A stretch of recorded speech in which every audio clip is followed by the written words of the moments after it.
Capitulo 94, Adamantine Ceiling Chains. Boom! A huge explosion was heard. A mushroom cloud rose up to the sky. The explosion of fire completely engulfed the huge 8 tails. Some ninjas, who were close enough, were hit by the shock wave, set off by the explosion, and vomited blood. After a long time, the huge plume of smoke dissipated. Everything within a 100-meter radius of the explosion had been destroyed. In the center of the explosion, a bloody 8 tails could be seen. At this moment, the tentacle-like tail was shattered, and almost the whole tailed beast was blown up. Right at the moment the tailed beast bomb had arrived in his face, 8 tails had used all his tails to block his head. If he had not done that, the explosion just now would have at least knocked it out. Good, very good. You were able to withstand such a close-range explosion. The 8 tails is indeed worthy of its second rank among the tailed beasts. Yuta chuckled and said with approval. However, in Killer Bee and 8 Tails' ears, these words were full of a mocking and sarcastic tone. Killer Bee still didn't know how Yuta had done that just now. Why did the tailed beast bomb that he had launched disappear? It even reappeared at his face. He totally couldn't understand what was going on. Bee, you can't use the tailed beast bomb anymore. In Killer Bee's mental world, 8 Tails Juki warned Killer Bee. Killer Bee nodded solemnly. Even if he used a bigger-tailed beast bomb, Yuta would probably still throw it back to him. So, there was no need to use the tailed beast bomb. Then that meant he would have to fight with taijutsu. He didn't believe that Yuta, with a human body, could really fight head-to-head with a tailed beast. Even his elder brother had only cut off at most 1 horn of the 8 tails. And after suppressing the 8 tails for a short time, he took the opportunity to let the ninjas proficient in sealing techniques seal 8 tails. Although he didn't know how long Yuta's Susanu could last, he thought that such a huge chakra-materialized giant must consume a lot of chakra. As long as Yuta isn't able to use this Susanu anymore, he will win. Oh, it seems that your fighting spirit is still very high, Yuta said in a relaxed manner. Although 8 Tails' huge body was blown to pieces, it still rushed towards him at a high speed. Boom! The Susanu and 8 Tails Juki collided. The violent collision even set off a small shock wave. A chance! Killer Bee was overjoyed. Seizing this opportunity, the 8 Tails used the tentacle-like tail behind him to restrain the Susanu's fist and punched the Susanu. Boom! With a dull sound, the Susanu was knocked back. But in the third form, the Susanu was wrapped in armor. It was in perfect condition and didn't even have a single crack. Damn, what the hell is this? Killer Bee was in disbelief. That punch was enough to seriously injure, or even kill an ordinary large summoning beast. But it couldn't even break the Susanu's defense. 8 Tails Juki sighed. In this form, his Susanu should have a very high level of defense. It might be hard to break the Susanu outright. Just try to hold on until he can't maintain the Susanu. Having said that, Killer Bee and 8 Tails felt a pang in their hearts. In terms of attack, he dared not use the tailed beast bomb, and Yuta's means of attack were not weak at all. In terms of defense, he couldn't break his defense at all.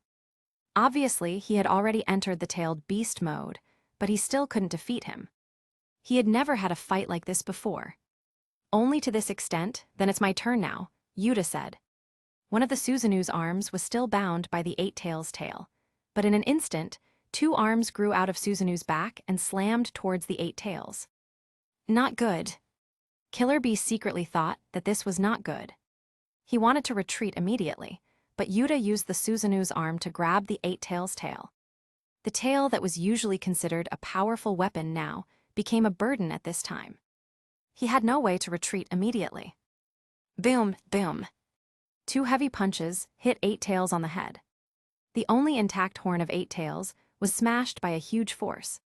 The tail that bound Susanu's arm suddenly loosened, and the huge body of 8 Tails was knocked down, and he flew hundreds of meters away. Boom! The 8 Tails that was blown away fell to the ground, and the ground shook. Smoke flew everywhere. The 8 Tails got up with difficulty. Looking at the Susanu with 4 arms, Killer Bee was a little dazed. In the past, people in the village called him a monster. But compared to that golden Susanu, who was the real monster? Why did 2 arms grow again?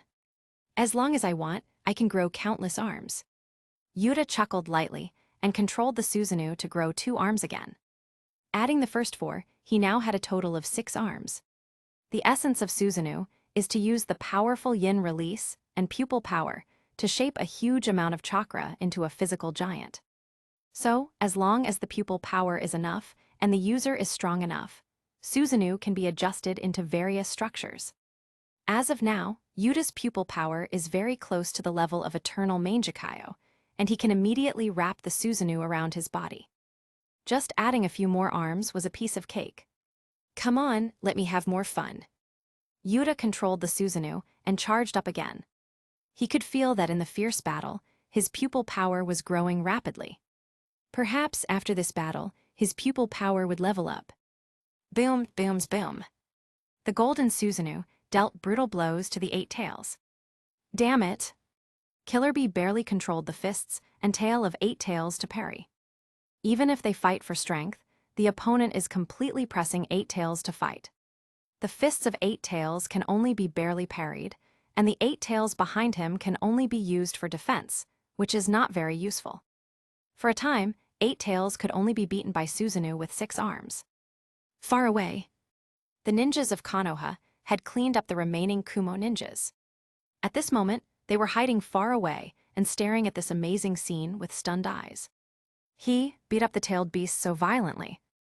Although I know that the golden Susanu is very strong, it is a bit too strong, right? Is this really a tailed beast? Since when could the tailed beast be beaten so badly? In the 9 Tails rebellion a few years ago, even with almost the entire force of Konoha, 9 Tails was barely contained. Now that they saw a man who fiercely suppressing the tailed beast violently, they couldn't help but be shocked. Wait, 8 Tails seems to be running away. A Konoha ninja exclaimed. The 8 Tails, who was beaten by Susanu, turned around and ran away. He was trying to escape. If the fight went on like this, even if Yuta couldn't use the Susanu anymore, 8 Tails might not be able to resist. Are you running away? That's boring, Yuta pouted. He raised his hand, and countless golden chains flew out, catching up with the fleeing 8 Tails.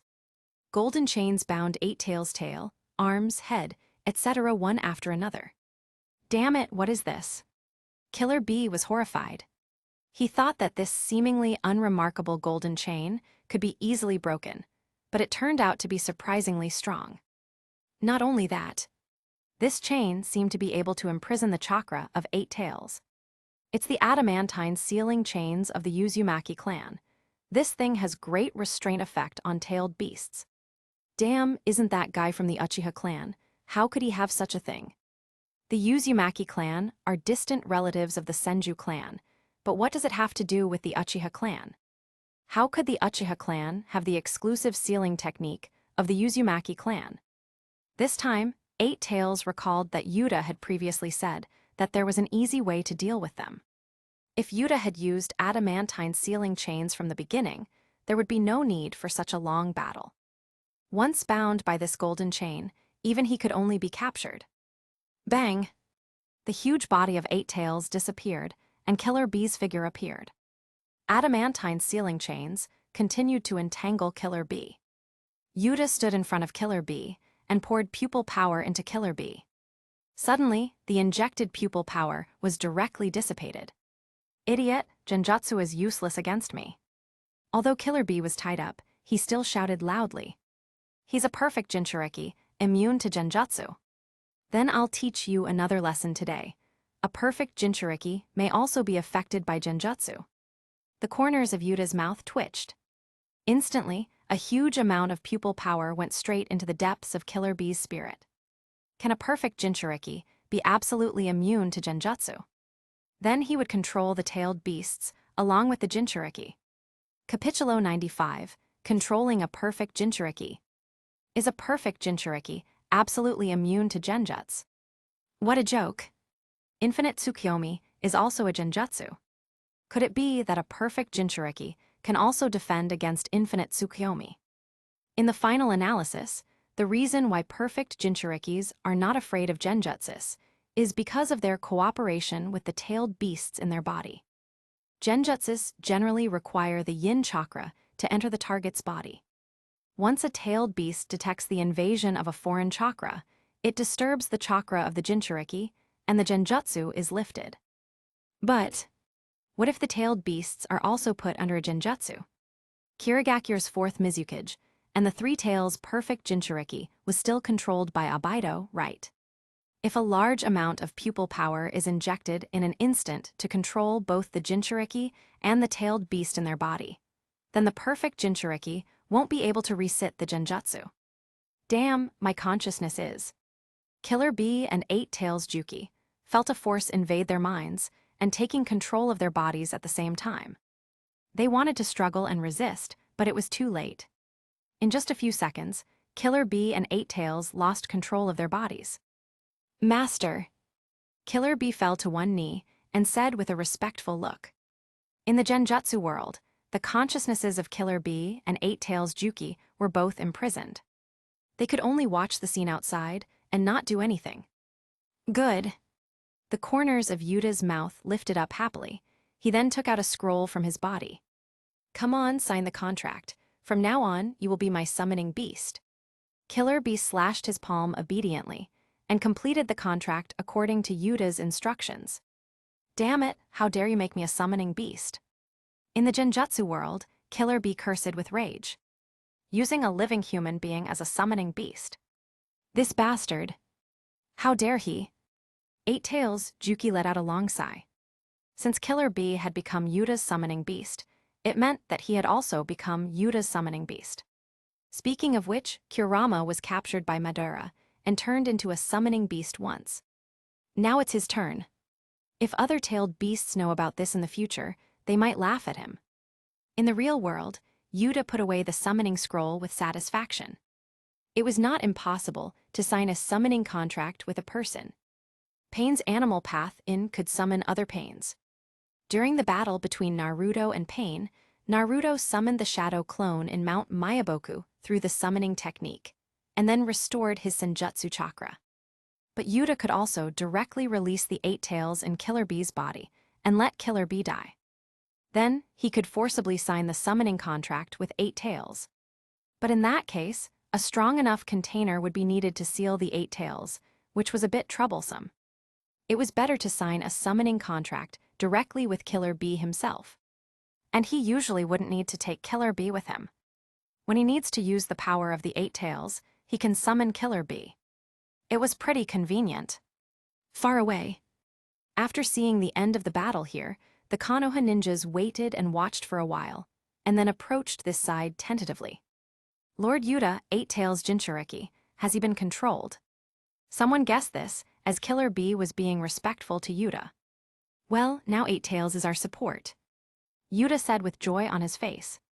When the Fourth Raikage sees his brother being controlled by himself, the expression on his face should be interesting. The Konoha ninjas on the side were amazed. Killer Bee was really under control. This was a perfect Jinchuriki, but he was still controlled with a genjutsu. But thinking back to the Susanu that had beaten the Eight Tails before, and the strong golden chains that had bound the Eight Tails to the ground, these Konoha ninjas were not too surprised. Yuta could easily beat the Eight Tails. So, controlling a perfect Jinchuriki wasn't that unbelievable, right? After completing the task of stopping the Eight Tails Jinchuriki, Yuta and his party started to rush back. At this time, congratulations, host's comprehensive strength has improved to Super Cage. The overall strength of the host has improved by a stage, and the system is analyzing new talents. Analyzing Senju Hashirama's talents, analysis is completed, amplifying the acquired talent. Congrats to the host for obtaining the perfect sage body, progenitor of wood release and born sage talents. The system's voice resounded in Yuta's mind. Yuta frowned, checked the system, and found that his strength had broken through to the Super Cage level. Analysis of Senju Hashirama's talent, perfect sage body. Seeing this, Yuta couldn't help frowning. This was the same as the previous talent, right? Detected that host already has a perfect sage body. This talent is being converted for the host. Conversion is complete. Perfect sage body has been replaced by a copy of pure yang chakra. Seemingly considering Yuta's doubts, 2 more system prompts sounded. Pure Yang Chakra. Yuta frowned, found that his chakra had skyrocketed again. How to measure it? In the past, when he only had the Indra bloodline talent, he still had a lot of chakra. But it was a little bit short of the likes of Naruto and other freaks. After getting the perfect sage body, his chakra skyrocketed, directly surpassing the level of Naruto. Moreover, this was because his body had not developed enough to fully display the effect of the talents that he had. After he grows up, he will be able to reach the level of tailed beasts. However, now that he had gotten pure Yang chakra, Yuta's chakra reserve broke through the level of tailed beasts. With the pure Yang chakra converted from the perfect sage body, I should have more chakra than Senju Hashirama at his peak, right? Yuta thought to himself.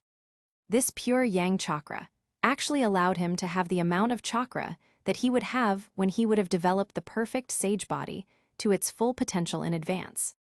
In addition, he already had a lot of chakra. Adding the two together, it was not surprising that his chakra reserve could surpass Senju Hashirama.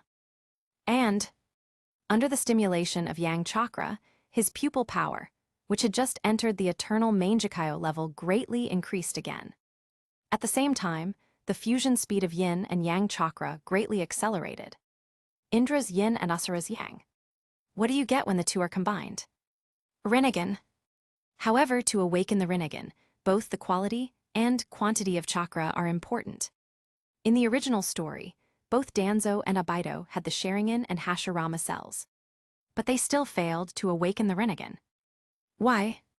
Because their Mangekyo was just an ordinary Mangekyo, and the level of their Yin chakra was not enough. So they didn't meet the quality standard. Uchiha Madara had the eternal Mangekyo Sharingan, and he had also transplanted Hashirama cells. But it still took decades for him to awaken the Rinnegan. By the time he awakened the Rinnegan, he was on his deathbed. Why was that the case? His chakra reserve wasn't large enough.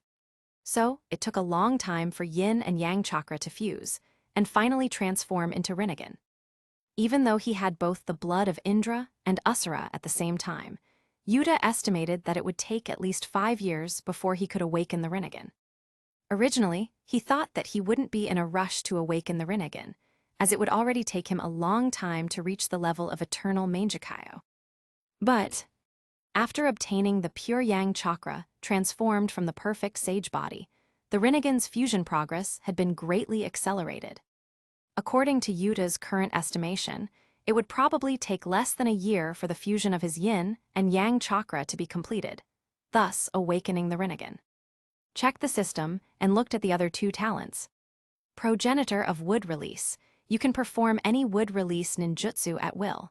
You can just clap your hands together or do whatever you want. Born sage. You are born with great affinity to natural energy and can master the most perfect sage mode. It's a good harvest this time. Yuta was in a happy mood. His Sharingan pupil power had reached the level of eternal Mangekyo, and he had also gotten some new talents. And he was not far from awakening the Rinnegan now. The other side, the Konoha army led by Hayashi, encountered the Kumo army led by the Fourth Raikage. Capitulo 96, Powerless Hayashi. After the Fourth Raikage heard the news that Killer Bee had left the team without authorization, he almost exploded with anger. Bee was being unreliable again. If I had known this earlier, I wouldn't have brought him out on this expedition. But on second thought, if he didn't bring Killer Bee, he would probably just sneak away anyway. The Kumigakure invasion force encountered an army of Konoha ninjas who had come to stop them. The Fourth Raikage sent some people to find Killer Bee and directly led the Kumo ninjas to fight this Konoha force. If he could hold back most of Konoha's manpower, Konoha wouldn't be able to send enough manpower to surround Killer Bee, and Killer Bee would be safer. Even if he can defeat Konoha's troops as soon as possible, Konoha will be even more unlikely to capture Killer Bee. After fighting the Konoha troops, Fourth Raikage became even more confident. There wasn't even a single person on Konoha's side who could stop him. The one responsible for holding him back was Hayashi, the head of the Hyuga clan. Tusk, doesn't Konoha have anyone who can lead a team? What about that kid named Uchiha Yuta who killed Saruto by Hiruzen? Did he not dare to come? The Fourth Raikage said in a disdainful tone. He had long been dissatisfied with Kumigakure being called the second strongest hidden village. This time, even if Konoha cannot be destroyed, at least he will be able to snatch a large territory. Then, Land of Fire and Konoha will be greatly weakened.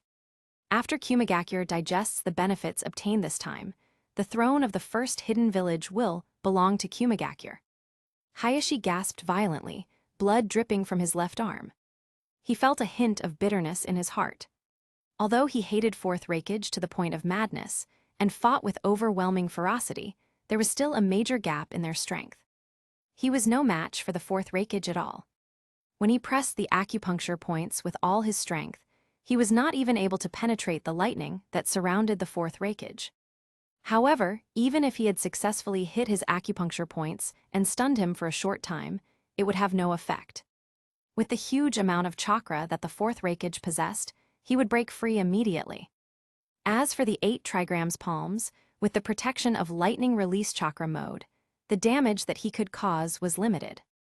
On the contrary, he didn't dare to face the Fourth Raikage's lightning release ninjutsu. If he gets hit, it will probably only take a single blow for him to lose all of his fighting ability. He could only rely on his Byakugan and revolving heaven to defend himself. Speaking of which, are you the head of the Hyuga clan? Unfortunately, after failing to kidnap your daughter, I thought I could get your body. It turned out later that the body that Konoha sent over was actually your twin brother. Fourth Raikage recalled. At that time, he thought that he could kidnap a female Hyuga clan member. It would be great if a Hyuga clan could be produced in Kumigakure in the future. Kumigakure had coveted the Byakugan for a long time, as it had great strategic significance. Their desire for the Byakugan was even above the Sharingan. After all, the Byakugan's perspective and long-range reconnaissance ability could play a huge role in war. Back then, he had ordered the head of the mission to kidnap Hayashi's daughter, but Thay Guy unfortunately failed. Then he blackmailed Konoha to see if he could get a Hyuga ninja's corpse. As a result, a body was indeed obtained, but nothing was gained from the research. The Byakugan on the corpse was completely destroyed by the caged bird curse seal. Asshole! You are a Raikage and saying such a thing out loud. Does Kumigakure have no shame? Hayashi immediately became furious. This bastard spoke about his intention to kidnap his daughter and take his body. This guy was cage of a village, but he had no shame. Humph! The Fourth Raikage snorted disdainfully and said, compared to this, I feel that Sarutobi Hiruzen, who handed over your brother's body, is even more shameless. I preyed on your Hyuga clan in order to strengthen Kumigakure, so what? The strong eat the weak, this is the truth of the world. It's your Hyuga clan that is truly ridiculous. You guys didn't have enough power to protect the bloodline limit of your clan, so you guys thought of using a curse to control your own people. Besides, if you were strong enough, would Sarutobi Hiruzen let your brother die? Look at the Uchiha clan. I heard that Sarutobi Hiruzen wanted to destroy the Uchiha clan, but he was killed instead. If your Hyuga clan had such strength, how could your brother have died? Your brother died because I was stronger than your Hokage, and Kumigakure was stronger than your Konoha. In the Fourth Raikage, strength was what mattered. Hayashi's face changed drastically and turned red. He felt remorse for his younger brother who died for him, resentment for the village's ruthless choice, and hatred for Kumigakure who planned all this. I'll kill you, bastard. Hayashi's entire face became hideous, and blue veins burst out around his eyes. He raised his hand and took out a box of pills. He took one out and ate it. At this moment, his chakra and stamina started to skyrocket, and he felt a sharp pain. This was a secret medicine of the Akimichi clan that he had asked for from the Akimichi clan before the expedition. The reason why he took the initiative to face Kumigakure this time was because he wanted to take revenge on Kumigakure. But although the secret medicine of the Akimichi clan could temporarily enhance the strength, it had side effects. Moreover, this secret medicine was made according to the physique of Akimichi clan ninjas. If a Hyuga clan ninja takes this, the side effects will be even greater. However, at this moment, Hayashi didn't care. Crimson blood appeared in Hayashi's white eyes, and he crazily rushed towards the Fourth Raikage. "Did your strength improve after you took that medicine?" The Fourth Raikage frowned slightly, but he wasn't too worried. The strength gap between them couldn't be bridged by just taking a pill. Quickly dodging Hayashi's menacing blow, the Fourth Raikage paid more attention to Hayashi. Hayashi's strength had indeed improved a lot. Thinking of the pill that the other party had taken before, the Fourth Raikage's heart burst with excitement. Such a good thing. If Kumigakure could win this war against Konoha, then all the good things in Konoha would be theirs. Covered in lightning chakra, the Fourth Raikage took a blow from Hayashi. Then he raised his hand and smashed it down. Revolving heaven. Hayashi let out a roar, and his whole body spun rapidly. Chakra spewed out from the acupoints all over his body, blocking the blow. The Fourth Raikage pulled back because of his intuition, and he was not hurt at all. "Are you angry? Unfortunately, anger will not make you stronger. Even if you rely on these drugs, you still can't defeat me." Hayashi felt an overwhelming sense of sadness in his heart. The one he hates is right in front of him, but he is not strong enough to take revenge. If you are only at this level, your eyes and corpse will belong to us Kumigakure. The Fourth Raikage twisted his neck, intending to deliver a fatal blow and kill Hayashi. Suddenly, a figure wrapped in lightning passed through the battlefield and came straight here. This is... The Fourth Raikage's pupils shrunk. This speed was comparable to him. The person who came didn't stop and punched him directly. The Fourth Raikage sneered, and without any fear, punched as well. Boom! Two fists collided. Clearly one person was big and the other was small, but the Raikage, who was bigger, was knocked out. Is the Raikage's power only at this level? I'm really disappointed. Yuta didn't take the opportunity to catch up, but shook his head. Although he had used the strange strength technique just now, he hadn't used all his strength. But even so, the Fourth Raikage was knocked out. One of the 5 cages, known for his taijutsu, was actually just at this level. Capitulo 97, Killer BV's Kumo Ninjas. On the battlefield, many ninjas noticed the scene here. Many Kumo ninjas became stunned and froze on the spot when they saw the Fourth Raikage being punched away. Did I just see that? Lord Raikage was actually blown away. Who is that person who came here suddenly? Konoha's reinforcements, but there's only one person. That must be because of the sneak attack, otherwise he wouldn't be able to beat Lord Raikage. None of the Kumo ninja present wanted to believe that the Fourth Raikage would be punched away by a Konoha ninja who looked like a teenager. They could only blame it on the sneak attack. And the Konoha ninjas here became relieved when Yuta arrived. The cage-level powerhouse on their side had finally arrived. The Fourth Raikage quickly jumped out from the smoke and looked at Yuta's eyes with vigilance. Just now, he knew best whether Yuta had punched him away because of a sneak attack or not. Before Yuta had attacked, he had already reacted and made preparations. Although he didn't use his full strength, he was knocked flying by a punch, which demonstrated Yuta's strength. But the Fourth Raikage was still annoyed when he heard Yuta say that he was disappointed in him. "You are the Uchiha Yuta who killed Saruto by Hiruzen," the Fourth Raikage said gloomily. He had seen Yuta's portrait on the information collected by Kumo ninjas. Moreover, in this current world, only one person could have this kind of strength at this age. Yuta ignored him and turned his head to look at Hayashi, who was not in a good state, and said, "I didn't expect you to run into him so quickly. If I knew, I would have used the Flying Thunder God technique to come back as soon as possible. However, it's not too late now." Hayashi clutched his heart and felt the severe pain caused by the side effects of the drug. He said with difficulty, "Don't underestimate the Fourth Raikage. His strength, speed, and defense are extremely great." Although he hated the Fourth Raikage, Hayashi still acknowledged his strength. The Fourth Raikage was definitely stronger than Saruto by Hiruzen. Even if Yuta had killed Saruto by Hiruzen, he shouldn't be careless in the face of Fourth Raikage. And in his opinion, the reason Yuta was able to rush back so quickly was most likely because when he was in the middle of searching for Eight Tails Jinchuriki, he heard the news here and hurried back. If the Eight Tails Jinchuriki arrives here, that would be bad for Yuta. If Yuta faced the Ob group alone, his chances of victory would be slim. "I know the Fourth Raikage's strength better than you. Yuta said casually, but he didn't pay attention to the Fourth Raikage at all. In terms of power, he had learned Tsunade's strange strength technique, and his chakra had skyrocketed again. So, he was definitely far above the Fourth Raikage in terms of raw power. In the original story, Tsunade was also stronger than the Fourth Raikage in terms of power. Tsunade and Fourth Raikage had an arm wrestling competition once, and the Fourth Raikage was no match for Tsunade in terms of power, and he only won by relying on other means. "Kid, don't underestimate me." Fourth Raikage roared. Lightning flashed all over his body and covered his entire body.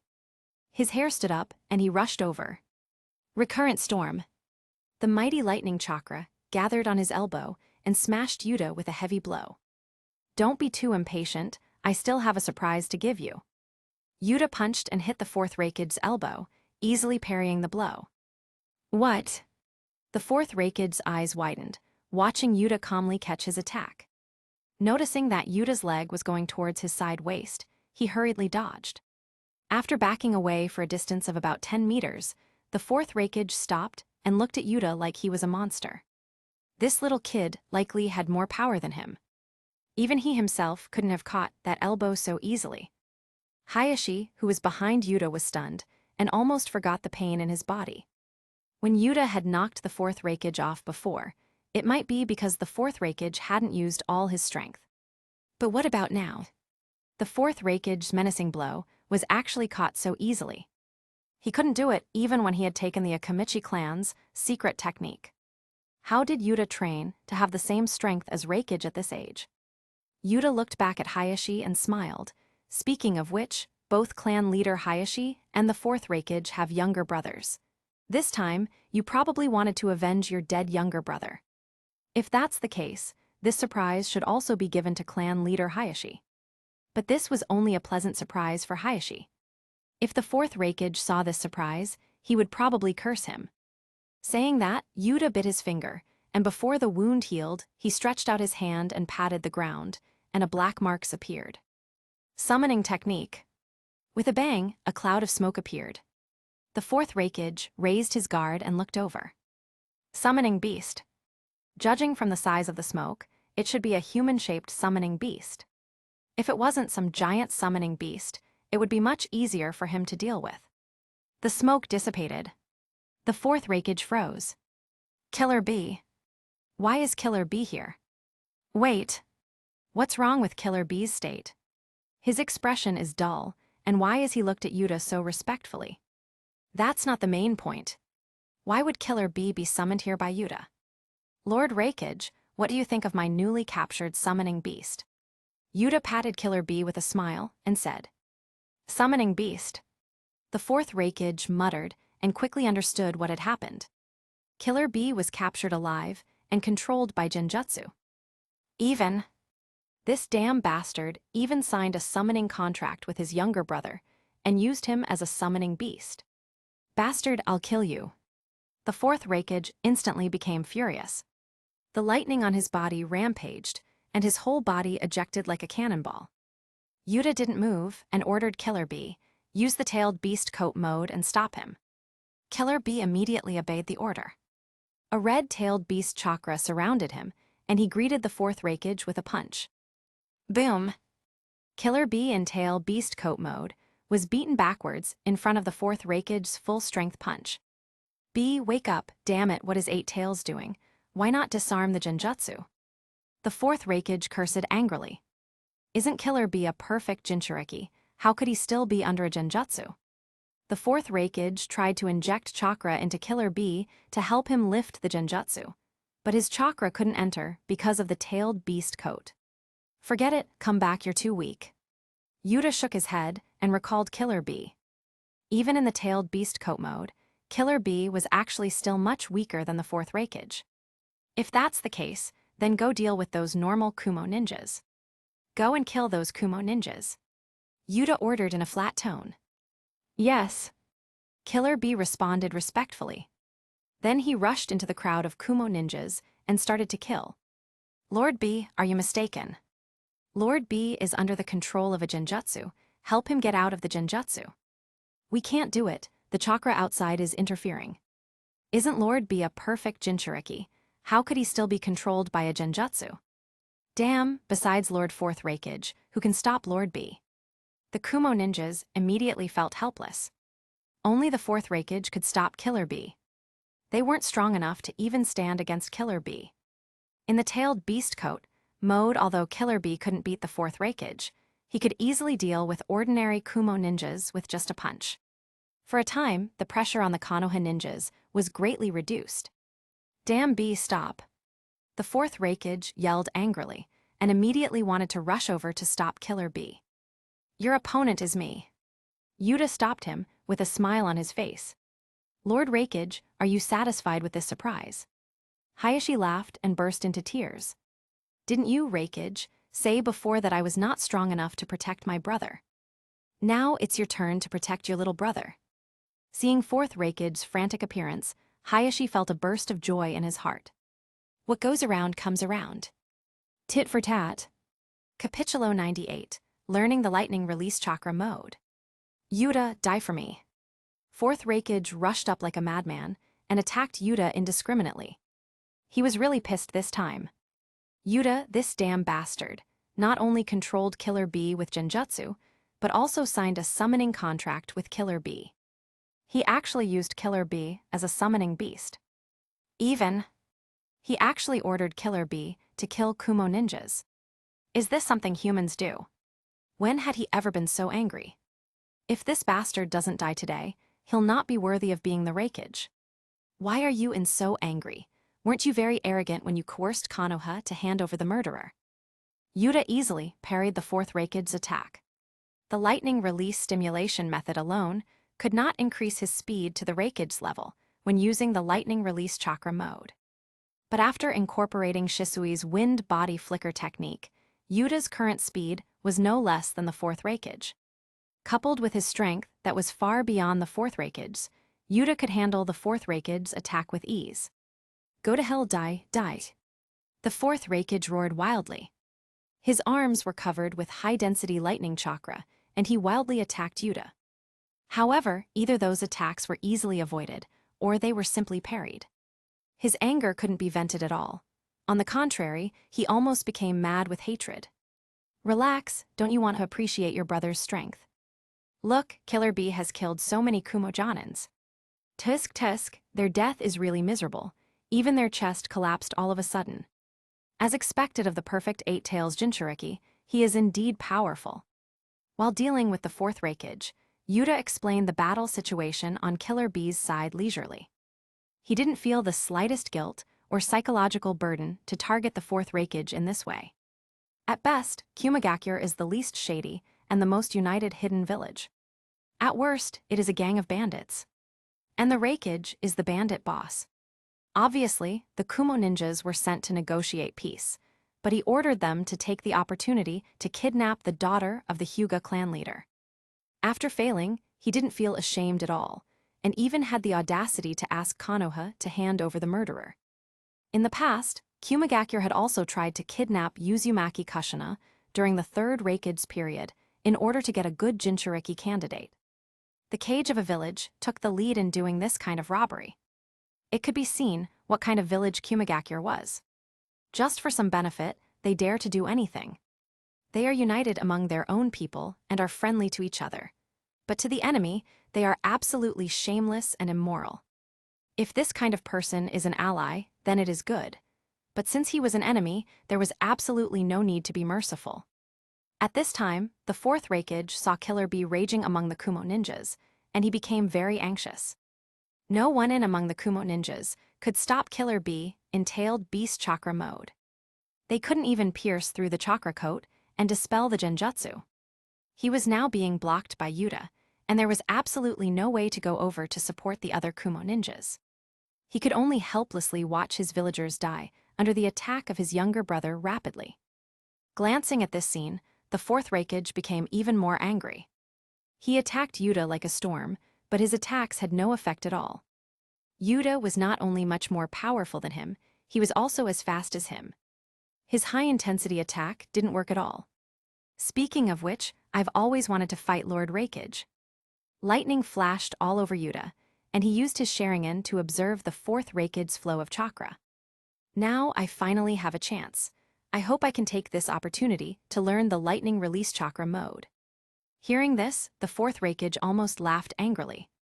This bastard was even thinking about learning the lightning release chakra mode through a fight with him. Is lightning release chakra mode that easy to learn? In the entire Kumagakure, he was the only one who could now be considered to have completely mastered it. Others, at most, could use lightning chakra to stimulate their whole body. Boy, don't think about learning, you better think about surviving.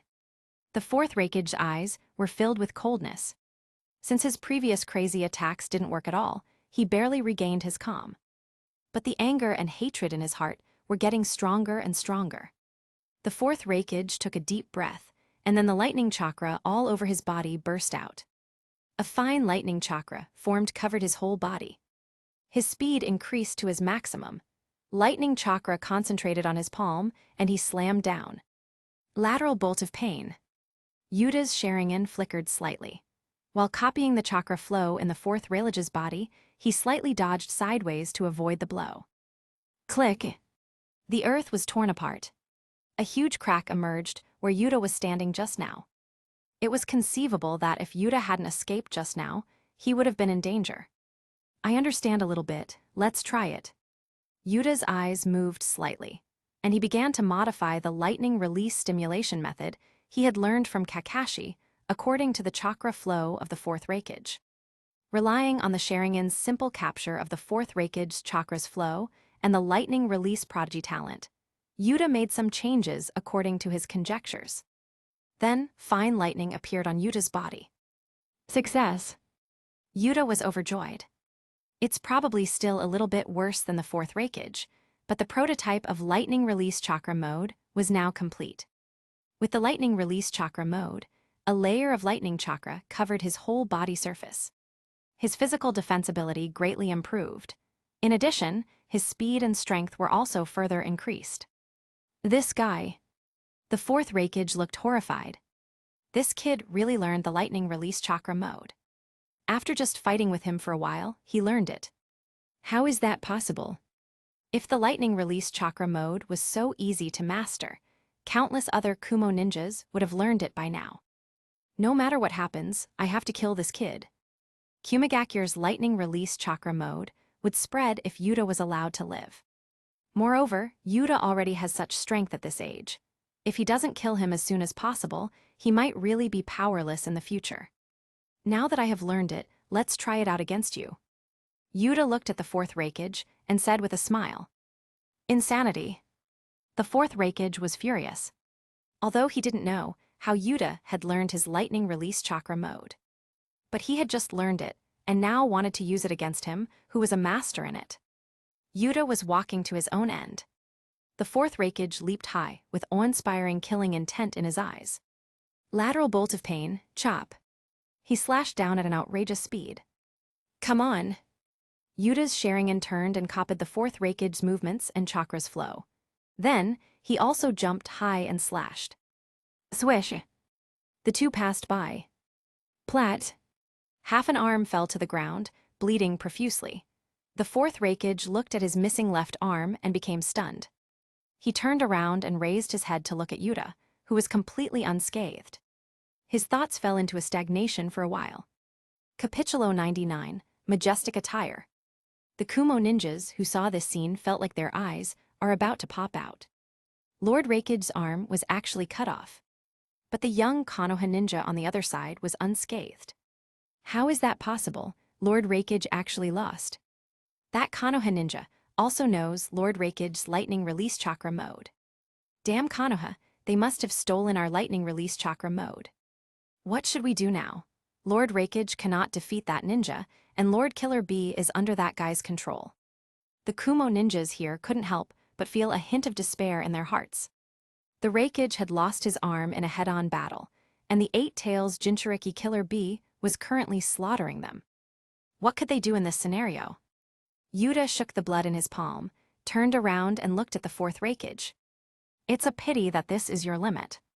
Just by relying on this puny power, Kumagakure wants to invade and plunder Konoha. It seems like Kumigakure really lacks a severe beating. Among the 5 hidden villages, Kumigakure can be said to be the most war-hungry. If they fancy someone's bloodline limit or secret technique, they grab it openly if they are stronger and try to steal it if they are weaker. Saying that Kumigakure is a village of robbers is not wrong.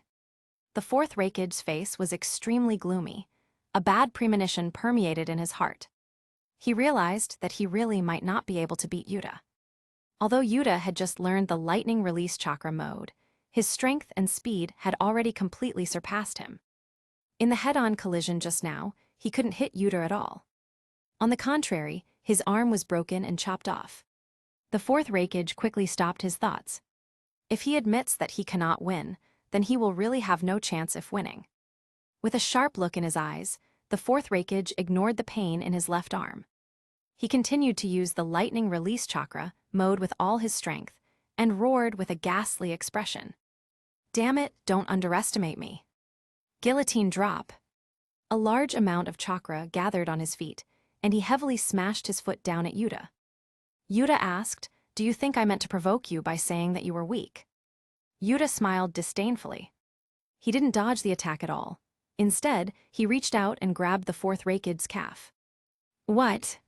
The Fourth Raikage's complexion changed dramatically, and he immediately felt that his body was going out of his control. Yuta grabbed his calf and threw him to the ground. Boom! A human-shaped pit formed on the ground. Seeing that the Fourth Raikage was about to struggle, Yuta grabbed his calf again. He swung it up and smashed down on the ground again.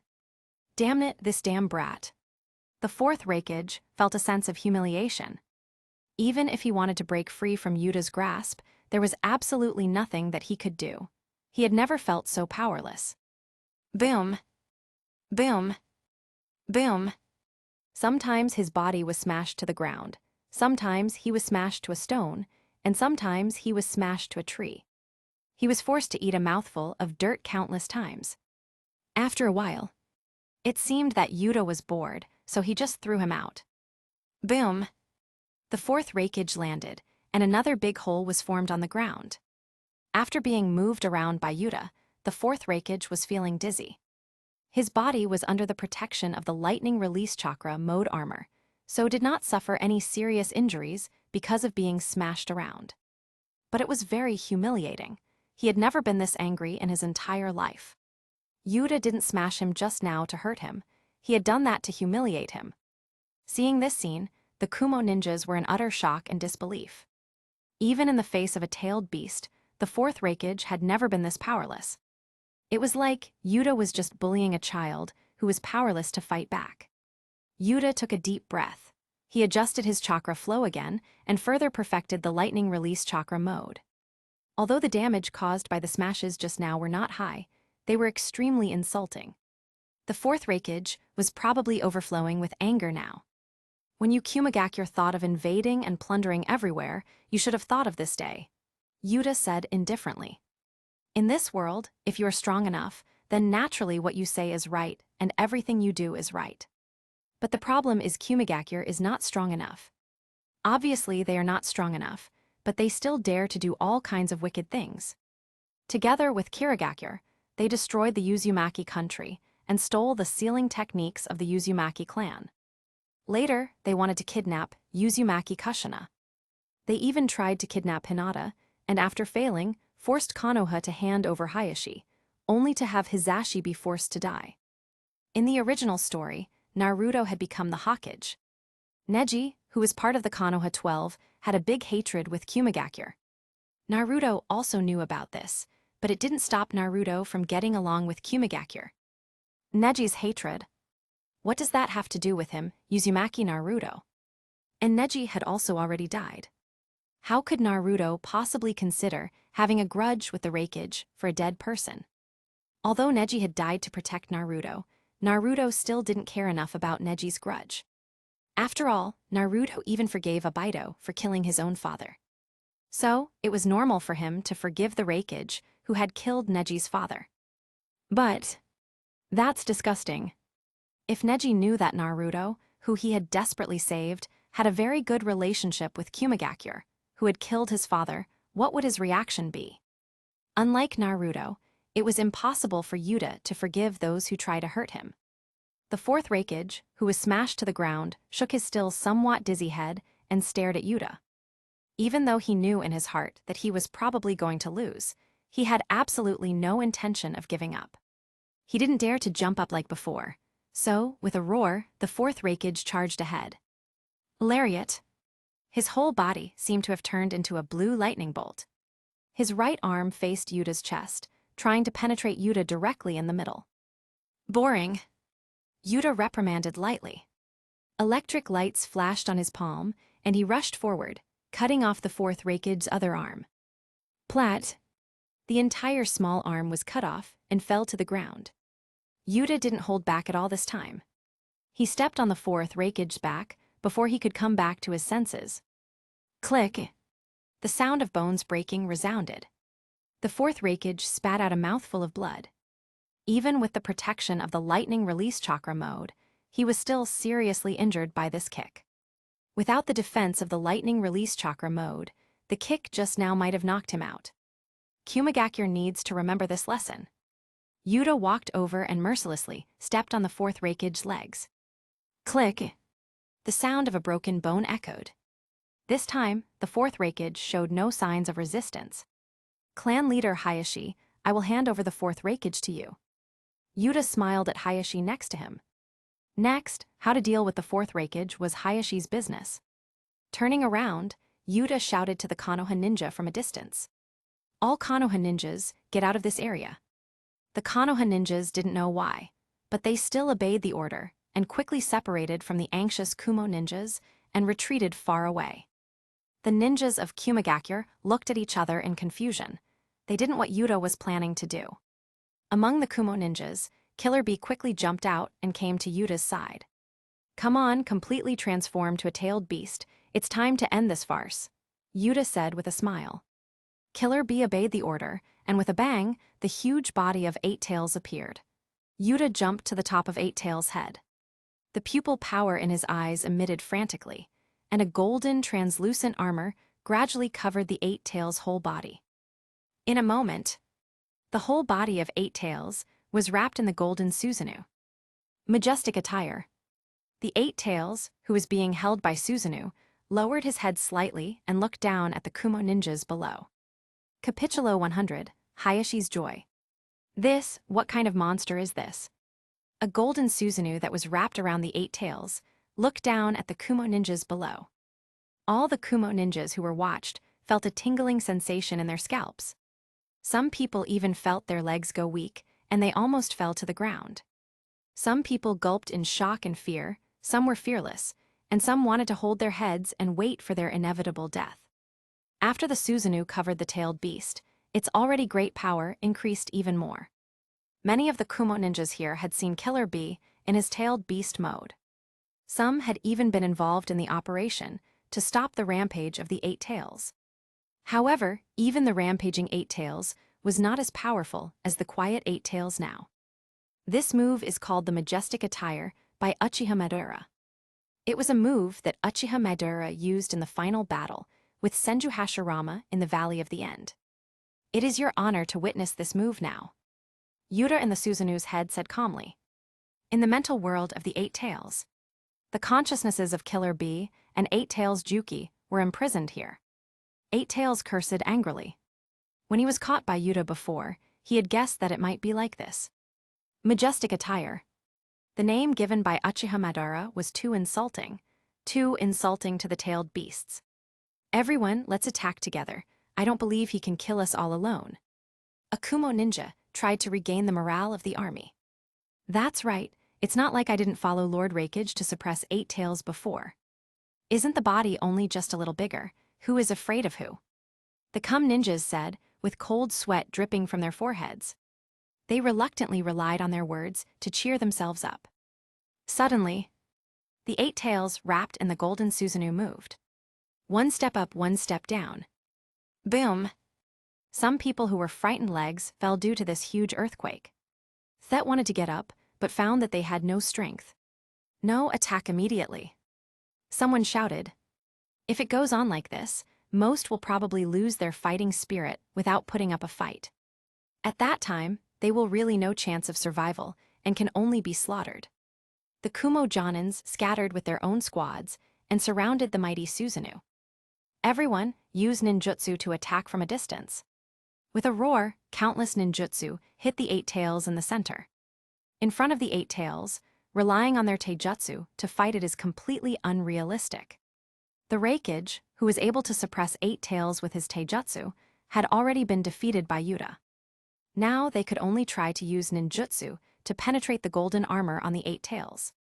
If the eight tails can be suppressed, then the sealing team will have a chance to seal the eight tails. Remarkably brave, Yuta commented in a light voice. But they knew nothing about the power of the Susanu. Lightning release, ninjutsu hit the Susanu from all directions. No, we can't break that golden armor at all. Our ninjutsu is simply not strong enough. Lord Raikage, save us. Many Kumo ninjas were on the verge of despair. Even with so many people using ninjutsu together, nothing happened. Don't give up, his chakra can't be endless. That's right, it must take a lot of chakra to control Lord Killer B. As long as we keep at it, we can win if Lord Killer B can break free. Some people tried to cheer up their comrades next to them. But even if they said so, the people were still at a loss for a while. It's so boring. Yuta shook his head. Fighting these regular ninjas with a Susanu is like using a cannonball against mosquitoes. They want to hold on until his chakra runs out.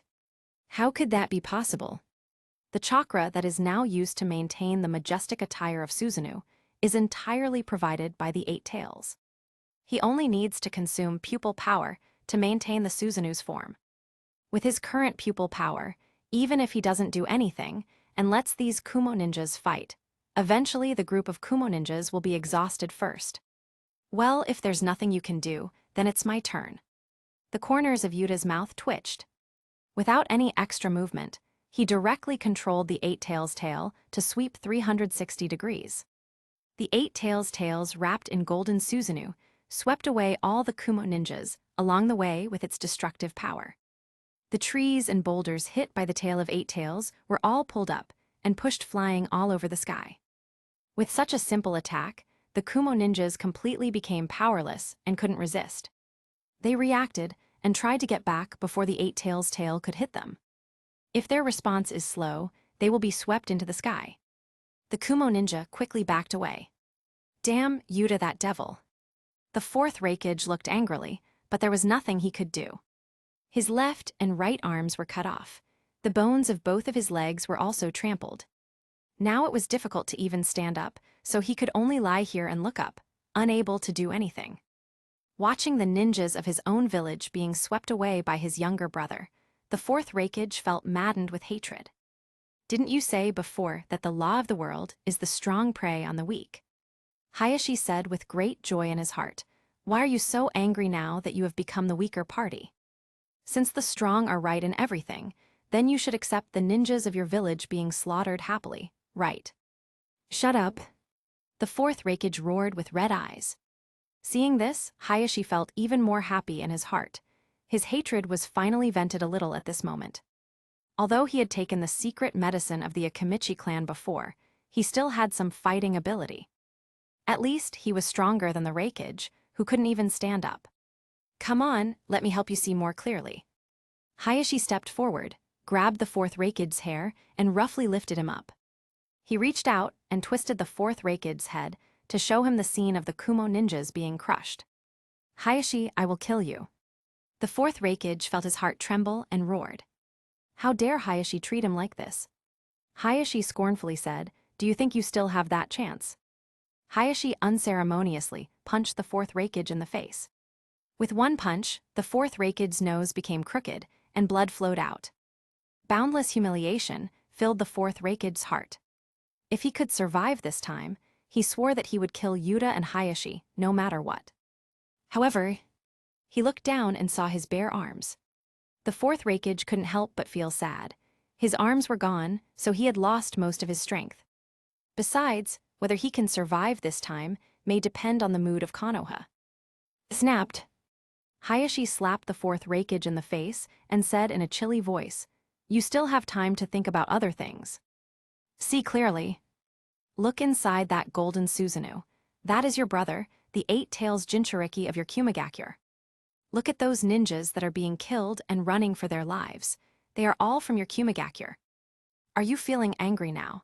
You are being humiliated at the hands of people like me.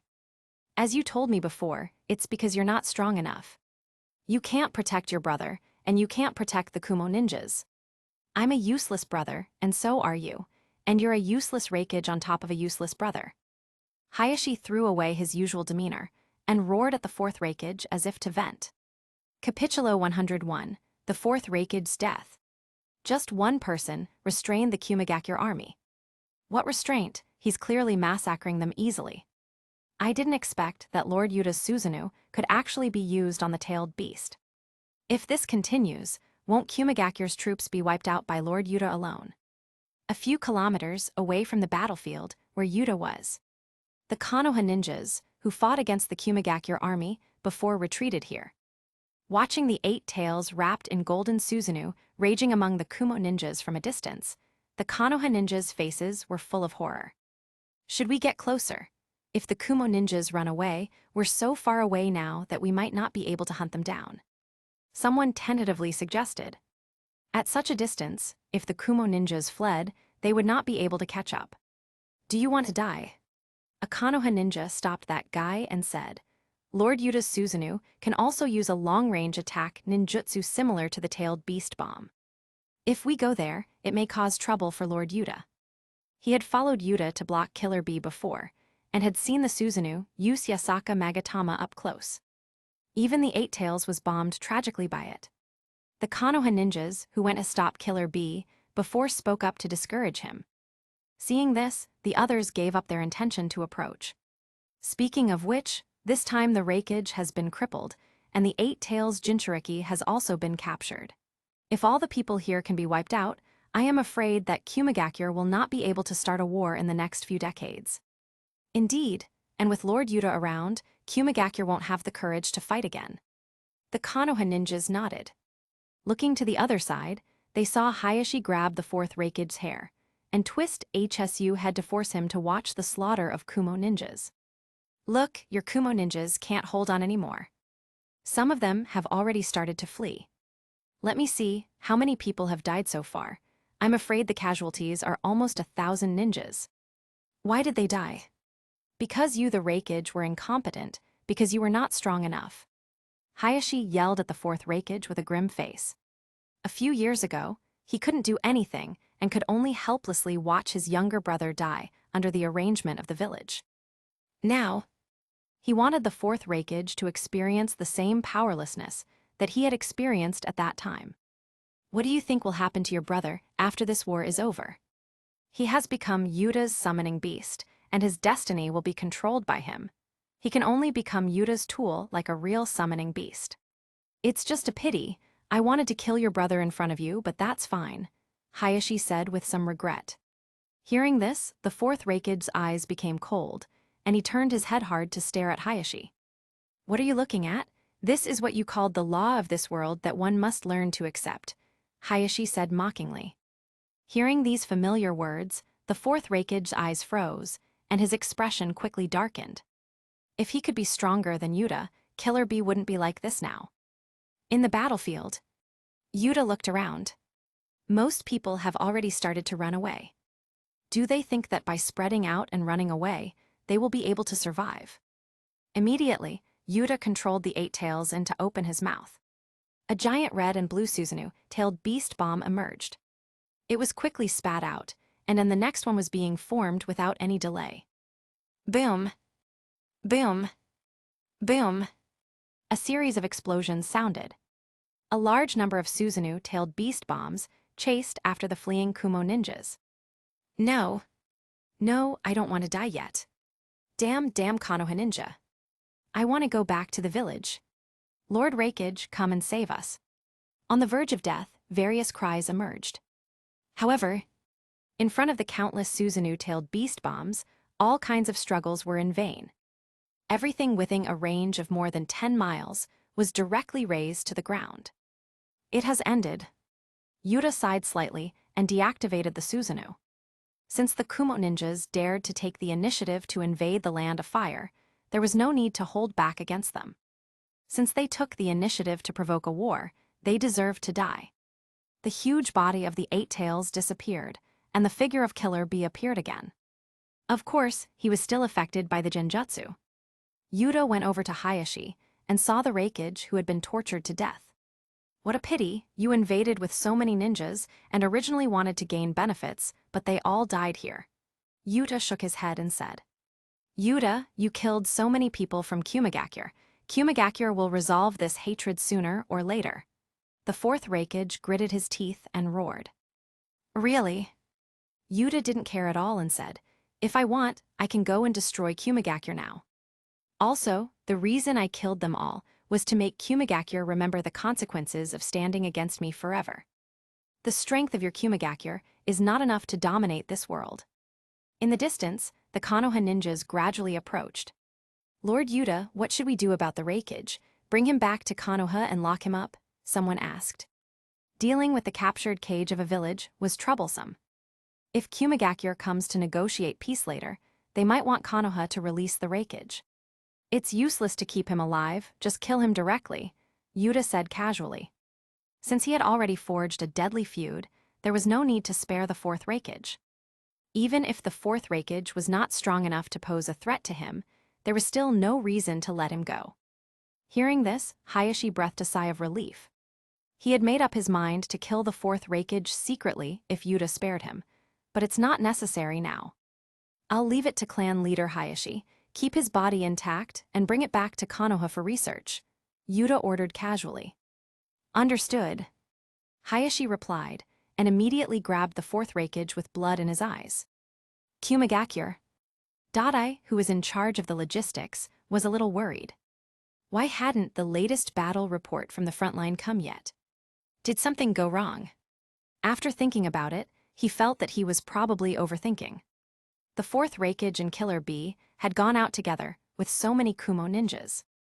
Even if they faced Konoha, there wouldn't be any major problems. The whole army can't possibly be wiped out, right? Capitulo 102, Intimidating Kumagakure.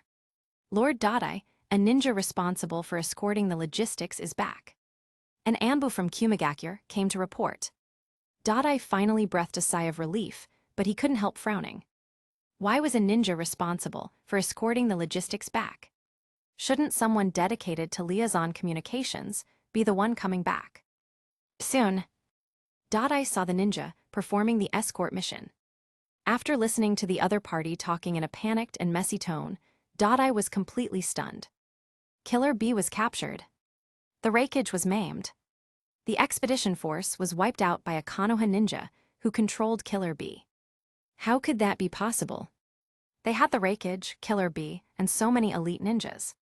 How could they still be defeated by Konoha like this? No, not even defeated. They were all gone. What nonsense are you spouting? Lord Killer Bee is a perfect Jinchuriki. How can he be controlled? Besides, how could Lord Raikage be maimed? A Kumagakure Anbu reprimanded. The Kumo ninja who had escaped by chance was still full of panic at this moment, as if he had just escaped from death's hand. It is true. A Konoha ninja put a strange golden armor on the Eight Tails. Our people couldn't even scratch him at all. Even if they tried to escape, they were killed by an attack similar to a tailed beast bomb. Thinking back to the Eight Tails wrapped in golden armor that he had seen from a distance, he still felt shudders in his heart. Boom! Suddenly, a violent tremor like an earthquake sounded. The entire Kumagakure shook. The huge body of the Eight Tails appeared out of thin air in Kumagakure, next to the Raikage building. What's the situation? Dadae hurried to the window of the Raikage building to check. Why did the Eight Tails suddenly appear in the village? Could it be that what he had just heard was true? Killer Bee was really captured by a Konoha ninja. Who can call the shots in Kumagakure now? Come out and talk.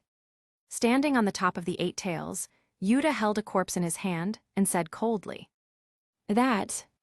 Dadae's eyes widened. The corpse that Yuta was holding now was the corpse of the Fourth Raikage. Both his arms were cut off, and his body was covered with all kinds of terrifying wounds. It seemed that he had suffered some inhumane abuse before his death. Bastard, you actually killed Lord Raikage. The Kumigakure Anbu on the side, after a brief period of astonishment, roared.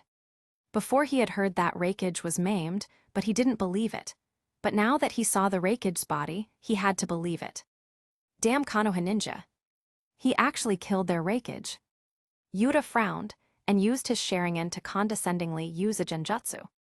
At this moment, the Kumigakure Anbu who had spoken up just now froze, and without hesitation, he pulled out his kunai and slashed his neck. Blood spurted out, and his corpse fell to the ground. I think some people are not very clear about the current situation. I could burn your whole village to the ground right now if I wanted to. Yuta said with a sneer. Wait a minute, Your Excellency, please calm down. Dai hurriedly persuaded, and cold sweat fell from his forehead. From such a long distance, that Konoha ninja could instantly control an elite Anbu, causing him to commit suicide. This level genjutsu, and that Sharingan. There's no mistake. It's definitely Uchiha Yuta, who had killed Naruto by Hiruzen. But even the Uchiha clan, who are good at genjutsu, shouldn't be able to control a perfect Jinchuriki, right? How did he do it? I am the Raikage's assistant, Dai of Kumigakure. What is your purpose for coming to Kumigakure this time? Dai tried his best to suppress his anger and humiliation. After all, he couldn't do anything to Yuta. If Yuta controls the Eight Tails to ravage the village, Kumigakure will really be destroyed. Even the Raikage has been killed. I'm just here to inform you this time. Standing on the head of Eight Tails, Yuta looked down and said, Your Raikage has been killed, and all the Kumo ninjas who invaded the Land of Fire have been killed. As for the Eight Tails Jinchuriki Killer Bee, now he's my summoning beast. The condescending voice spread out. All the Kumo ninjas and villagers, who had noticed that something was going on here, also heard this. Lord Raikage was actually killed. The expedition troops, all of them are gone. Damn, Eight Tails is even controlled by him. Seeing the Eight Tails being trampled under Yuta's foot, many Kumo ninjas and villagers panicked and ran away. Eight Tails had been violent in the past, but at that time, the Raikage was able to suppress it. Now, the Raikage's body was in Yuta's hands. If Yuta controls the Eight Tails to destroy Kumigakure, who can stop it now? What are your plans? Dai's heart sank. It's actually true. The Kumo ninjas who set out on the expedition were actually wiped out. Even the odd combination of the Raikage and Killer Bee, one of them died and the other became the so-called summoning beast. The loss of Kumigakure this time was probably comparable to the sum of all the losses in the Third Great Ninja War. Rest assured, I have no plans to destroy Kumigakure right now. Yuta smiled, looked around and said, After all, if Kumigakure is destroyed, who will I get money from? After this, arrange for someone to go to Konoha to negotiate and prepare the terms of compensation. As for the compensation conditions, you can decide for yourself. Yuta had no interest in annexing Kumigakure for the time being. If Kumigakure is really annexed, what about the people of Kumigakure? Will they move to Konoha? It would be a lot of hassle to move around. In addition, in order to prevent Kumigakure from wanting to resist, I'll give you a small warning this time. Yuta said, and gave an order to the Eight Tails under his feet. Use a tailed beast bomb. Don't make it too big, just destroy the Raikage building. The Eight Tails quickly opened its bloody mouth, and a black chakra sphere rapidly condensed. Not good. Dai immediately felt that something bad was about to happen and wanted to dissuade Yuta, but it was too late. He could only shout at the people in the Raikage building, and then jump out of the window first. Boom! The surging chakra spewed out. The Raikage building, along with the mountain below, was destroyed by the tailed beast bomb. This is just a welcome gift. If the sincerity of Kumigakure is not enough, there will be many more similar gifts. Yuta said with a smile on the corner of his mouth. Then, he ignored the crowd in Kumigakure and left with Eight Tails using the Flying Thunder God technique. Dai looked at the destroyed Raikage building in a trance. How did Kumigakure suddenly get in this situation? Aren't they the second strongest hidden village in the world after Konoha? Now, they were being beaten at the door by others, but they didn't dare to do anything. They were even thankful that the other party didn't directly Kumigakure. Next, we have to go to Konoha to negotiate and give enough compensation. Dadai's face was full of frustration. A few years ago, Kumigakure had gone to Konoha to negotiate peace. But that time, they actually wanted to take the opportunity to steal the Byakugan. This time, their spine was really broken, and they were forced to ask for peace. Capitulo 103, Abido, Yuta will become blind. Land of Rain. In a secret base of Akatsuki. At this time, the Akatsuki had not yet killed Hanzo, and was still a mercenary organization that was secretly developing in the Land of Rain. Itachi had just returned from a mission and walked into the base with a blank face. On the night of extermination, he was manipulated by Yuta to slaughter the Sarutobi clan. Originally, the order Yuta had given him was to commit suicide after exterminating the Sarutobi clan. However, at the last moment, the masked man who was suspected to be Midora suddenly appeared and rescued him who was about to commit suicide. After that, he, who could no longer return to Konoha, could only join this Akatsuki. He performed various missions every day and tried to inquire about the organization's intelligence. He lived like a corpse. Itachi even thought that it was better to die on the night of genocide. The scene of slaughtering the Sarutobi clan still haunted his mind. Women, old people, children. Everyone's screams, wailing, and begging for mercy echoed in his ears. Since that day, these images had reverberated in his mind every day. Yuta, that crazy bastard. If he wanted to lead a coup d'etat with his clan, why did he not just do that? Why did he want to destroy the Sarutobi clan as well? And he even used genjutsu to control him, and used his hand to exterminate the Sarutobi clan. So many innocent people died at his hands. After killing so many people, does Yuta not have nightmares? It's Itachi, we meet again. A hoarse low voice sounded. A pale-skinned Orochimaru emerged from a laboratory on the base. Looking at Itachi's gaze, Orochimaru's expression turned a little playful. He had noticed Itachi before he had defected from Konoha. Once he and Yuta were called the twin stars of the Uchiha clan, but now the fate of the two was completely different. One succeeded in their coup, killing his teacher, the Third Hokage. One was manipulated to exterminate the Sarutobi clan, and could only leave Konoha and join a rebel organization like Akatsuki. Orochimaru. Itachi looked cold and alert, ready to use his Sharingan. After being led by that mysterious man to join the Akatsuki, he was shocked to discover that this organization, which was not well known, had actually gathered so many rebels. Sasori, Sunigakure S-rank rebel. Kakuzu, Takigakure S-rank rebel. Orochimaru, Konoha S-rank rebel. And his own teammate, Juzo, who was also one of Kirigakure's 7 ninja swordsmen, had joined the Akatsuki. An organization that has hired so many dangerous rebels must have a lot of plots. As for the leader of the Akatsuki, Pain, he even had the legendary Rinnegan. What's more, the masked man who was suspected of being Midora was probably the mastermind behind the Akatsuki. The gathering of so many dangerous people would definitely endanger the peace of the ninja world. Don't be nervous, I'm just here to tell you something. Orochimaru chuckled and said, you should know that Kumigakure and Iwagakure have invaded the Land of Fire, right? Also, it was Yuta who led Konoha ninjas to stop Kumigakure. Itachi's eyes narrowed.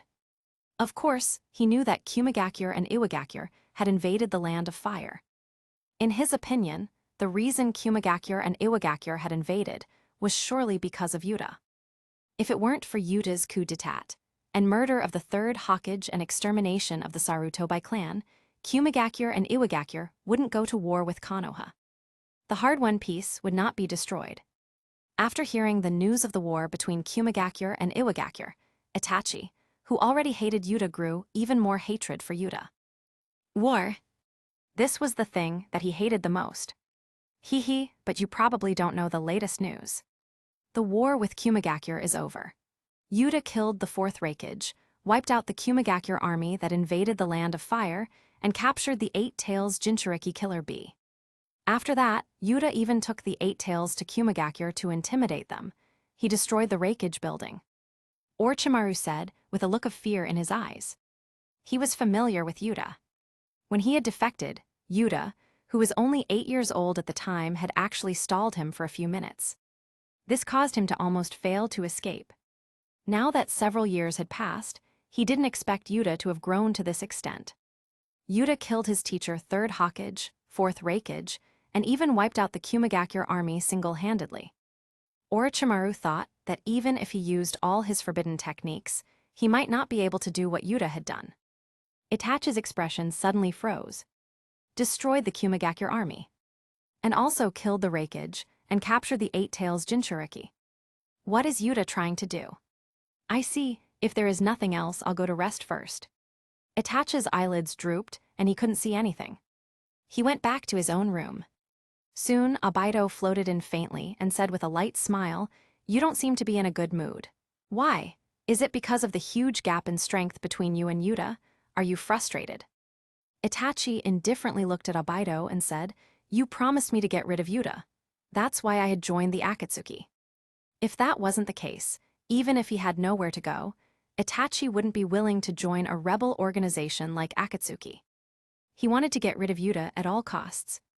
In his opinion, Yuta was too selfish. He ignored the overall situation of the village and the peace of the world. These ideas had been verified one by one. Because of Yuta's coup, a war erupted between the village and Kumigakure and Iwagakure. The Kumigakure army was completely wiped out, and several lives were devastated. This proved Yuta's brutality, as he had even controlled him to exterminate the Sarutobi clan. No need to worry about him. Abido chuckled and said, "I'll tell you a thing about the Mangekyo Sharingan. The user will gradually become blind with each use. And in Yuta's previous battle, I know that he had combined the power of Susanu and Eight Tails. The reason why he did this was because he realized that the consumption of pupil power could not be compensated. He now understood the details of the previous night of extermination. Yuta had controlled Susanu and chased Sarutobi Hiruzen in Konoha. When Yuta becomes blind, won't he be able to easily kill him? A blind Yuta wouldn't even need his attention at all. What Abido was more concerned about was how on earth Yuta had learned about his pupil technique. He even had some doubts that Zetsu had betrayed him. After all, apart from the dead Madara, only one person knew about his Kamui. It was just a pity that he had no evidence, and he couldn't think of why Zetsu would betray him. Will he go blind? Itachi's eyes flashed. If this was the case, then when Yuta's strength weakens, he might be able to take revenge himself. Yuta, who manipulated him to slaughter the Sarutobi clan, was the one he hated the most in his heart. Suddenly thinking of something, Itachi frowned and said, "If the Mangekyo Sharingan user can go blind, why do you use your Mangekyo so much?" Abido said in a relaxed tone, "Some people are different. That's why I value you more. There is a solution to the problem of Mangekyo's blindness. Yuta can't fulfill that condition, but you have a chance. To solve the problem of blindness, either the brother's eye is transplanted, or first Hokage cells are transplanted. For the former, Yuta had no brothers and did not meet the conditions. In the latter case, not to mention that Yuta does not know this method. Even if he does, it is not easy to survive the transplantation of Hashirama cells. Therefore, in Abido's view, Yuta was bound to become blind in the future." Capítulo 104, the situation on Iwagakure side. The border of the land of fire. Next to the land of grass. This time, Iwagakure was planning to invade the land of fire with the land of grass. Although Konoha had quickly reacted, the battlefield was still in the land of fire. In the camp of the Konoha army. "Lord Jiraiya, your combat arrangements are a little conservative," Narashikaku said with a sigh. The commander-in-chief of the combined force against Iwagakure and Kusagakure this time was Jiraiya. Jiraiya was very strong, but his ability as the commander was not good enough. Jiraiya arranged his own people to act timid, and when attacking the enemy, he showed needless benevolence. Up to now, Konoha was still in a stalemate in the land of fire. If the enemy cannot be beaten out of the land of fire as soon as possible, the land of fire will lose a lot, and the daimyo will also reprimand them. Moreover, the current exchange ratio was really trash. The number of ninjas lost by both sides was almost equal. You must know that, Although the number of Konoha ninjas were not as much as that of the joint force of Iwagakure and Kusagakure, their overall quality was much stronger. Now that the exchange ratio was basically the same, Jiraiya, the commander-in-chief, had to bear a great responsibility. There are too many ninjas, and Shikaku, some of your thoughts don't quite fit. Jiraiya said helplessly. For example, Nara Shikaku would sometimes suggest him to let some Konoha ninjas act as bait, lure the enemy, and then concentrate a large number of ninjas to destroy the enemy. But if this was done, the ninjas acting as the decoys would probably have a hard time surviving. He could not accept such an approach, deliberately sending his people to their death. He really couldn't do such a thing. Lord Jiraiya, this is war. Nara Shikaku said seriously. He was a little speechless. Jiraiya, the dignified Konoha Sannin, was actually so childish. No wonder Fourth Raikage's campaign had nothing to do with Jiraiya. In Nara Shikaku's view, among the Konoha Sannin, Orochimaru had the ability to command the battlefield. As for Jiraiya, he could only be used as a high-end combat power at most. Jiraiya shook his head, still sticking to his opinion. This was his own ninja way. He didn't even want to be involved in the war at all, if possible. Why not sit down and have a good talk instead? Iwagakure already has a lot of people, and they have also united with Kusagakure, which is not weak. If we want to end the war as soon as possible, it may depend on whether Kumagakure can be dealt with as soon as possible. Jiraiya shook his head and said, ending the war with Kumagakure quickly. That was easier said than done. Neither the Fourth Raikage nor the perfect Jinchuriki Killer B were easy to deal with. Before, Konoha had Minato around, who could hold them both. Now he could only let that kid Yuta deal with Kumagakure. Hearing this, Nara Shikaku also looked worried. Yuta was great, but it was still a little bit difficult to defeat Kumagakure's Ob group. What's more, even though Kumo ninjas were not as numerous as Iwagakure, they were all elite. It might take a while to deal with Kumagakure. Stop talking about that, Shikaku, I have something to ask you. Jiraiya said seriously, about the night of the Uchiha coup, I feel that something is wrong. The first is the Uchiha clan. I went to check and found that the traces of the battle were all around the Uchiha clan. And regarding the Sarutobi clan, I heard that a fiery red barrier was raised around the Sarutobi clan at that time. Perhaps it was because of the barrier that the Sarutobi clansmen could not escape and were completely wiped out. Nara Shikaku immediately understood and said, you mean to say that although the Third Raikage ordered the extermination of the Uchiha family, the Uchiha clan was already prepared. The Uchiha clan took precautions in advance and wiped out all those who carried out the genocide operation outside the clan. Then Yuta controlled Itachi and arranged people to set up a barrier around the Sarutobi clan so that Itachi could exterminate the entire Sarutobi clan. All of this was obviously arranged in advance. Even Nara Shikaku suspected that killing Danzo in advance and destroying the root might also be within the Uchiha clan's plan. Jiraiya nodded and said, it's probably more than that. Perhaps, even if the old man didn't do anything, the Uchiha clan might have sooner or later staged a coup. Yuta's idea before showed his grand ambitions. Abolish the Hokage position. Become the only god himself. With this thought, even if his teacher didn't do anything, Yuta might have still done something himself. Nara Shikaku frowned slightly and retorted, before that, Danzo once led the entire route to attack and kill Yuta. He even set up a barrier in the village to attack and kill him. It's hard to say whether the Third Raikage knew about this kind of thing. If the Third Raikage knew about it, then the Uchiha clan would be forced to resist in advance. In Nara Shikaku's view, the essence of the conflict between the two sides was because Sarutobi Hiruzen was too old and weak to secure his position as the Hokage, so he kept suppressing other ninjas. The Uchiha clan did not want to be eliminated and chose to resist, which was understandable. At most, the Sarutobi clan being slaughtered was a bit too much. However, it was understandable that Yuta would do such a thing to take revenge. No, I may not be sure about the other Uchihas, but Yuta must have wanted to launch a coup. Jiraiya seriously said, and then he told Shikaku about the future plan that Yuta had told him before. Nara Shikaku was completely stunned.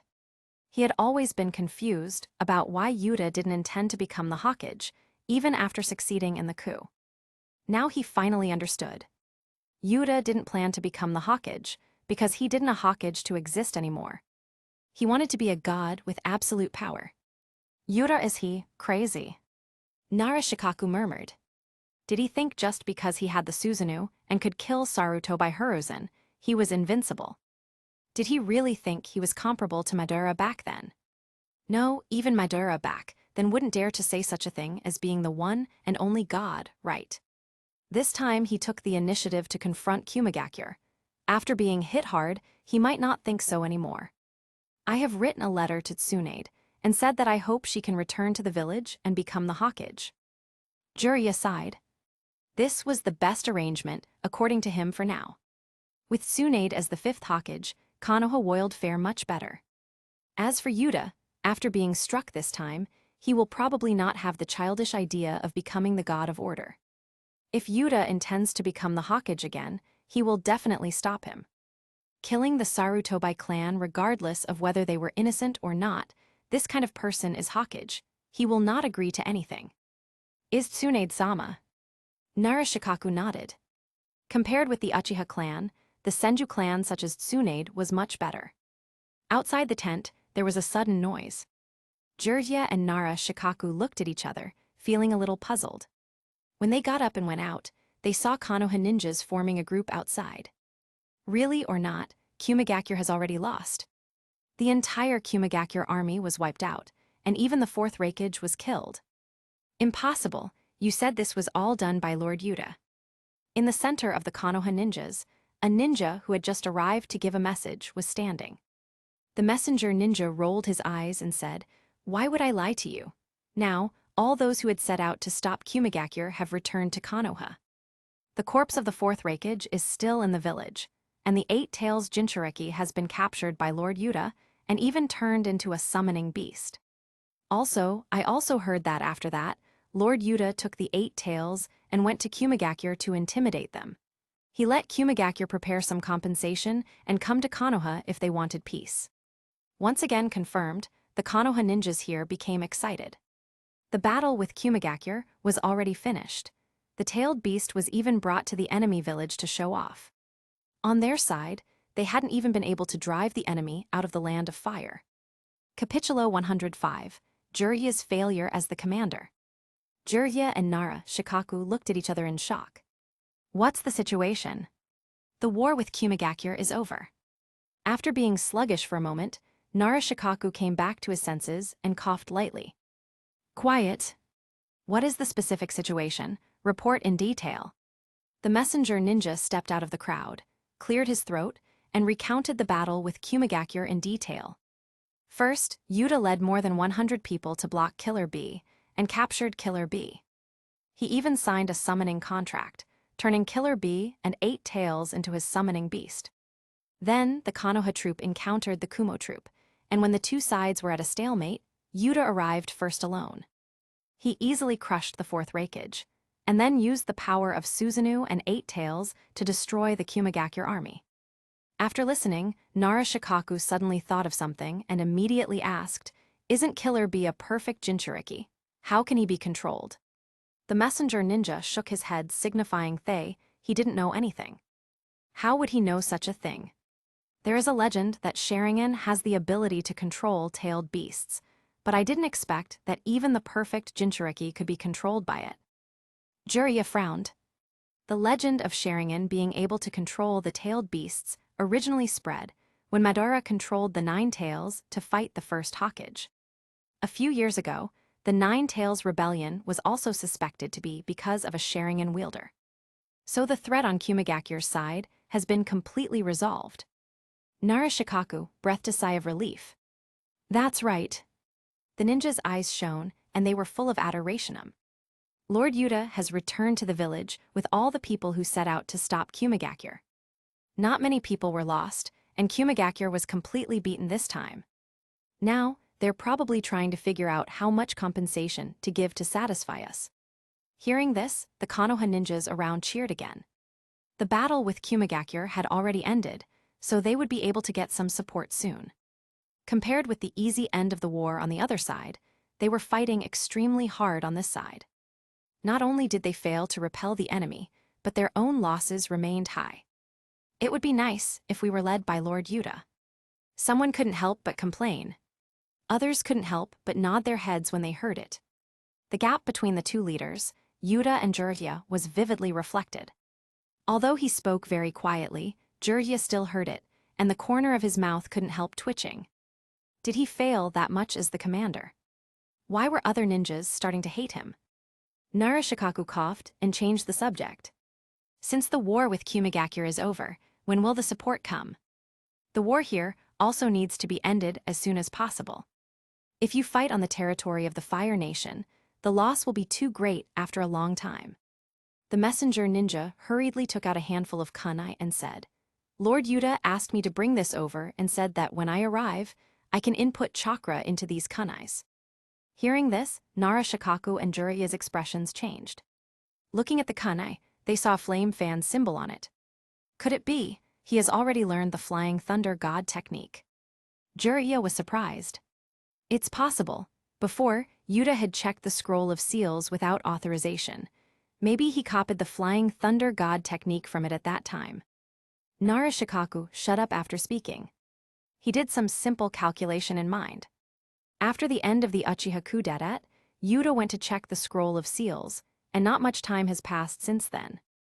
Yuta had started to learn the Flying Thunder God technique at that time, and now he could already use it. Even the Fourth Raikage didn't learn it so fast back then. The messenger ninja saw that neither of them spoke, so he injected chakra into the kunai. After a moment, swish! Yuta's figure appeared out of thin air. It's really the Flying Thunder God technique. Jiraiya muttered to himself. He could be sure that Yuta had appeared out of nowhere. He now understood why Yuta could defeat the Fourth Raikage. In the face of time and space, ninjutsu such as the Flying Thunder God technique, even if the Fourth Raikage was known as the fastest in the world, he would be no match. You guys are still in the land of fire. There are so many of you, but you can't even drive Iwagakure out of the land of fire. Yuta said with a dissatisfied expression. When he rushed over through the Flying Thunder God technique, he had confirmed the spatial coordinates here and realized that he was still in the land of fire. Isn't Narashikaku some kind of genius strategist? Was he holding back? The person in charge of the overall command is Jiraiya-sama. Narashikaku felt that he had to defend himself. Yuta glanced at Jiraiya and sneered. You told me before that don't think too highly of one's strength. What a person can do is limited. Now, you've really demonstrated that pretty well. Jiraiya blushed and almost rolled his eyes in anger. He tried his best to control his emotions and said, Since the matter with Kumigakure is over, I will inform Iwagakure about the battle report and persuade them to not fight anymore. It should be possible to negotiate with them soon. Peace talks, are they worthy of peace talks with us? Yuta didn't hide his disdain at all. Not to mention, how could the battle end like this? Iwagakure should be taught a lesson. Seeing that Jiraiya wanted to speak, Narashikaku also persuaded. Lord Jiraiya, Iwagakure took the initiative to start a war, and now there is no reason for us to take the initiative to negotiate. Also, if we take the initiative to negotiate, the compensation Iwagakure will give us won't be. Is compensation necessary? I think it's better to sit down and have a good talk. Compensation or the like is secondary, Jiraiya said. Hearing this, Yuta and Narashikaku's expressions became a little weird. This kind of thinking was simply too childish. Was this really Jiraiya, one of the Konoha Sannin? Tusk. That old guy Saruto by Hiruzen didn't ask for compensation because he was cowardly. You don't want compensation because of what? Because of stupidity. Yuta said unceremoniously. He thought he knew enough about Jiraiya. Unexpectedly, Jiraiya's naivety was beyond his imagination. The enemy had taken the initiative to invade Konoha. Now that they had a huge advantage, he wanted to take the initiative to negotiate and not care about compensation. Simply stupid. Did he think Iwagakure would thank him and change their ways if he did that? Thinking about it now, Yahiko and the members of the first generation of Akatsuki weren't killed just because of Hanzo and Danzo's evil character. Yahiko's own stupidity was also an important cause for this. Yahiko believed in Jiraiya's way, and in a place like the Land of Rain, the strength of cage level was not enough. Super cage level strength is needed to survive against the likes of Hanzo. I don't want to listen to your stupid nonsense anymore. Tell me what's going on with Iwagakure. Yuta directly ignored Jiraiya, who was angry and asked. Narashikaku hurriedly said, "Now, Iwagakure and Kusagakure have joined forces. Of course, the main force is still Iwagakure, and there are 5,000 ninjas. The average strength of the Kusagakure ninjas is not exceptional, but because of some unknown reason, their chakra and physical strength recover quickly." Yuta nodded. Speaking of which, Karin, who has the blood of the Uzumaki clan, seemed to be from Kusagakure in the original story, right? The fast recovery of Kusagakure ninjas should have something to do with this. I'll go to Kusagakure to take a look first. If they surrender, it's fine. Otherwise, I will just destroy Kusagakure, Yuta said with a sneer. Are you going alone? Isn't that dangerous? Narashikaku frowned. Although Kusagakure was only a small ninja village, it was not weak. Even if he could borrow the power of 8 tails, he was just one person. There might be an accident. If the war can be easily ended now, there is no need to cause more casualties, right?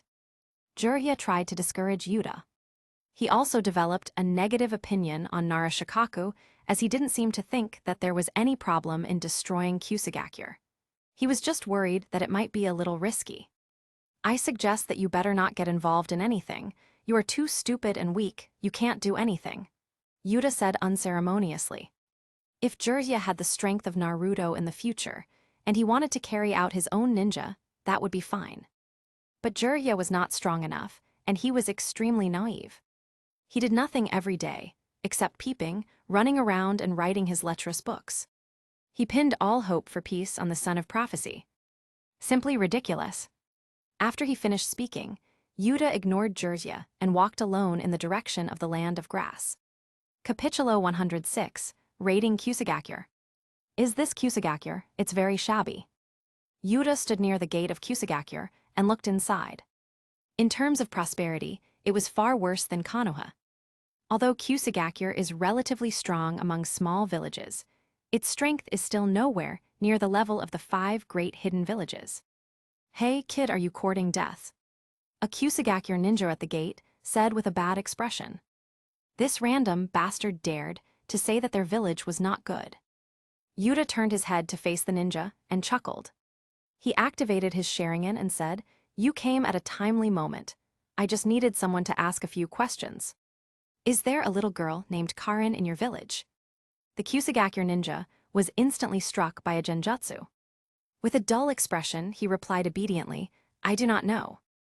Yuta frowned, thought about it, and continued to ask, "She's a little girl with red hair, and her mother should have red hair too." This Kusagakure ninja might not know Karin's name, but her red hair should still be obvious. The Kusagakure ninja replied, "Yes, that woman is a tool to help us recover chakra and heal our injuries. She is pretty useful. The village recently invaded Konoha. It's all thanks to that woman that the ninjas could recover quickly and keep fighting." "Where is she now?" Yuta asked blankly. "I don't know. She is usually in the village, but she was taken away not long ago." The Kusagakure ninja replied mechanically. Yuta frowned slightly and used the Kagura Mind Eye to sense the entire Kusagakure. He sensed all kinds of large and small chakras, but none of them were noteworthy. The strongest was only at the level of an elite Jonin level. If Karin or her mother were here, with their amount of chakra, he should have been able to easily sense them. "Forget it, kill yourself." Yuta gave an order casually and walked straight towards Kusagakure. There were other Kusagakure ninjas at the gate who wanted to intercept him, but they were also controlled by genjutsu. To deal with these kinds of weaklings, just looking at them once with the Sharingan was enough. Soon, Yuta came to the central area of Kusagakure, an administrative building. "Are you here to issue a mission? A war with Konoha is ongoing right now, and not many ninjas are here." A ninja seemed to regard Yuta as a foreigner who had come to issue a mission. Yuta didn't talk any nonsense at all, and directly controlled the ninja with a genjutsu. Who is in charge of this village now? Tell him to get here immediately. Whoosh, whoosh. Several masked Kusagakure Anbu rushed out. Who are you? Sharingan, it's a Konoha ninja. No, don't look him in the eyes. The Anbu didn't know who Yuta was, but they saw Yuta's Sharingan. The Uchiha clan's bloodline limit was well known, so they realized that Yuta was an Uchiha at a glance. The three Kusagakure Anbus quickly separated. They divided into 3 directions and attacked Yuta, who was in the middle together. Boom! Their fists were stopped by a pale golden skeleton phantom that had appeared out of thin air. What is this? The Kusagakure Anbus looked at the golden skeleton that was as tall as a person and were completely dumbfounded. In a short period of time, after the battle broke out, the nearby ninjas quickly surrounded Yuta. They tried to hit Yuta with taijutsu, or threw kunais with explosive tags attached at them towards Yuta, or used ninjutsu to hit him. However, the golden Susanu in the center remained intact. Have I fallen into a genjutsu? Someone muttered. What was happening? What kind of ninjutsu was that golden thing? Its defense is too strong, right? It's so boring, Yuta pouted. He had only used the initial form of Susano. He was even just standing here, but these people still couldn't even scratch him. Among the group of ninjas, an elder stood up and asked, Who is your excellency? Why did you invade Kusagakure? Looking at the Sharingan, he realized that it should be a Konoha ninja. But it shouldn't be, right? Was this guy crazy? Why would a Konoha ninja dare to trespass into Kusagakure alone? The strength of Kusagakure is not weak. Even if a cage-level powerhouse, once surrounded by the endless Kusagakure ninjas, might be exhausted and die. The person who came to kill you. Yuta raised the corners of his mouth, and a golden skeleton arm stretched out from the side of the Susanu, grabbing the elder. The elder didn't even have time to exclaim. When he looked up, he saw the Sharingan in front of him and lost consciousness. There are 2 descendants of the Uzumaki clan in your village. Where are they? Yuta ignored the Kusagakure ninjas, frantically attacking the Susanu, and questioned calmly. They were imprisoned in Hazuki Castle. That woman has a lot of chakra, which can be used to open the box of ultimate bliss. The elder replied with a dull expression. Box of ultimate bliss. Yuta frowned slightly. This seemed to be the storyline of a Naruto movie called Blood Prison. The box of ultimate bliss, said to be the ninja tool of the Sage of 6 Paths, was the ultimate weapon in the era of the Sage of 6 Paths. It is said that Kusagakure had once almost conquered the entire world with the box of ultimate bliss. Yuta didn't know if this legend was true or not. Point at the direction of Hazuki Castle and take me there, Yuta coldly ordered. Looking at the Kusagakure ninjas who were still relentlessly attacking him, Yuta used a little more pupil power, causing the golden Susanu to swell rapidly.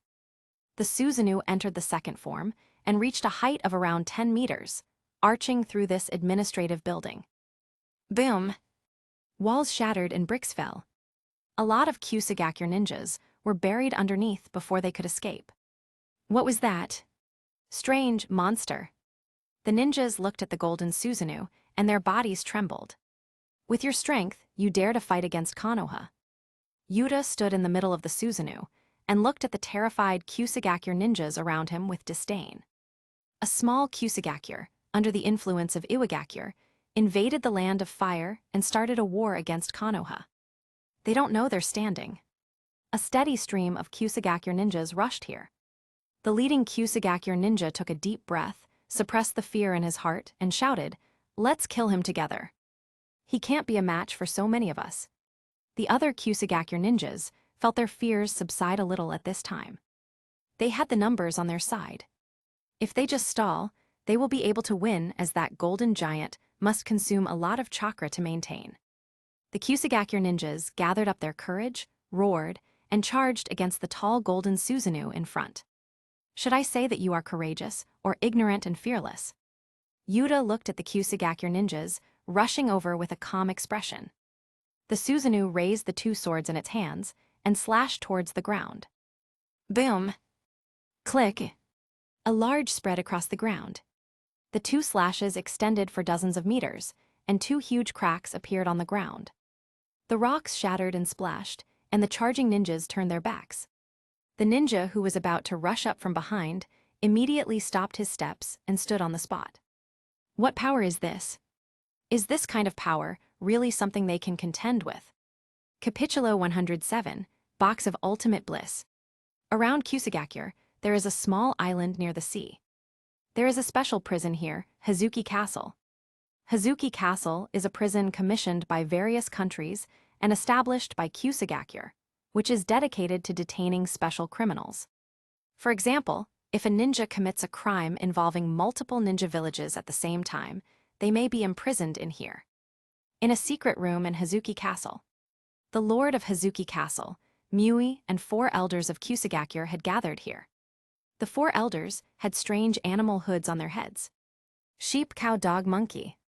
In addition to them, there was also a messenger of Iwagakure here. Can your box of ultimate bliss be opened? Iwagakure's messenger said impatiently. Iwagakure had joins forced with Kusagakure, and they were currently in a stalemate with Konoha. If the current situation continues like this, then after the war is over, Iwagakure will only be able to get very limited benefits. Kusagakure had said that they had a secret weapon called the Box of Ultimate Bliss. But the power of this ultimate weapon was unknown. However, no matter how powerful it was necessary to talk about it. It takes a lot of chakra to open the Box of Ultimate Bliss. Even though we've been working on it over the years, it's still not enough. If Iwagakure can mobilize the Jinchuriki, the Box of Ultimate Bliss can be opened. The elder who was wearing a bull hood said, any Jinchuriki would absolutely be able to open the Box of Ultimate Bliss. Impossible. The Iwagakure messenger immediately vetoed.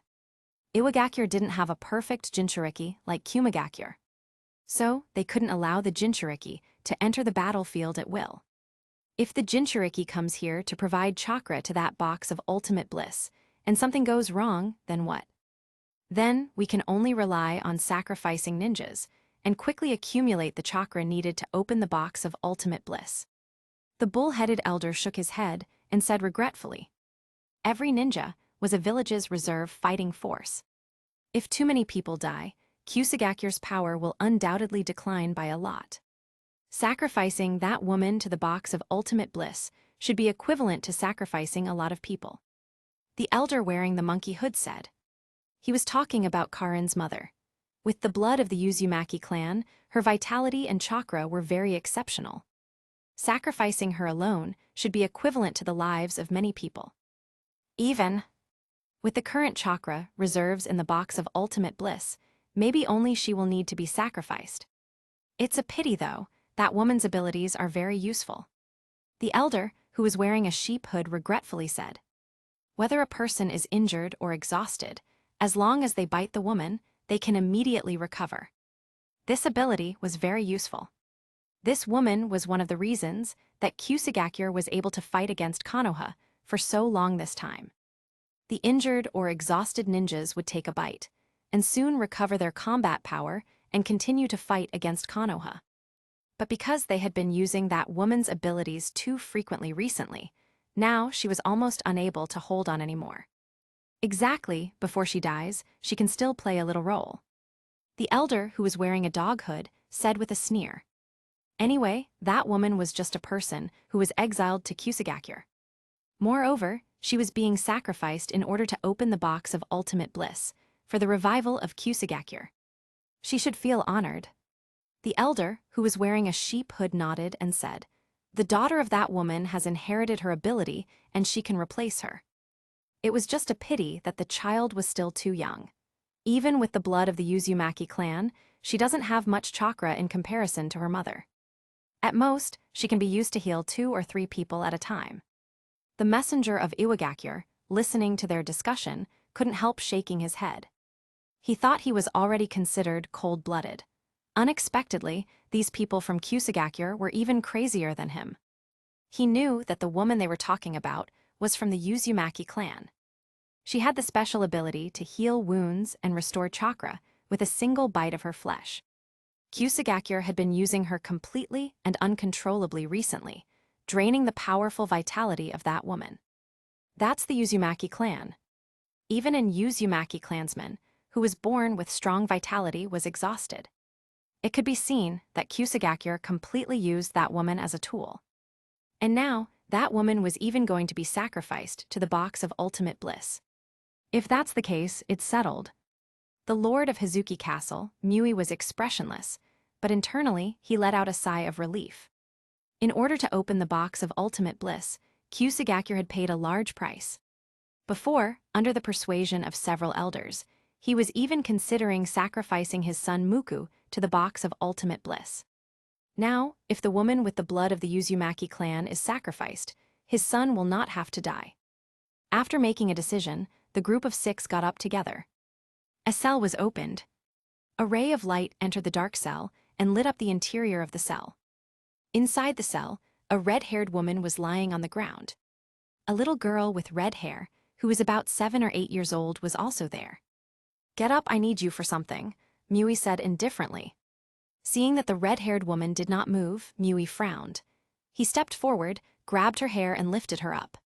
He saw that the woman's skin that was covered with all kinds of tooth marks was exposed. Her chest heaved slightly, and he could see that she was still breathing. "Let go of my mother." Karin rushed towards Mui, but she was kicked and her body hit the wall. Karin felt dizzy and got up with difficulty. She saw those people leave with her mother. The cell door closed, and the room fell into darkness again.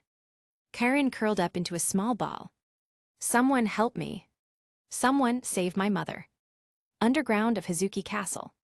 Is this the box of ultimate bliss? The expression of the Iwagakure messenger slightly changed. There was a huge cube that was 7 or 8 meters tall in front of him. A twisted face could be seen on each side of the cube. The faces represented 4 emotions.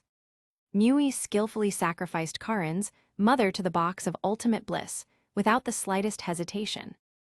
"Aya!" Bursts of roars sounded from the box of ultimate bliss. The screams were filled with endless, heart-piercing pain. The box of ultimate bliss has finally opened. We can now regain the glory of Kusagakure. The era of Kusagakure's conquest of the world is finally coming. The elders of Kusagakure, wearing animal headgears, looked excited, and their excitement even reached the level of madness. With the ninja tool of the legendary sage of 6 paths, they no longer need to look up to Iwagakure, and they no longer need to worry about Konoha. Conquer the world? The Iwagakure messenger frowned. Are these people daydreaming? How dare they think such a thing? Mui stood in front of the box of ultimate bliss with open arms. He said, "Box of ultimate bliss, please give us Kusagakure the power to conquer the world." Whoa! A whimpering sound came out from the box of ultimate bliss. The mouth of the twisted face on the front side of the cube opened. The inside of the mouth was deep and dim, and an ominous aura gushed out from the mouth. A thin figure came out while staggering. Capitulo 108, Satori meeting Karin. The person who came out while staggering had dull red long hair. It was Karin's mother. Alarm bells rang out in Mui's heart, and he quickly retreated. The next moment, he saw Karin's mother appear near the elder wearing the sheep hood in an instant, and a punch pierced the abdomen of the elder. This elder didn't have time to react at all. Looking at the red-haired woman in front of him, blood spit out from his mouth, and his eyes widened. "It's a pity that you actually escaped." Karin's mother unconcernedly took out her blood-covered arm, shook it, and said with a slightly regretful expression. The elder wearing a sheep hood fell to the ground with a bang. A large amount of blood flowed out of the pierced abdomen. He quickly lost his voice. He didn't understand what had happened until he died. It was clear that the glorious days of Kusagakure was just around the corner. Mui and the others' faces changed dramatically. What monster was this? Was this still the original docile woman? What exactly had the box of ultimate bliss released? Looks like you have guessed it. Karin's mother let out a pleasant and strange smile, and her body shape changed rapidly. In an instant, she turned into a monster with wings they were akin to a devil. She turned monster with wings on its back, slender limbs, and black feathers all over its body. The monster's wings fluttered and it flew in the air, its bloody eyes watching the people. "After so many years, I am finally out. To celebrate, I'll give you a farewell first. Boom! The cell door was violently broken open. Karin, who was curled up on the ground, slowly opened her eyes and got used to the light, and only then did she see who had come in. It was not a prison warden. A strange, golden skeleton phantom appeared in front of her. A very handsome, 13-year-old big brother was inside it. Karin opened her mouth to say something, but found that her voice was hoarse. "Are you Karin?" Yuta walked over slowly and asked.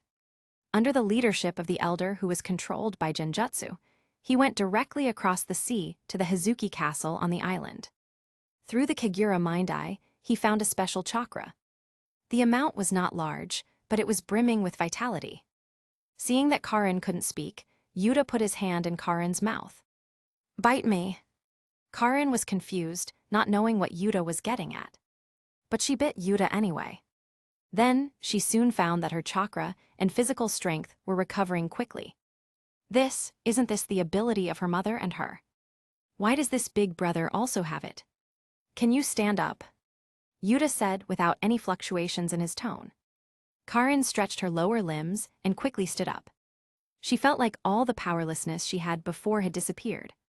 "Do you want to live?" Yuta continued. "Well, can I ask you to rescue my mother?" Karin said in a timid voice. "It may be a little late to save your mother, but let's see." Yuta turned his head and looked in the other direction. With the Kagura mind eye, he sensed an unusually evil chakra. Yuta recalled what the elder had said before about Karin's mother maybe being sacrificed to the box of ultimate bliss. Yuta still somewhat remembers the plot of the blood prison. Kusagakure planned to frame Naruto and put Naruto in the Hazuki castle, intending to borrow Naruto's Nine Tails chakra to open the box of ultimate bliss. However, after the box of ultimate bliss was finally opened, Mui made a wish to see his son Muku. It turned out that Mui had once sacrificed his son Muku in order to open the box of ultimate bliss. However, after doing it, Mui regretted it and felt that his son was more important than his ambition. The monster Satori in the box of ultimate bliss was released. The box of ultimate bliss. Just by hearing the name, it doesn't sound like a good thing. An item that can realize all wishes, how can such stuff be good? Mui asked his son to provide chakra to the box of ultimate bliss, but Muku was swallowed by the box of ultimate bliss. Then Mui regretted it and felt that his son was more important. After wishing to resurrect Muku, the monster in the box of ultimate bliss was released. Simply outrageous. Such a person deserves to be a father. However, Yuta thought about it and realized that many father characters in the Naruto world were also quite out of line. The Fourth Raikage Rasa tried to assassinate his son Gaara to test whether Gaara could control the power of a tailed beast. Fugaku let Itachi kill people on the battlefield from a young age. He was responsible for Itachi's flawed character. Even Minato counted as a terrible father. He put all the burdens of the future on his newborn child. Didn't he know what difficulties a Jinchuriki would face in the village? Having confidence in your own child would be fine if Naruto was an adult, but Naruto was just born at that time. There were too many confusing behavioral patterns in this world. But now, with Karin's mother as a substitute, Muku escaped this disaster. Boom! The ground ahead suddenly exploded. Yuta grabbed Karin's back collar and pulled her back. A huge monster flapped its wings and slowly flew up. With a wanton smile, it looked at Yuta and Karin. "I have met two little insects again." Yuta looked up and shook his head. Tusk, this guy looks really ugly. Spherical head with tusks, slender chest, abdomen and limbs. Satori's flapping wings stopped for a moment. Ugly? Was this insect talking about him? Has this little bug not figured out what is going on? He wasn't thinking about how to escape, but judging his appearance. Just as Satori was about to get angry, he felt something, and a look of shock appeared on his hideous face. "Why don't I sense your fear?" "Fear? Would I be scared of you?" The pupil power in Yuta's eyes released, and the Susanu instantly changed from the initial form to the second form. 3 Magatamas appeared in the Susanu's hand, spinning at high speed. They smashed at Satori, who was on the opposite side. "Yasaka Magatama." Yuta stood in the middle of the Susanu, without any intention of giving in and avoiding. Capitulo 109, Power of Wood Release. Boom! Yasaka Magatama exploded in the Hazuki Castle. The original huge prison exploded from the middle, and the storm and shock wave destroyed all the buildings. Hazuki Castle exploded. What's going on? Damn, the box of ultimate bliss is about to open. There won't be any problems, right? A group of Kusagakyur ninjas were coming across the sea. Before, Yuta didn't fight long in Kusagakyur. He just grabbed an elder and left. At that time, no one dared to come forward to stop him. It was not until Yuta left Kusagakyur that this group of people dared to act.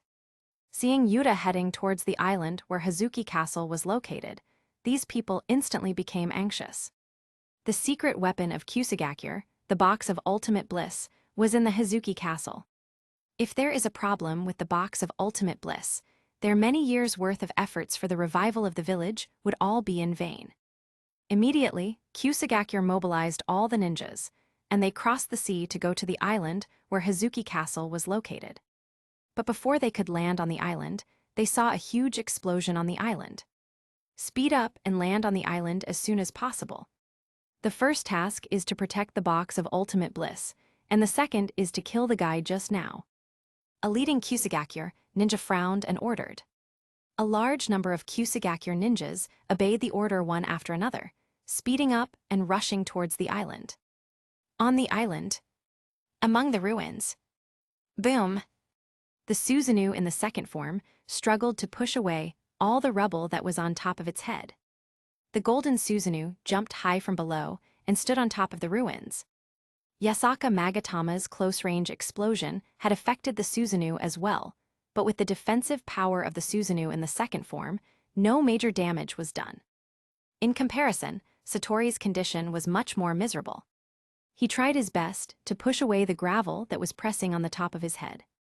Scars were seen all over his body, and he wasn't in his ideal state. He could perceive the hearts of others, and use this to predict the enemy's attack and avoid it in advance. But how could he hide from the explosion just now? This lunatic. Does he want to die? In this distance, even he would be blown up.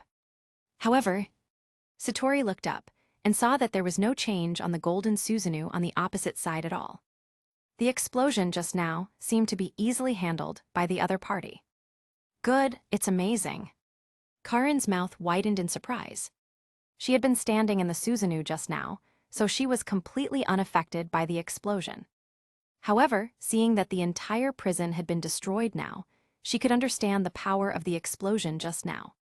If it weren't for the protection of this strange golden armor outside, she would have been bombed into pieces. Suddenly thinking of something, Karin's face instantly turned white. Won't my mother be killed by that explosion? Yuta looked back at her and said, "Your mother should have been devoured by this monster." He also didn't know the current state of Karin's mother. She should have been sacrificed by Kusagakyur into the box of ultimate bliss, but the specific state of this monster was very complicated. Karin's face instantly turned pale. Satori fluttered his wings and fluttered in the air, with a weird smile in his mouth.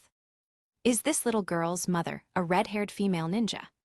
I ate her chakra tasted delicious. That woman's chakra was equivalent to the chakra of dozens of people, and it also had a strong vitality. Above the ruins on the ground, 2 more people climbed out. Mui, the lord of Hazuki Castle, and the messenger of Iwagakyur. At this moment, the 2 of them had scars all over their bodies, and they struggled to get out of the ruins. Before, the moment Satori had appeared, he had killed an elder. Later, several people fled, and 2 more elders were killed. Later, when fleeing, an inexplicable explosion suddenly occurred. Only the 2 of them were strong enough to survive the explosion. This is... Mui's face was covered with scars and blood, and he looked at everything around him with a confused look. What happened? Is this Hazuki Castle? How did it get bombed like this? Uchiha Yuta, the Iwagakyur messenger, exclaimed. He saw Yuta inside the golden Susanu and recognized him immediately. Before this expedition to invade the land of fire, the 3rd Tsuchikage had shown them the information they had on Uchiha Yuta, including a portrait. Mui was still confused. He had some impression of the name Uchiha Yuta. He had heard that he had launched a coup and killed Third Hokage. Is that guy this boy? Why was he here? What happened? Kusagakure had worked hard for decades and finally opened the box of ultimate bliss, but a monster came out that slaughtered everywhere. He was chased by that monster and fled everywhere, then Hazuki Castle exploded. He barely survived and saw the scene in front of him. At this time, a large number of Kusagakure ninjas came to the island one after another and rushed here. Lord Mui, this guy suddenly invaded the village before. A ninja immediately ran over to report. Someone saw Karin hiding behind Yuta and cursed it on the spot. Hey girl, where are you standing now? Standing with the person who attacked the village, do you want to betray Kusagakure? Karin's body trembled and she moved behind Yuta. Yuta chuckled and said, you guys were so frightened that you didn't dare to move just now, but it looks like you've become brave now. Do you think acting big in front of a little girl will make you superior? At this time, the ninjas had already surrounded Yuta in all directions. Seeing that Yuta had been besieged, although many people were still afraid of that strange golden giant, their confidence greatly increased at this moment. Don't be afraid, he is only one person. If we work together, we can beat him. Exactly, he has a limited amount of chakra. If all else fails, we can just fight a battle of attrition. That golden giant is very powerful. Don't fight at close range, use ninjutsu and ninja tools to harass it from a distance. The ninjas cheered each other up. They are really ignorant and fearless. Yuta shook his head and said, just now, I recently learned an interesting ninjutsu. I'll try it out on you guys. Saying that, Yuta snapped his hands together and shouted. Wood release, deep forest emergence. After getting Senju Hashirama's progenitor of wood release talent before, this was his first time using wood release. Boom! The island shook. Countless towering trees broke through the ground and rose from the ground, completely covering the entire island. In a few seconds, all the ninjas, including Satori who was in the sky, were covered by a huge forest. Capitulo 110, Binding Mui. The wildly growing trees were not as gentle as ordinary trees, but exuded a ferocious killing intent.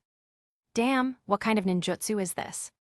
Could this be the wood release of the legendary First Hokage?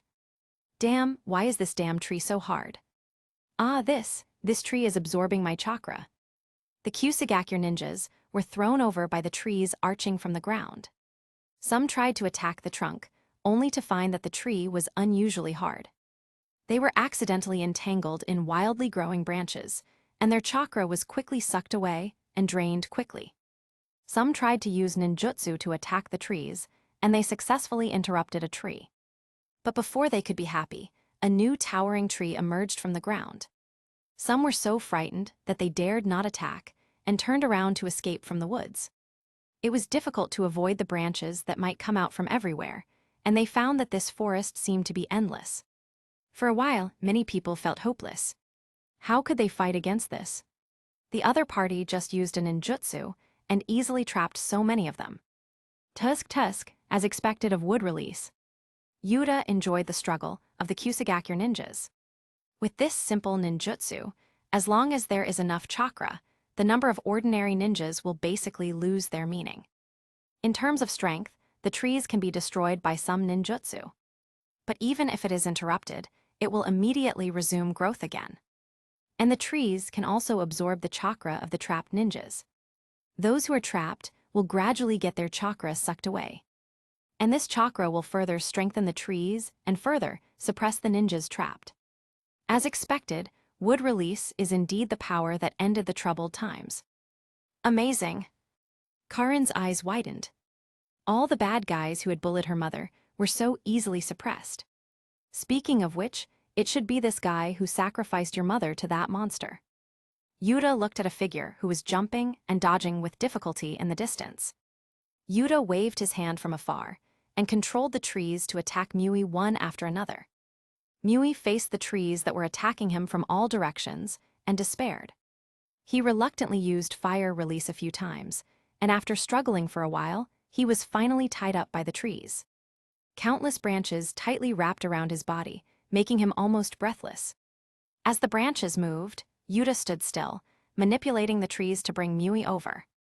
Mui swallowed his saliva and had no intention of resisting at all in his heart.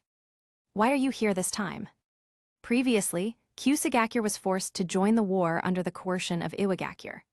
Kusagakure had absolutely no intention of being hostile to Konoha, but was forced by the situation. The revival of Kusagakure, or the box of ultimate bliss, didn't matter right now. He had to save his life now. Thinking of this, Mui betrayed Iwagakure without hesitation. If your excellency agrees, the Kusagakure ninjas on the front line can immediately join forces with Konoha to counterattack Iwa ninjas. Yuta sneered and said disdainfully, "Would I need to use the meager strength of Kusagakure for just a puny Iwagakure? Originally, I came to Kusagakure just to let the head of Kusagakure know what he had done and make him suffer a little bit. But what I saw in Kusagakure and this prison made me sick." Hearing this, Mui felt an ominous premonition in his heart.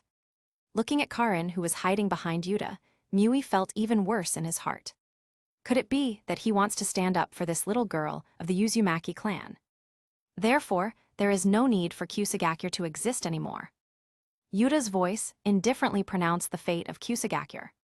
The people in this village really made him sick.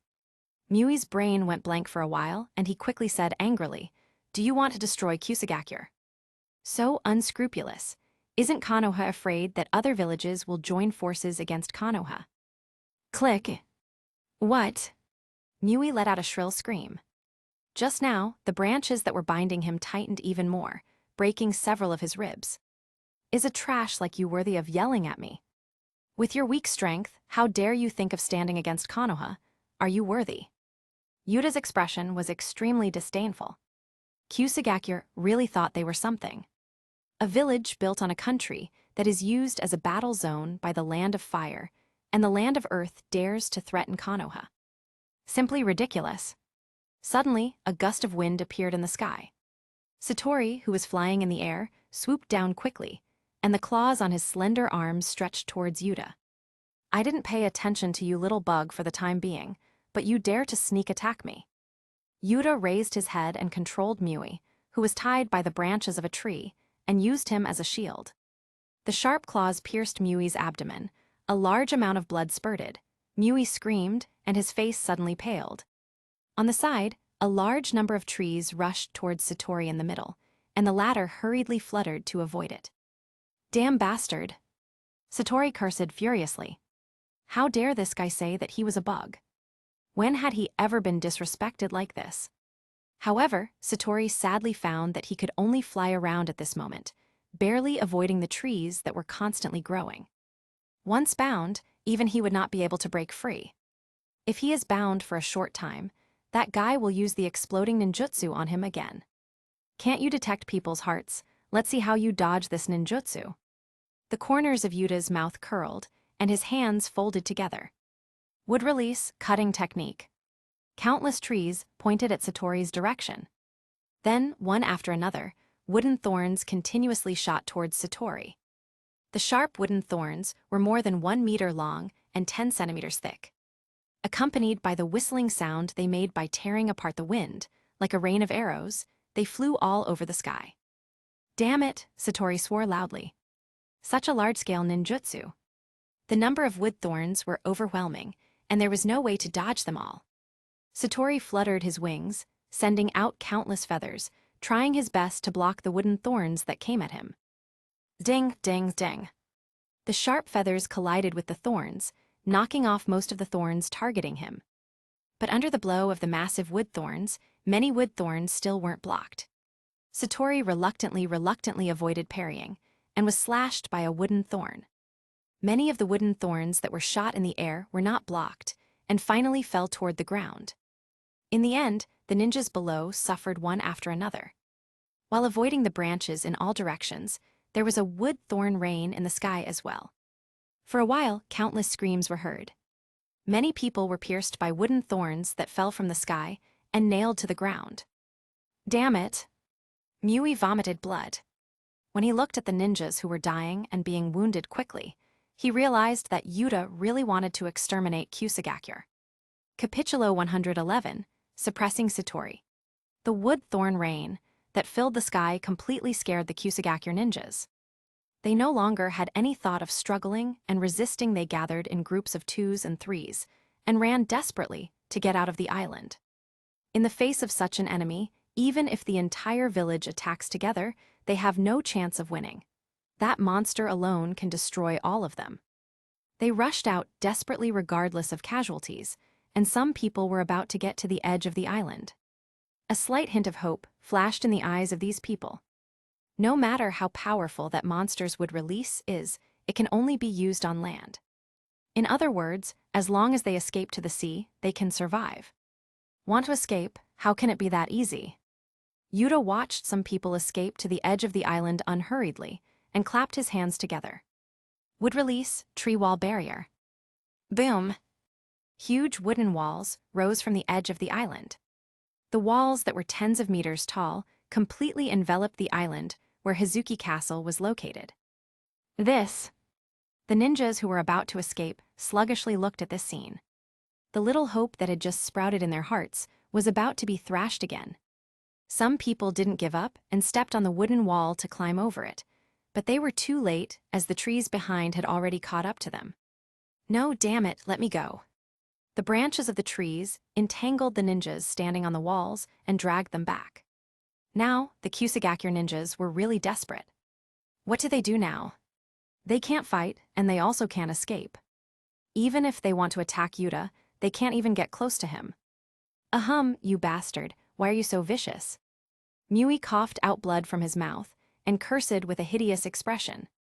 Since things had progressed to this point, he knew that Yuta wouldn't let Kusagakure off the hook even if he begged him. Yuta had made it clear that he wanted to destroy them all. Oh, you're still alive. Yuta looked at the big hole in Mui's abdomen and sighed at his vitality. How many people did Kusagakure kill in order to open this box of ultimate bliss? The reason I want to kill you is because you make me sick, that's all. Even though you guys are so weak, your ambitions are not small, so ridiculous. In the original story, in order to open the box of ultimate bliss, Mui had asked his son to provide chakra to the box of ultimate bliss. But his son Muku was swallowed by the box of ultimate bliss. And now, he sacrificed Karin's mother to the box of ultimate bliss. Aren't you very eager to get the power of the box of ultimate bliss? Then, I'll let you experience it for yourself. Yuta sharply looked at Mui and controlled Mui, who was bound by the branches, and held him up high. In the sky, countless sharp feathers poured down, rushing towards Yuta. Damn it! Mui was extremely angry, but he couldn't break free at all. All he could do was watch as countless feathers that were as sharp as kunai pierced through his body. At the last few moments of his life, Mui's consciousness was a little dazed. After so many years of struggles, they had finally opened the box of ultimate bliss, but a monster was released from there. And he, in the end, actually died at the hands of this monster. Countless feathers hit the Susanu, but they couldn't even tickle the Susanu at all. A huge fireball came down and enveloped the entire Susanu. The smoke dissipated, and the golden Susanu was still standing there without any trouble. Satori, who was flying in the sky, cursed at this moment. As a monster that had existed since the Sage of Six Paths era, he recognized the golden Susanu at this moment. The power possessed by Indra, the eldest son of Sage of Six Paths, Susanu. With Susanu's defense, most of his attacks wouldn't be able to harm it. He can only stall until Yuta can't maintain the Susanu. Then he will have a chance to fight back. However, Satori looked at the endless trees around him and felt sadness in his heart. Maybe he will be tied up by these crazy trees first. In the past, when he fought with others, for fun, he prolonged the fight. If others want to attack him, he can detect the other party's intention in advance by sensing the fear in his heart, so as to avoid it. However, at this moment, he was unable to perceive any fearful thoughts in Yuta's heart. Is this bastard not afraid of him at all? He, a monster from the Sage of Six Paths period, actually fell into such a miserable situation. Damn it! Satori looked down and cursed it again. Those Kusagakure ninjas are too weak. There are not many ninjas left who still have the strength to resist. Now, the trees all over the island are attacking him one after another. Facing the trees in all directions, Satori became anxious. He could only flutter his wings and fly towards the sky, trying to avoid the trees. He probably won't be able to beat Yuta this time. Maybe just run away. This thought kept arising in Satori's mind. Don't even think about leaving. Yuta saw that Satori had plans of escaping and sneered. He raised his hand, and dozens of golden chains rose into the sky. Adamantine sealing chains.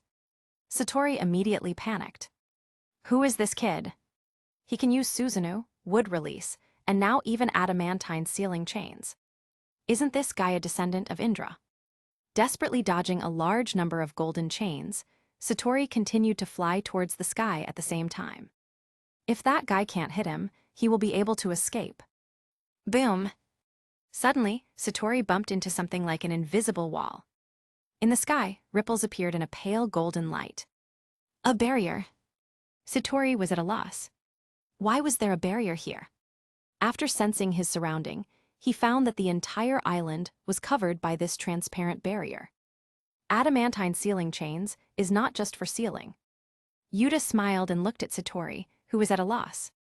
In addition to being used as a sealing technique, adamantine sealing chains can also be used to attack and even create barriers. During the Nine Tails Rebellion, Kushina bound the Nine Tails with adamantine sealing chains and also made a huge hemispherical barrier. When it comes to the strength of that barrier, even Sarutobi Hiruzen wouldn't be able to break it. At this moment, the barrier made by adamantine sealing chains was like an upside-down bowl, completely covering the island. This time, Satori realized that he had no way to escape. He wanted to fly high into the sky and escape, but he couldn't fly out of the barrier. From all directions, the trees and the chains of adamantine sealing chains attacked him together. No! Satori roared in despair. It's rare to come out like this once, but now he is about to be captured without any chance to fight back. No wonder that guy had no fear for him. A large number of chains bound Satori's limbs, wings, and spherical head. The branches of the trees also entangled him. Satori, who could no longer flap his wings, fell straight down. Boom! His huge body fell to the ground. The smoke dissipated. Satori, who was bound by adamantine sealing chains, gradually disappeared. The figure of a woman with red hair slowly appeared. Her chest heaved slightly. She's still alive, as expected of an Uzumaki clansman. Yuta came over and looked at Karin's mother lying on the ground. The vitality of the Uzumaki clan is really strong. Mother! Karin, who was behind him, rushed up while crying. She looked at her mother's weak appearance and didn't dare to touch her for fear that her mother would die tragically with just the slightest interference from her. Don't worry, your mother should be able to live. Yuta felt Karin's mother's condition carefully, and his expression became a little weird. Satori seems to be sealed inside the body of Karin's mother. By relying on the vitality of this monster, Karin's mother actually survived. Incredible. He sensed with the help of Kagura Mind Eye and found the box of ultimate bliss in the depths of the island. Yuta frowned and grabbed Karin and her mother roughly. It's time to leave. Having said that, he used the flying thunder god technique to cross the coast and returned to the shore. The box of ultimate bliss was destroyed. His Susanu instantly advanced to its second form. Hazuki Castle, box of ultimate bliss, and Kusagakur, they will all become history together today. The pupil power in Yuta's eyes exuded wildly, and 7 golden magatamas appeared in Susanu's hands. Then the Susanu threw them out suddenly. The golden light pierced the sky and smashed the island of where Hazuki Cask was located. This is... Some Kusagakur ninjas were still alive on the island. Seeing the golden light in the sky, they went in a trance. The next moment, endless light erupted. The magatama smashed into the center of the island and exploded. Rumbling. The island cracked open in the middle, huge rocks shattered and were blasted to powder. On the huge island, smoke and dust billowed. With the rumbling sound, the remaining boulders on the island sank to the bottom of the sea. The entire island was sunk by this blow. Capitulo 112, Jiraiya vs Anoki. Land of Fire. On the battlefield against Iwagakure. Sage Art, Massive Rinnegan. Jiraiya, who was in sage mode, jumped high from the head of Gamabunta and hit the third Tsuchikage Anoki, who was in the sky. Boom! The huge blue Reisingen hit the earth shield and easily crushed the shield. However, just at this moment, Anoki's figure continued to float towards the sky. Jiraiya, who couldn't fly, could only watch his body fall. The sage art version of Reisingen is really powerful. Anoki, who was floating in the air, sighed with emotion. The earth release that had been used hastily just now was smashed in an instant. If he was hit head-on, he wouldn't survive. Even his corpse would be blown to pieces.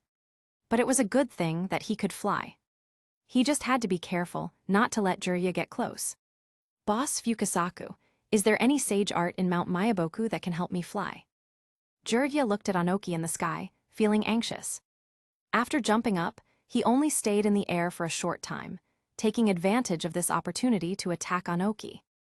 But in such a short time, Anoki defended a little and flew higher in the sky. He could only fall down helplessly. How can there be that kind of sage art? Fukasaku, who was standing on Jiraiya's shoulder, rolled his eyes. Shima on the other side suggested, the opponent can fly, and it is difficult to fight him at close range, so let's try to fight with long-range ninjutsu. Jiraiya frowned and immediately jumped back on top of Gamabunta's head.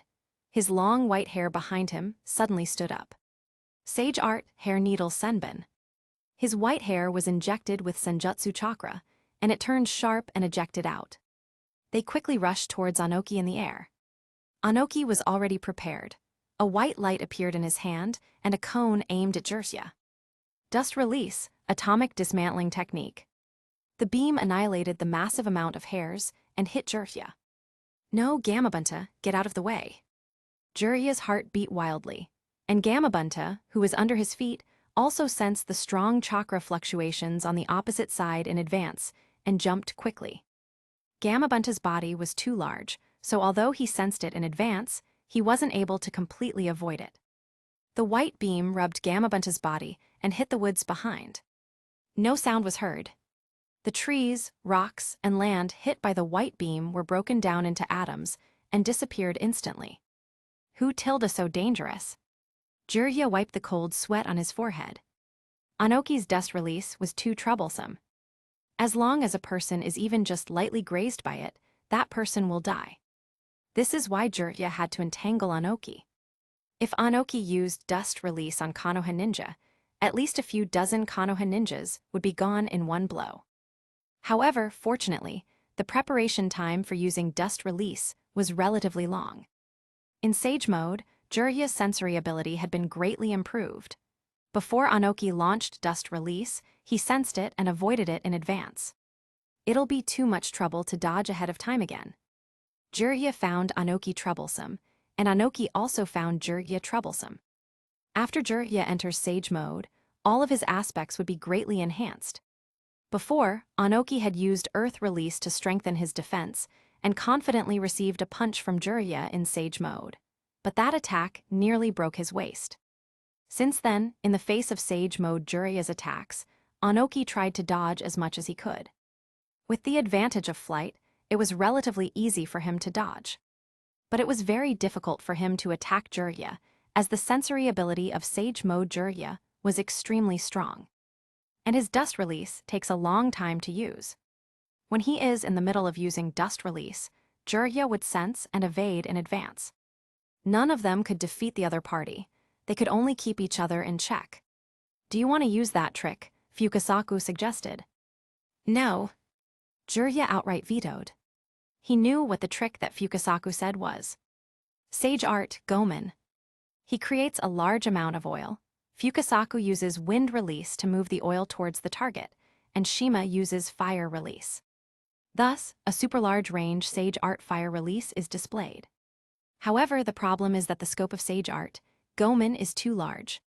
A large amount of oil is ignited by fire release, and with the help of wind release, half of the battlefield can be completely covered. At that time, it may or may not hit Anoki, but it will definitely affect the Konoha ninjas.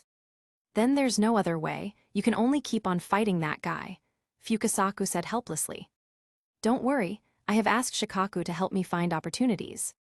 Jiraiya stood on top of Gamabunta's head, staring at Anoki in the sky, waiting for an opportunity.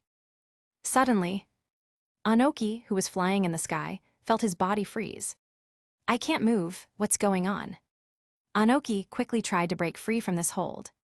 Looking down, he saw a slender black line connecting to him from below. Shadow manipulation of the Nara clan. Below, Narashikaku, who was hiding in the dark, groaned. Anoki was flying high in the sky, and he still had a shadow, but it was not easy to find. However, as long as the location of Anoki's shadow is confirmed, he can use the secret technique to control him for a short amount of time. After barely controlling Anoki for a second or two, he broke free from his control. Taking advantage of this opportunity, Jiraiya took off quickly, and a huge Rerengan instantly appeared in his hand. Earth Release, Fist Rock Technique. Earth Release, Added Weight Rock Technique.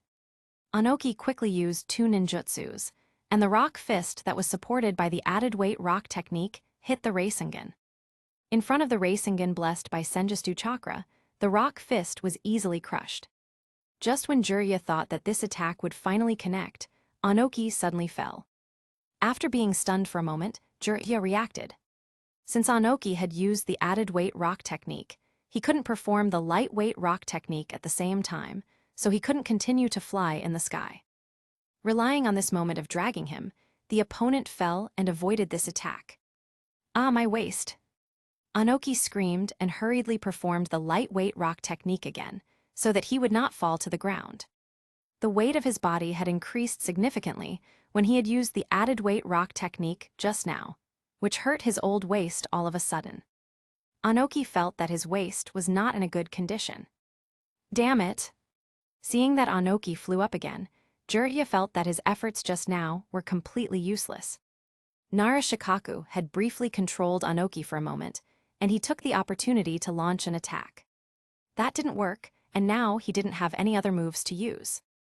In the battle between Konoha ninjas and Iwa ninjas below, Konoha was in a disadvantage.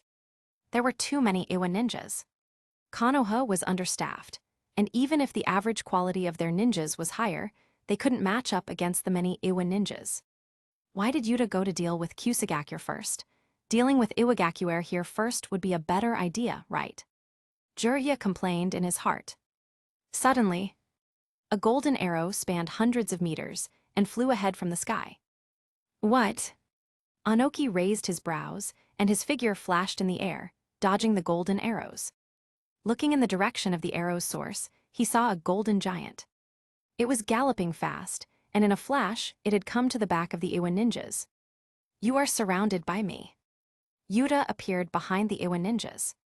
A Yasaka Magatama with two Magatamas appeared and hit the dense crowd of Iwa ninjas. Capitulo 113, Extra 1, Susanu's Dominance. Boom! Boom! The crowd of Iwa ninjas was blasted with two Magatamas in a row. The Iwa ninjas, who were closer to the explosion, were bombed, and even their bones weren't left. The terrifying storm and shock wave blew up the Iwa ninjas, who were further away. Damn, what kind of ninjutsu was that? Kitsuchi, who was in charge of commanding the Iwa ninjas, was teary-eyed. The two explosions just now exploded in the place where the most Iwa ninjas were concentrated. In just a split second, hundreds of Iwa ninjas died. Many people who were farther away from the explosion were hit by the shockwave and coughed out blood. The power of that attack was comparable to a small-sized tailed beast bomb. The formation of thousands of Iwa ninjas was torn open on the spot. Fortunately, the Konoha ninjas on the opposite side seemed to be taken aback too, and failed to seize the opportunity to rush to attack them. Bastard! Seeing that two identical golden objects had appeared in the hands of the golden giant on the opposite side, Kitsuchi hurriedly shouted to the ninja beside him. "Everyone, cooperate with me." Earth Release, multiple earth walls. Layer after layer of earth walls rose from the ground. Yasaka Magatama, shining with golden light, easily penetrated the earth walls and exploded. The hard earth walls that seemed as fragile as tofu were blown apart. Rock and dust flew up, and the huge smoke and dust covered the Iwagakuer army. The Konoha ninjas on the other side came back to their senses. What a powerful explosion! That golden giant is Lord Yuta back. He easily killed so many Iwa ninjas as soon as he came back. The Konoha ninjas were inexplicably excited watching the shattered Iwa ninjas formation. Some people were eager rush ahead to continue the battle. Narashikaku saw this and hurriedly shouted, "Everyone, return immediately. Do these people want to die?" In the face of this explosive power, they actually want to rush ahead. What's more, what was the use of rushing ahead? They would only hold back Yuta. It was better to let Yuta use the Susanu to deal with as many Iwa ninjas as possible first, and then press ahead together to decide the winner. The smoke dissipated. Kitsuchi and a large number of Iwa ninjas shook the dirt on their bodies. They pushed away the stones that hit them and barely stood up. They were surrounded by a large number of corpses of Iwa ninjas. Some were instantaneously killed by the attack. Some were killed by falling boulders. Some were buried alive by the blasted earth walls. Their causes of death varied. Kitsuchi raised his head, looked at the golden giant, and went in a trance. Was this what his father meant by Susanu? In such a short period of time, so many of them were killed. Many Iwa ninjas were blinded by these two sudden attacks. "Cheer up!" Above the sky, Anoki roared. After just being beaten twice, they were about to lose their fighting spirit. What are these thousands of Iwa ninjas doing? The Susanu is great, but the user's chakra is not infinite. With so many people, they can definitely last a long time.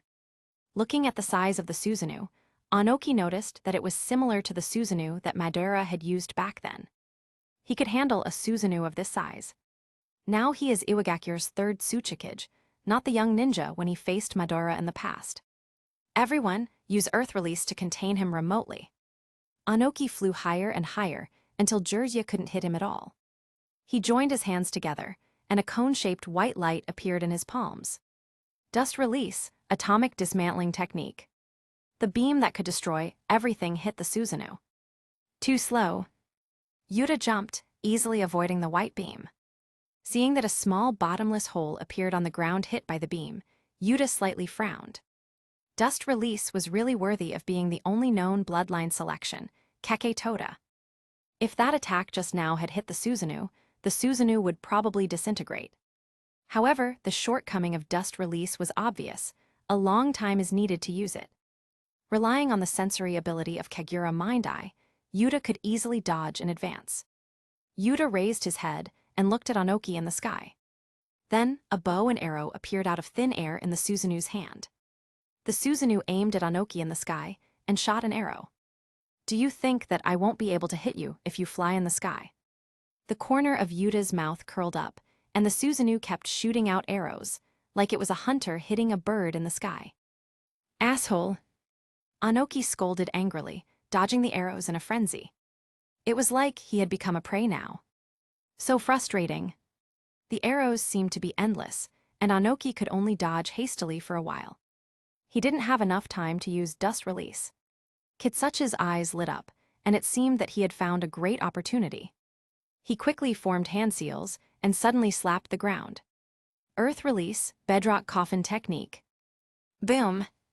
Two huge hemispherical mountains suddenly rose from the ground and tried to squeeze the golden Susanu in the middle. Click! Above the hemispherical mountain, cracks appeared. Anoki in the sky dodged the surrounding arrows and immediately seized the opportunity, and a conical white light appeared in his hand again. Suddenly, boom! A huge golden sword slash smashed the mountain. The Susanu's body swelled again, entering the third form. At the moment of defeating Tushin, 5 golden Magatamas appeared in the Susanu's hand, and it threw them. Yasaka Magatama suddenly collided with the Dust Release beam. The power of Dust Release rapidly dissolved the chakra in Yasaka Magatama. Yasaka Magatams exploded in midair. A violent storm, accompanied by shock waves, swept all around from the sky. Anoki, who was flying in the sky, was blown away by the storm. The invisible shock wave hit Anoki, and he vomited blood. He flew upside down uncontrollably and quickly left the battlefield. In the air, he had absolutely nothing to hold on to. He could only watch himself fly farther and farther, and he couldn't stop. If you don't have sufficient ability, don't fly to the sky easily. Yuta controlled the Susanu to face the direction where Anoki was flying and shot several arrows through the Susanu. Anoki flies by relying on the lightweight rock technique to reduce his own weight. Once knocked off by a huge force, it would be difficult for Anoki to stop quickly. His flight was not like Pain's. Pain can manipulate attraction and repulsion through Rinnegan. If Pain was the one being blown away now, it would only take one use of Shinra Tensei to stop his body from flying upside down. Damn! When Kitsuchi saw that his father was sent flying, he became furious and roared. Everyone, make hand seals with me. Earth release, moving earth core technique. The Iwa ninjas hurriedly followed Kitsuchi's hand movements and began to form hand seals. However, Yuta didn't plan to give them this chance at all. In Susanu's hands, 2 golden long swords appeared and the Susanu slashed the ground. Boom! The Iwa ninjas, who were close to the Susanu, instantly died. Capitulo 114. Extra 2 Iwagakure's wishful thinking. Damn! Kitsuchi studied his figure with a gloomy face and quickly pulled back. If he wants to get rid of that Susanu, only relying on his own earth release ninjutsu won't be enough. Gathering the power of all the people to perform earth release ninjutsu together would be necessary. But why would that guy give them this chance? There's no way.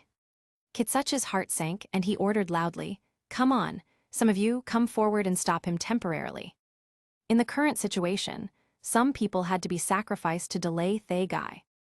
Only in this way would they be able to gain some time. Soon, hundreds of Iwa ninjas came forward one after another without fear of death, and used earth release ninjutsu together, trying to stop the golden giant raging in the crowd. Kitsuchi seized this opportunity and continued to retreat to a place with many people behind. The awe-inspiring power passed over his head. Looking up, he saw the golden Yasaka Magatama spin at a high speed and pass him. It hit the place behind him where a large number of Iwa ninjas had gathered. A shocking explosion sounded. The Iwa ninjas, who were close to the explosion, died on the spot. Those who were farther away were swept into the sky by the aftermath. Kitsuchi was horrified. The hundreds of people just now couldn't even delay that guy for a short while. As Kitsuchi continued to retreat quickly, he ordered the Iwa ninjas. Don't gather in a large group, always be ready to defend. Kitsuchi retreated to the rear and turned around and looked at the Susanu again. He saw that 6 arms had actually grown from the golden Susanu. Each of the 4 arms wielded a long sword, slashing the earth wantonly. The Iwa ninjas who went to stop the Susanu couldn't even stand firm, and they didn't even have time to use their ninjutsu. Chakra continued to gather in the Susanu's other 2 hands. It looked like Yuta was intending to use Yasaka Magatama again. Damn bastard, he's not even giving us a chance. Kitsuchi cursed angrily and shouted loudly, "Everyone, make hand seals with me." Earth release, bedrock coffin technique. Except for the hundreds of people who were blocking the Susanu at close range, all the other Iwa ninjas in the back followed the movements of Kitsuchi and formed uniform hand seals. Boom! 2 huge hemispherical hills rose from the ground. They moved quickly and went towards the Susanu in the middle. This same move again, Yuta frowned. Even though more people were using the ninjutsu and it was stronger, there was no essential difference. The long swords on the 4 arms simultaneously slashed towards the mountains on both sides. Wait! Looking at their ninjutsu being easily chopped up, Kitsuchi didn't panic at all.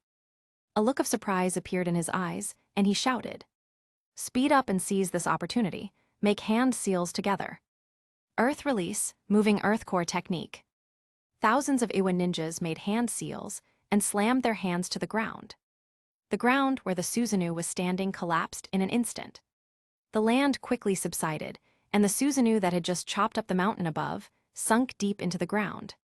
Seeing this, Kitsuchi was overjoyed and did not dare to waste any time, shouting loudly, "Hurry up, use any ninjutsu you can, and bury this guy alive." The Iwa ninjas saw the golden Susanu that they were powerless to resist being brought to a position hundreds of meters underground. A look of surprise emerged in their eyes. Damn bastard, he actually killed so many of us. He wants to eliminate all of Iwagakure army alone. Dream on. Countless ninjutsu, one after another, hit the giant pit. Earth release, flying thrown stones. Earth release, dropping lid. Lava release, quicklime congealing technique. Lava release, ash stone seal technique. Countless ninjutsu attacked the huge pit ahead. Below the pit, standing in the Susanu, Yuta watched the earth release ninjutsu and lava release ninjutsu falling all around him without panic. Am I 10 tails? Yuta chuckled. In the fourth Great Ninja War in the original story, the allied ninja forces had tried to deal with the 10 tails in this way. Iwagakure used the earth release, moving earth core to sink the 10 tails deep underground. Kumigakure and Sunigakure were responsible for disturbing the 10 tails' senses. Then, Iwagakure sealed the 10 tails with lava release, quicklime congealing technique. Kirigakure added water to the lime, and Konoha quickly heated the mixture with fire release. After this set of combos, the allied ninja forces really thought that the 10 tails was controlled by them. But, immediately after, they were beaten by the 10 tails, which made them understand what kind of monster they were really facing. Well, I'll just let you guys have fun for a while. Yuta smiled nonchalantly. After a while, I just hope that they don't despair. Above, under the continuous frantic display of earth and lava release ninjutsu, the huge pit was almost filled up. Huff, that damn guy should be finished now. Kitsuchi wiped the sweat from his forehead. That guy has been buried hundreds of meters underground, and he shouldn't be able to withstand the crushing force of the earth. The Iwa ninjas on the side also clapped their hands to celebrate, feeling that the biggest enemy had been dealt with. Far away, a white clay bird flew over slowly. Above it, the third Tsuchika Janoki and a blonde boy with a single ponytail were sitting. Is that guy finished?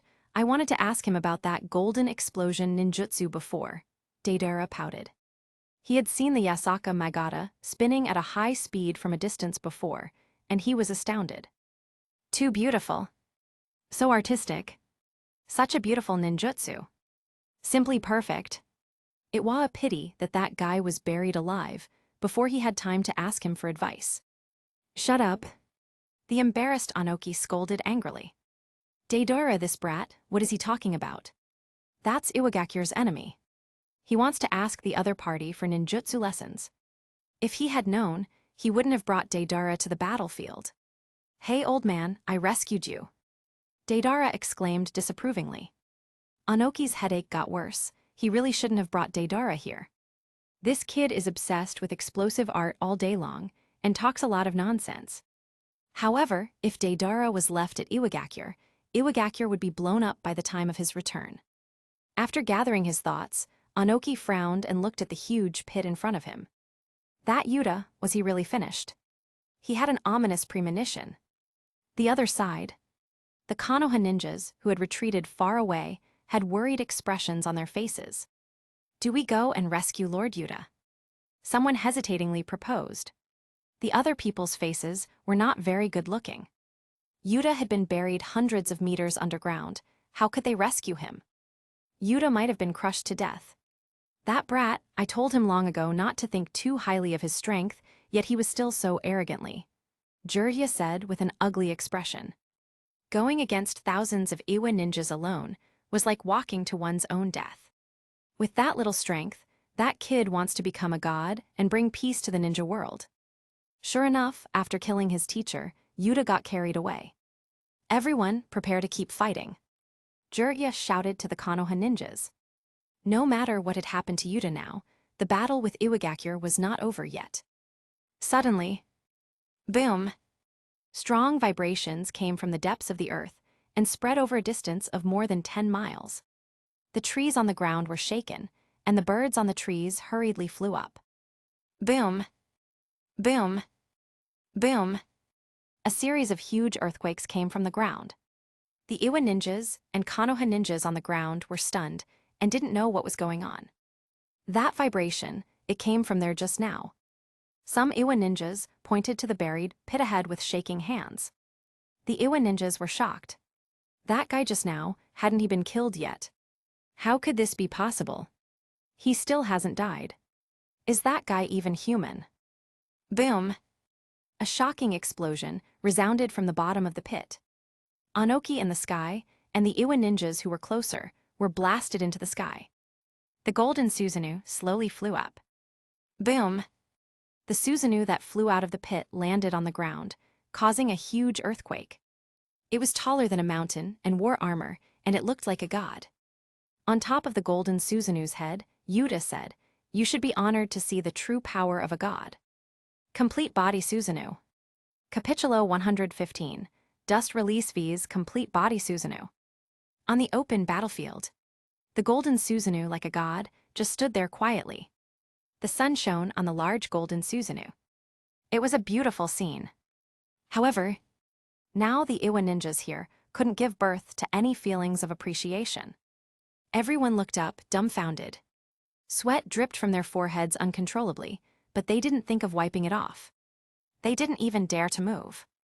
Am I dreaming? Some people babbled as if they had lost their souls. This should be a dream. Otherwise, how could they see such a scene? Is this their enemy? How can they beat him? Just seeing this golden giant, whose height was higher than a mountain peak, was enough to make countless people completely lose their fighting spirit. Damn it, how is this possible? Some Iwa ninjas roared in exasperation. Obviously, they had paid a great price to bury that guy several hundred meters deep underground. However, now they knew that Yuta hadn't used all his strength before. They thought they had finally defeated him before, but now they found out that Yuta was just playing with them. How could they accept this? Don't panic. Kitsuchi stuttered a little when he spoke, but he still tried his best to gather up his courage and encourage everyone. Maybe he used some forbidden technique to have the strength he has now. I remember that Yuta knows the forbidden technique, 8 inner gates. Perhaps he was only able to use such a strong move because he used the 8 inner gates. As long as we can hold on for a while, he will definitely not be last for long and we will win. Although his tone was very firm, Kitsuchi himself was very uncertain in his heart. Did Yuta really use a forbidden technique? He was completely unsure, but he had to say it now. If the Iwa ninjas completely lose their fighting spirit at this moment, it will be all over. If they scattered and fled, they would have no chance of surviving this ordeal. At that time, as long as Yuta simply chases and attacks a few times, they will suffer heavy losses. Hear Kitsuchi's words, the Iwa ninjas either believed him or forced themselves to believe him and began to cheer each other up. Lord Kitsuchi is right. With such a large-scale ninjutsu, how could that guy be able to maintain it for a long time? That would make no sense. He is alone, and he has killed so many of us. How can we retreat now? Continue with the previous tactics just now. If a few hundred meters are not enough, bury him 1,000 meters underground and see if he can come out. The Iwa ninjas roared to cheer themselves and their partners, and for a while, the fighting spirit became high again. Immediately, many people charged towards the Susanu, trying to stall the Susanu and buy time for their teammates in the back to use ninjutsu. What a pity. Yuta condescendingly looked down at the Iwagakure army below. From this height, these ninjas looked like small bugs. At this time, the Iwa ninjas launched a charge against the complete form Susanu like bugs attacking a tree. Well, since it has come to this, I'll let you guys experience what despair is. Yuta controlled the Susanu to take one step at a time. Boom! The Susanu's footsteps fell. Rumbling. Several Iwa ninjas who were running fell down on the spot. The other people who were still charging ahead felt palpitations of fear. With just one step, such a big movement was caused. This kind of person. Can they really win against him with Numbara? The tall Susanu pulled out the long sword around its waist and held it up high. Ninjas of Konoha get as far back as possible so as to not be affected by my actions. Yuta loudly reminded the Konoha ninjas who were at a distance, and without hesitation, he slashed the ground with the Susanu. Boom! A huge golden longsword cut a canyon on the ground. The ground cracked, and an unknown number of Iwa ninjas died on the spot. The ground was chopped up, the rocks exploded, and even the Iwa ninja who didn't directly die flew into the sky. The slash spread, cutting a mountain several miles away in the middle. On both sides of the canyon cut by the long sword, the Iwa ninjas, who were running towards the Susanu, quickly stopped. A chill hit the back of their necks. They turned their head and looked at the long and narrow slash on the ground, as well as the distant mountain peaks that were cut in half from the middle. Many people felt like they had woken up from a dream. The courage that had been briefly mustered up before immediately disappeared. Far away. A retreat immediately. Narashikaku took a deep breath, calmed down, and shouted an order. Such a battle was simply not something that ordinary ninjas like them could participate in. With this many Konoha ninjas together, if they had a little more time, they could also blow up a mountain.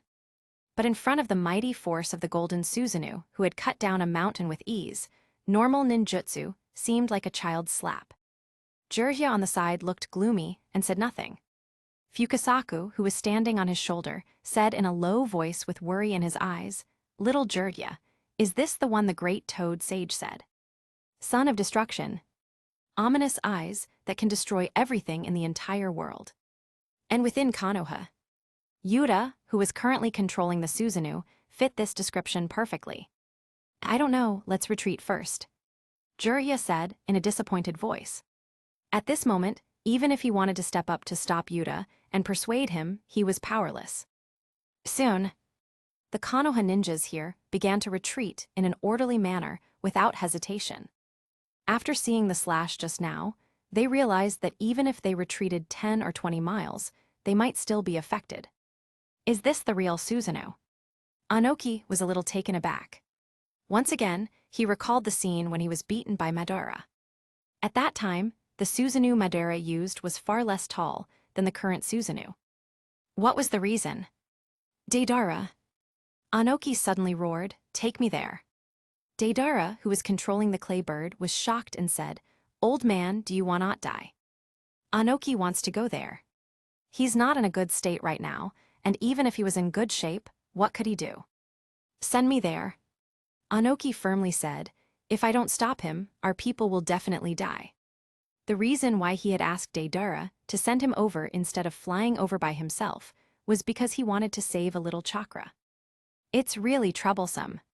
Deidara was reluctant, but he still flew towards the Susanu with the clay bird. HR said, "I'll tell you this first. If you can't defeat him, I'll run right away." He was only 11 years old this year. He didn't want to die at such a young age. However, that Uchiha Yuta doesn't seem to be much older than him. What a monster. Deidara sighed. He felt that he was talented, as he already had the strength of a Jonin at the age of 11. However, in front of that Susanu, which was taller than a mountain, he was nothing. The white clay bird flew over quickly. "Stop here." Anoki stopped. If they get closer, the Susanu would be able to slash them. "Uchiha Yuta." Anoki shouted hoarsely, "Do you dare to take this move from me?" The Iwa ninjas who were fleeing below heard these words and raised their heads one after another. They saw Anoki standing on the clay bird with his hands folded forward. It's Lord Tsuchikage, but can Lord Tsuchikage defeat that guy? Some people couldn't help but ask this question. It's certainly possible. There was a look of hope on some people's face. If Anoki also cannot deal with that guy, their Satoshi will become completely hopeless. Yuta, who was chasing after the Iwa ninjas, stopped when he heard this. Ahead, a white light appeared in Anoki's hand. However, Anoki did not launch the attack immediately, but continued to charge. "I'm not what I used to be. Just a mere Susanu. I will definitely be able to defeat it. I was defeated by Susanu once. It will not happen a second time." Anoki roared and madly gathered all his remaining chakra towards the palm of his hand, and the white beam became more and more dazzling. Dust release, atomic dismantling technique. Along with Anoki's shrill roar, the long-charged white beam suddenly shot out. "Then let me test the power of your dust release." Yuta controlled the Susanu to stretch out its left arm and block the beam. Hum! The light beam suddenly hit the golden palm. The chakra that materialized the palm began to dissolve. "It's possible." A hopeful look appeared in Anoki's eyes. The Iwa ninjas below also began to cheer for Anoki. However, soon Anoki's expression changed. Dust release could indeed decompose Yuta's Susano. But the speed of this decomposition was too slow. This can't be. Anoki roared and began to squeeze out the chakra in his body desperately, trying his best to maintain the dust release. The golden Susanu's palm had been disintegrated. The white beam was now trying to disassemble the arm. However, it was obvious to the naked eye that the power of the dust release was weakening, and the speed at which it was decomposing, the Susanu was getting slower and slower. In the end, Anoki was exhausted and fell down unwillingly. He did not have enough chakra. If he had an endless supply of chakra, he could definitely dismantle that damn Susanu. Good. Yuta looked at the missing left hand and half of the left arm. Then, he used his chakra and pupil power to make the disintegrated arm and hand quickly recover. Anoki and the Iwa ninjas, who saw this scene, became completely speechless. Capitulo 116, Iwagakure's total defeat. How is this possible? Anoki's eyes turned red, and he was almost about to bleed from his eyes. He had used all of his chakra, and could only decompose one hand and a half of an arm. But even so, Yuta restored the decomposed part without any effort. So, even if he was in his prime now, he wouldn't be able to defeat Yuta. Not to mention, Yuta had deliberately given him a long time to charge up his attack. If Yuta really fought seriously, it would be impossible for him to use such a strong dust release. That attack was good. Yuta shook his head and said, "The evolution of Susanu's form doesn't only change its size. Every time Susanu progresses to the next stage, the requirements for pupil strength and chakra double.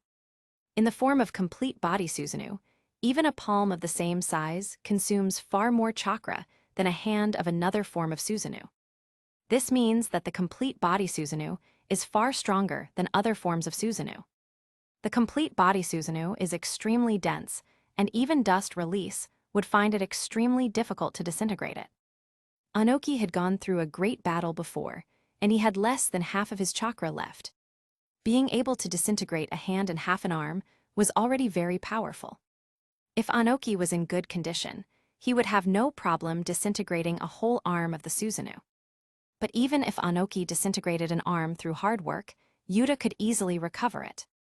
And Anoki would basically lose all his chakra with just one attack. Impossible. Anoki was not comforted by Yuta's words at all. Even Madara's Susanu wasn't that strong back then. The reason why he dared to fight Konoha, even though he knew that Yuta could use Susanu, was because he had faced the Susanu of Madara back then.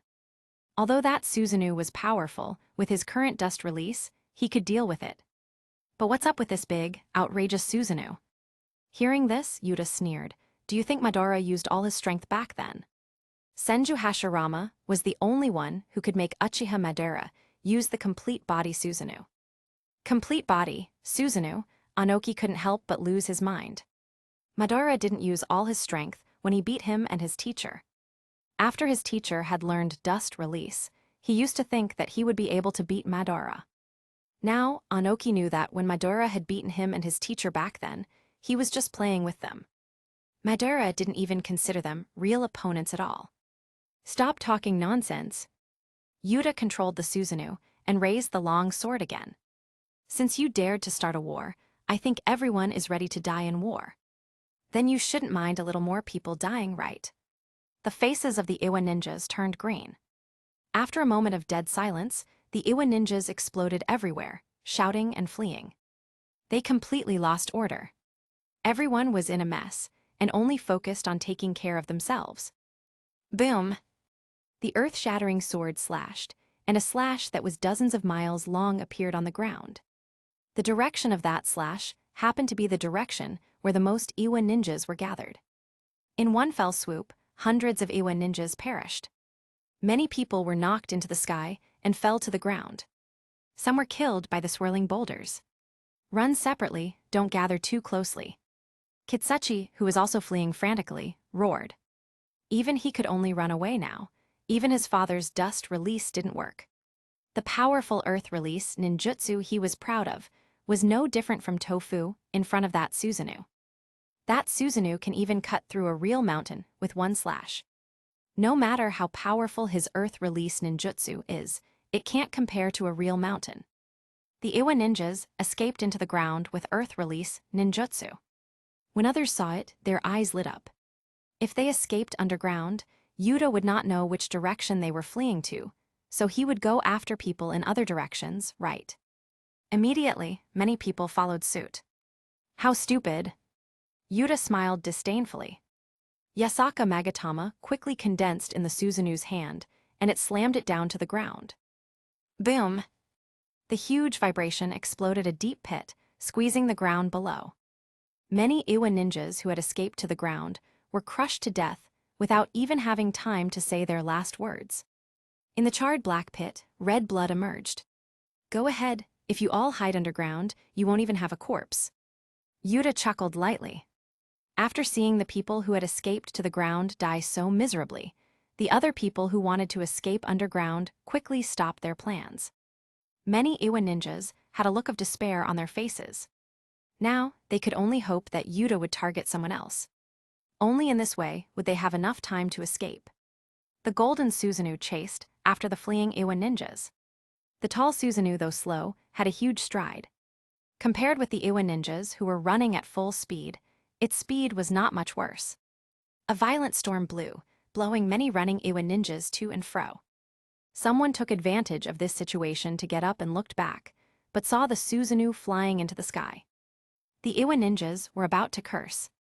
Such a big thing can even fly. Whoosh! A golden arrow, with a screeching sound, shot towards the white clay birds in front. Don't chase me. Deidara's face changed instantly, and he quickly picked out a few clay spiders that he had made a long time ago. He seized the opportunity and threw them towards the rear. Boom, booms, boom. The continuous explosions happened just as the Susanu's arrows were fired. Stop your art and run for your life. Anoki was about to scold. He used the little chakra that had just regenerated to use Earth Release, lightweight and added weight rock technique on the clay bird. In an instant, the clay bird's speed more than doubled. Old man, do you even have a conscience? Deidara exclaimed in dissatisfaction. Wasn't he being hunted down because the Tsuchikage was near him? Otherwise, he would have been able to run away by himself. No fly up. Deidara was driving the clay bird facing forward, while Anoki looked behind and noticed Yuta's movements. Seeing the Yasaka Magatama appear in the Susanu's hands, Anoki's expression changed instantly. Deidara didn't have time to turn around and obediently flew upwards. Suddenly, a huge explosion shook the clay bird violently. What a beautiful explosion! Deidara turned around and only had time to see the explosion, but he was still full of surprise. Such a beautiful explosive ninjutsu, he really wanted to learn it. Anoki's face was full of bitterness, and he was too lazy to pay attention to Deidara. He wondered how many Iwa ninjas had died due to that explosion just now. He could see that Yuta probably didn't mean to wipe all of them out. However, only 1 in 10 people might be able to escape. The attack on the Land of Fire this time cost Iwagakure a lot. The loss this time was much greater than the loss in the Third Great Ninja War. Capitulo 117. End of the war against Iwagakure. Has the battle over there ended? Jiraiya gazed into the distance, towards the battlefield. The towering Susanu that was taller than a mountain was no longer visible. The earth-shattering explosions and the tremors that had spread for miles had ceased. There were only 2 possibilities. Either Yuta had been defeated, or the battle was over. After waiting for a moment, Jiraiya made a decision. He signaled the Konoha ninjas to follow him as he rushed toward the former battlefield. As they arrived, Jiraiya, who had braced himself for the worst, couldn't help but gasp. The battlefield was a scene of utter devastation, littered with the corpses of Iwa ninjas. Yuta, just how many did he kill? Has the Iwagakure army been completely wiped out? Maybe. I wonder if the third Tsuchikage managed to escape. Either way, the war is over. We've won. Relief washed over the Konoha ninjas. The battle with Iwagakure had been overwhelming. Their sheer numbers had put immense pressure on them. Their eyes were filled with awe as they looked at Yuta. Konoha had won against both Kumigakure and Iwagakure in this war, and it was almost entirely due to Yuta. Once word of Yuta's might spread, other villages would surely not dare to wage war against Konoha. You came at the right time. At this moment, Yuta had already dispelled Susanu. He turned to the Konoha ninjas and ordered, "Clean up the battlefield immediately. If you find any Iwa ninjas that are still alive, don't kill them. Let Onoki pay to get them back." He had chosen not to continue chasing the fleeing Tsuchikage. He hated Kumigakure and the Raikage, but his hatred for Iwagakure was much lesser in comparison. He had left some of them alive. Maybe 100 or so would manage to return to Iwagakure. And this was exactly what he wanted. These survivors would carry the memory of this confrontation back home. They will forever haunted by today's fear. Once Iwagakure learns of their crushing defeat, they will think twice before seeking revenge.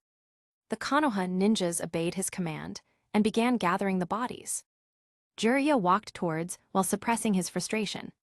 He said, "You could have ended this war differently. If you had revealed the power of your Susanu from the start, Iwagakure wouldn't have dared to continue fighting." Though Iwagakure had been the one who had invaded the land of fire, Jiraiya still didn't like seeing so many casualties. In his eyes, there was a better way to achieve peace. If Yuta had been weaker, and Konoha was forced into a prolonged battle with Iwagakure, then a large number of casualties would have been inevitable. But Yuta had overwhelming strength that was enough to crush the Iwagakure army effortlessly. If he had simply demonstrated his power at the start, instead of engaging in an all-out slaughter, countless lives could have been spared. Yuta glanced at Jiraiya and spoke flatly. The First Hokage had the strength to defeat entire armies, yet he chose diplomacy to unite the world. And what happened after his death? The First Great Ninja War broke out immediately. Jiraiya frowned and said, "That's a different situation." "What's the difference?" Yuta interrupted. "Unlike Hashirama, I wasn't trying to unify the world. Iwagakure invaded us first.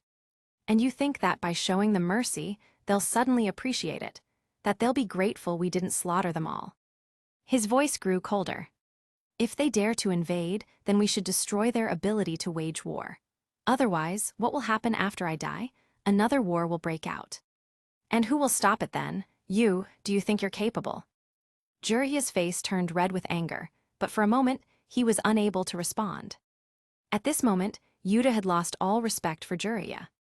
Before meeting him, he had admired Jiraiya from the memories of his past life. But after seeing his actions firsthand, he only felt disappointment. Jiraiya talked about peace and ideals, but did nothing meaningful. During the Second Great Ninja War, he had abandoned Konoha to train Nagato and his friends in Aimgakure. After the Third Great Ninja War, he traveled the world to look for the so-called Son of Prophecy. During the Ninetales attack, he was absent. When Orochimaru defected, he did nothing. When Kumigakure kidnapped Hinata and threatened Konoha, he did not intervene. During the Uchiha massacre, he said nothing. Even in the Konoha collapse plan, all he did was fight a few snakes. And now, he had the nerve to criticize Yuta. Jiraiya preached about peace, but contributed nothing to it. He blindly followed the prophecy, believing that one little kid would magically bring harmony and peace. But peace isn't built on dreams, it is built on power.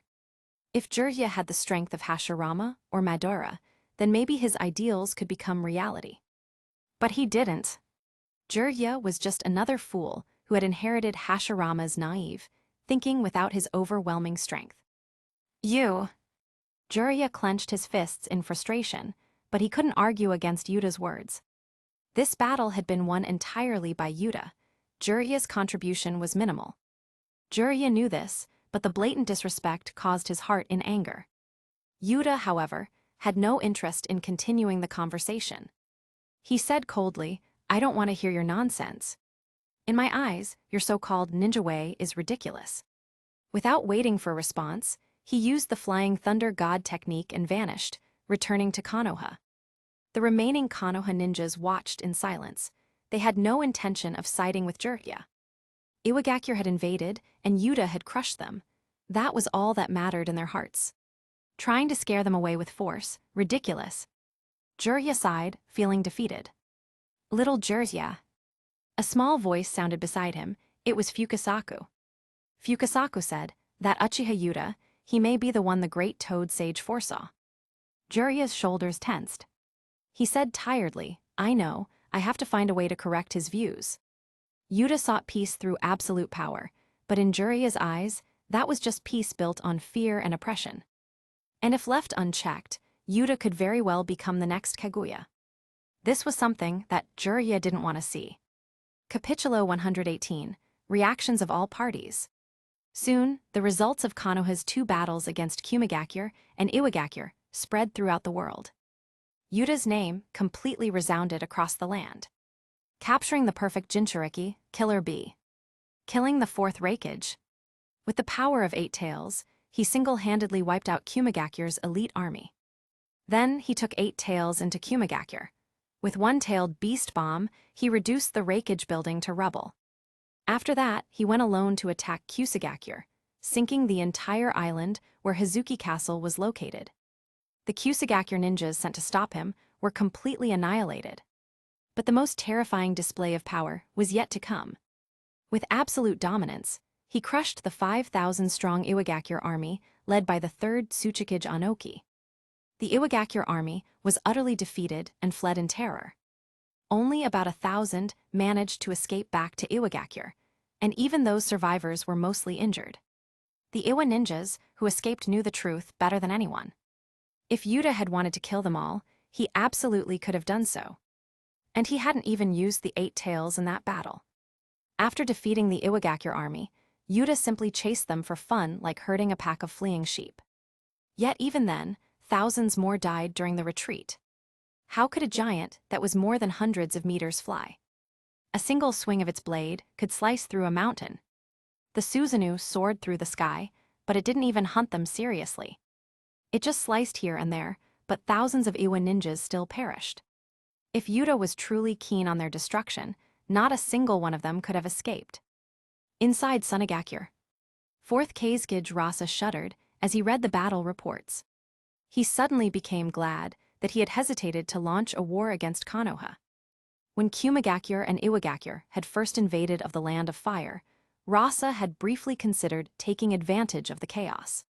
According to his original plan, Sunagakure would wait and watch. If Konoha began to crumble, Sunagakure could swoop in and seize a portion of the Land of Fire's land. The Land of Wind was poor. The Land of Fire, however, was rich beyond belief. But now, looking at the results of the war, he realized that his decision to stay put was unquestionably correct. If Sunagakure had suffered the same fate as Kumigakure and Iwagakure, it would have been their end. Their country was already struggling, and the daimyo barely funded them. The village was getting poorer by the day, and their forces were dwindling compared to the other great villages. If thousands of ninjas had died in this war, Sunagakure might have been reduced to a second-rate village, like Kusagakure or Aimgakure. Yuta. Rasa muttered the name in awe as he stared at the reports. What a terrifying monster. This war had been won almost entirely by him alone. It was like a legend from the days of the First Hokage and Madara. Having someone like that in Konoha was an absolute nightmare for Sunagakure. It's a pity that Sarutobi Hiruzen is dead, Rasa thought with some regret. If Hiruzen and Danzo had still been alive, Yuta might have been eliminated in Konoha's own political conflicts. Just like Konoha's White Fang, who had been crushed by his own village. Tsunade-sama, there's another letter from Jiraiya-sama. Shizune said, handing a scroll to Tsunade as she walked out of the casino. Shizune sighed. Before entering, Tsunade had been carrying a suitcase full of money. But now, forget the money. Even the suitcase was gone too. Tsunade probably owed even more than before. Another letter, so annoying, Tsunade groaned, opening the scroll impatiently. As expected, Jiraiya first reported about the war, then just like in his previous letters, he begged her to return and become the Hokage. Tsunade barely paid attention to Jiraiya's pleas. Hokage. Why would she bother? It was a thankless job. If Jiraiya cared so much, why didn't he do it? He had time to sneak around doing research for his books, but when Konoha actually needed a Hokage, suddenly it was her responsibility. But as she continued reading, her expression slightly changed. Jiraiya had written about how Yuta was considering abolishing the Hokage position altogether. Tsunade didn't care who would become the Hokage. But the Hokage itself was her grandfather's legacy, and she wasn't going to let it disappear so easily. Oh, he's such a hassle. She scratched her pale blonde hair in frustration. Shizune, pack up, we're heading back to the village. She was in deep debt anyway, so she might as well lay low in Konoha for a while. Kirigakure. Inside the Mizukage office. The fourth Mizukage Yagura sat alone in his office as he had dismissed his guards. This was, of course, Abaido's doing. Under his genjutsu's control, Yagura had been isolated. If too many people interacted with him, someone might notice that something was off. Complete body Susano. Abaido muttered in disbelief as he read the reports. Yes, a complete body Susano, Black Zetsu confirmed. He hadn't witnessed the battle himself, but White Zetsu had gathered intelligence from around the battlefield. According to the reports, Yuta Susanu had legs, wings on its back, and no weaknesses beneath its feet. There was no doubt about it. This was definitely a complete body Susanu. Impossible. Abaido scoffed. Yuta shouldn't even have an eternal Mangekyo, let alone a complete body Susanu. Abaido knew the process of unlocking the eternal Mangekyo. For an ordinary Mangekyo Sharingan to evolve, one would have to transplant the Mangekyo of a blood relative. That was why he paid such close attention to Itachi. It was because Itachi had a younger brother, Sasuke. But Yuta, he had no brother to transplant a Mangekyo from. And even if he had somehow obtained an eternal Mangekyo, that alone wouldn't be enough. To manifest the complete body Susanu, one needs to train their pupil power to its absolute limit and possess an enormous chakra reserve. Even Madara himself had only unlocked it after years of refinement. Yet Yuta had already mastered it. I don't know how he did it. Black Zetsu admitted, maybe he has a unique Mangekyo pupil technique that enhances the Susano. Abaido scowled beneath his mask. Mangekyo pupil techniques were unpredictable. Even his own Kamui was incredibly rare and powerful. Could Yuta have unlocked an ability that strengthened his Susano? Even if that were true, it still didn't explain one thing. How was Yuta using the Mangekyo without any signs of blindness? When Madara was young, he nearly went blind before unlocking his eternal Mangekyo. If even he couldn't escape that fate, how could Yuta do it? Abaido clenched his fists. Ordinary Mangekyo leads to blindness. The only solutions are the eternal Mangekyo or transplanting first Hokage cells. There's no other way, right? Correct, Black Zetsu confirmed without hesitation. Abaido fell silent, falling deep in thought. Then he spoke, tell Nagato to send someone after him. I want to know what kind of pupil technique he has. He had to find out how Yuta had achieved this. Because as things stood, Abaido didn't even dare to face him directly. Yuta knew about Kamui, and he could use complete body Susano. If they fought, Abaido would be forced to rely on Kamui's intangibility and Izanagi just to survive. His hands trembled in frustration. I should have killed him when I had the chance. In the past, Abaido had tried to use the Susanu, but because of only having one eye, he had been unable to use it. He couldn't even use the Susano, but Yuta could already use the complete body Susano. Damn it.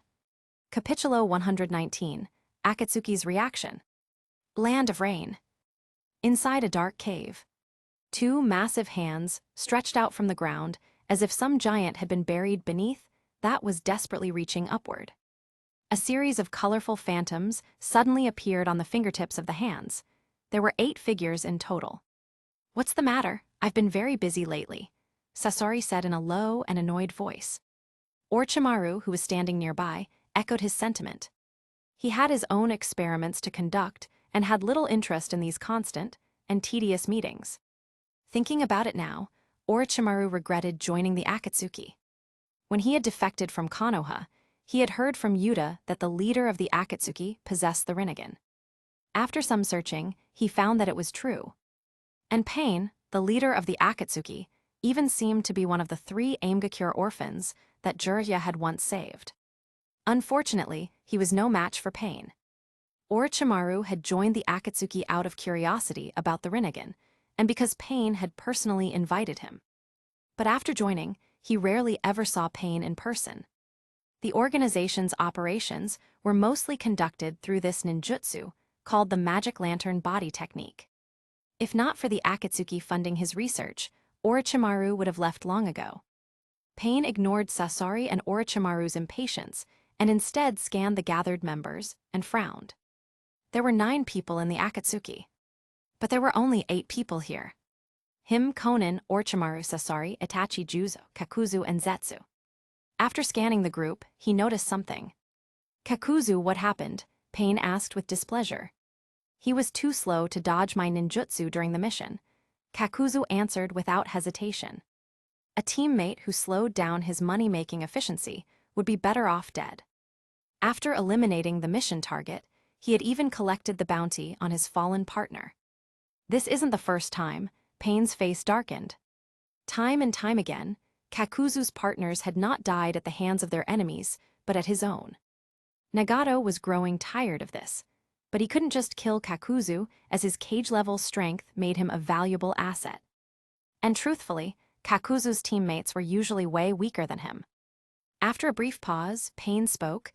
"There is a rogue ninja named Hidden in the Land of Hot Water. He is rumored to possess an immortal body. Kakuzu, Juzo, and Itachi, you 3 go find him. If he's suitable, recruit him into the organization." Itachi and Juzo nodded in acknowledgement. "Really? You called us all here for something so trivial?"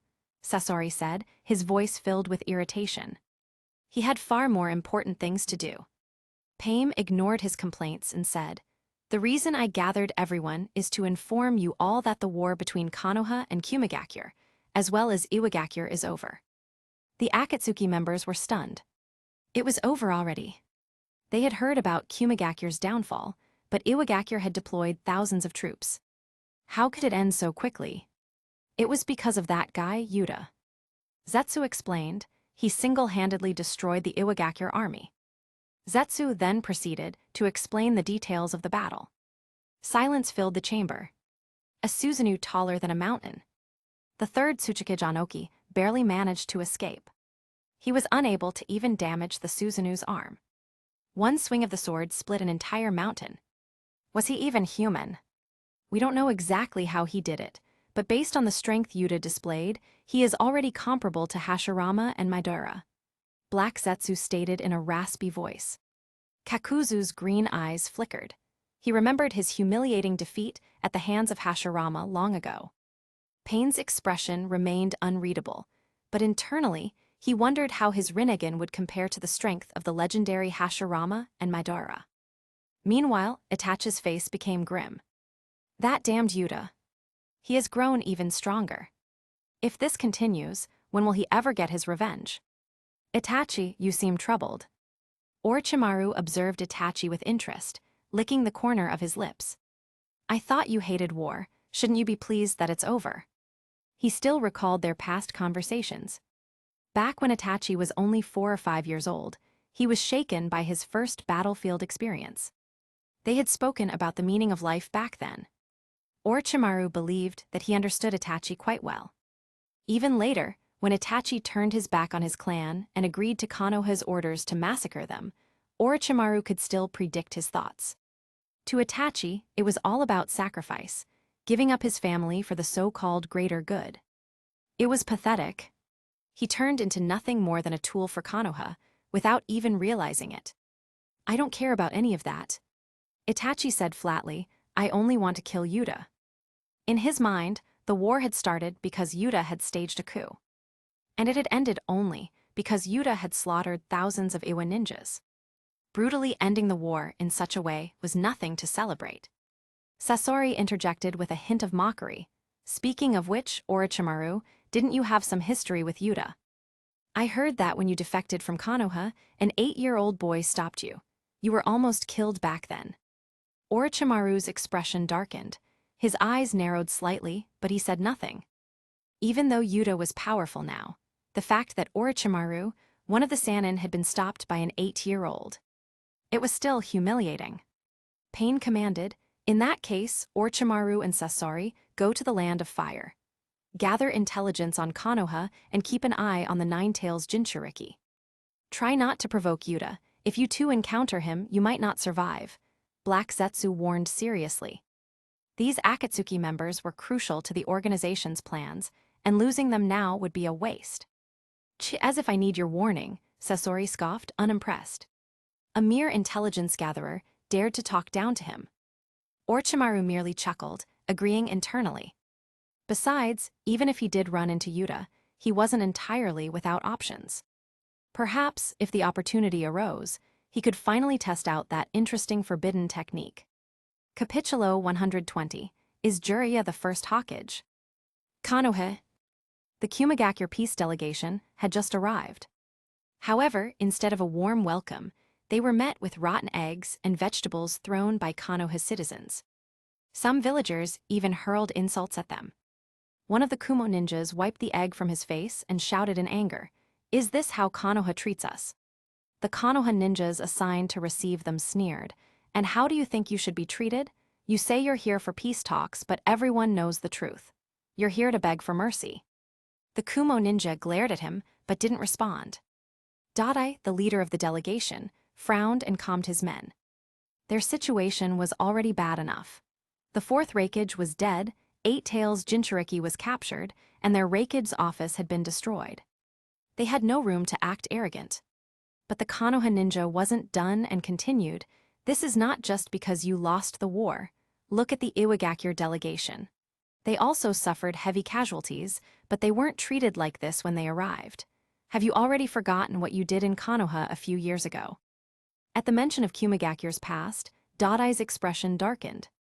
Years ago, when Kumigakure last came for peace talks, they tried to kidnap the Hyuga clan leader's daughter, Hinata. At that time, Konoha was too weak to retaliate and even handed over Hizashi to Kumigakure for peace. But now, Kumigakure had lost everything, and Yuta was the reason for this.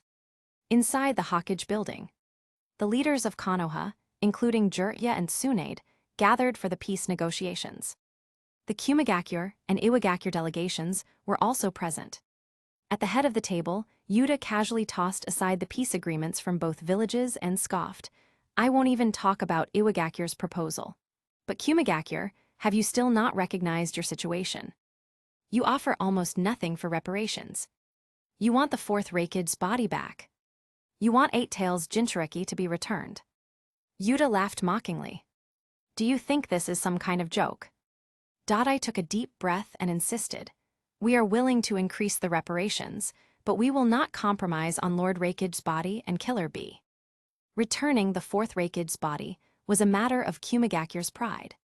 And Killer Bee, the perfect Jinchuriki of Eight Tails, was their greatest military asset. On the other side of the room, Iwagakure's delegation leader, Kuretsuchi, watched Kumigakure with a pitying look. Before leaving, the third Tsuchikage Anoki had given him one simple order. No matter what conditions Konoha sets, agree to them. Unlike Kumigakure, Iwagakure understood exactly what kind of monster they were dealing with. During the battle, out of 5,000 Iwa troops, only about 1,000 made it back home. The survivors had witnessed Yuta's complete body Susanu, a giant taller than a mountain. Some Iwa ninjas had developed PTSD. They were unable to sleep without nightmares. Many would never be able to fight as ninjas again. But Kumigakure, their entire army was wiped out. Their current delegates hadn't personally experienced Yuta's power, so they still thought they could negotiate. Yuta smirked and said, "You won't compromise, fine." He turned to the Uchiha police force standing nearby and said, "Take these people and lock them up in Konoha prison. Let them think things over." The Kumigakure delegates froze in shock. It took them a second to process what they had just heard. "You can't do this, we are official messengers of Kumigakure," Dodai shouted in panic. Yuta's eyes turned cold and he said, "Messengers, Kumigakure doesn't deserve that title." He still remembered what they had done. They pretended to negotiate for peace, but tried to kidnap a child. A village of thieves like Kumigakure had no right to be treated with honor. At this moment, Jiraiya spoke up, "Yuta, don't you think that this is a bit too much?" Jiraiya frowned, clearly displeased with how things were going. He was growing more and more worried about Yuta. This guy doesn't follow any rules. He does whatever he wants without caring about the consequences. If he truly becomes the god of this world, it will be disastrous, Jiraiya thought. Yuta glanced at Jiraiya, but said nothing. Instead, he motioned for the Uchiha police force to proceed. The Iwa ninjas watched Kumagakure's downfall with amusement. Meanwhile, the Konoha elders and clan leaders remained silent. No one dared to challenge Yuta's decision. Jiraiya sighed and insisted, "I think we could at least return the Raikage's body to Kumagakure. As for Killer Bee, he's still alive, isn't he? He's only controlled by a genjutsu. Keeping him like this doesn't feel right. If Kumagakure promises never to use a tailed beast for war again, we should consider returning him." Suddenly, slap! Yuta threw the peace agreement from Kumagakure right at Jiraiya's face. The room fell dead silent. Yuta's Sharingan gleamed as he looked down at Jiraiya. Return the Raikage's body. Did Kumagakure ever return Hisashi's body? And Eight Tails Jinchuriki? Yuta's voice was filled with mockery. Yuta continued, "Even if Kumagakure promises not to use the tailed beast against Konoha, what if they use it against another village? Jiraiya, do you really think that you're the first Hokage? Do you actually believe in that same foolish ideology of tailed beast balance?" Yuta sneered and said, "You idiot." Capitulo 121, Jiraiya is exposed. Tsunade, who was on the side, felt a little uncomfortable. She was not uncomfortable because Yuta scolded Jiraiya, but because Yuta mentioned the matter of the first Hokage distributing the tailed beasts. He said that Jiraiya, who planned to return the Eight Tails, was an idiot. Didn't this mean that her grandfather was also an idiot for distributing the tailed beasts? But from Tsunade's point of view, giving away the tailed beasts was indeed a bit stupid. After the great hidden villages got the tailed beasts, they all wanted to use the tailed beasts in the war. Senju Hashirama had wanted to balance the great hidden villages and make them keep each other in check and balance each other. But because of the distribution of tailed beasts, more casualties were created. Facing a tailed beast bomb, it was useless even if hundreds of ninjas joined forces to defend. Jiraiya frowned slightly, but felt that what Yuta said had some truth to it. Kumagakure may not dare to fight Konoha again. But what if Kumagakure used the power of the tailed beast to fight against other hidden villages? Then there will be many more meaningless casualties. But he still couldn't accept Killer Bee being a tool, a summoning beast all the time. Not to mention, wasn't Yuta being selfish for not planning to return the Eight Tails back? Maybe he just wants the power of the Eight Tails for his own use. But this was only his guess, and it is not good to say anything without basis. Jiraiya bitterly persuaded, "We can talk about the Eight Tails later, but we don't need to keep the Fourth Raikage's body. Forcibly leaving the Raikage's body behind will only deepen the hatred between us and Kumagakure, so why bother? Obviously, the war is over. Why not just have a good talk and try to resolve the hatred? You go and talk to clan leader Hayashi." Yuta curled his lips in disdain. Hayashi expressionlessly said, "None of the conditions given by Kumagakure talk about returning Hisashi's body. I don't see any sincerity." If this was proposed, Kumagakure would probably agree. After all, Kumagakure has been in possession of Hisashi's body for many years, but has not been able to research anything. Returning Hisashi's broken body to Konoha wasn't a big deal to them. The reason Kumagakure didn't mention it was not because they didn't want to, but because they didn't expect it. They probably even forgot that there was a Konoha ninja's corpse sitting in Kumagakure lab. Thinking of this, Hayashi couldn't help sighing. Even if Konoha had defeated Kumagakure and destroyed the entire Kumagakure army, they were only afraid of Yuta. If the corpse of an Uchiha ninja was placed on Kumagakure's experimental bench, would Kumagakure still dare to not return it? Maybe what the Fourth Raikage said was true. He is too weak, the Hyuga clan is too weak. Hearing Hayashi's words, Jiraiya's face changed, but he didn't know what to say. Yuta looked at Jiraiya with an increasingly disdainful expression. He mocked Jiraiya, "You talk about mutual understanding and peace every day, but what do you do for these? When Kumagakure threatened Konoha with war, why didn't you go to Kumagakure and tell the Raikage to understand each other? Were you afraid that Kumagakure would kill you? Maybe Kumagakure might not have killed you. After all, you didn't return to Konoha at that time. Why would Kumagakure care about a mere Sannin?" Jiraiya looked extremely ugly. He naturally knew that Yuta was just spouting some nonsense. If he dared to take the initiative to confront the Raikage, Kumigakure would definitely not mind eliminating a cage-level ninja of Konoha.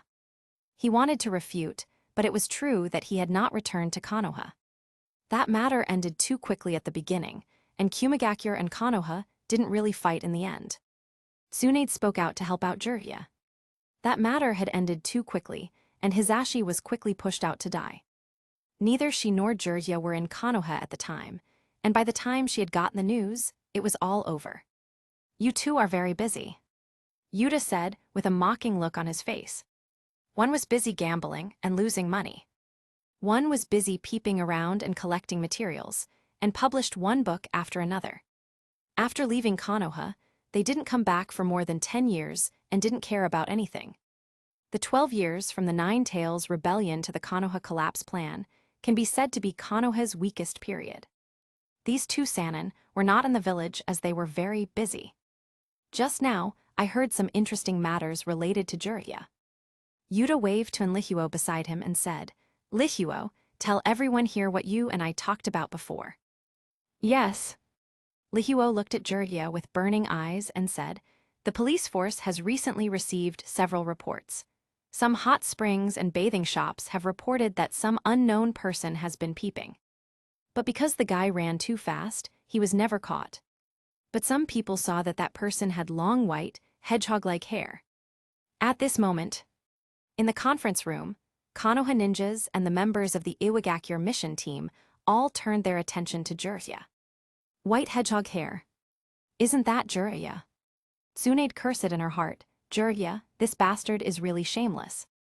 Jiraiya was embarrassed and scratched his hair, not knowing what to say. "How about it, Jiraiya? Do you admit that you did it? If you do, according to the Konoha management regulations, you will only be detained for about half a month," Yuta said with a happy smile on his face. Jiraiya's face instantly changed. He is a dignified Konoha Senninto. How can he be detained for this kind of thing? What a joke. If he is detained, his reputation will be ruined. He definitely can't admit it. Just having long white hair doesn't mean anything. There are other people in Konoha who have long white hair. Also, someone may have used the transformation technique to put the blame on me. Jiraiya flatly denied it. "I knew you would say that."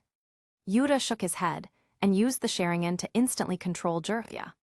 He asked, "Be honest, where have you been recently and how many times have you peeped?" Jiraiya was controlled by the Genjutsu and began to open his mouth. The time, place, location of the peeping, and even who he saw were all said by him one by one. The people's expressions changed drastically. Calculating the time and place that Jiraiya said, some people found that their wives may have been peeped at as well. Many people looked at Jiraiya with a bad look in their eyes. This shameless old bastard. Jiraiya, one of the dignified Sannin, detained for peeping. "Bastard!" Tsunade roared and smashed Jiraiya into a wall with one punch. Watching Jiraiya being taken away, Yuta added, "Make sure that Jiraiya becomes famous." Jiraiya's footsteps staggered. His heart sank. It's over. After this, he will be renowned in Konoha, and not in a good way. Capitulo 122. Extra 1, Tsunade is no better than Jiraiya. Jiraiya was taken away. In the conference room, not a single person stood up for Jiraiya. This was really on Jiraiya. Normally, he doesn't return to Konoha at all. Now that he's finally been back for just a few days, he's still up to his usual antics. He's one of the famous Konoha Sannin, but he's still such a mess.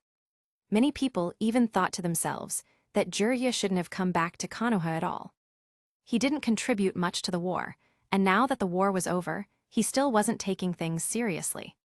Just leave Konoha already. In the conference room, negotiations with Iwagakure over peace terms wrapped up quickly. Iwagakure paid massive war reparations and handed over a significant number of ninjutsu scrolls. Additionally, they spent a fortune to redeem the captured Iwa ninjas. Anoki had no intention of continuing the fight with Konoha.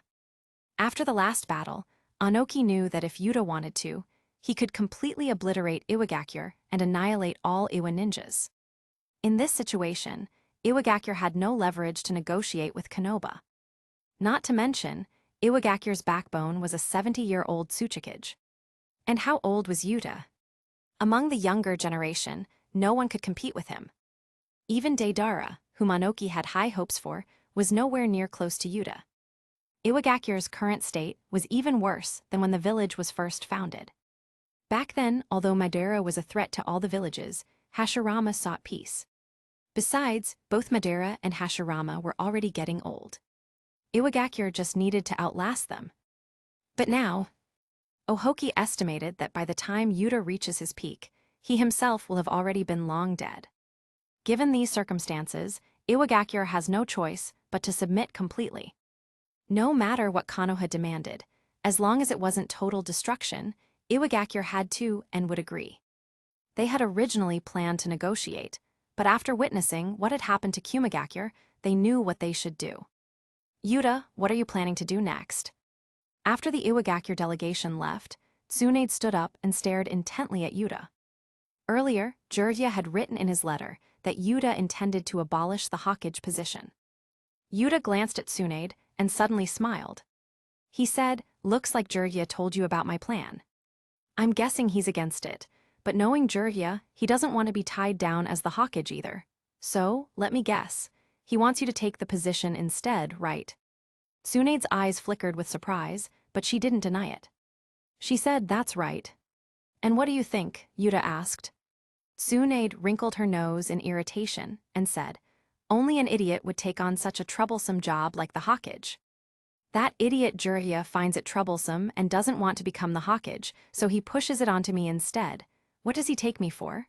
A tool." She was genuinely annoyed at Jiraiya. If he didn't want Yuta to abolish the Hokage position, then why didn't he take on the role himself? Why did he have to drag her into it? If she became the Hokage, she'd be stuck in that seat while Jiraiya would go off living freely again. It wasn't fair. Konoha wasn't in crisis anymore, and there were plenty of people in the village capable of being the Hokage. Why drag her back? Yuta nodded in agreement and said, "Yeah, Jiraiya's really got it easy. Besides, with his idiot brain, he couldn't become the Hokage anyway." Jiraiya kept talking about peace, but when Konoha collapsed, Himura and Koharu had approached him, asking him to become the fifth Hokage. And what did he do? He refused. He'd rather chase after the so-called son of prophecy, placing all responsibility for the world's peace on that child instead of taking action himself. And he still had the nerve to talk about peace. He kept preaching about people understanding each other. So why not become the Hokage and try to make the 5 great villages understand each other? What nonsense! He let himself be tricked by a toad into believing that the future depended on some prophecy. Jiraiya was just an idealist who could only talk big. What good was he? At least Naruto was different. Naruto was strong and genuinely tried to make people understand each other. Since everyone is here, I'll lay out my future plans. Yuta glanced around at the Konoha ninjas, who wore varying expressions. I'm not going to become the 5th Hokage. In fact, I'm abolishing the Hokage position entirely. From now on, if a war occurs, I'll use my own strength to put an end to it. The leadership positions in Konoha will be selected by me and answer directly to me. Oh, and one more thing, the ninja school will stop teaching the will of fire. I've hated that nonsense for years. Silence. Other than Tsunade and Nara Shikaku, who had already heard about this from Jiraiya, everyone else was in complete shock. Abolish Hokage. The position that had been in place for over 50 years was about to disappear. If they hadn't heard it straight from Yuta, they would have thought they were hallucinating. No. Tsunade slammed her hands on the table, her face dark. She took a deep breath, trying to steady her emotions, then spoke as calmly as possible. Yuta, if you plan to be the Hokage, I'll support you. But abolishing the Hokage position entirely, I can't accept that. Yuta scoffed. Even if I wanted to be the Hokage, would I need your support? He had just won 2 wars against Kumagakure and Iwagakure. And where had Tsunade been during those times? She criticized Jiraiya for being absent during the Nine Tails attack, Orochimaru's defection, and the Hyuga incident, but hadn't she done the same? When Konoha needed her, she wasn't there. And now, after everything was settled, she suddenly returned when there was no one left to take the Hokage seat. Right now, Konoha didn't need a Sannin or 2. If another war happens, he alone can handle it. Tsunade looked frustrated, but had to admit that Yuta might be right. After 2 consecutive war victories, his prestige in the village was just as high as hers, if not higher. If Yuta really wanted to be the Hokage, he didn't need her support. Oh, and one more thing. Yuta smirked, resting his chin on his hand. The police force recently received a complaint. Apparently, a certain legendary gambler has racked up a massive debt and fled. The creditors have officially filed a complaint with the police force. Tsunade, any comments on this? Tsunade's face turned beet red. Damn those debt collectors. How did they track her all the way to Konoha? It wasn't like she wasn't going to pay them back. She was just a few years behind. The Konoha ninjas exchanged awkward glances. So, Tsunade ran from her gambling debts. And Jiraiya-sama got reported for peeping. Saruto by Hiruzen sure left behind some fine apprentices. Capitulo 123. Extra 2, Yuta's authoritative stance. According to Konoha's management regulations, your situation is different from Jiraiya's. You owe a debt outside the village. Even though you're a Konoha ninja, a debt is a debt. You owe it, so you should pay it back. Yuta smirked slightly as he spoke. Jiraiya had been peeping around Konoha, so that was Konoha's problem to deal with. Tsunade, however, had taken out loans on her own accord, and now her creditors had come knocking. Konoha wasn't responsible for her reckless gambling habits. They couldn't just drive the creditors away, right? Even if it was a gambling debt, Tsunade had willingly borrowed the money. As for using Konoha's funds to pay it off. What a joke. Even if Tsunade were the Hokage, she wouldn't have the authority to use village funds to settle her personal debts. In addition, Tsunade should be prevented from further ruining Konoha's reputation with her gambling. So, the police force will suggest all major casinos to ban her from entering in the future. Yuta added casually. Tsunade's face immediately darkened. This was way too cruel. She had just borrowed a little money, and now they were banning her from gambling entirely. What was the point of living then? Yuta continued meaningfully. I can authorize an advance payment to clear your debt for now. Tsunade's eyes lit up for a moment, but she quickly realized that something was off. She said with some confusion, advance payment, what do you mean? Something about this smelled like a trap. If you want Konoha to bail you out, you have to work for it. Yuta said bluntly, the medical department could use someone like you. Both Tsunade and Jiraiya were technically Konoha ninjas, but neither of them had spent much time in the village in years. They hadn't even contributed anything to the village either. If Saruto by Hiruzen was still the Hokage, Konoha might have tolerated these freeloaders, but that time was over. Tsunade at least had some value. Jiraiya, on the other hand, was completely useless. He was too stupid to teach at the academy. He didn't want a bunch of kids running around spouting his nonsense about the son of prophecy. The only thing that was remotely valuable about him was his combat power. And now that the war was over, he didn't even have any usefulness. Tsunade, at least, had some medical expertise that was useful. Tsunade clutched her head in frustration.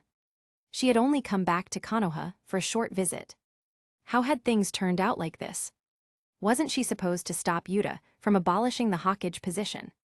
Tsunade rubbed her temples and said, that's secondary. The most important thing is that we can't get rid of the Hokage position. She had already made up her mind. Once this Hokage matter was settled, she would get out of here. As for the debt, she'd figure something out. Was Konoha really going to disown her over a bit of money? The Hokage has only existed for a little over 50 years. Yuta scoffed, there was no Hokage before, so why can't it be abolished? To him, the Hokage was nothing more than a relic of Senju Hashirama's idealism. The Hokage was a leader meant to protect the village and keep young ninjas from suffering in the war. But Yuta had no interest in protecting ignorant villagers. They didn't need his protection, he just needed to control them. With power, he could establish order and eliminate war. That would be enough. What was the point of a Hokage who catered to the whims of the weak? Nara Shikaku hesitated and spoke up. But if you abolish the Hokage position, who will handle the Hokage's responsibilities? Yuta had already anticipated this question and answered. The Hokage's primary job is to command ninjas during war, but if there is no war, that will be unnecessary. As for mission assignments, that can be delegated to a department. Why should the cage of a village waste time sorting through some D-rank missions? Was the Hokage that busy? If Sarutobi Hiruzen was so burdened with work, how did he have time to spy on people with his crystal ball or brainwash kids at ninja school? Narashikaku frowned slightly. Now that he thought about it, that was true. If the village isn't at war, the Hokage's daily responsibilities aren't that overwhelming. But after a moment of thought, Shikaku shook his head and brought up another point. You also said that ninja school will no longer teach the will of fire. That's right, Yuta said without hesitation. His gaze swept across the room, and his expression was laced with scorn.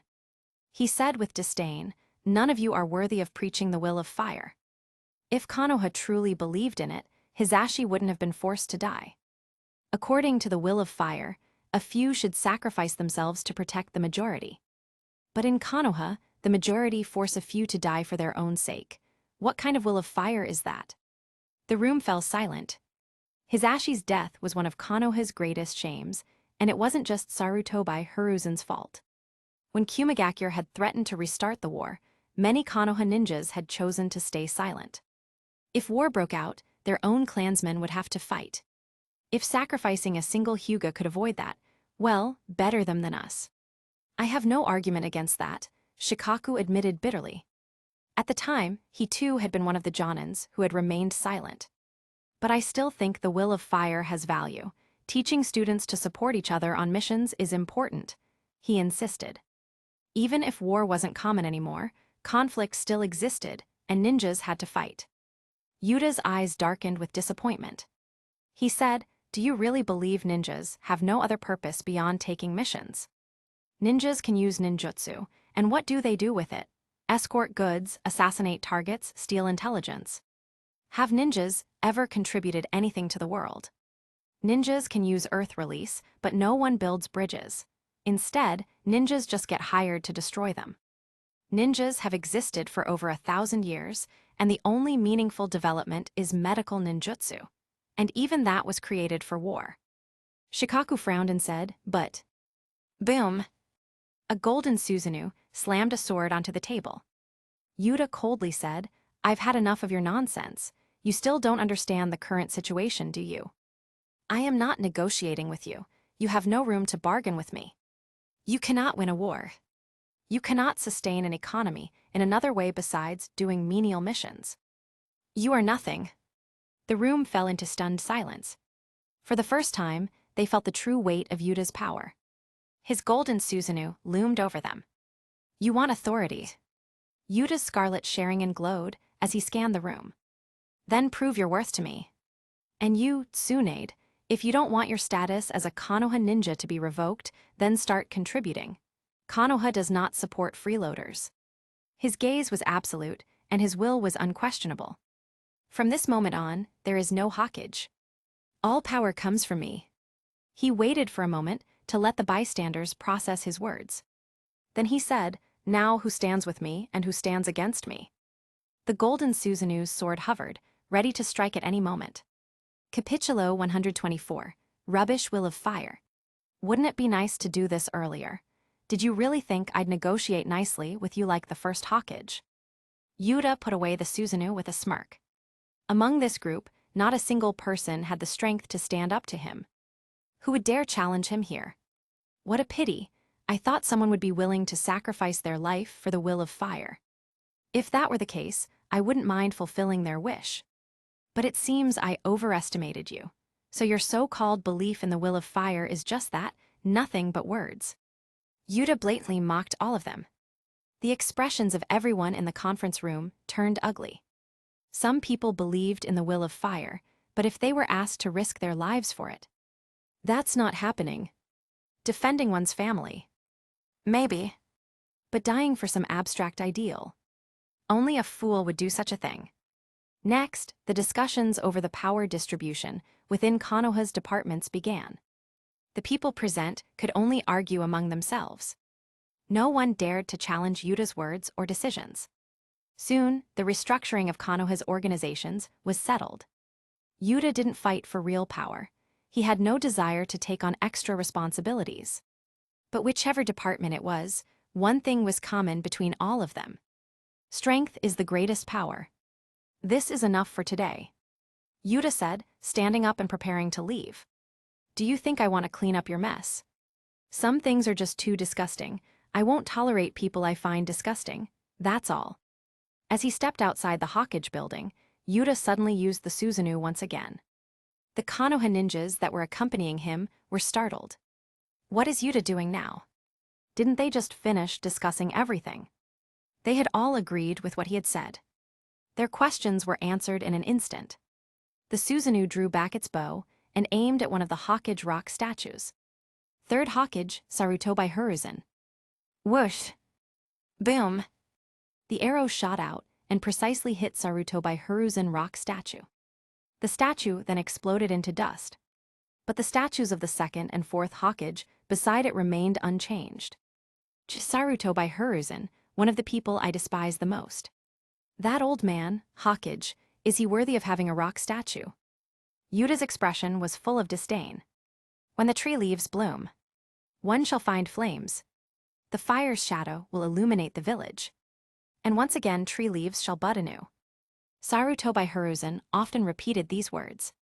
But in truth, he and Danzo burned the new leaves just to protect their own useless old leaves. Did Konoha ninjas truly believe in the will of fire? If they did, why did the Hyuga clan still have the branch house system? Aren't they all supposed to be comrades under the will of fire? But the branch house members are treated as nothing but servants. They are expected to die for the main house.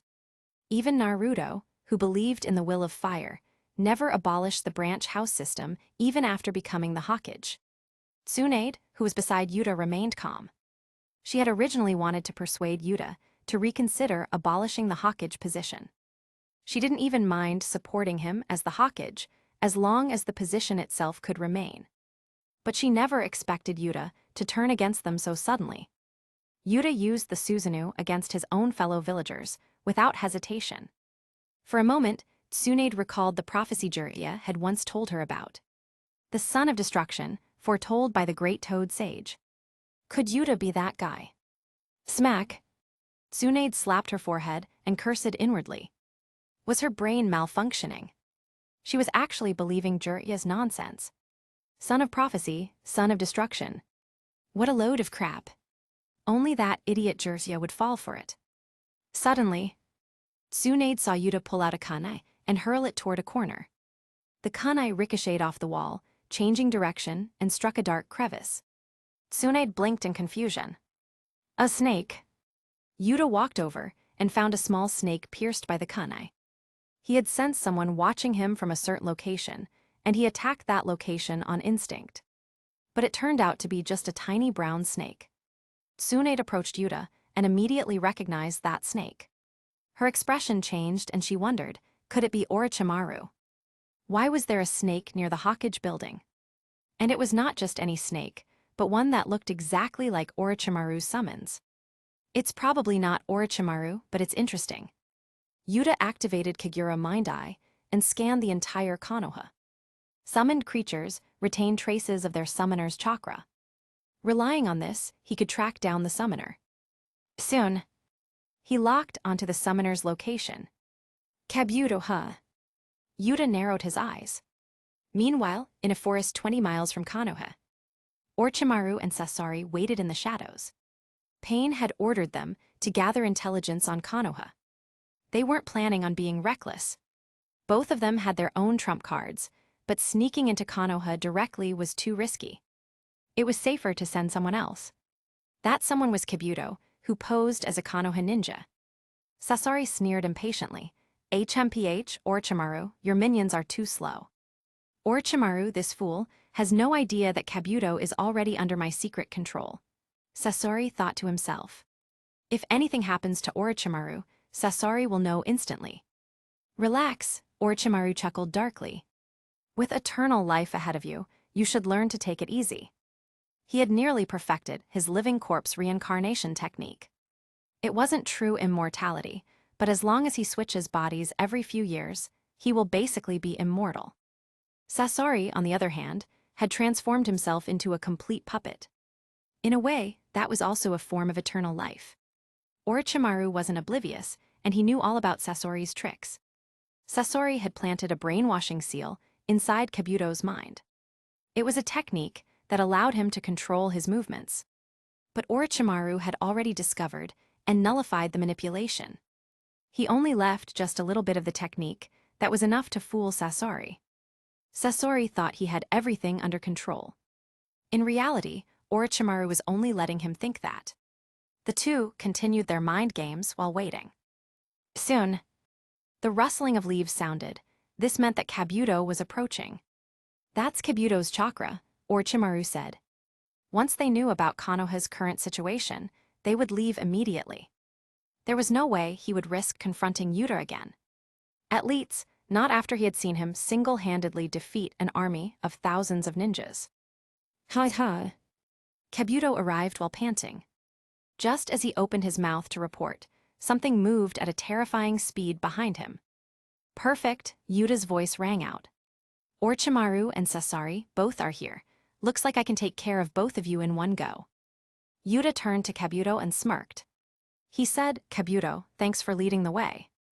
Orochimaru and Sasori's expressions twisted in horror. How did Yuta get here?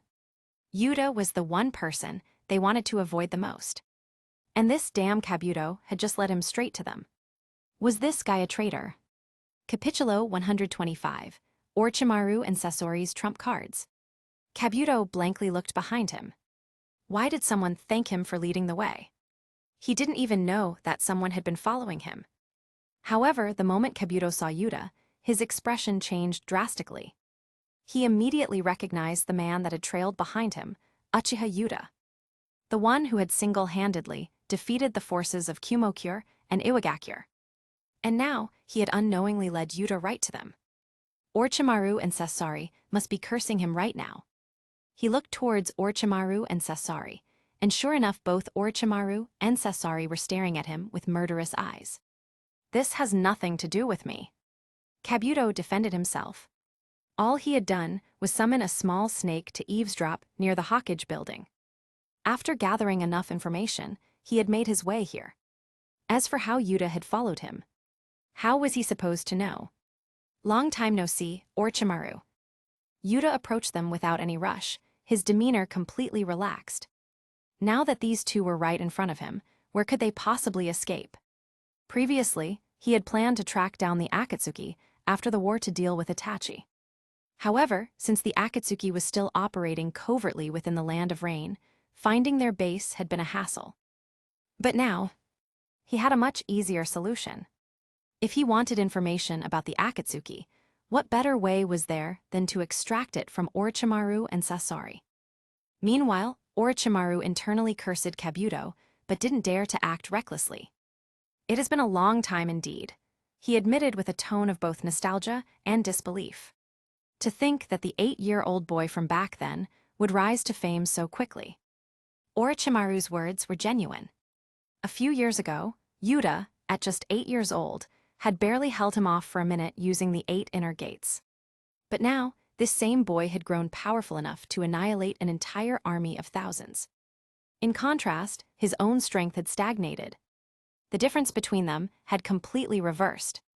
"I didn't expect your strength to remain at the same level," Yuta said with a shake of his head. Hearing this, Orochimaru's face instantly darkened. Even if it was true, was there really a need to say it out loud? What about his dignity? Sasori said in a low voice, "Yuta, what exactly do you want? If you're here for revenge against Orochimaru, or if you want to capture him, you can do so. That has nothing to do with me. I won't interfere." He made his stance clear. He had no intention of meddling in this grudge between Yuta and Orochimaru. If possible, he wanted to avoid fighting Yuta entirely. Not only was Yuta monstrously strong, but this place was also dangerously close to Konoha. If the battle dragged on and Konoha's forces arrived, escape would become impossible. Ditching Orochimaru was the smarter choice. It's not like he had any particular fondness for him anyway. Yuta glanced at the black cloak with red clouds that they were wearing. Yuta calmly said, "Itachi has joined the Akatsuki, hasn't he? I need information on Itachi and Akatsuki." Sasori tensed slightly. Orochimaru, on the other hand, was less surprised. He already knew Yuta had an interest in the Rinnegan, which was linked to the Akatsuki's leader. And it was only natural for him to have known about Itachi's involvement with the Akatsuki. However, what surprised Orochimaru was that Yuta had figured out Itachi's whereabouts so quickly. Still, he relaxed a little. At least, it seemed like Yuta wasn't specifically here for him. "I suppose I can't hide it from you," Orochimaru admitted with a smirk. "Itachi has indeed joined the Akatsuki, but I don't know all the details."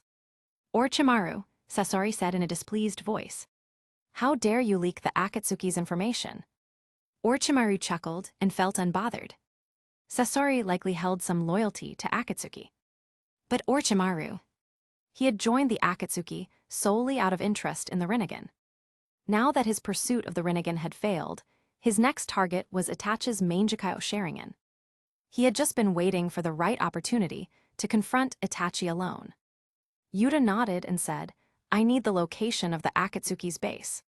Orochimaru's expression shifted slightly before he smiled. He curiously said, "That's quite valuable information. What do you intend to trade for it?" If Yuta went to the Akatsuki's base and faced Pain, what would happen? When Orochimaru had first encountered Pain, he had been utterly crushed by that strange, repulsive force. Yuta's strength was undoubtedly formidable, but Orochimaru didn't know how he would compare to Pain. "Trade." Yuta's lips curled into a smirk and he said, "Don't get me wrong. I'm going to torture you both." In an instant, Orochimaru and Sasori's eyes turned ice cold. Torture? Did he think he had already won?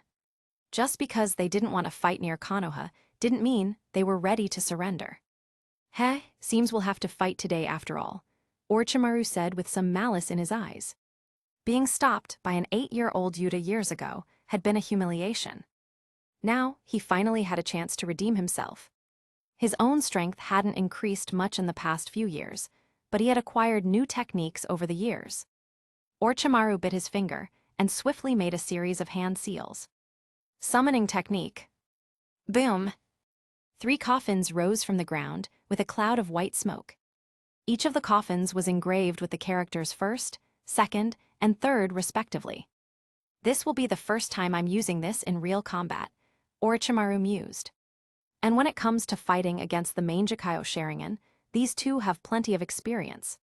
Licking his lips in anticipation, Orochimaru watched as the coffins creaked open. 3 figures emerged from them. A black-haired man in red armor, First Hokage, Senju Hashirama. A white-haired man in blue armor, Second Hokage, Senju Tabarama. And finally, a withered old man, Saruto by Hiruzen. Meanwhile, Sasori wasn't idle either. With a flick of his wrist, he unfurled a scroll and released one of his trump cards. The third Kazekage puppet. Capitulo 126, The 3 Hokages Reunite. Is this Edo Tensei? Senju Tabarama's consciousness slowly became clear. As the creator of Edo Tensei, he quickly realized what was up with his current state. He turned his head and found that even his elder brother was summoned back by Edo Tensei. On the other side, a small old man who looked a bit like a monkey was also present. "Looks like we have been summoned back. Tabarama, your ninjutsu is really..." Senju Hashirama sighed. After learning that Tabarama had created such a forbidden technique, he had realized that this technique might be used by others in the future. With his strength, he would definitely be targeted and used by others. Senju Tabarama folded his arms and turned his head away. He looked at Saruto by Hiruzen and said, "Monkey, it should be you, right? I didn't expect you to be dead too." Saruto by Hiruzen did not answer him. He was staring straight ahead with eyes that contained boundless hatred. "Yuta." His voice was as terrifying as a demon from hell. Yuta leisurely said, "I haven't seen you for a while, Saruto by Hiruzen." Yuta didn't care about Saruto by Hiruzen's anger all, and he still had a smile on his face. "But for you, it must have only been a moment since you were killed by me, right?" "Go to hell." Saruto by Hiruzen furiously rushed up, punching Yuta in the face. Yuta took this punch with ease, and swept his leg to throw off Saruto by Hiruzen's balance. He then kicked Saruto by Hiruzen in the abdomen, which caused his body to scatter into countless particles. "You obviously died once already. Have you still not realized the difference in our strength? Yuta shook his head and looked onwards as the particles flying in the air regrouped.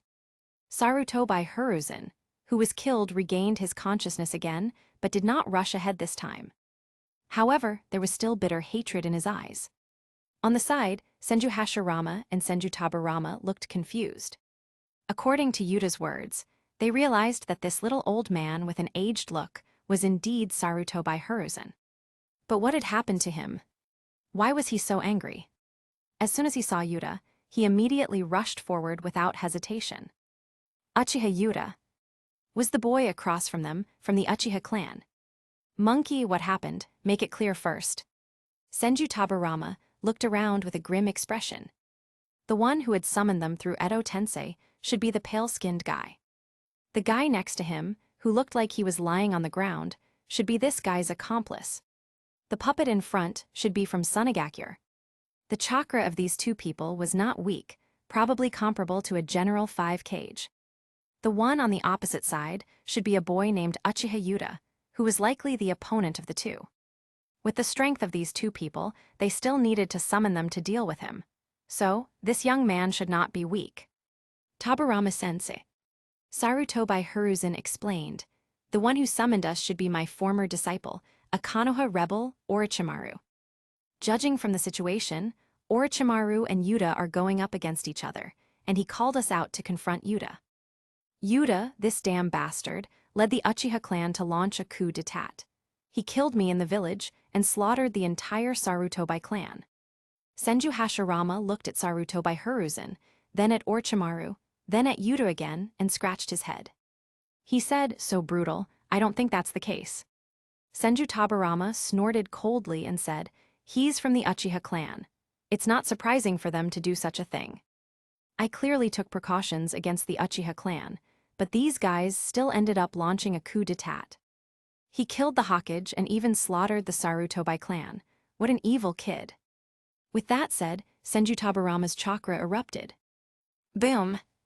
He instantly disappeared from the spot and appeared in front of Yuta. The Uchiha clan are born evil. I will take care of you first. Senju Tabarama pointed a kunai straight at Yuta's heart. With just this speed, what can you accomplish? Yuta sneered. He activated his Sharingan opened. His body remained motionless as he raised his arms and grabbed Senju Tabarama's neck. So fast. Senju Tabarama's eyes narrowed, and he instantly used the flying thunder god technique. He teleported back to the place that he had secretly left behind a kunai. Tabarama, you're too impulsive. Senju Hashirama looked at his younger brother, who was about to charge again, and scolded him.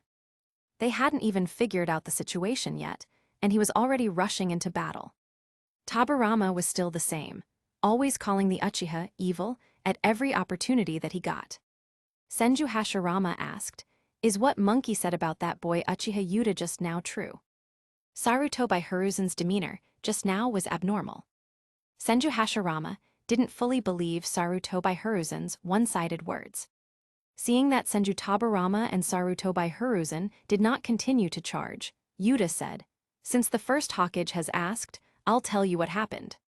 Yes, Sarutobi Hiruzen was killed by me, and the Sarutobi clan was indeed destroyed by me using another Uchiha clansman.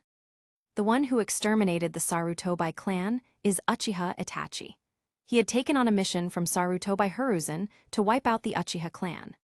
So, I chose to take revenge on the two of them and controlled Itachi with a genjutsu to destroy the Sarutobi clan. Senju Hashirama frowned and turned towards Sarutobi Hiruzen. He asked, Monkey, is that true? Sarutobi Hiruzen retorted angrily, bullshit. It's clear that the Uchiha clan had intentions of a coup d'etat, and he even killed Danzo.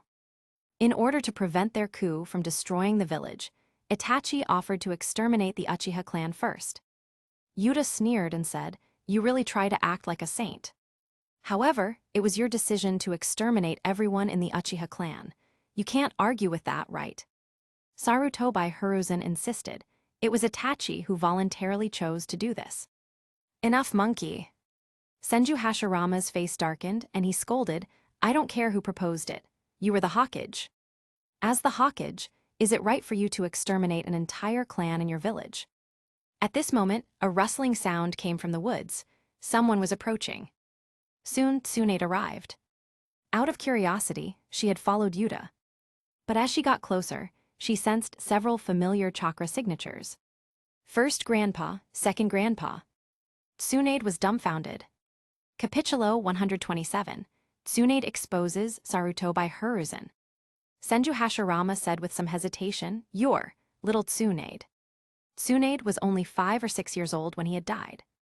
Judging by her hair color, she might be his granddaughter. Orochimaru interjected, "Sorry, there's no time for family reunions right now." Orochimaru smiled grimly and formed hand seals. "Let's deal with Yuta first. Tsunade has arrived, and they're too close to Konoha.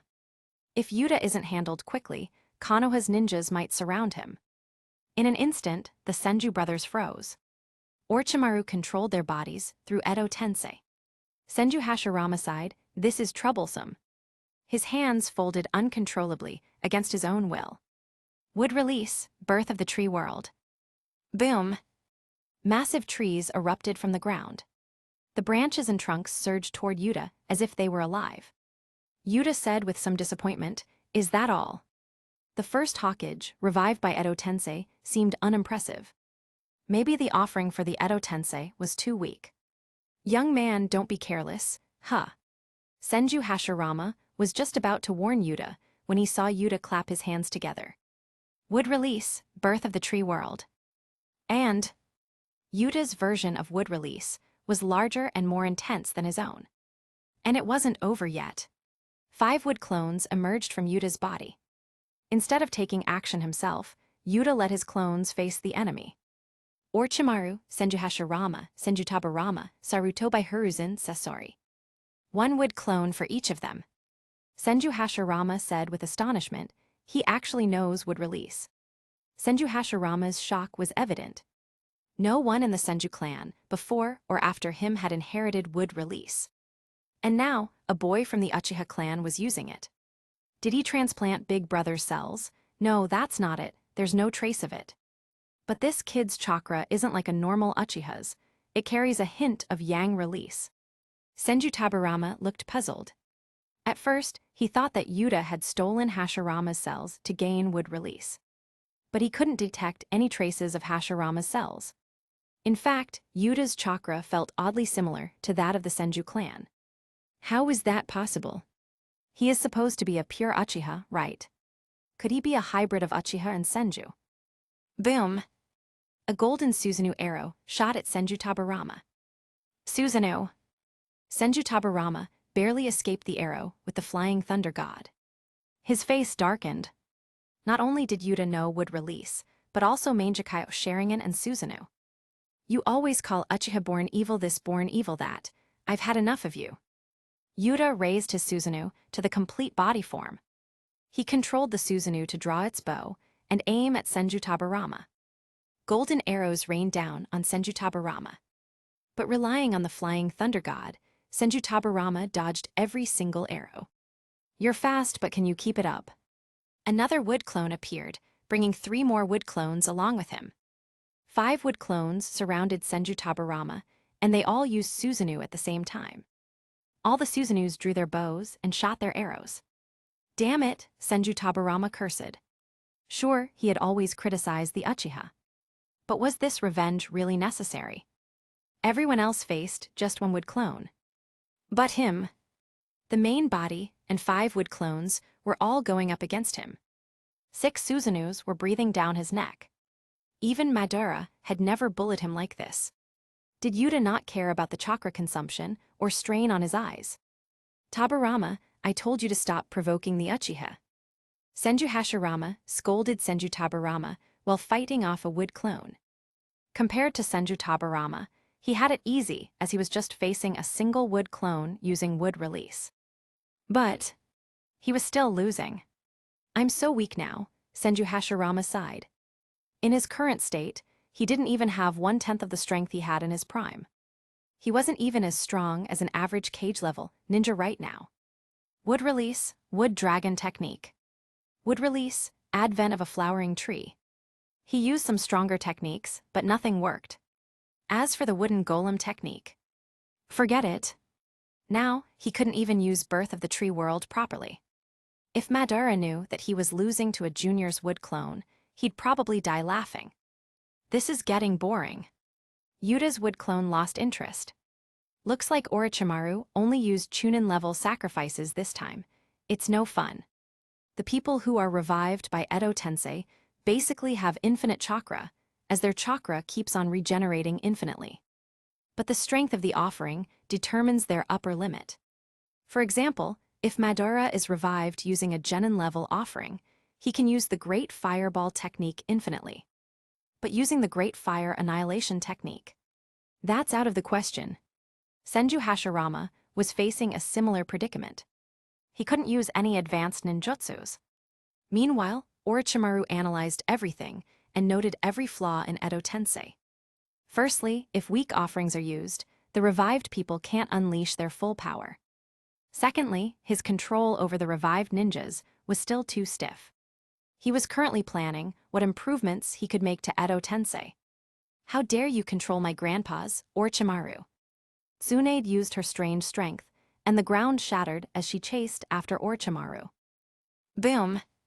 That strange strength, so nostalgic. Orochimaru dodged Tsunade's attack smoothly while reminiscing about the past. Tsunade was strong, but her speed wasn't remarkable. As long as he dodged her attack, he'd be fine. His only concern was the wood clone that was watching him nearby. Elsewhere, Sarutobi Hiruzen's body was blown apart again. Yuta's wood clone didn't continue to attack him and just watched him regenerate. The wood clone kept destroying Sarutobi Hiruzen's body over and over. Sarutobi Hiruzen lost count of how many times he had been torn apart. Due at the Edo Tensei, his body was put back together again and again. But mentally, he was breaking. How had Yuta gotten so much stronger? Even his wood clone was stronger than him in his peak state. And now, in this weakened Edo Tensei state, he was completely helpless against this wood clone.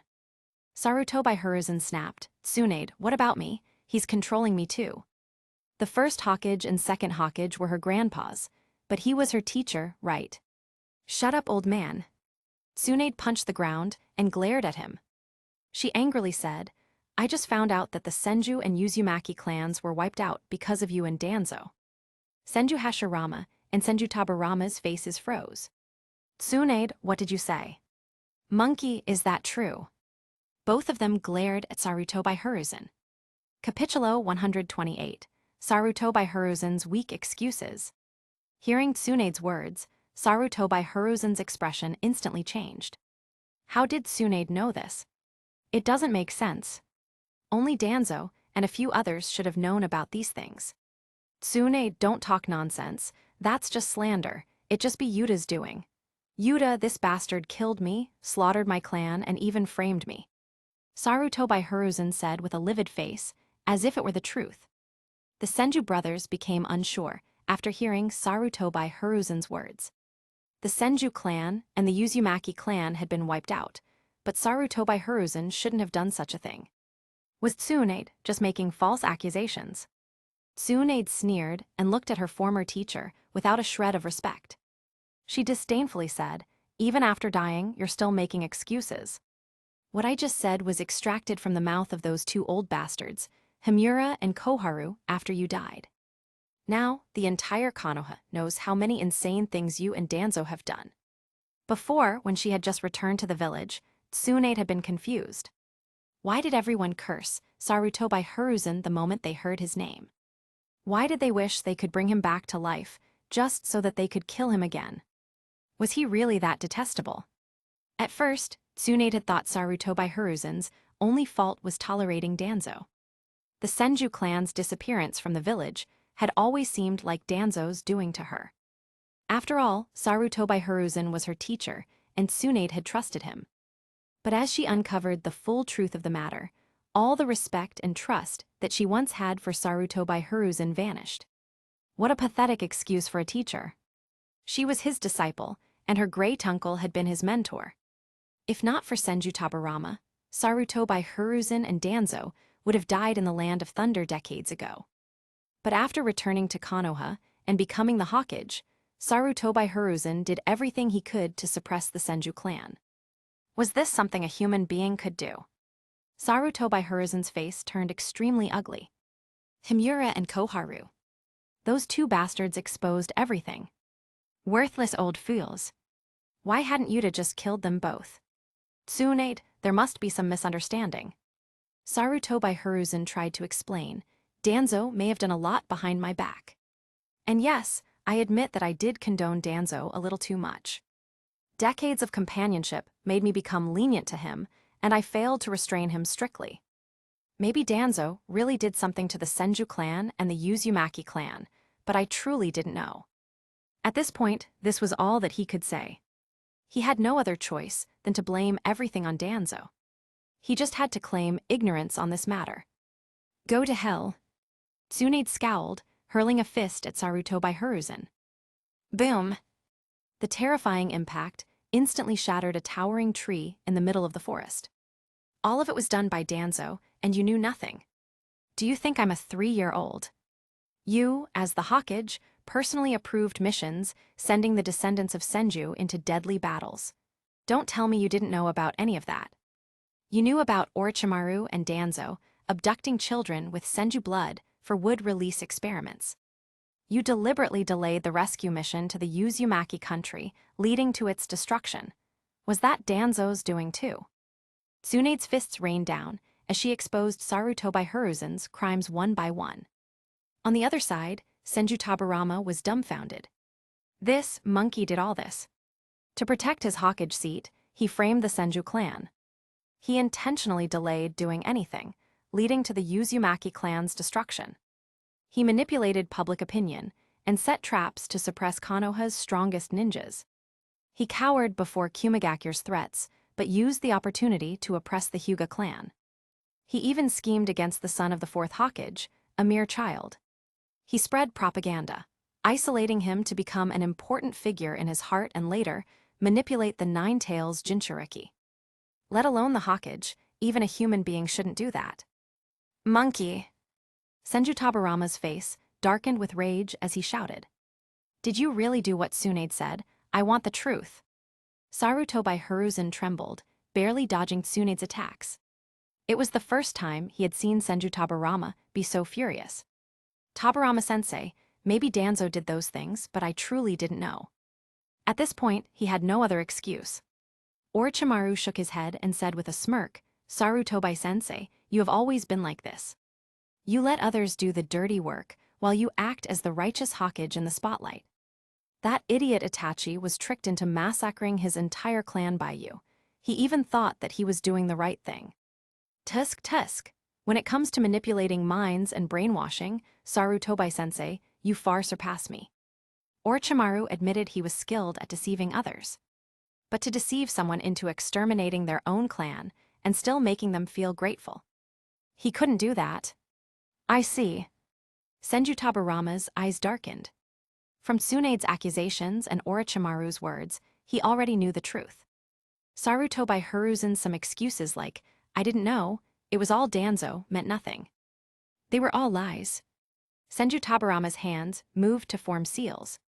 He was about to release himself from Orochimaru's control. Sorry, but I can't let you do that. Orochimaru chuckled and formed a hand seal, instantly tightening his control over Senju Tabarama. Before summoning the Senju brothers, he had been prepared for this. These two were dangerous. One was overwhelmingly strong, and the other was a cunning guy and the creator of Edo Tensei. If not handled properly, they could turn against him. Orochimaru. Senju Tabarama roared, but his hand still stopped mid-seal. Damn it. It didn't work. The sacrifices used for Edo Tensei were too weak. His current strength was barely cage level, and he was no match for Orochimaru.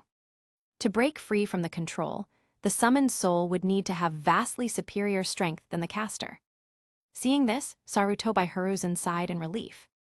He again made some excuses. Tabarama-sensei, I had no choice.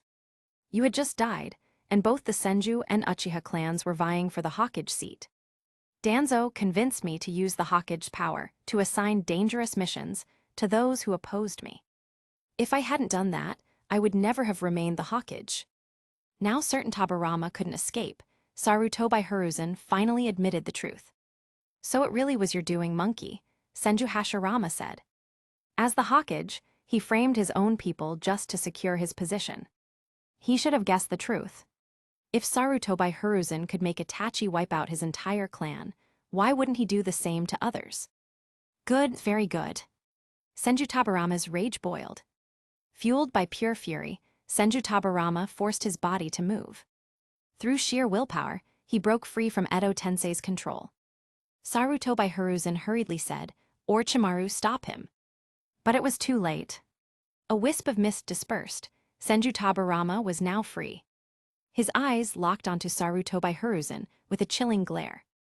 Today, I will make up for my mistake. Capitulo 129, Senju Tabarama's outrage. Sarutobi Hiruzen's face turned green. He wanted to slap himself. Why did he just speak out his mind? He had not expected the situation to develop to this point at all. Senju Tabarama, who was controlled by Edo Tensei, broke free from Orochimaru's control in extreme anger. "Die for me!" Senju Tabarama loudly shouted and disappeared instantly. The next moment, a powerful punch slammed into Sarutobi Hiruzen. Boom! Even though Sarutobi Hiruzen tried desperately to dodge the punch, he was still broken in half. His body scattered. That fierce punch even hit the ground behind him, and the rocks splashed. Strange strength is not exclusive to Tsunade alone. The Senju clan, who have a huge amount of chakra, have the potential to use strange strength. After all, the strange strength technique is just combining a huge amount of chakra with a high level of chakra control to make it burst out in an instant. With Senju Tabarama's chakra reserve and chakra control, he can also perform strange strength. Sarutobi Hiruzen didn't dare to wait for his body to recover, and he immediately fled away. "Tabarama-sensei, I'm already a dead man, and the most important thing now is to deal with Uchiha Yuta, who is the biggest threat to the village right now," Sarutobi Hiruzen shouted while running away. It seemed impossible to get quell Senju Tabarama's anger now. He could only try to divert the target of his anger. However, Senju Tabarama was completely unmoved, and he quickly formed hand seals. "You aren't worthy of being my student. I'll clean up the trash today." Water release, big bang. A monstrous flood appeared out of thin air, submerging the vast sea of trees. The ferocious current rushed towards Sarutobi Hiruzen. Sarutobi Hiruzen had a helpless expression on his face. Looking at the water that was chasing behind him, he ran and quickly made hand seals. Earth release, earth flow wall. A huge earth wall rose from the ground. However, under the impact of the ferocious current, the earth wall was crumbling in an instant. Seeing this, Senju Tabarama's hands started making seals. This hand seal speed was so fast that it was almost impossible to see. Water style, water-severing wave. A slender high-pressure water gun easily cut through the earth walls. Even Sarutobi Hiruzen, who was hiding behind the earth wall, was cut in half. "Oops!" Sarutobi Hiruzen exclaimed and felt that something was wrong. The intensity of Tabarama's water release was still so terrifying. Just 2 simple ninjutsu had already made him so embarrassed. Now that his body has been destroyed, he cannot move at all during this short recovery time. And Senju Tabarama is already rushing towards this direction at high speed. Boom! Senju Tabarama, who chased up to Sarutobi Hiruzen, punched Sarutobi Hiruzen in the face, blowing the latter's head. Facing the tattered and filthy body, Senju Tabarama kept punching and cursing. "I entrusted you with the seat of Hokage, and that's how you paid me back. I disbanded the Senju clan and integrated them into the village to make it more convenient for you to eliminate them one by one. I let Danzo and you cooperate with each other to manage the village well, and see what you have done. The #1 ninja village in the world was actually bullied by Kumigakure, and they dared to threaten Konoha with a war. What the hell were you doing as the Hokage?" Senju Tabarama was about to explode. Framed the Senju clan, abandoned the Uzumaki clan, and engineered the suppression of Konoha's White Fang. Doing these things can only mean that Sarutobi Hiruzen is bad. But the Hyuga incident really. Konoha was ridiculed by Kumigakure, but he didn't resist at all. Instead, he handed over his own people who were not at fault. This bastard. Where did the energy he had when plotting against Senju, Uzumaki, Konoha's White Fang go? Why not use those brilliant ideas against other villages? Killing everyone one by one, weakening Konoha's strength little by little. In the end, Konoha became so weak that Kumigakure was unscrupulous. Taburama-sensei, it's not all my fault. Sarutobi Hiruzen's battered body gradually recovered, and he said helplessly, "A few years ago, when Nine Tails Jinchuriki gave birth, Nine Tails suddenly broke free and appeared in the village. Fourth Raikage and the Nine Tails Jinchuriki both died that night, and the village really didn't have the confidence to go to war with Kumigakure." Senju Taburama almost laughed angrily and said, "That's all. I thought it was going to be some reasonable excuse. When the Nine Tails was sealed, Fourth Raikage died when it should have you the Third Raikage. You have the spare time to exterminate Uchiha, but what about Kumigakure? Besides, why did Nine Tails break free from the seal? Are there any culprits behind the scenes? Have you looked for it? You didn't even find the mastermind behind the scenes and rushed to suppress Hyuga and Uchiha. You are afraid that someone will threaten your Hokage seat.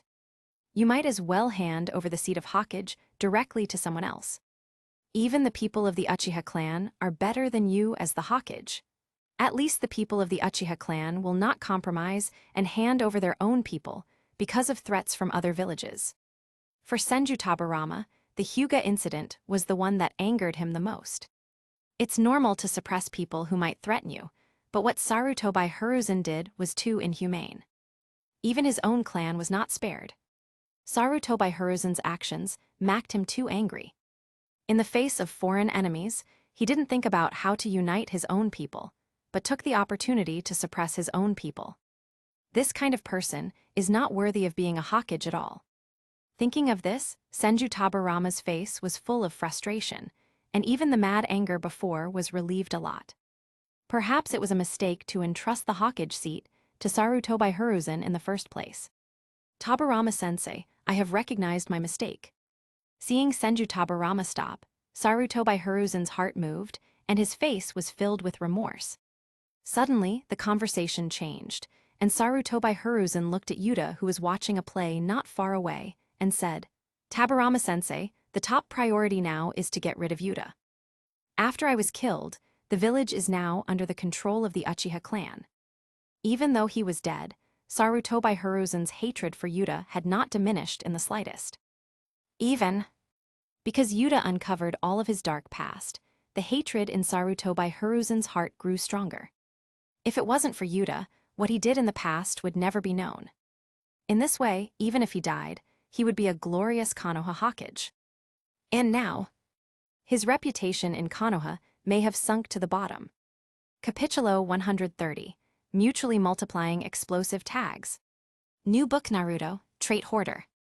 The system there is similar to the system in Konoha's tag system, Style Ninja. Also, what series FF should I work on next? MHA or Re:Zero, or Danmachi or Marvel or something else? Senju Taburama calmed his anger and looked around at his enemies. One of them is the disciple he entrusted the position of Hokage to, but he did a bunch of things that the Hokage shouldn't do. One of them was Orochimaru, who revived him through Edo Tensei. This guy is his disciple's disciple. There is also an Uchiha who has awakened wood release and can even use the Susano. There are too many people to deal with. Senju Taburama couldn't help but feel a little fortunate. Fortunately, he now has an Edo Tensei body and doesn't need to care about the consumption of chakra. "Uchiha kid, I'll take care of you first." Senju Taburama quickly made hand seals. Genjutsu, Infinite Darkness Technique. Boundless darkness filled Yuta's vision. In Yuta's vision, all sides were shrouded in darkness, and nothing could be seen. Yuta sneered, "Wanna block my vision? It's a pity that it's useless." Yuta used Kagura Mind Eye. With Kagura Mind Eye, Yuta could see Senju Taburama approaching quickly. AMD, he was about to use a water release ninjutsu. Water release, water-severing wave. The swirling water gun, rotating at high speed, formed a huge waterspout and slammed into the golden Susanu. Seeing Senju Tabarama about to continue making hand seals, Yuta controlled the Susanu and slashed down. Click! The earth was split. A crack that was more than 10 meters long appeared on the ground. Senju Tabarama hurriedly escaped with the Flying Thunder God technique, his eyes full of solemnity. Did the Susanu's sword just hit the place where he was just now? Looks like he cannot underestimate this kid. Yuta has likely mastered another way of sensing his surroundings other than the Sharingan. He had created this genjutsu to target the Uchiha clan, who mainly rely on the Sharingan for insight. If this Uchiha kid has mastered other means of sensing, his genjutsu will be useless. The next moment, Senju Tabarama saw that Yuta, who was clearly still under his genjutsu, had easily locked onto his position, and the Susanu aimed his bow and arrow at him again. He can definitely confirm my location, Senju Tabarama asserted, and quickly used the Flying Thunder God technique to avoid the arrows. Tisk, what a hassle, Yuta pouted. In the current situation, Senju Tabarama is more difficult to deal with than Senju Hashirama. Senju Hashirama's attack method is simpler and more direct, but it is unreasonably strong. However, the strength of the current Edo Hashirama has been greatly weakened, and his original powerful strength cannot be exerted at all. In contrast, Senju Tabarama can rely on his mastery of a large number of forbidden techniques to play a game of cat and mouse. Tabarama, let's not get involved in the affairs of the juniors, Senju Hashirama persuaded, while fighting against one of Yuta's wood clones. Senju Tabarama coldly said, "Stop talking nonsense. We've already been reincarnated by Edo Tensei anyway, so why don't we take the opportunity to solve some hidden dangers for the village? Brother, you should get rid of Edo Tensei's control as soon as possible. You actually let Monkey's disciple control you? Have some pride. Get out of the control and quickly help me deal with this kid. It's very troublesome for me to deal with him alone." Senju Hashirama said with a very distressed expression, "I still don't understand how you got rid of your control. He only had the freedom to speak right now. It was completely impossible for him to get out of Edo Tensei's control." Senju Tabarama said, "As long as the will is firm enough, you should be able to break free. Just now I wanted to beat Monkey and broke free from the control." Just now, he was so angry that he broke free from the caster's control.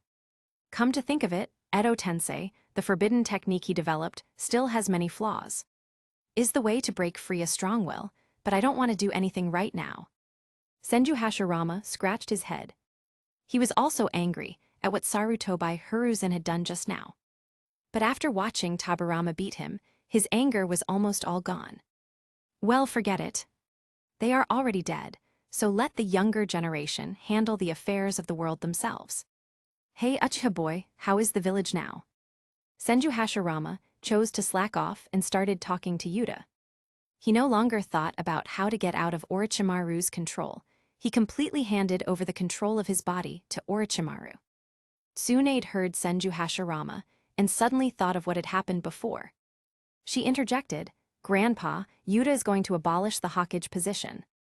Also, this guy used the Susanu to force everyone to listen to him." Hearing this, Senju Hashirama frowned slightly. Senju Tabarama's face turned sharp, and he reprimanded, "Sure enough, he's a naturally born evil kid. Even Midora back then never did such a crazy thing. Threatening people of the same village with the Susanu and planning to abolish the Hokage. This little devil of the Uchiha clan is definitely a threat to the village. It's just a Hokage. I don't like this kind of thing, so I scrapped it. Do you have any opinions?" Yuta kept manipulating the Susanu, shooting arrows at Senju Tabarama. He mockingly said, "You, second Hokage, clearly knew the Flying Thunder God technique, but in order to delay time for guys like Sarutobi Hiruzen, you were killed by Golden Horn and Silver Horn. Was your death worth it? Not only did you die, but the disciples you desperately tried to save turned out to be trash like Sarutobi Hiruzen and Danzo. If you hadn't died, maybe the Senju clan would still have many descendants, and the Uzumaki clan wouldn't have been destroyed." Senju Tabarama's face darkened. Damn it. Although Yuta's words weren't pleasant, what he said actually made sense. Thinking about it carefully, trying his best to delay time for his disciples might have been the worst decision of his life. He never imagined that Sarutobi and Danzo would turn out to be such rubbish. The anger in Senju Tabarama's heart towards Sarutobi Hiruzen swelled again. Turning around and seeing Sarutobi Hiruzen being beaten by a wood clone, Senju Tabarama was furious. He angrily said, "Monkey, hurry up, it's just a clone, you've been dawdling for so long." Sarutobi Hiruzen vomited blood in agony. He also wanted to blow up this wood clone and then get revenge on Yuta. But the problem was that he couldn't beat it. What the hell? During the night of genocide, Yuta wasn't this strong. Why had his speed and strength increased so much since then? Useless. Senju Tabarama looked around and cursed. His big brother, Monkey, Orochimaru, and the puppet kid. Everyone was held back by a wood clone. This kid is really strong.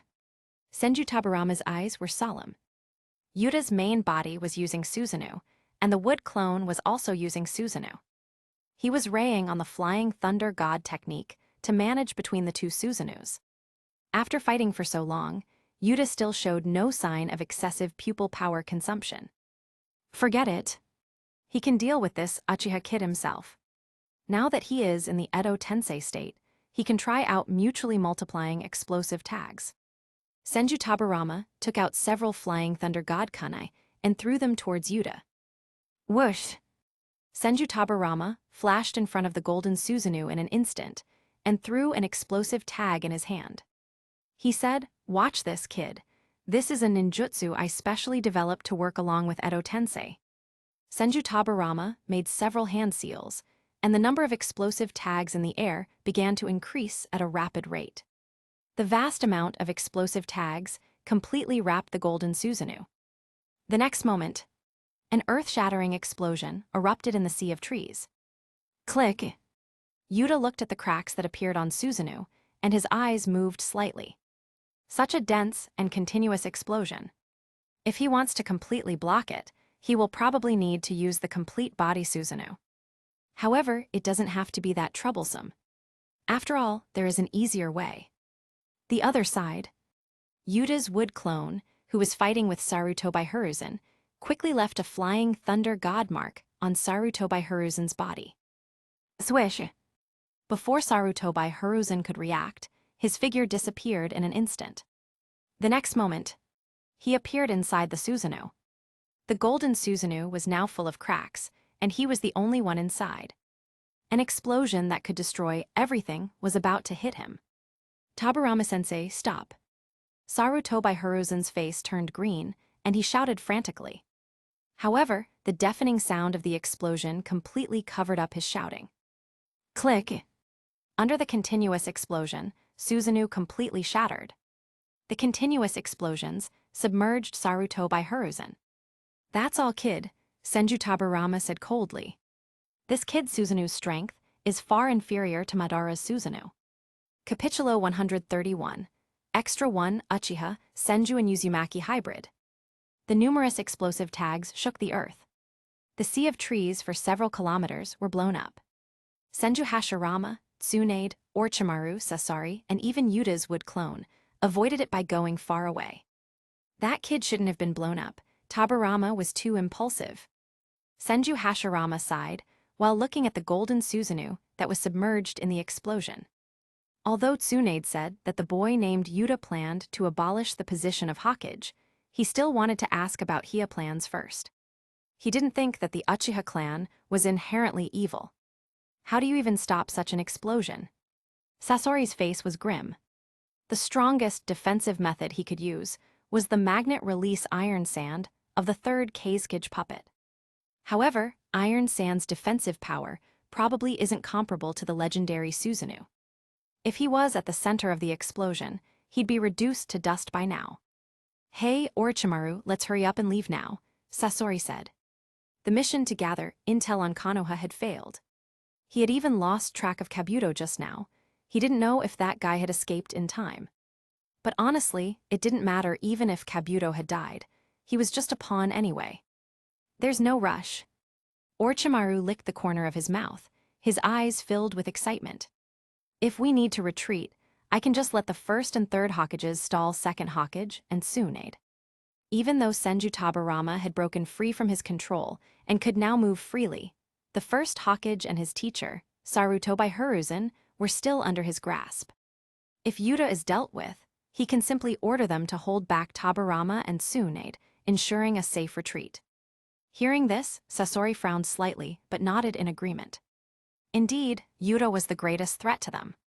If Yuta dies, they will have nothing to fear from the second Hokage or Tsunade. They could always escape. What a pity. If Yuta's body could be preserved, it would have made for an exquisite addition to my collection. Satori watched as the explosion gradually subsided. Orochimaru beside him nodded regretfully. After such an explosion, there wouldn't even be a bone left. He hadn't managed to collect Yuta's DNA in advance, so he wouldn't even be able to revive him through Edo Tensei in the future. Sarutobi Hiruzen had also been blown to bits when he had died. But at least Orochimaru had already obtained Sarutobi Hiruzen's cells, so he could still bring him back with Edo Tensei. Orochimaru wondered if Yuta's cells or tissue could be found somewhere. Suddenly, Orochimaru frowned and glanced around. Where was Sarutobi Hiruzen? Earlier, when they had retreated from the blast zone, he had given simultaneous orders to both the first Hokage and Sarutobi Hiruzen to escape. Now, only Senju Hashirama was visible in the distance. The continuous explosion finally ended. A massive crater was still smoldering with lingering smoke. Senju Tabarama's body gradually regenerated. The mutually multiplying explosive tags technique required him, the caster, to continuously summon an immense number of explosive tags. So had to endure part of the blast himself. That's why this forbidden technique could only be used in conjunction with the immortal body of Edo Tensei. As expected, there's nothing left, huh? Senju Tabarama's expression suddenly changed as he noticed scraps of paper floating in the crater. A large number of paper fragments gathered together, gradually forming a human shape, Sarutobi Hiruzen. Senju Tabarama was baffled. What the hell? Why was Monkey here? Had he failed to escape in time and gotten caught in the explosion? Suddenly, dozens of golden chains shot out behind Senju Tabarama. Golden chains wrapped tightly around his arms, legs, torso, and head. This is adamantine sealing chains. Who are you? Senju Tabarama's face twisted in shock. Adamantine sealing chains was an exclusive sealing technique of the Uzumaki clan, capable of completely suppressing the target's chakra. Now, with dozens of golden chains binding him, his chakra was instantly sealed. He couldn't even use the Flying Thunder God technique. After all, even Flying Thunder God requires chakra. Yuta complained, "Tusk, dealing with people like you, who know space-time ninjutsu and are basically immortal, is really a pain." Yuta tightened the adamantine sealing chains, binding Senju Tabarama completely. If Senju Tabarama were alive, it would have been much easier to deal with. If he tried to run, Yuta could just launch a large-scale attack. A super-wide Yasaka Magatama barrage would definitely take him out. But now that Tabarama was basically immortal and had infinite chakra, things had become trickier. The only option was to instantly seal his chakra. In the original story, Madara used the black rods of yin-yang release to achieve the same effect, pinning Edo Tensei Tabarama to the ground. Otherwise, as long as Tabarama can use chakra, he can teleport away in an instant. You actually know adamantine sealing chains. Senju Tabarama turned his head, staring at the chains emerging from Yuta's hands in disbelief. An Uchiha mastering his elder brother's wood release, and the Uzumaki clan's adamantine sealing chains. Was this kid some kind of hybrid of Senju, Uzumaki, and Uchiha? Wait, how did you escape? Senju Tabarama suddenly realized something. When he had used the mutually multiplying explosive tags technique, Yuta had still been inside the Susano. But now, Senju Tabarama turned his head to see Sarutobi Hiruzen's body reforming inside the crater. What happened? How did their positions switch? Your Flying Thunder God technique really came in handy. Yuta smirked. Flying Thunder God. Senju Tabarama's face darkened as he inspected Sarutobi Hiruzen's arm. He found a black marking there. You used your wood clone to plant the flying thunder god mark on the monkey. Then, you simultaneously activated it on both the clone and your main body to swap places, leaving monkey inside the Susanu. Senju Tabarama immediately understood what had happened. Flying thunder god, mutual instant teleportation. Yuta had used the flying thunder god to swap two targets' positions. You bastard!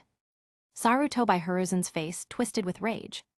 With the flying thunder god, Yuta could have teleported away instantly. But instead, Yuta used it to swap their positions to leave him in the explosion. That's right, how did it feel? Yuta smirked unapologetically. Bastard! Sarutobi Hiruzen cursed, lunging at him in fury. Yuta mocked him. Tusk, your mentality is really weak. That got to your head. Yuta sidestepped effortlessly, dodging the attack. Then he swept his leg, shattering Sarutobi Hiruzen's Edo Tensei body. As Sarutobi Hiruzen's body reformed, golden chains shot out once more, binding him completely. I gave you a chance, but you're still useless. Yuta kicked the restrained Sarutobi Hiruzen to the ground and sneered. Sarutobi Hiruzen slammed face first into the dirt, seething with humiliation. Before dying, he had been humiliated by Yuta.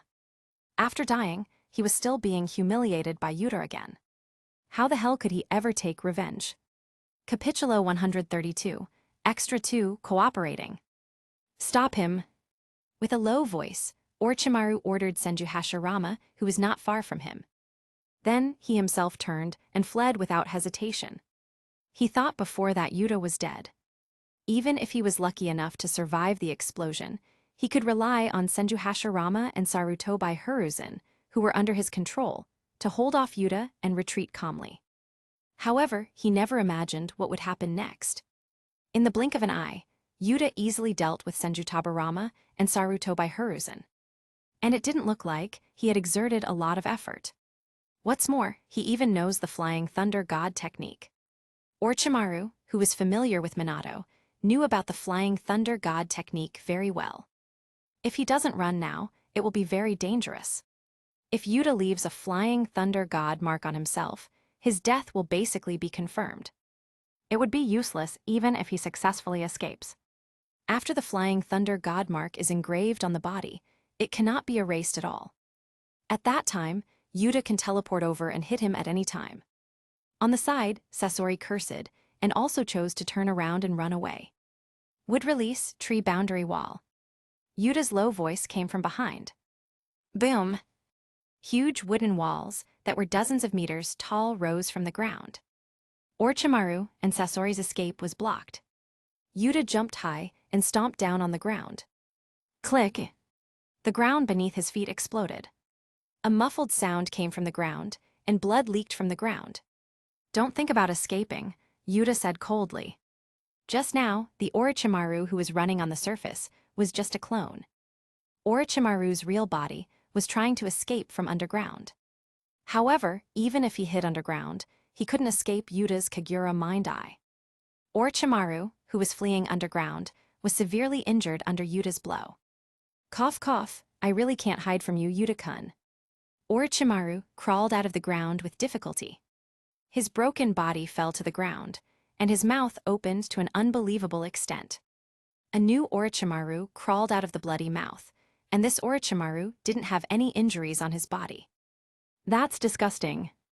Yuta couldn't help but complain. The current Orochimaru was covered in green slimy saliva, which made him have goosebumps. It is pretty easy to use and very useful. Orochimaru didn't seem to care. His Orochimaru-style body replacement technique does look a little gross, but it works. It consumes a little more chakra, but his body can easily recover. Looking ahead, he saw Senju Hashirama still fighting Yuta's wood clone. He overestimated the fighting power of Edo Tensei ninjas. Even a character like the First Hokage, with a Chunin as a sacrifice, was only barely comparable to cage level after being summoned. In all fairness, this kind of combat power was already very good. Coupled with the immortal body and endless chakra, it can be used as a cage-level combat power. However, Yuta could use just a single wood clone to handle him. Yuta-kun, in fact, there is not much conflict between us. Whether you want information on Akatsuki or want to kill Itachi, we have room for cooperation. Orochimaru suppressed his inner emotions and said with a smile on his face, "It's so frustrating." However, he is no match for Yuta now, and he has to do this. When the 8-year-old Yuta had first met him, didn't he also try to stall by talking? He didn't expect the tables to turn after a few years. Satori, who was next to him, frowned but didn't say anything. Although he didn't want to reveal the information of the Akatsuki, his life was the most important thing right now. It makes sense, there is no irresolvable conflict between us. Yuta narrowed his eyes slightly and nodded. The grievance between him and Orochimaru was just the little incident when Orochimaru defected. Now, he didn't really care about that incident at all. Moreover, he also admired Orochimaru. Orochimaru is a rare and creative ninja. In the field of ninjutsu, he improved Edo Tensei, created living corpse reincarnation technique, researched natural energy, and many more. He has even made a lot of contributions in other fields by helping in the advancement of several things such as genetic modification technology, cell transplantation technology, cloning technology, and even artificial humans. It would be a pity to kill such a talent. Yuta said, "However, you are an unstable factor in the world. Also, with your strength, it seems difficult for us to cooperate on an equal basis." Yuta didn't hide his contempt for Orochimaru's strength in the slightest. Look at Naruto Shippuden. What was Orochimaru's performance? He fought against Four Tails Naruto and was beat. He was countered by Sasuke, who had 3 Tamo Sharingan. He was sealed by Itachi with the Totsuka sword. It's just that Orochimaru didn't die, no matter how many times he lost. On the opposite side, Orochimaru's smiling face froze instantly. His yellow snake eyes narrowed slightly, and he exuded a dangerous aura. "You really underestimate me, Yuta-kun." Yuta didn't care and said, "It's just the truth." Orochimaru's eyes became more and more fierce. He quickly pulled back, bit his fingers, and said, "Summoning technique." Boom! Manda's huge body suddenly appeared. Manda was a huge purple snake with horns on its head. Its mouth opened wide, revealing the fangs inside. "Orochimaru, prepare 100 people as sacrifices for me." Manda spit out words and roared at Orochimaru, who was standing on top of its head. Manda, the enemy this time, is different from the past. He's stronger than the Hanzo that year. Although Orochimaru was dissatisfied with Yuta's contempt, he did not dare to ignore Yuta's strength. Yuta, who was able to defeat an army of thousands of Iwa ninjas alone, was definitely stronger than Hanzo in his prime. Stronger than Hanzo. Manda's huge pupils shrank suddenly, and it looked at Yuta below. What? It's just a kid. Orochimaru summoned him to deal with a kid. Was this kid really stronger than Hanzo back then? Manda's huge snake tail moved towards Yuta, trying to slap him. Boom! The golden Susanu of the 3rd form instantly formed. The tall golden Susanu easily surpassed Manda in terms of height. The long sword in Susanu's hand swung and cut off Manda's tail without hindrance. Just as Manda roared mournfully, 3 Magatamas appeared in Susanu's hands. "Wanna eat people? Eat this first." Yuta controlled the Susanu and put the Yasaka Magatama in his hands into Manda's mouth. Then the Susanu put its hands together and suddenly closed Manda's upper and lower jaws. Damn it! Orochimaru quickly jumped away from Manda, and at the same time used Earth Release to strengthen his defense. Boom! A dull explosion erupted from Manda's body. Manda didn't react at all, and it was blown to pieces. Capitulo 133. Orochimaru and Satori surrender. Manda was just summoned a moment ago. It had just moved its tail, and it was blown up. It didn't even have time to escape, using the reverse summoning technique, and return to Ryucha Cave. The explosion was too sudden. Yuta's Susanu directly shoved Yasaka Magatama into its mouth, and held its upper and lower jaws together. The Yasaka Magatama exploded in its mouth instantly, blasting its huge purple head. The smoke slowly dissipated. Manda's head had disappeared, along with the front half of its body. Only the small half of the tail remained. However, even this half was tattered, exuding a burnt smell. Orochimaru withdrew from the smoke, clutching his chest and coughing blood uncontrollably. At that time, although he had defended himself, he was still too close to the explosion and suffered internal injuries. Looking at the tragic remains of the snake, Orochimaru was in a trance. Manda was killed in seconds. He, Jiraiya, and Tsunade didn't lose so badly even against Hanzo back then. After Manda was summoned, he died before he even had time to do anything. The other side. Cracks started appearing on the black iron sand. Click! The iron sand cracked, and Sasori, who controlled the puppet of the third Kazekage, appeared. Relying on the high defense of magnet-release iron sand, he was not injured. However, Sasori was shocked when he saw the 10,000 snakes that was crippled on the ground. Yuta is so strong. Before, the opponent just used a wood clone to drag him and didn't show too much strength. And now, Yuta's body shot, and his strength was undoubtedly revealed. Both of them have good defenses. Yuta looked at Orochimaru and Sasori with a smile on his lips. Then, come to think of it, you are ready for the next round. Saying that, 5 golden magatamas appeared in the Susanu's hand.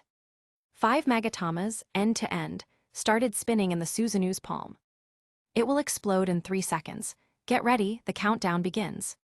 Yuta let the Yasaka magatama stay in Susanu's palm, without any intention of throwing it out.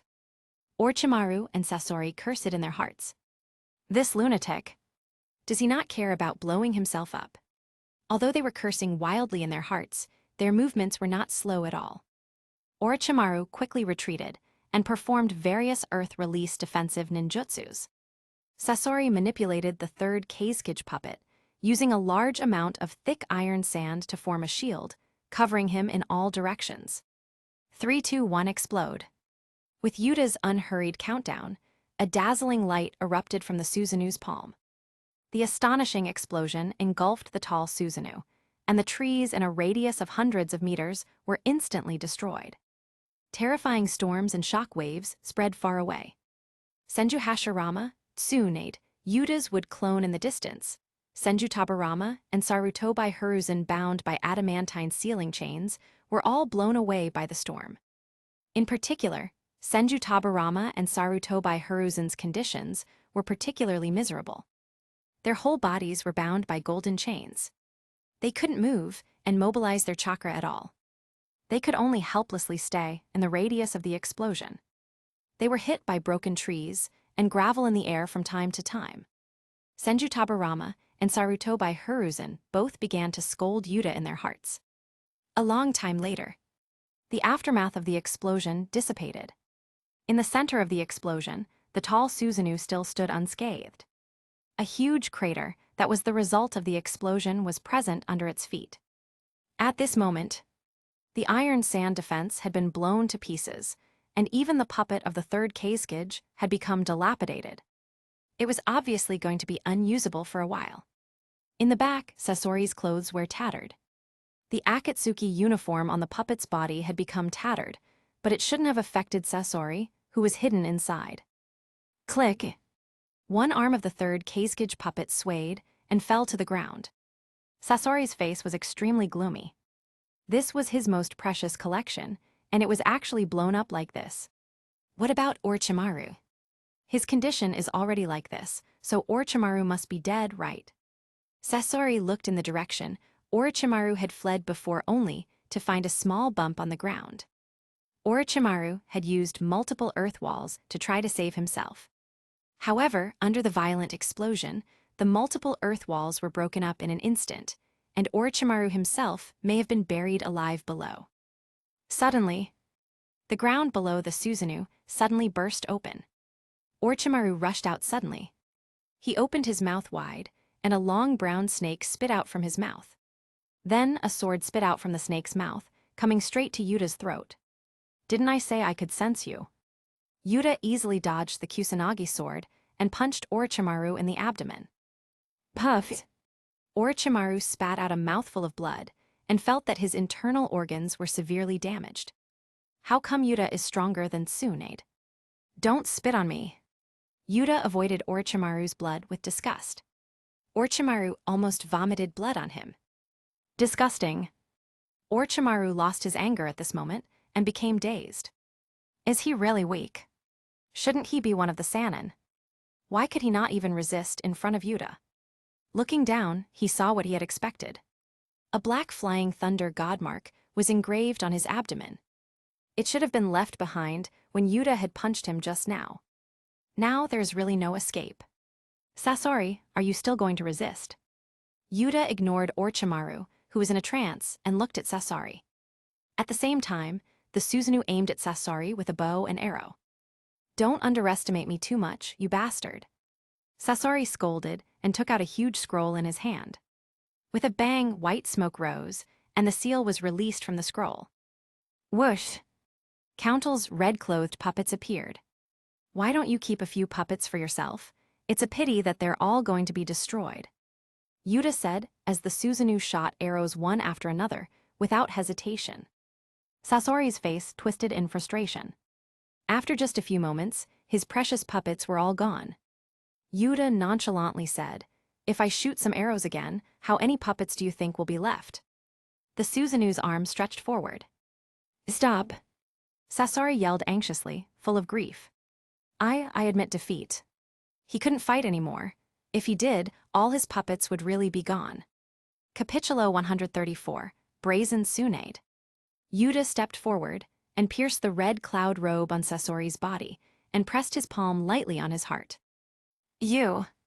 Sasori was shocked and angry and looked at the flying thunder god mark that had appeared at the core of his chest. This bastard actually left a flying thunder god mark in this place. Does he know that this is his core? How could that be possible? He has never told anyone about this. Sasori, who had completely turned his own body into a puppet, still had a human part, which is the core of his chest. Even if the puppet is damaged, he only needs to transfer the core to a new puppet to continue to function. If Yuta had left the flying thunder god mark on his body, he would only need to change into a new puppet at that time. However, Yuta had left the flying thunder god mark at his core. There was no way of escaping now. After all, the core cannot be replaced. I'm a little curious, what part are you thinking with now? Yuta tilted his head and glanced carefully at the core on Sasori's head and chest. The core on the chest probably provides chakra and is not used for thinking. But Sasori can also transfer the core to other puppets and continue to act. But the brain of the main body puppet will not be transferred during this process. That's none of your business. Sasori's face was gloomy.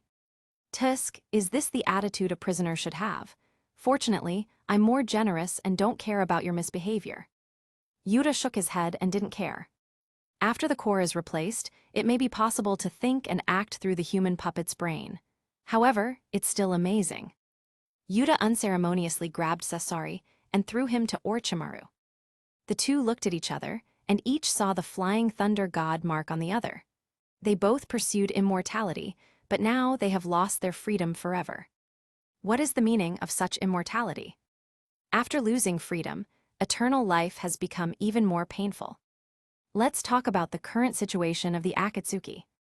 Yuta didn't choose to use Sharingan to torture them, but asked directly. Who are the members of the Akatsuki now, and where is the headquarters? Orochimaru sighed in his heart, but he could only speak honestly. There were only 8 people in the core of the organization before. The leader Pain and Konan usually don't get out of the base. Me and Sasori are one team. Uchiha Itachi and Kirigakure rebel Juzo are another team. Besides that, there is Kakuzu and a strange guy called Zetsu. The headquarters is in the Land of Rain. Yuta listened carefully, comparing it with the information in his memory. Kasame, Hidden, and Deidara probably haven't joined the Akatsuki yet. Itachi is currently teaming up with Juzo. The base of the Akatsuki is indeed not in Aimgakure, but in a hidden place in the Land of Rain. Is there a guy who wears a spiral mask in the Akatsuki now? Yuta asked. Orochimaru was startled and he said, You even know that intern Tobai. I suspect that you have planted a spy in the Akatsuki, Yuta-kun. Tobai only occasionally appears in the Akatsuki base, and often shouts that he wants to become a full member of the Akatsuki. He is a guy that I can't see through. Although Tobai often acts like he is mentally retarded, Orochimaru did not take him lightly. How could anyone who is in a dangerous rebel organization like Akatsuki be a real fool? I see. Yuta nodded. His brows moved suddenly lightning flashed all over his body. His figure disappeared instantly with flickers of blue lightning. Boom! Yuta reappeared dozens of meters away and stepped on the ground with one foot. Get out! Yuta took a deep breath and stuck out his arm to the ground. Wood release, wooden thorn technique. Several pieces of wood protruded from Yuta's arms and slammed into the ground. After a moment, a strange white creature was caught from the ground. He cursed, "Asshole, let me go." The white Zetsu clone had no idea what had happened. He had secretly followed Orochimaru and Satori to investigate information. But a battle took place, and with his strength, he did not dare to approach. Now that the fighting seemed to have stopped, he was just about to come over to take a look at the situation when he was discovered. He obviously approached from underground. How was he discovered? Do you think you can come whenever you want? The corners of Yuta's mouth curled, and he smiled happily. White Zetsu should be the most suitable Edo Tensei sacrifice. Zetsu. Both Orochimaru and Sasori Akasha recognized the guy who was caught. It was very similar to the strange creature called Zetsu in the Akatsuki, but it was not the same.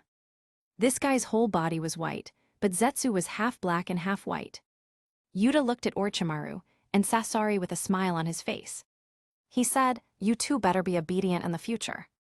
If you perform any unruly actions such as running away, I may not be merciful at that time. Anyway, the two of you are only valuable for your brains. Your strength isn't useful to me at all. So, whether you are alive or in the form of Edo Tensei, it makes no difference to me." Orochimaru and Sasori's expressions changed instantly. Edo Tensei. Does that mean Yuta will just kill them if they don't obey, and then revive them with Edo Tensei? Yuta looked at them and said, "Looks like you guys understand your situation too. Thinking about it, I should probably kill you. When I need to use you, I can just summon you with Edo Tensei. Then, I won't need to take you with me. Like how Orochimaru used the first Hokage, I don't mind making you two my summoning beasts." Yuta threatened them with a smile on his face. Summoning beast. When Orochimaru heard this word, he scolded Yuta in his heart. He could understand Senju Tabarama and others' feelings now. He can do this to others, but if he has to do it, he will never accept it. Oh right, don't think that if you die, you can be resurrected in other ways. The curse mark you left on Mitarashi Anko has a fragment of your soul in it, right? You want to use that to resurrect. You can choose to try it. Yuta mercilessly exposed Orochimaru's last backhand. You bastard. Orochimaru gritted his teeth. Damn it. How does this bastard even know about the curse mark on Anko's body? This time, he is probably going to lose his freedom completely. If he dares to act rashly, he will be killed and he will really have no freedom at all. With Edo Tensei, he will not be able to even control his own body. On the side, Sasori also understood his situation and couldn't help but curse.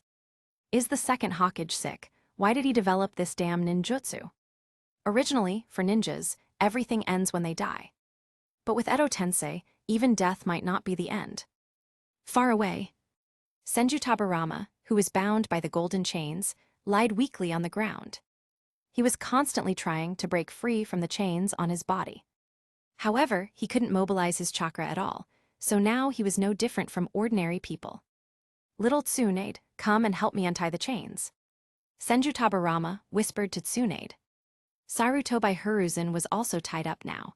His elder brother was controlled by Orochimaru, and now only Tsunade could help him. After he is prepared, Yuta, this evil brat, will surely not be able to control him a second time.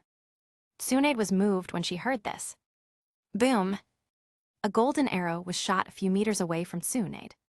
Your second grandfather wants to kill me. Since you want to rescue him, can I think that you want to kill me too? Yuta stared at Tsunade from a distance. Tsunade froze on the spot, motionless. Seeing this, Senju Tabarama gave up his struggle completely and cursed angrily. You wicked bastard.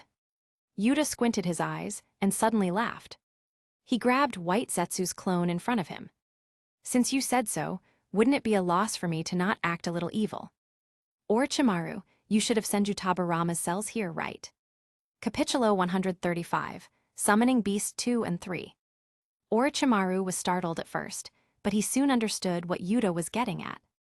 He said with a schadenfreude smile on his face, "Yes, I had collected his cells before defecting." As he spoke, Orochimaru opened his mouth wide and spat out a scroll. With a bang, the scroll opened. 4 glass vessels appeared. All of them contained cultured cells and tissues. "And good." Yuta's lips twitched, and he tried to not care about the way Orochimaru hid things. He looked at the 4 glass vessels and took out 2 labeled 2 and 3.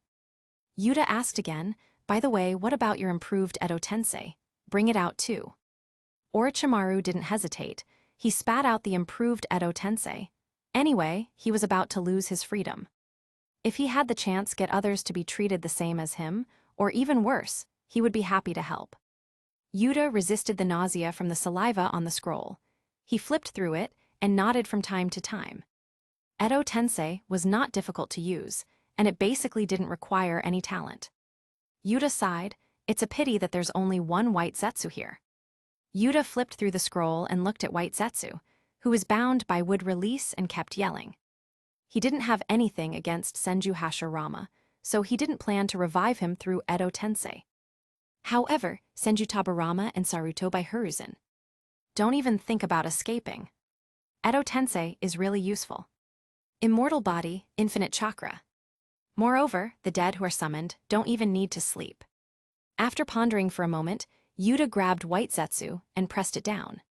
He poured yang chakra into his hand and looked at white Zetsu's eyes with the Sharingan. "Can you split? If you can, split into 2 individuals." The white Zetsu clone, who was controlled by the Genjutsu, stopped its chatter and its eyes became dull. With the input of yang chakra, white Zetsu's shoulders began to bulge, and a new head appeared, followed by neck and torso. Moments later, a new white Zetsu clone was born from the original one. It really works. Yuta was slightly surprised. He was just trying some things. He didn't expect that the white Zetsu clone could split again.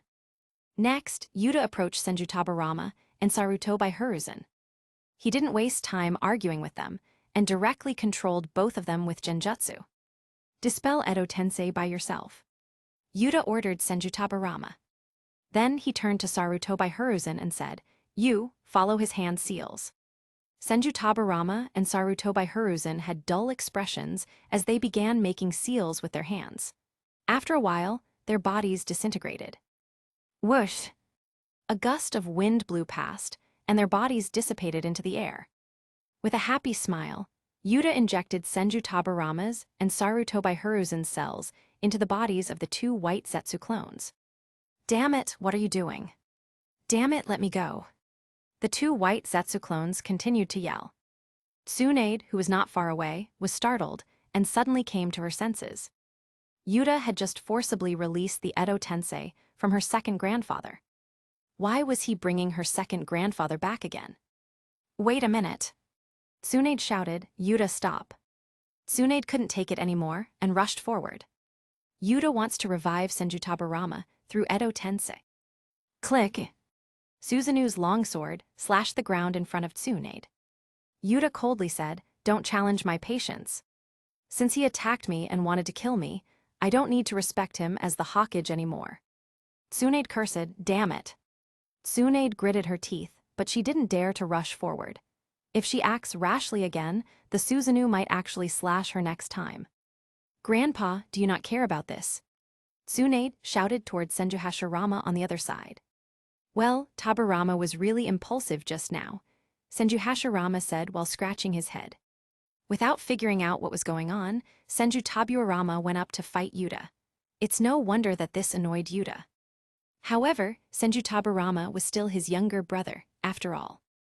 And Senju Hashirama didn't want to see Senju Taburama being summoned again to mess around.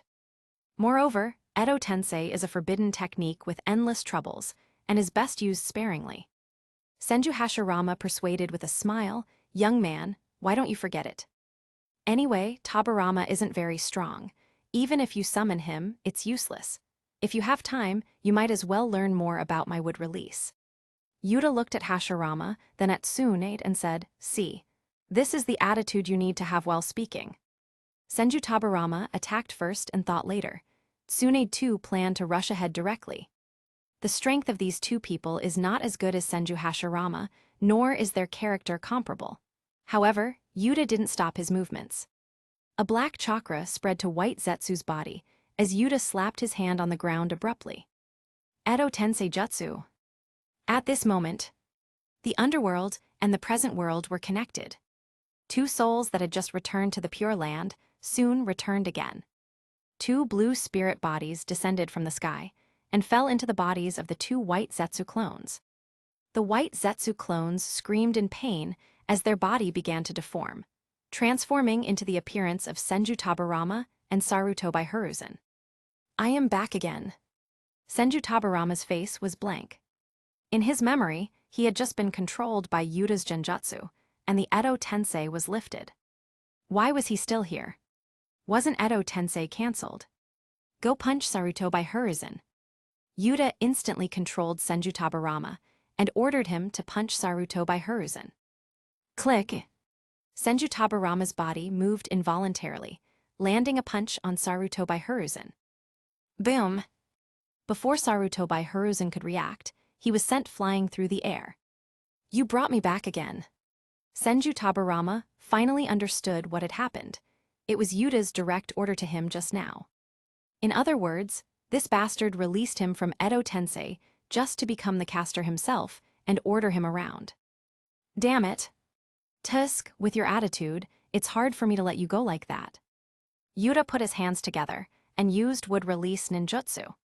Two wooden coffins quickly formed. You want to kill me, I will use you as a summoning beast. Senju Tabarama saw the summoning beast on the coffins, and his anger rose uncontrollably. Little brat, this time you won't be as lucky as last time. Senju Tabarama's body stiffened, barely gaining control over himself. He intended to break free from Yuta's control. Boom! A massive chakra surged from Yuta's body. Senju Tabarama quickly lost the slight control he had gained over his body. He looked at Yuta with lost eyes. This guy. Why is his chakra reserve greater than that of his big brother during his heyday? How could that be possible?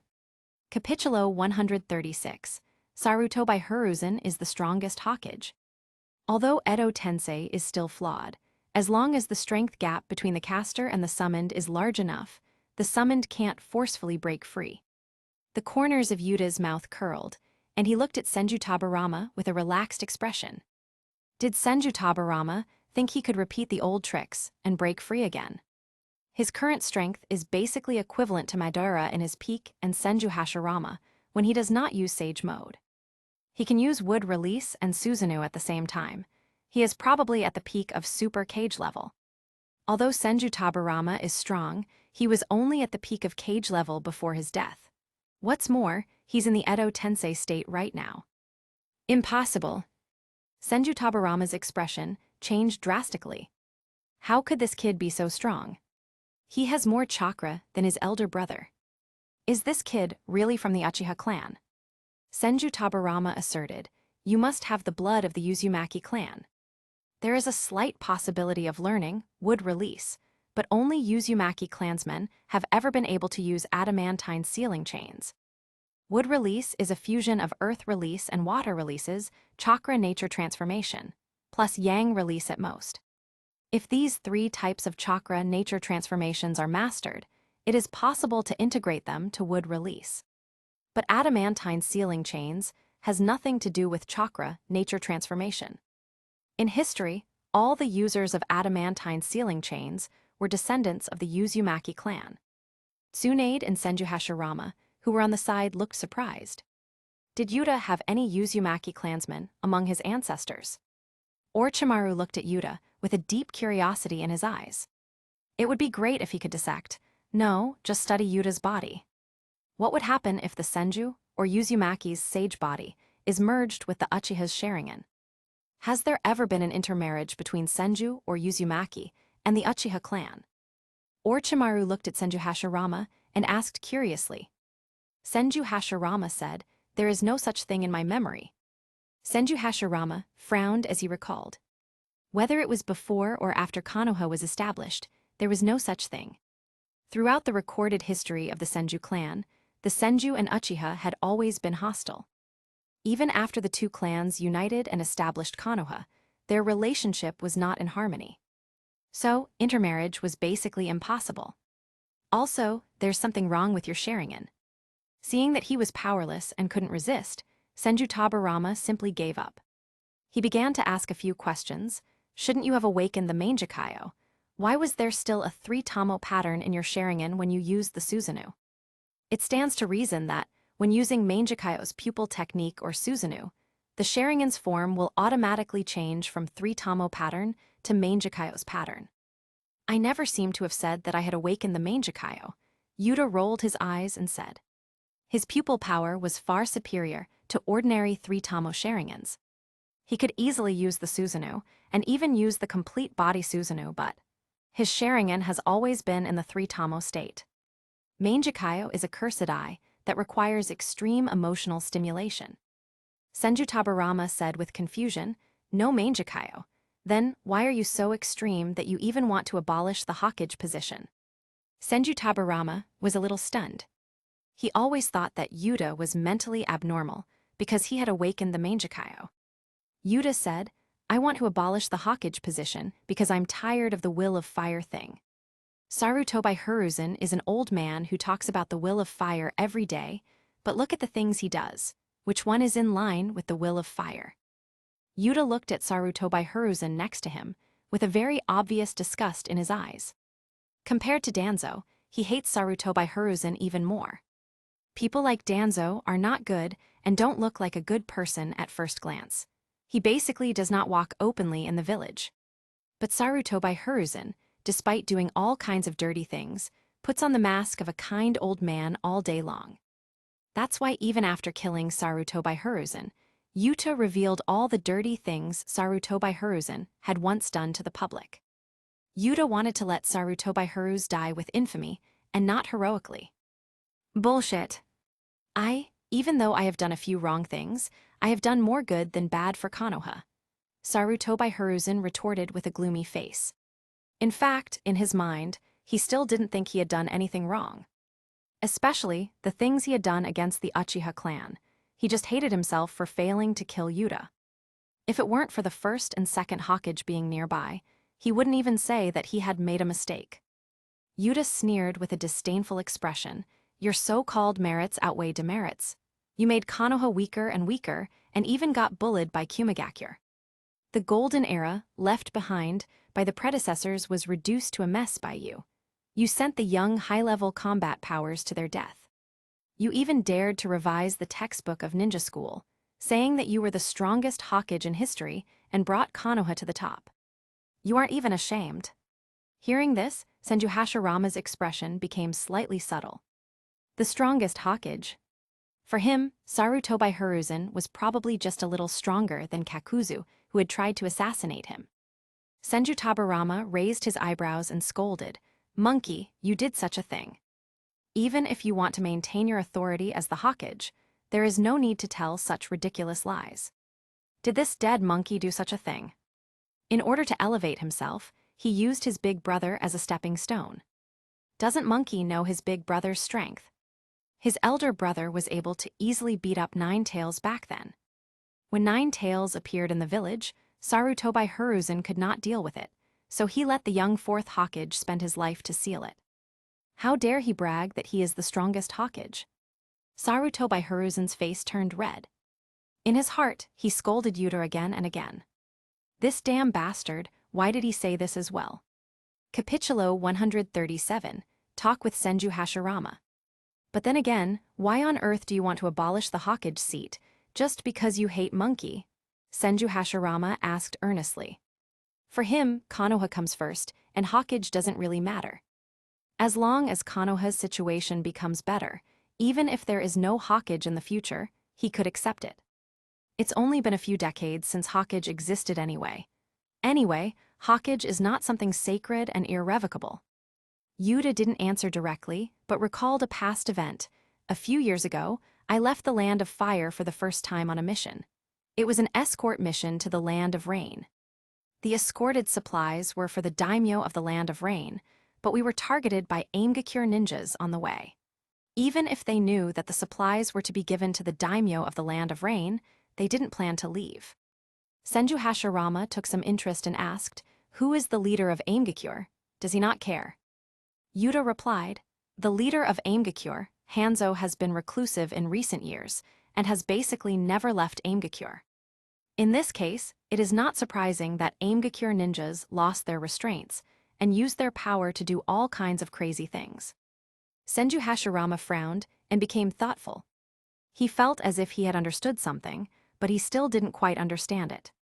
Yuta said in one breath, "Ninjas are a special group of people who have mastery of chakra. I don't plan to get close to them like my family. I just need them to obey the order I establish. Otherwise, I'll just grant them death.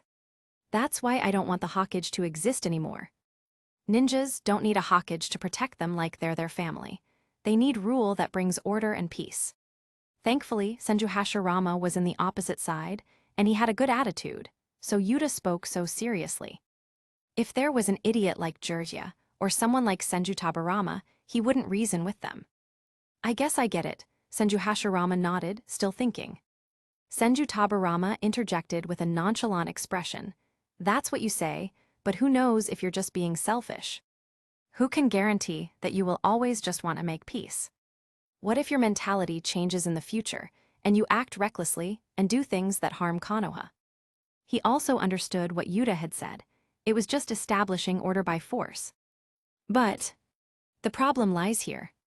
What if this ruler with absolute power changes his mentality and acts indiscriminately? Who can stop him then? Yuta answered, "There's indeed no guarantee. However, there is no need for later. Even now, I can do almost anything if I want to. Perhaps everyone in the world should be thankful now that I don't intend to make them my slaves." The corners of Yuta's mouth curled, and he looked at Senju Tabarama provocatively. "You." Senju Tabarama's anger surged again. "This Uchiha brat." Senju Hashirama helplessly said, "Tabarama, talk less." Tabarama's hostility towards the Uchiha is the one flaw he has. He always speaks to the Uchiha with such a bad attitude that whoever listens to him can't help but not feel good. With a light cough, Senju Hashirama said while thinking, "The problem now is that you intend to use your strength to establish order and bring peace, and you probably do have that strength. In any case, it cannot be said that it is a wrong thing to be strong. For this reason, it is not justified to guard against or even exclude or eliminate a person in advance. And according to your approach, as long as you are still there will be no large-scale conflicts between countries, which is a good thing." However, what Tabarama just said makes sense. If you change your mind in the future and plan to enslave everyone in the world, it will definitely be a disaster. Oh, it's so troublesome, forget it. Senju Hashirama patted his forehead and gave up thinking. He helplessly said, "These are the matters of the younger generation. A dead person like me should not worry about it. There is nothing he can do now." "No." Hearing this, Sarutobi Hiruzen immediately panicked. He hurriedly said, "Yuta, this bastard not only killed me, but also controlled Itachi to wipe out the Sarutobi clan. How can such a maniac be trusted?" Yuta frowned and ordered coldly, "Slap yourself." Sarutobi Hiruzen's body froze, and then he started to move his hands left and right uncontrollably. Yuta scoffed, "You still can't figure out your situation. Even though you're under my control, you dare to say that in front of me. Furthermore, you were the one who planned to exterminate the Uchiha clan first. What I did was just pay you back for what you planned to do to the Uchiha clan." Sarutobi Hiruzen was still slapping himself. "This damn bastard." Sarutobi Hiruzen's eyes were red, and he was mad with hatred. The corners of Senju Tabarama's mouth twitched. He seemed to be in a similar situation. If Yuta does the same to him. Senju Tabarama's body jerked, and he immediately stopped imagining. His body is not under his control right now. Even if Yuta asks him to eat shit, he can only feast. Senju Hashirama sighed and persuaded, "This forbidden technique is best used sparingly. Not only does it require living people as sacrifices, but it also disturbs the dead. And this ninjutsu itself is very troublesome, and it will cause big trouble if it spreads out. For a powerful dead man like him, Edo Tensei is really a disaster. As long as his cells remain, even after decades and hundreds of years, he might still be summoned and used if Edo Tensei is spread. Yuta said in a flat tone, "I didn't use a living person as a sacrifice. White Zetsu, who was sacrificed just now, can't be considered a human at all. Also, the strength of the two of them is dispensable to me. I wouldn't have called them back with Edo Tensei if they hadn't messed with me." In terms of his strength, Edo Tensei Senju Tabarama and Sarutobi Hiruzen are at most equivalent to one of his wood clones. He only summoned these two back to repay the favor. Putting aside Sarutobi Hiruzen, Senju Tabarama wanted to kill him before. If it wasn't for his exceptional strength, he might have been blown up by the mutually multiplying explosive tags just now. Senju Hashirama helplessly said, "Forget it, it doesn't matter. Tabarama, this is the result of your own actions." He felt that Yuta wasn't some evil person. Yuta had the strength to overwhelm the world, but he still intended to establish order and bring peace. This explained something about his character. "I just hope you can retain your original intention," Senju Hashirama said to Yuta. Then he turned to look at the other side, where Konoha was located. Konoha. Several decades have passed, should he go back and have a look? Capitulo 138, Going After Pain. Land of Rain. Yuta and Orochimaru were both heading towards the headquarters of the Akatsuki. As for Satori, he was currently being held in Konoha. The core in his chest had been marked with the Flying Thunder God technique, so there was no worry about him escaping. Not to mention, Satori only wants to quickly repair the puppets that were damaged now. His most prized third Kazekage puppet was nearly destroyed, and dozens of puppets were also obliterated. For him, repairing his puppets was the priority right now. The main reason Yuta brought Orochimaru along was to have him lead the way. "Yuta-kun, are you really not planning summon the first Hokage?" Orochimaru asked in his hoarse voice. Orochimaru excitedly said, "The white Zetsu can likely be split into more clones. If you use that as a sacrifice to summon the first Hokage, perhaps you could even summon him with his peak strength." Orochimaru's eyes gleamed with anticipation. He really wanted to see the peak strength of the god of shinobi. Previously, he had seen how Yuta had used white Zetsu clones as sacrifices to summon Senju Tabarama and Sarutobi Hiruzen. Their strength was almost equal to their peak strength. With Edo Tensei, the strength of the summon does not change based on the caster. The issue is the offering.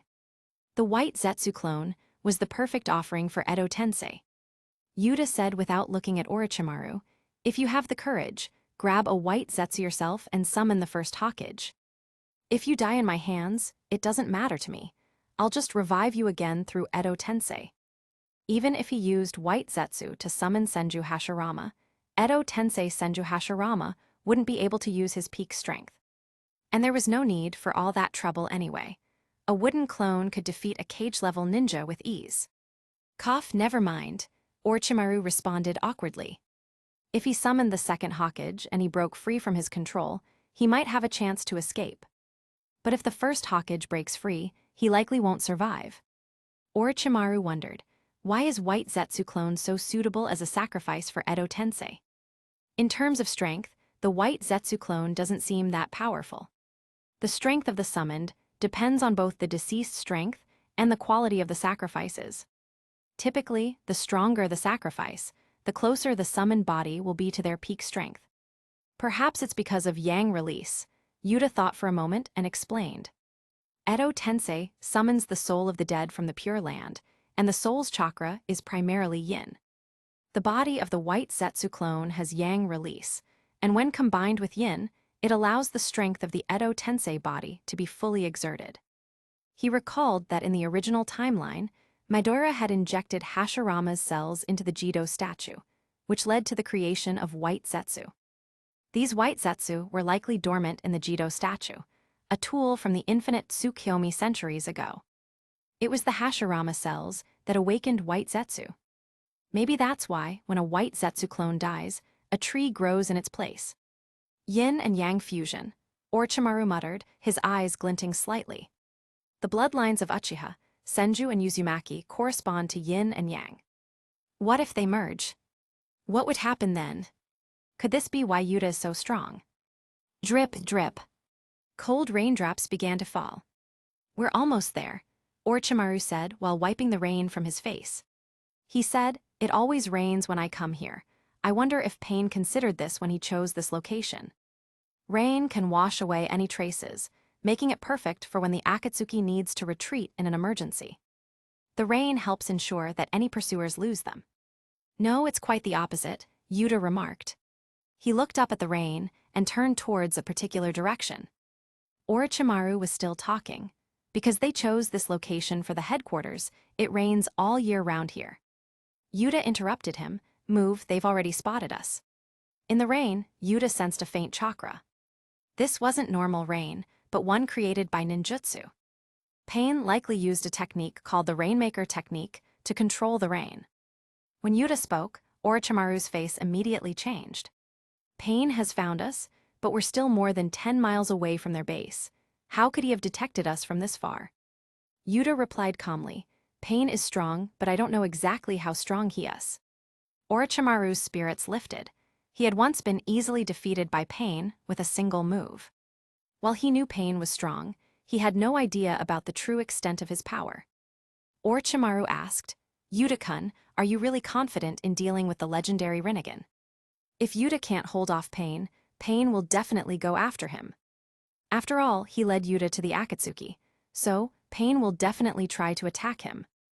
Rinnegan is powerful, but it depends on who wields it, Yuta answered without worry. While Nagato could use the Rinnegan, he wasn't the true master of its power.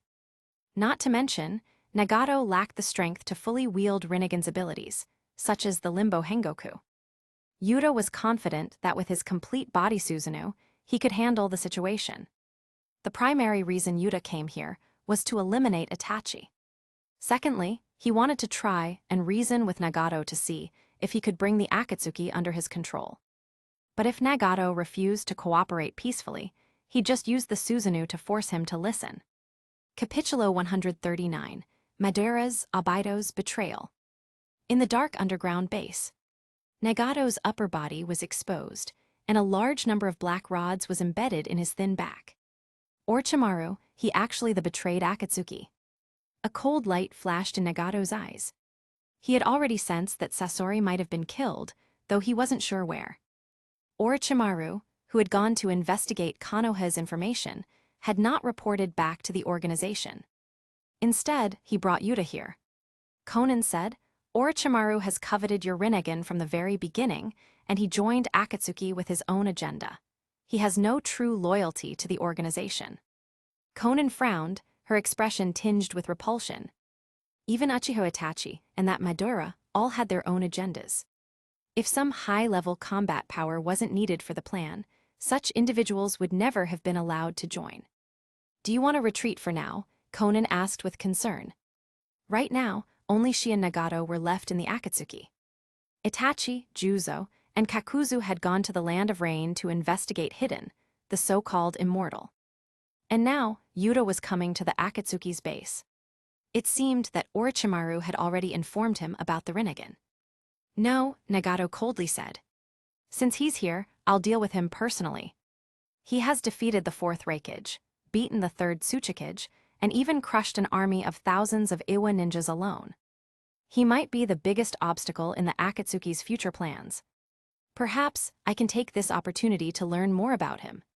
Despite Yuta's terrifying record, Nagato didn't feel that he wouldn't be able to handle him. After all, with his full strength, any number of normal ninjas were meaningless. Konan, don't make any moves for now. After a moment of contemplation, Nagato commanded, if I can't win the fight, I'll send the other pains in right away. You'll retreat with me and Naraka Path, and the other pains will hold them back. As long as Naraka Path could escape, he could summon the other pains away. Konan nodded, but she was still worried. Without hesitation, she began manipulating her chakra, changing the battlefield around them. Nagato closed his eyes and began to focus on the 6 paths of pain. Outside the base, Pain, wearing the black-red Akatsuki cloak, walked out from the underground base. He glanced at the rain and raised his head slightly, performing a seal with his hands. Release. With Pain's low voice, The rain that had covered an area of more than 20 miles stopped instantly. The dark clouds dissipated. In this place, where the sun never seemed to shine, a rare sunlight began to shine. Yuta and Orochimaru were greeted by this unusual scene. "It's truly ninjutsu," Orochimaru muttered. He had heard Yuta say that the rain here was controlled by Pain's ninjutsu, but he had been skeptical. To maintain such a vast area of rain, not to mention the difficulty of performing such a technique, just how much chakra would it take to sustain it all year round? Is this really something Pain can manage alone? If so, then Pain's chakra reserves must be quite terrifying. "Orochimaru, how dare you return?" Pain said in a cold voice. He had always been cautious of people like Orochimaru and Itachi. He hadn't said much about Akatsuki's purpose yet, as he was concerned that the members might betray the organization and leak its secrets. But Orochimaru had betrayed him and even led others to Akatsuki's base. He had to kill him. "I have no interest in Akatsuki's plans. I'm only responsible for guiding the way," Orochimaru said darkly, with a touch of sadness in his voice. It was the truth. He wasn't free at the moment. Yuta had asked him to lead the way, so he had no choice but to comply. Pain's dangerous gaze swept over Orochimaru before turning to Yuta. "I'm curious what brings you here," Pain asked. Now, Akatsuki was just a mercenary ninja organization. The reason they chose to hide in the Land of Rain was simply to avoid Hanzo. Aside from the Rinnegan and a bunch of rebels, the current Akatsuki didn't really attract any attention. In his view, Yuta had come here likely to kill Itachi. Yuta sized up Pain, feeling a little disappointed. Pain didn't have enough aura for someone this powerful. Yuta asked, "He's not here right now, is he?" He answered, "My primary goal this time is to kill him, so I'd appreciate it if you didn't let him know that I'm here." Yuta casually ran his hand through his hair. "Itachi, that despicable bastard, has to be eliminated. He couldn't let such scum continue to roam the world." Pain narrowed his eyes but didn't say anything. Yuta coming for Itachi wasn't too surprising. Pain asked again, "If that's your primary goal, what else do you seek?" "Of course.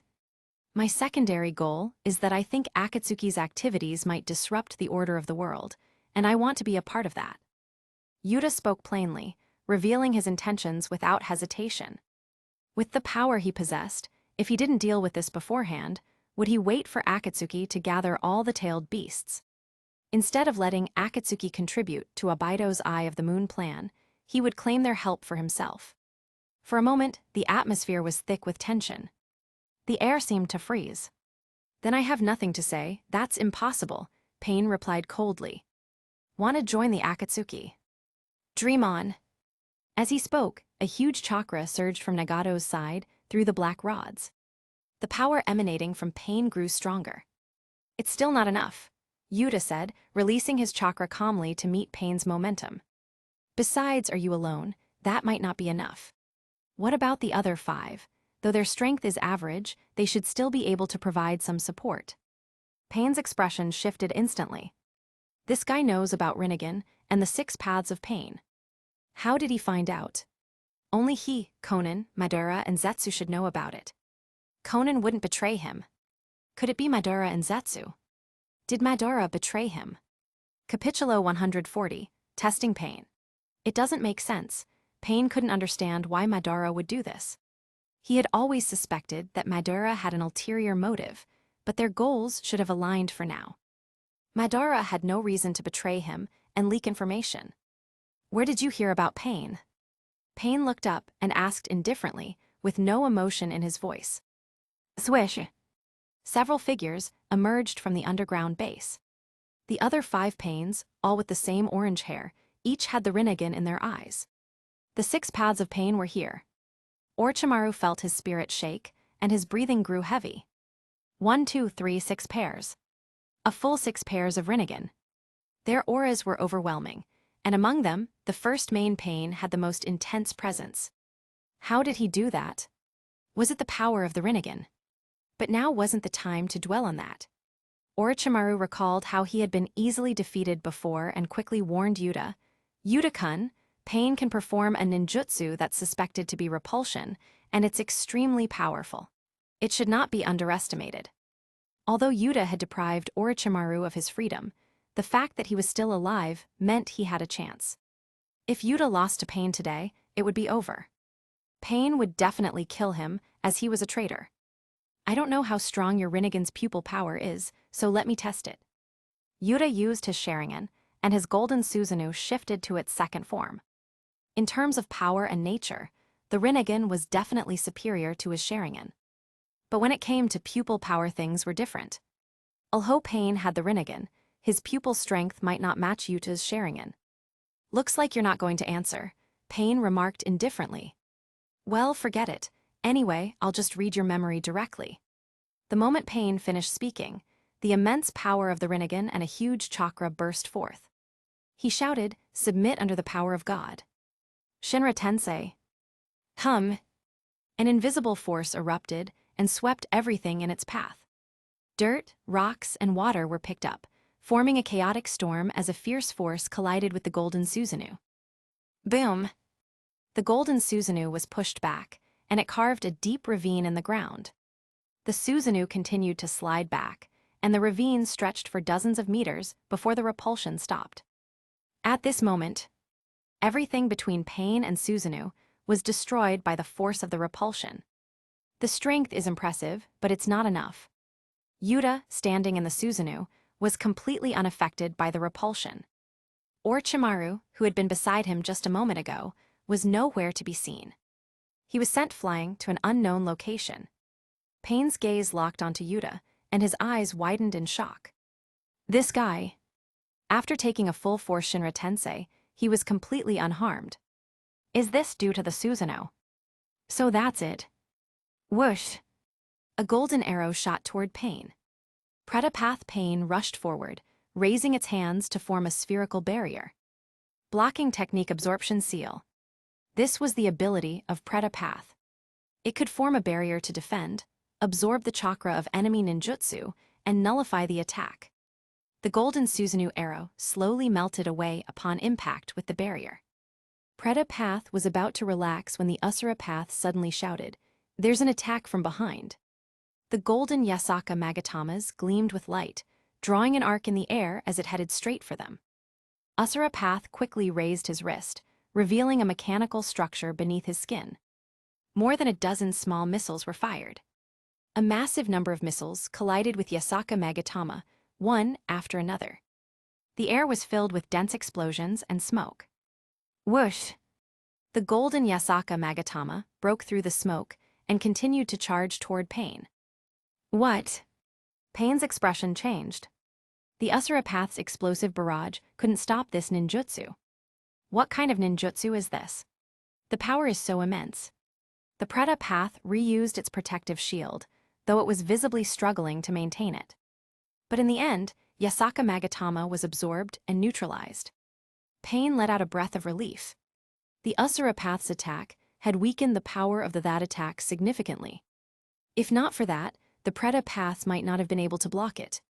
Not bad, your defensive ability seems pretty solid.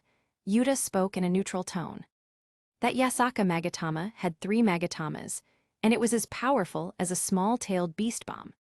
Even a cage-level ninja specializing in defense might struggle to block it head-on and would likely have to dodge. Yet Pain, under the weakening effect of Asura Path and the absorption by Preda Path, had withstood the attack. You bastard! A fiery anger surged in Pain's chest. How could this guy speak so casually? It was like he was just examining a student's abilities, judging their attack and defense. It infuriated him. I think there's some truth in your philosophy, so I plan to recruit you as my subordinate. But of course, to do that, I need to test your strength first. Yuta didn't care about Pain's growing frustration and continued calmly. The Shinra Tensei you used earlier had good power. It's enough to handle regular giant summoning beasts, but it's probably not the limit of your strength. As for defense, it can block small-tailed beast bomb-level attacks, but anything stronger might be too much. In his previous life, Pain was known as the Super Cage Goalkeeper, almost Super Cage. But he had still already outclassed most cage-level powerhouses. When Pain faced cage-level ninjas, he didn't even need to use his full power. Just a normal Shinra Tensei could obliterate most people in seconds. When Naruto fought Pain, Pain was nearly unbeatable, with his super Shinra Tensei. Later, even after recovering, Sage Mode Naruto was no match for him. Gamabunta, Gamahiro, and Gamaken, the three giant summoning beasts, were sent flying several kilometers from Konoha by a single Shinra Tensei. Naruto, even at the peak of Cage level, couldn't resist Pain's power. In the end, Naruto, without Sage Mode, used a horde of shadow clones to withstand the final Shinra Tensei. Show me your true power, or you might not survive my next attack. The pupil power in Yuta's eyes intensified as his Susanu expanded, reaching its third form. Before it was Susanu in the second form, now this is the third form. Come on, let me see your strength. Capitulo 141, The Power of Science. You bastard. Pain gritted his teeth, and a large amount of chakra continuously transmitted from the distant body. Although he hated what Yuta said, he had to admit that he was right. His defense basically only relies on Preta Path's sealing technique. The third form Susanu, with a height of several dozen meters, looked down from a commanding height. In Susanu's hands, 5 crystal-clear golden magatamas joined from end to end. The Susanu suddenly threw the Yasaka magatama. Seeing this, Pain's eyes narrowed and he took a long breath. He mobilized his chakra frantically and shouted loudly. Shinra Tensei. A fierce repulsion, with the power to push everything away, collided with the golden Yasaka magatama. Boom! A shocking explosion erupted in the air. Strong winds swept in all directions from the middle of the explosion. The 6 paths of Pain struggled to hold their ground. They were almost blown away. Whoosh! Several golden arrows shot towards them through the smoke and dust of the explosion. Damn it! Pain scolded and hurriedly used Shinra Tensei again, blocking all the arrows. Although the arrows were numerous, their individual power was not that great. So, Pain didn't need to use the full force of Shinra Tensei to block them. Boom! The tall golden Susanu broke through the smoke and dust. It held a long sword in both hands and slashed towards Pain. So troublesome. Pain hurriedly ducked back. He couldn't use the Shinra Tensei now, as he had just used it a moment ago. He could only temporarily retreat for now. Animal Path formed a seal with his hands and performed the summoning technique. Bangs, bangs, bang. Continuous white smoke blew up. The roars of beasts and the chirping of birds sounded. Chameleons, Cerberus, giant birds, and giant rhinos appeared. Several giant summoning beasts stomped the ground and rushed towards Yuta's Susanu. Is the Animal Path a man? His voice is normal. Yuta made wood clones and looked at the male version of the Animal Path, feeling a little regretful. In the original story, this Animal Path seemed to have been destroyed by Jiraiya. Later, when Pain attacked Konoha, the Animal Path was a female and had a nice voice. 4 wood clones quickly got into position. At this moment, 4 golden Susanus appeared. 1 big, 4 small. A total of 5 golden Susanus stood together side by side. Go get rid of those summoning beasts. Yuta casually ordered the wood clones. Soon, the wood clones used the Susanu to wield dual swords or aim their bows, easily facing several giant summoning beasts. Even if you summon more giant summoning beasts, I can just create more wood clones. Do you want to try it? Maybe my next wood clone won't be able to use the Susanu. Yuta smiled lightly, but he wasn't leisurely. The long sword in the Susanu's hand slashed towards Pain without hesitation. Pain's face was cold. This guy's clones can actually use the Susanu. It seems that his chakra reserve is amazing. No wonder he could defeat an army of thousands of Iwa ninjas. His attack and defense are strong enough, but most importantly, he has a massive amount of chakra. Otherwise, the Iwagakure army could have overwhelmed Yuta with their sheer numbers. But don't underestimate me. Shinra Tensei. The Susanu's longsword had almost reached Pain's front. But at this moment, it couldn't move forward no matter what. An invisible repulsive force appeared between Pain and the huge Susanu. They entered a stalemate for a while. Then, Pain's body began to retreat. What? Pain's face changed dramatically. The golden Susanu in front of him was stuck deeply into the ground, and had no signs of retreating. On the contrary, he, the caster of Shinra Tensei, was being pushed back. How could this be? Yuta said with a smile, "I'll teach you something.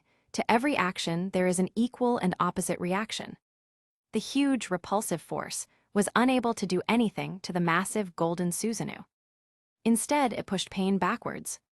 Pain's body flew through the air, and his mind went in a disarray. How could this be happening? This was the first time he had encountered such a situation. He had clearly used Shinra Tensei, but instead of pushing Yuta away, he himself was being repelled. Boom! Pain's body slammed into the middle of a mountain before coming to a stop. Fortunately, this was just a puppet that is controlled remotely by Nagato. If this had been a living person, even if he didn't die, he would definitely be dizzy by now.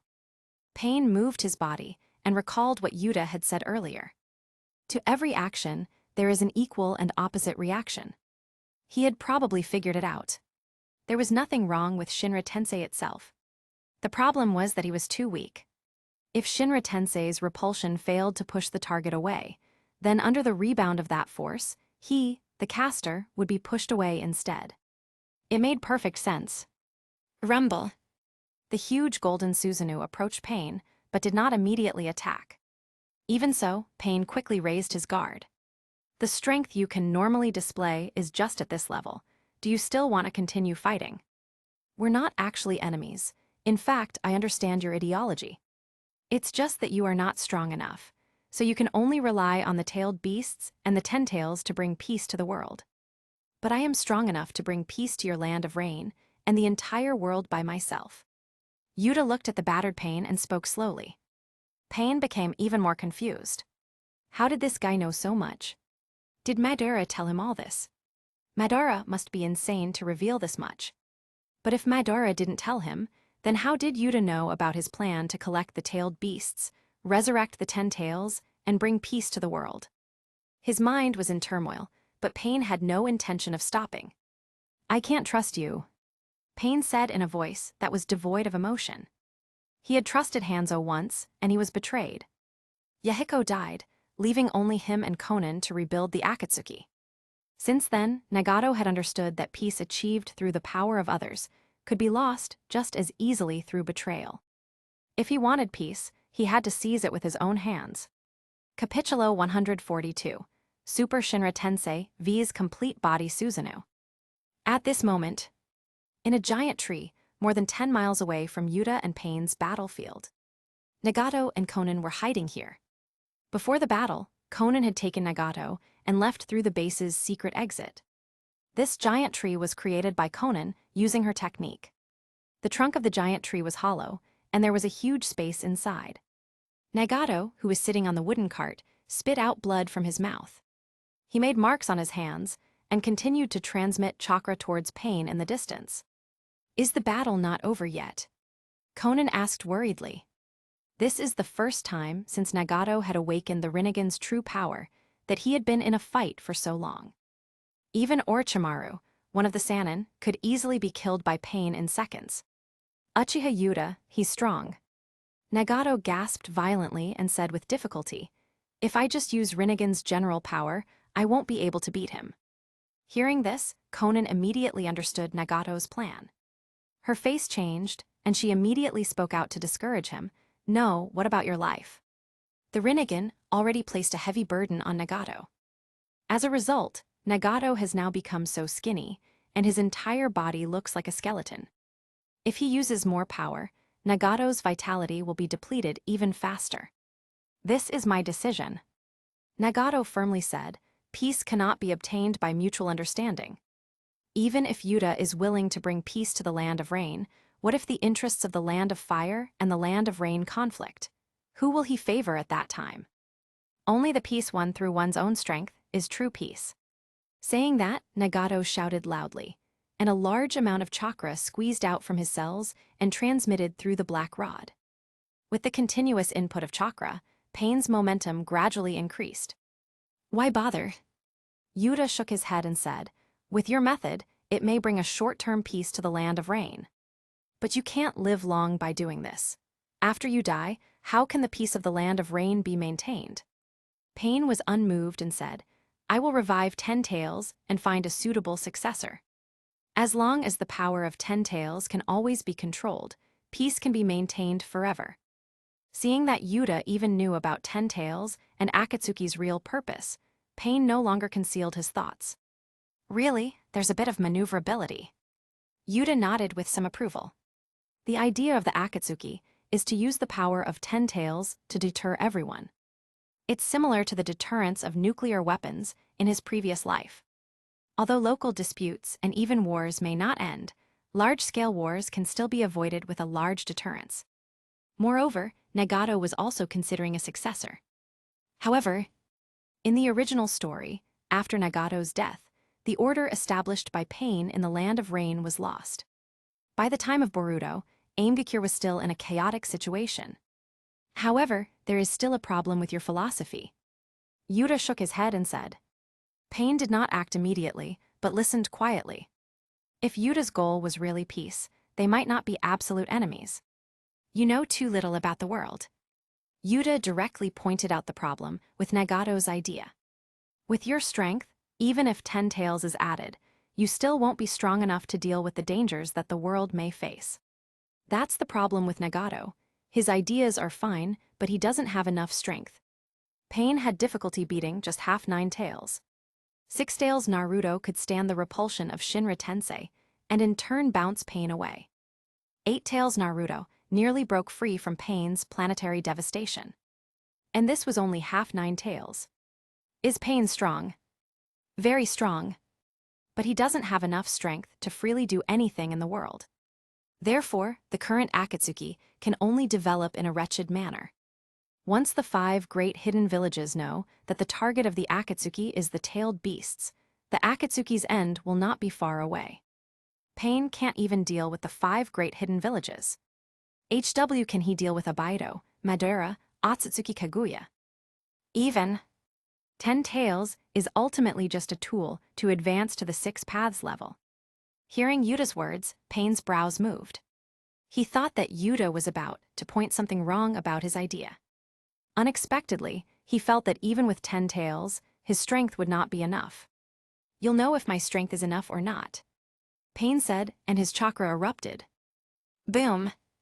Just the eruption of his chakra created a storm.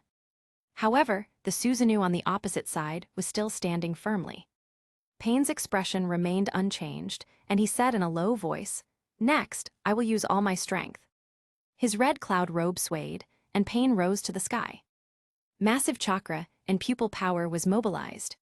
Pain had already flown above the Susanu. He looked down condescendingly and indifferently said like a god. Shinra Tensei. A terrifying amount of pupil power and chakra emitted a dazzling white light. A repulsive force that pushed everything away suddenly appeared. A mountain peak was destroyed. A large amount of rock and soil was pushed by the repulsive force, and a huge ravine appeared the ground. Is this Super Shinra Tensei? Yuta stood in the Susanu and was not affected by the repulsion. But even the third form of Susanu was beginning to retreat unstoppably. The 2 swords in the hands of the golden Susanu were stuck on the ground, trying to stop its retreating movement. But it was of no use. The earth was destroyed by the repulsion. Since the third form doesn't work, I'll just use the complete body Susanu. A huge amount of pupil power and chakra poured out. The huge Susanu began to expand rapidly, quickly surpassing the height at which Pain was flying. This is... Pain's face changed dramatically. The golden Susanu in front of him grew legs and stood up. It had wings on its back and armor. It looked like a mythical god. At this moment, the incomparably tall golden Susanu crossed its arms in front of its chest and easily resisted the repulsion. It was even moving forward. Boom! The huge golden Susanu took a step. Pain's Super Shinra Tensei was being overpowered. How is this possible? Is the Sharingan of the Uchiha clan stronger than the legendary Rinnegan? Capitulo 143, Slashing Chibaku Tensei. The intense repulsion finally faded. At the center of the battlefield, everything had been flattened. Only a vast, barren land could be seen. Just a while ago, Mountains, rocks, and trees were here, but they had all been pushed away. Tisk tisk, what terrifying power. Orochimaru muttered, watching from more than 10 miles away. Earlier, a casual Shinra Tensei from Pain had sent him flying. But as the battle between Uchiha Yuta and Pain escalated, he didn't dare to get any closer. Even from this distance, he could feel the overwhelming force. It wasn't just the repulsion that was terrifying. The colossal golden Susanu was also menacing. Orochimaru glanced at the flying thunder god mark on his body and sighed. Escape was pointless. Even if he found a way to remove the mark, if Yuta catches him again, he'll be in real trouble. He might end up being revived through Edo Tensei and be forced to serve him indefinitely. Living seemed like the better option to him. Even from this far, he could tell that if he tried to run, Yuta could instantly kill him. The looming presence of that golden Susanu crushed any lingering thoughts of escape. Forget it, if they're going to fight to the death, let them. Orochimaru sighed, feeling a rare sense of powerlessness. He was one of the legendary Sannin, yet here he was, stuck in a hopeless situation. Pain was once just a brat that Jiraiya trained. But he had now become a monster wielding godlike power. Yuta had once been nothing more than a little child struggling to stall him with the 8 inner gates. But he was now fighting with Pain on equal footing. What is Orochimaru's situation? One wants to execute him for being a traitor, and the other wants to enslave him for eternity. What the hell was happening to this world? Where did all these freaks come from? As far as he was concerned, the best outcome was for both of them to kill each other. Pain was in complete shock. How is this possible? Yuta's complete body Susanu was unharmed, even after facing his strongest Shinra Tensei. Earlier, Yuta had mentioned that his Susanu was only in its 2nd or 3rd form. But now, in its complete body state, the Susanu had effortlessly withstood an attack that should have been capable of destroying a village. This didn't make sense. He wielded the Rinnegan, the legendary eyes of the Sage of 6 Paths. How could his power pale in comparison to the Sharingan of a single Uchiha? A massive golden blade sliced through the air, rushing toward him. Shit. Pain used repulsion to barely dodge that attack. Boom! The ground below was slashed open, leaving a deep canyon that stretched for miles. The force of the attack shook the battlefield. Pain didn't dare to stay in place. He immediately flew further back. Whoosh! The Susanu's golden wings flapped, sending a violent gust through the battlefield. Pain wobbled in midair and struggled to stay in the air. This guy. His frustration increased. Why did Yuta have so much chakra? Using a complete body Susanu should take an immense amount of chakra. Even didn't have this kind of chakra reserve. For a moment, he even doubted his own lineage. Was his Rinnegan fake? Was his Uzumaki heritage fake? Do you still want to keep fighting? Yuta's voice rang out from within the Susanu. I told you before that you know too little about the world, and even less about power. Pain's expression darkened. You have the Rinnegan and the Uzumaki bloodline, yet you can't bring out the true power of those eyes. Yuta continued. Rinnegan is the fusion of Indra's yin and Asura's yang. Any wielder of those two forces can single-handedly overpower 9 tails at its peak. But even after using Chibaku Tensei, Pain couldn't handle just half of 9 tails' power. When Madara had first regained the Rinnegan, he easily suppressed the tailed beasts. When Sasuke awakened got a Rinnegan, he controlled the tailed beasts with a single glance. Then, he trapped them inside a Chibaku Tensei, as if they were nothing more than chakra batteries. Nagato was different. He wasn't the original owner of Rinnegan, and his control over it was lacking. Even his Shinra Tensei couldn't reach its full potential. Pain clenched his fists.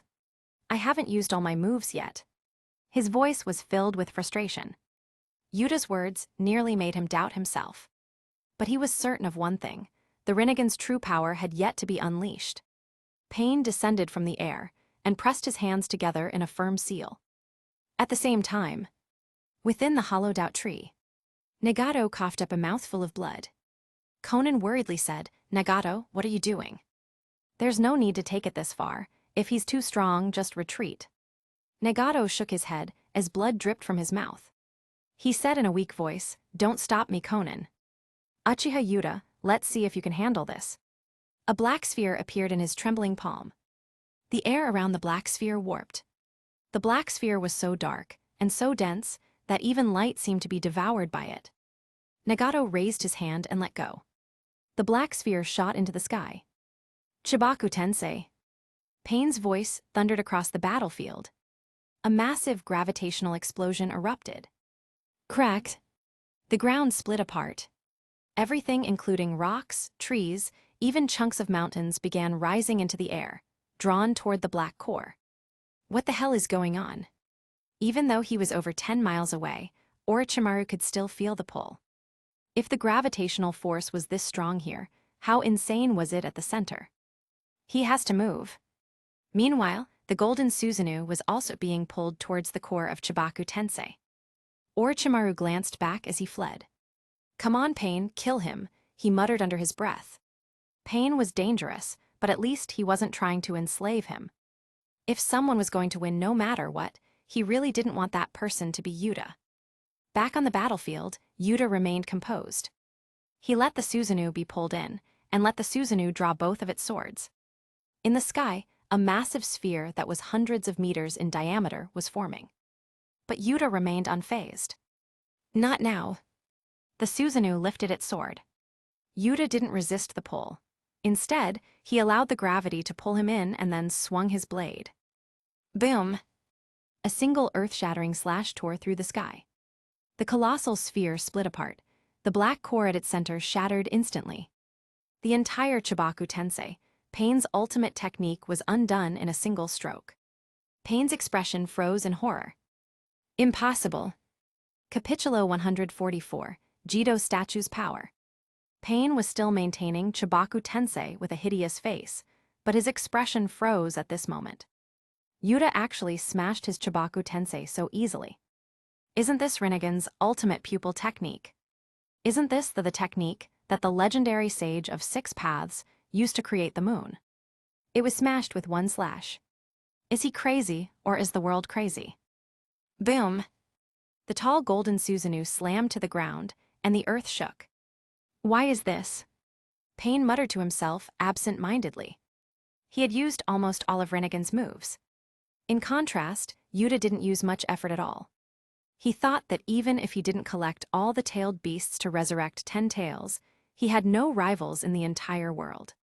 He just felt that it was impossible to fight against the whole world by himself, so he wanted the Akatsuki to collect the tailed beasts. But now, looking at the strength shown by Yuta, the 9-tailed beasts, which are regarded as weapons of war, seemed like a joke. Yuta looked down at Pain condescendingly and said, "You should understand the difference in our strength, right? Do you agree to be my subordinate? Follow me, you will be able to see peace in the land of rain, and you can also witness your ideal of peace."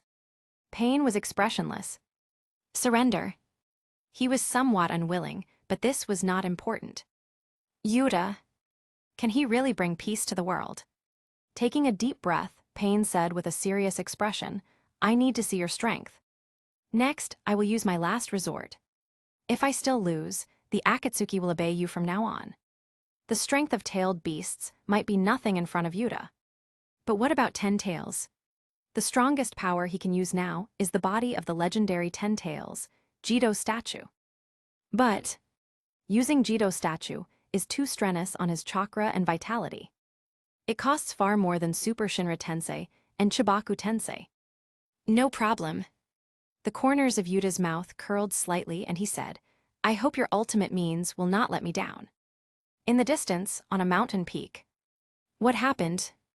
Orochimaru stood on the top of the mountain, watching the battle in the distance. Even though he was so far apart, he could still see the tall golden Susanu. For some reason, the golden Susano suddenly flew towards the forest on one side. The complete body Susanu had a huge body, but it flew very fast. Boom! Roar! Accompanied by the roaring sound, a burst of breathtaking energy that made people's souls tremble appeared. Orochimaru hurriedly turned his head to look, and saw that in the direction where Susanu flew, a huge gray-brown giant was tearing apart the earth. The gray-brown giant, with 9 closed eyes on his head, stretched his hands from the ground. It seemed like it had finally been freed. What is this? Orochimaru was horrified. Although he had seen the palm and head of the Jito statue in the Akatsuki base, he never imagined that this would be the very statue from their usual meetings. Boom! The golden Susanu swooped down from the sky and slashed the Jito statue with a long sword in both hands. Jito statue, controlled by Nagato, raised its arms and easily caught the blade with its bare hands. The collision of the two behemoths set off a terrifying storm that swept everything around them. What the hell is this fight? Orochimaru couldn't help swearing. Is he dreaming? The scene in front of him looked like a battle straight out of myths and legends. Even though he was around 20 or 30 miles away from the battle, he still felt his scalp tingle. If he were any closer, he would have been killed by the battle's aftermath. Orochimaru felt fear creeping in. Fortunately, he hadn't planned to kill Pain before. That golden Susanu obviously belonged to Yuta. Then, that other giant must be Pain's trump card. Not to mention anything else, just looking at the sheer height, that strange and terrifying gray-brown giant seemed to have surpassed Yuta's Susanu. If he had really tried to kill Pain and steal the Rinnegan, he would have been dead by now. Yuta might actually lose this one. Orochimaru thought with schadenfreude. Between Yuta and Pain, he originally thought the former was stronger. After all, Yuta had proven his strength. He single-handedly defeated thousands of Iwa ninjas. But now, at least from his view, Yuta's Susanu might not be a match for that giant. As expected of Jito's statue, Yuta looked at the shallow marks left by the Susanu's long sword on Jito's statue. Even though the complete body Susanu used nearly all its strength, it could only leave a small mark on the Jito statue. However, even so, the scars healed quickly. Moments later, the Jito statue was completely unharmed again. Come to think of it, Jito's statue is the body of 10 tails. Even the Sage of Six Paths couldn't destroy it, so he could only seal it in the moon. The Sage of Six Paths Susanu could go toe-to-toe with 10 tails. So, failing to destroy the Jito statue with his complete body Susanu was understandable. If that's the case, I should use more strength. Yuta's eyes were full of excitement. After reaching Super Cage level, he had never gone all out. His hands snapped together, and chakra wildly surged through his body. He shouted, "Wood release, wooden golem technique." Boom! A massive wooden golem rose from the ground, growing inside the complete body Susanu. The wooden golem's body continued expanding, quickly reaching the same height as the Jito statue. The golden complete body Susanu transformed into an armor that adorned the wooden golem. Wood release. Nagato stared at this scene in surprise. He had seen Yuta use wood clone before. Even his wood clones could use Susanu.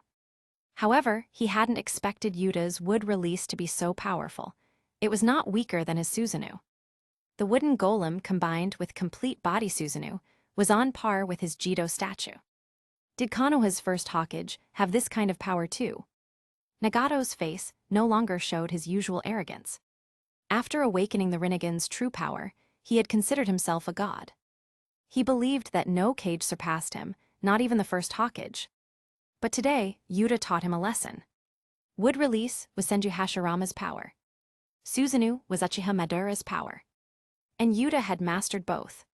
If not for his Jito statue, he would have been completely defeated by now. Come to think of it, Senju Hashirama, who had defeated Madara, must have been overwhelmingly powerful. It looks like my understanding of the world is indeed too shallow. Nagato felt lost. For the first time, he realized how ridiculous he was for believing that he was invincible. Capitulo 145, New Leader of Akatsuki. Boom! Two dragons that were on the wood golem were biting and binding Jito statue's arms. The wood golem in golden armor held a dazzling golden sword in its hand and slashed down at the Jito statue's head. Roar! Jito statue let out a shocking roar. Its huge mouth opened, and a purple chakra dragon spit out from its mouth, heading straight for Susanu wood golem. Wood release, wood dragon technique. Yuta joined his hands together and quickly summoned another wood dragon, which slammed into the purple chakra dragon. Click! The wood dragon shattered instantly. But the purple chakra dragon was only slightly weakened. Yuta frowned, the wood dragon technique shouldn't be so weak. The moment the wood dragon collided with the chakra dragon, it seemed that its chakra was absorbed. Because of the loss of chakra, the wood dragon's durability became the same as that of ordinary wood. Thus, it was easily smashed into pieces. Tisk, it actually absorbed wood releases chakra in turn. Yuta couldn't help but find it a little funny. Usually, wood release absorbs other people's chakra, but he didn't expect the situation to be reversed today. However, it makes sense. Jito statue is the body of the Ten Tails and is closely related to the God Tree. The power of wood release likely comes from the God Tree. If so, wood release's power should be inferior to Jito statue's. Looks like I'll have to up my game. Yuta summoned another wood dragon, and when he raised his hand, dozens of golden chains fluttered. They followed the wood dragon and entwined the purple chakra dragon. Adamantine sealing chains is a special ability of the Uzumaki clan.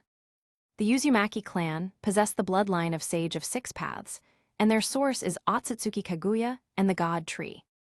If one is not enough, he'll use two. If the quality is not enough, he'll make up for it with quantity. The purple chakra dragon was bound by golden chains and froze in the air. The wood dragon seized this opportunity and slammed into it. Pain sighed. He was still not a match for Yuta. Even though he forcibly overdrew his vitality and summoned the Jito statue, he was still suppressed by Yuta. Although that Susanu wood golem was suppressing the Jito statue, the two were actually in a stalemate, and no one could do anything to the other in a short period of time. But Yuta seems to have plenty of chakra, and he can probably do this all day. And the Jito statue is indestructible and cannot be destroyed at all. But there is a problem. He can't handle it anymore. If it goes on like this, he will die on the spot. You win. Pain controlled the Jito statue to step back and release the summoning technique. The huge Jito statue disappeared in the white smoke with a bang. After not needing to continue to provide chakra to Jito's statue, Pain, who had been struggling finally, couldn't hold on anymore. The meridians all over his body were in severe pain, and he fell on his back. Pain! Conan, who was watching the battle from a distance, saw that the battle had ended and hurriedly flew over.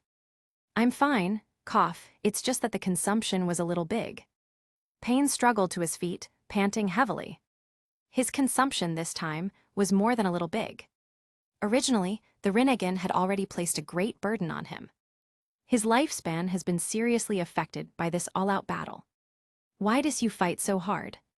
Conan was puzzled. This was just the base of Akatsuki. As long as Pain and she could escape, everything would be fine. Why did he have to overdraw his vitality like this? I need to prove my strength and worth, Pain said in a bitter voice. What's the use of running away? Can they hide forever? If they really hide, then what? So, after losing, he can only surrender to Yuta. And if this is the case, he must prove that he has enough strength and value. If Yuta didn't really want peace, but had other plans, he would fight with all his might to make him feel a little bit more afraid. If Yuta did want peace, he would show his worth to him. Clap, clap. Yuta dispelled the Susanu and fell to the ground, clapping with a smile on his face. Your idea is very good and admirable, he sincerely said. Pain and Sasuke's way of pursuing peace was much better than other people. Abaito and Madara want to make the whole world dream together. Even if the Kaguya shenanigan didn't happen, it was not a good idea. All humans falling into a dream together forever. What is the difference between this and the extinction of humans? Naruto and Jiraiya, and even Senju Hashirama and Asura want to pursue peace by mutual understanding between people. But in reality, after the Fourth Great Ninja War, the world didn't achieve peace because of understanding. It was because Naruto and Sasuke had the power to enforce it. Pain and Sasuke's idea of peace was very logical. Pain planned to collect the tailed beasts to resurrect 10 tails, use its power to intimidate everyone, and eliminate war. After sealing Kaguya, Sasuke intended to become the enemy of the world, uniting the world through shared hatred. Both understood that peace requires power. Who will talk about peace with you if you have no strength? When Senju Hashirama was still around, the world was peaceful. After Senju Hashirama died, Senju Tabarama did nothing to other villages, but the first great ninja war still broke out. Why? Because the man who could single-handedly suppress everyone was gone. From today onwards, the Akatsuki will be under your command. Pain wiped the blood from the corner of his mouth. There was a hint of melancholy in his voice. After Yahiko's death, he rebuilt the Akatsuki.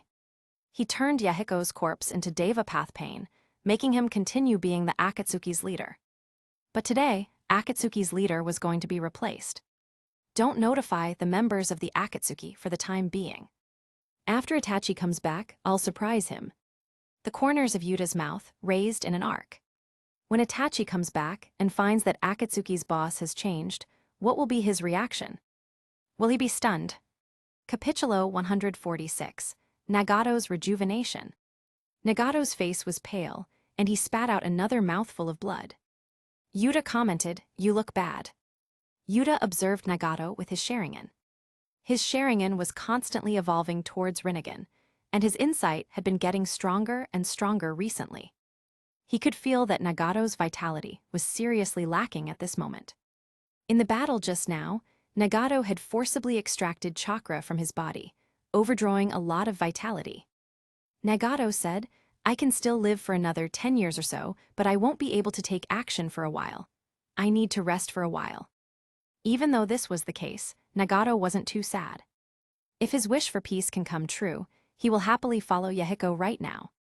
However, Yuta shook his head and said, "That's not good. It's rare to have a subordinate with super cage-level strength. It can't be abandoned so quickly." Saying that, he bit his fingers and used the summoning technique. Bang! White smoke appeared, and Killer Bee emerged from the white smoke.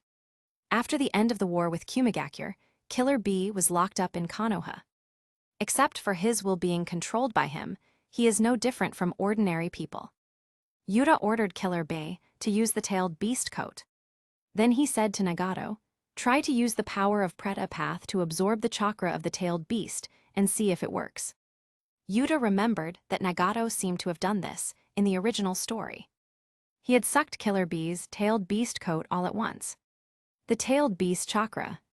Nagato's eyes flickered. Can the tailed beast chakra heal him?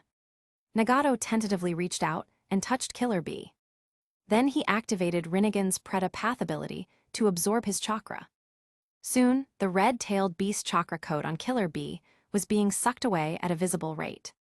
And with it, Nagato's vitality was rapidly replenished, and his hair even regained its original red color. This... Conan's eyes widened. Nagato's hair color has changed. She remembered that when Nagato was a child, his hair color was bright red.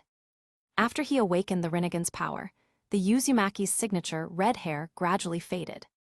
But now, as the tailed beast chakra on Killer Bee was absorbed, Nagato's aura changed significantly. The color of his hair gradually returned to his youthful appearance. Incredible!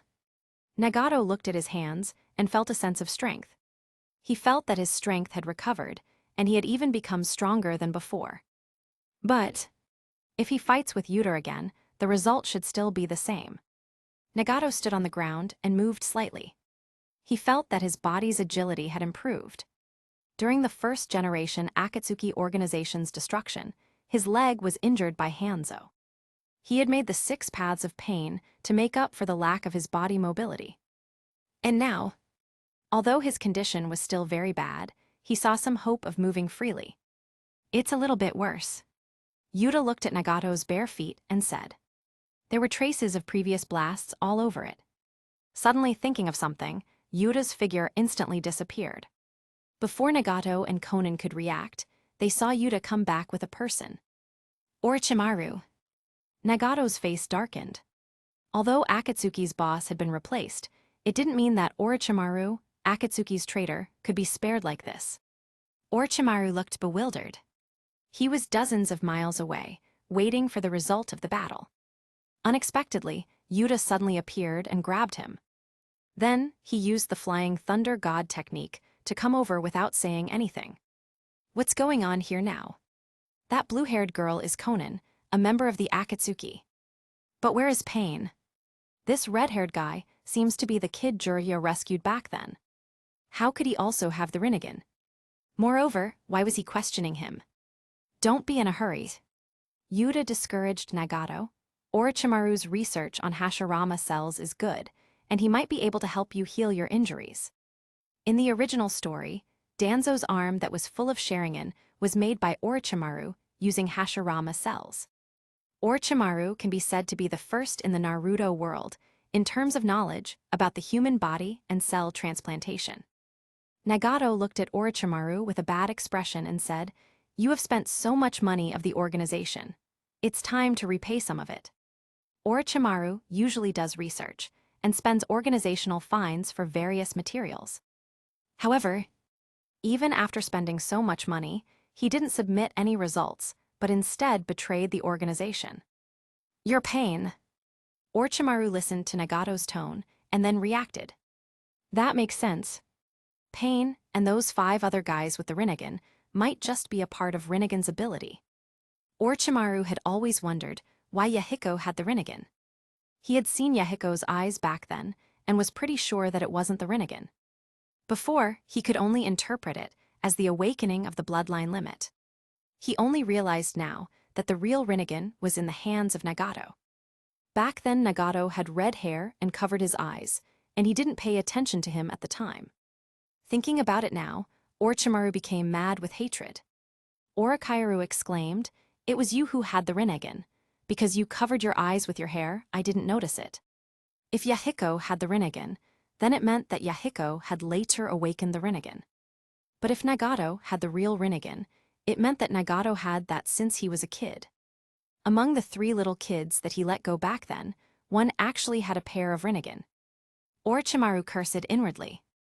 In that case, he was only 1 step away from the Rinnegan back then.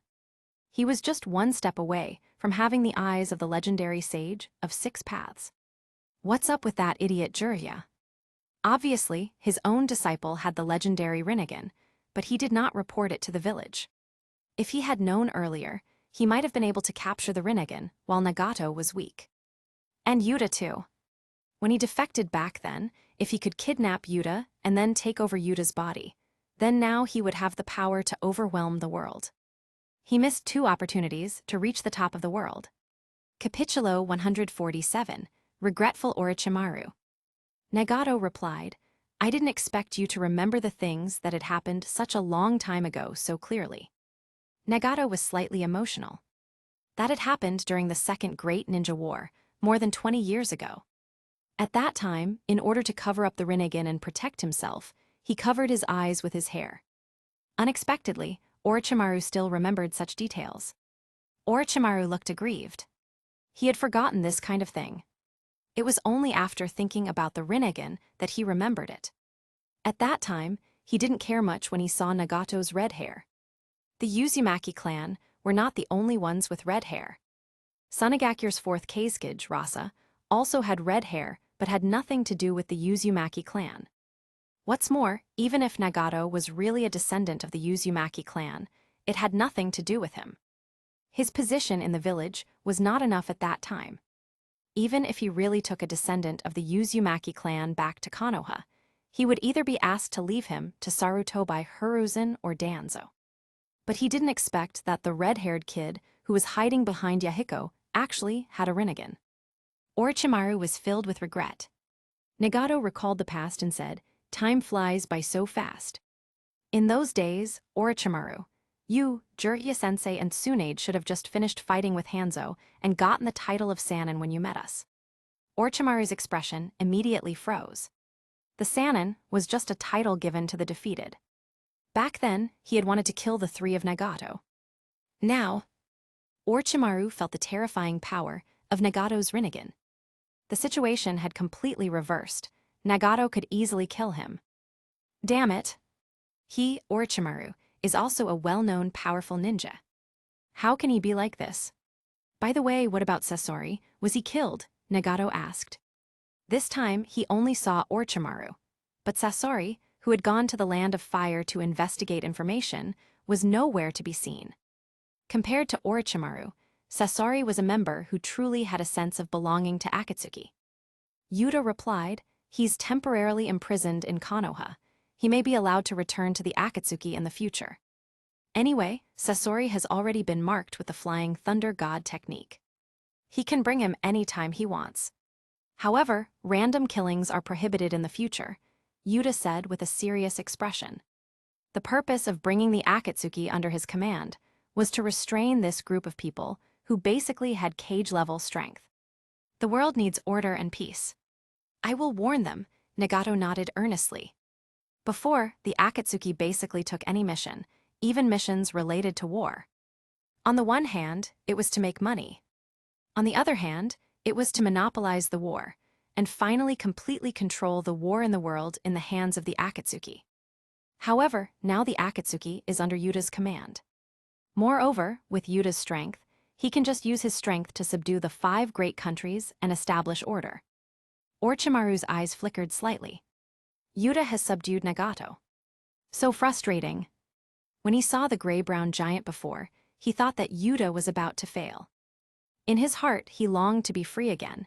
He did not expect Nagato, who had the Rinnegan, to lose like this. Then next, let's establish order in the land of rain first. The corners of Yuta's mouth curled, and he turned towards the direction of Aimgakure. He mockingly said, I heard that Hanzo never leaves his place in Aimgakure. How dare he be called a demigod with such cowardice? Nagato's eyes flickered slightly, but he had no objection. He once respected Hanzo, thinking that Hanzo worked hard to support Aimgakure during the Second Great Ninja War. But now, Hanzo had completely disappointed him. After betraying the first-generation Akatsuki, Hanzo completely gave up on himself. He huddled in Aimgakure all day long and arranged guards around him 24/7. Other than that, he only arranged other people to search for the Akatsuki and did nothing else. He also ignored the various evil deeds of the ninjas in Aimgakure. Nagato looked at Yuta and said, I used to worry that if I killed Hanzo rashly, Konoha, Iwagakure or Sunagakure might make a move, so I didn't do it. However, now there's no need to worry about that. Although he was forced to acknowledge Yuta as the leader of the Akatsuki, and he was a little uncomfortable, he had to admit that having someone even stronger above him gave him the confidence to act freely. Now, even if he goes to kill Hanzo, would Anoki of Iwagakure, Rasa of Sunagakure dare to make a move? Outside Aimgakure, a group of 4, Yuta, Nagato, Konan, and Orochimaru arrived at the village. Dark clouds covered the sky, and it had been raining for an unknown amount of time. Nagato faced the sky and raised his arms. Shinra Tensei. A ferocious, repulsive force erupted, avoiding the buildings below and hitting the dark clouds in the sky with precision. In an instant, the dark clouds shattered under the violent force. The raindrops were swept away by the repulsive force and flew into the distance together with the scattered dark clouds. For the first time in a long while, sunlight shone onto the village. Orochimaru's expression remained unchanged, but inwardly he was speechless. With this kind of strength, Nagato would hardly need to put in any effort to kill him. It's going to be troublesome if the movement is so big. Orochimaru sensed the panic in Aimgakure and said hoarsely, It's just Aimgakure, directly break in. Yuta activated Kagura Mind Eye and sensed the chakra in Aimgakure. He noticed that not many had reached the level of Jonin. Among them, there was a particularly strong chakra that was estimated to be at the peak of cage level. That must be Hanzo. There were dozens of ninja chakra signatures around him. They were most likely Hanzo's guards. Snap! Yuta put his hands together and shouted. Wood release, deep forest emergence. Boom! Tall trees erupted from the ground, covering the entirety of Aimgakure. The branches of the trees attacked the ninjas in Aimgakure and bound them as they had eyes. Just a bunch of rubbish, Yuta pouted. Most of the ninjas in Aimgakure failed to resist and were quickly restrained by the massive trees. Go in directly and kill Hanzo. Having said that, Yuta took the lead and walked toward Aimgakure. Capitulo 148, Nagato's disappointment in Hanzo. It's a simple and crude method. Orochimaru looked at Yuta and Nagato's ninjutsu and couldn't help but feel envious. One used wood release to cover the entire Aimgakure at once, instantly subduing most of the ninjas. The other used repulsive force to clear the clouds over Aimgakure with ease. Both were large-scale ninjutsu that were powerful enough to overwhelm an entire village. In the face of these two, ordinary ninjas were practically meaningless. If it were him, he would never have chosen to invade Aimgakure so openly. Even setting aside Hanzo, if he were to be surrounded by multiple Jonins and further pressured by waves of Chunins and Genins, he would be in trouble. It had been the same when he had defected from Konoha. Most of the Konoha Anbu who pursued him were just Chunin level, with a few Jonin mixed in. But even so, they had chased him relentlessly, and he had barely escaped. After all, there was a limit to one's stamina and chakra reserves. No matter how strong an individual is, sheer numbers can wear them down. Even the 5 cages can't afford to ignore an overwhelming force of regular ninjas. Now, the towering trees of wood release had already subdued Aimgakure. Without hesitation, Yuta and his group of 4 walked straight through the main gates of Aimgakure. Damn it, there's an intruder. They used this ninjutsu. Damn it, report to Lord Hanzo immediately. Along the way, Aimgakure's ninjas were restrained by wood release and could only cry out in anger and frustration. Meanwhile, the village's civilians hid in their homes, terrified. If even their trained ninjas had been taken down so easily, what could mere civilians do? Center of Aimgakure. A heavily guarded residence. Lord Hanzo, something's happened. One of Hanzo's subordinates rushed in with an urgent report. For unknown reasons, massive trees had erupted throughout the village. Any ninja who came into contact with them was instantly bound and suspended mid-air. Some had tried to rescue their comrades, only to be ensnared themselves. I see. For once, Hanzo stepped outside, gazing at the towering trees. This chakra, could it be the legendary wood release? His brows furrowed. Wood release was the bloodline limit of Konoha's first Hokage. It should have been lost to history, and yet, here it was, appearing suddenly in Aimgakure. Why? Why had the wielder of this bloodline limit targeted Aimgakure? Aimgakure held no secret techniques or tailed beasts. There was no reason for an enemy to covet this land. But despite all logic, Hanzo felt deeply uneasy. He felt like something terrible was about to happen. Nagato coldly said, "Long time no see, Hanzo-san." 4 figures emerged from the sea of trees. Who? Intruders, protect Lord Hanzo. Only 4 people. One of Hanzo's guards scoffed. I thought Konoha or Iwagakure had launched an attack. Hanzo's elite bodyguards rushed forward, forming a defensive line. More than 20 ninjas layered their formation, shielding Hanzo. Seeing that the intruders numbered only 4, they felt relieved. Since it wasn't one of the great hidden villages attacking, this would be easy to handle. How could just a few people be a threat to Hanzo, the demigod? Are you from the Akatsuki? Hanzo's eyes narrowed as he realized something. Red hair and Rinnegan. A blue-haired woman at his side. He remembered them. These were the 2 who had escaped, and they were from the Akatsuki. It had been a decade ago, during the Third Great Ninja War. Danzo of Konoha had allied with him to destroy the original Akatsuki. He had pretended to negotiate peace while setting a trap. He ambushed them with both Aimgakure's forces and Danzo's route. Konan had been taken hostage, forcing Akatsuki's leader to commit suicide. But then, Nagato had awakened the power of the Rinnegan. He summoned the Jido statue and slaughtered both the Aimgakure and Root's forces.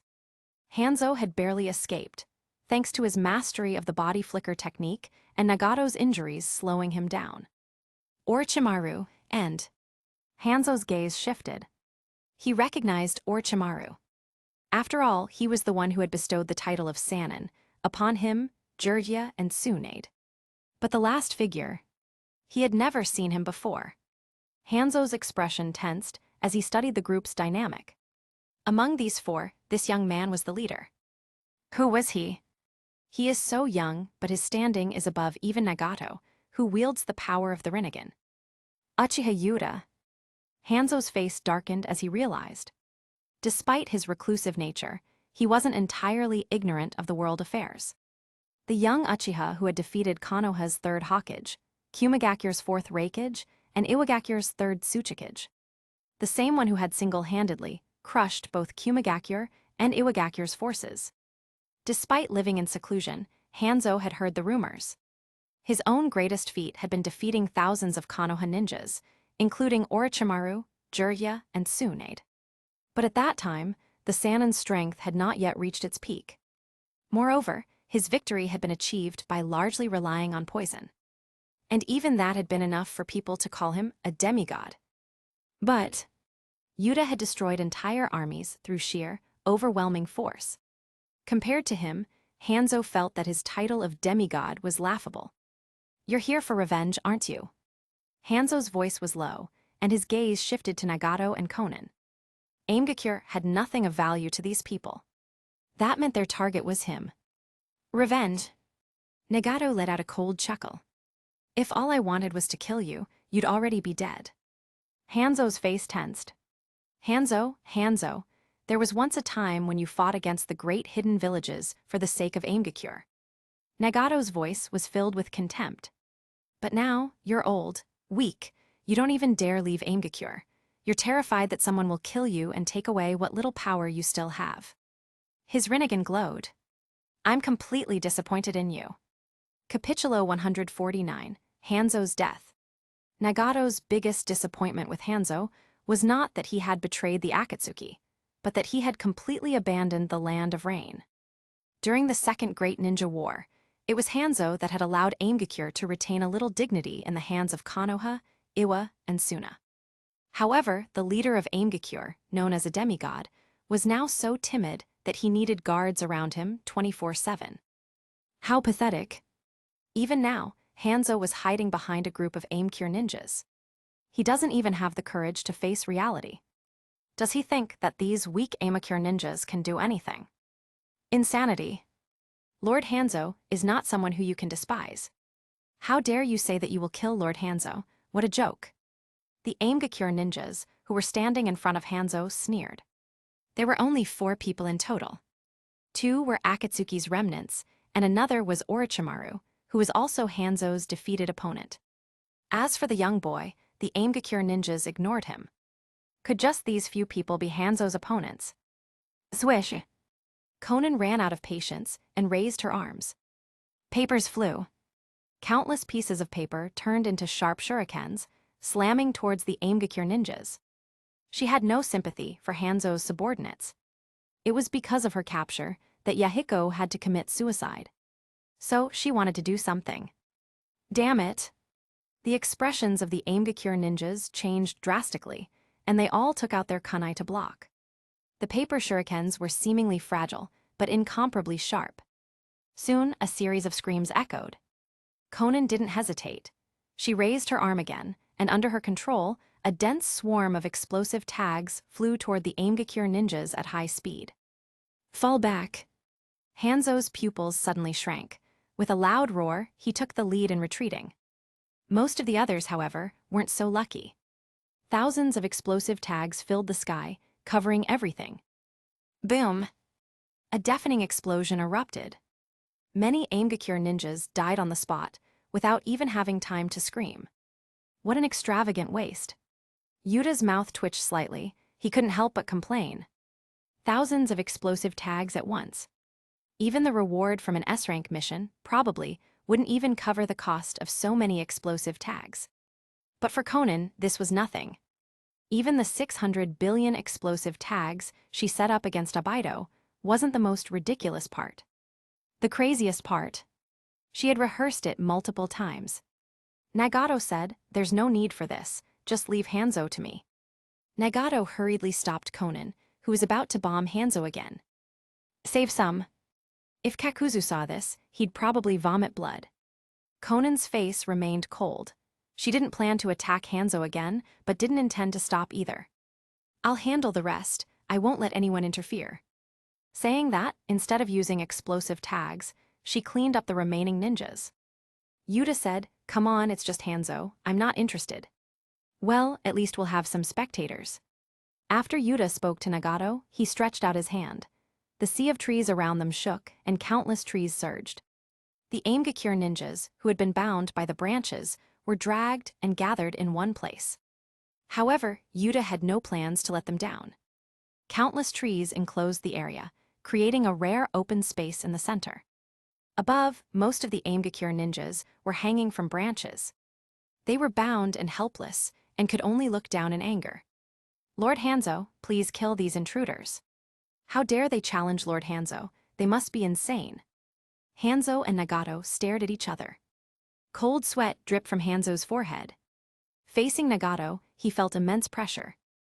Nagato was far stronger than when he had just awakened the Rinnegan 10 years ago. That sheer power made Hanzo tremble. You're afraid. Nagato's voice was indifferent. His tone was calm, as if he was merely stating an undeniable fact. The so-called demigod has fallen this low. It would be better for you to die sooner rather than later. As Nagato spoke, he raised his arm.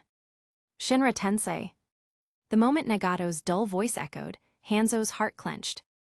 Just as he prepared to use the body flicker technique to escape, an invisible and overwhelming force struck him, sending him flying. Boom! Hanzo, along with the massive residence behind him, was completely obliterated. The entire structure was erased, leaving only a deep ravine. Ugh, coughs. Among the ruins, Hanzo struggled to rise. What was that power? It wasn't wind release. He hadn't sensed anything, but the force was immense. His entire body felt as if it had been crushed. No. He had to take this fight seriously, otherwise today would be his end. Despite the pain, he bit his finger and roared. Summoning technique. With a burst of white smoke, a giant salamander appeared. It was brown, covered in grotesque warts, its eyes cold and menacing. Ibuse, this might be our last fight. Hanzo's voice was filled with despair. He couldn't even match Nagato alone, not to mention Yuta, who was watching from the sidelines. It's useless. Nagato's expression remained indifferent. He raised his arm, aimed at the giant salamander, and unleashed another Shinra Tensei. Boom! The overwhelming repulsive force struck.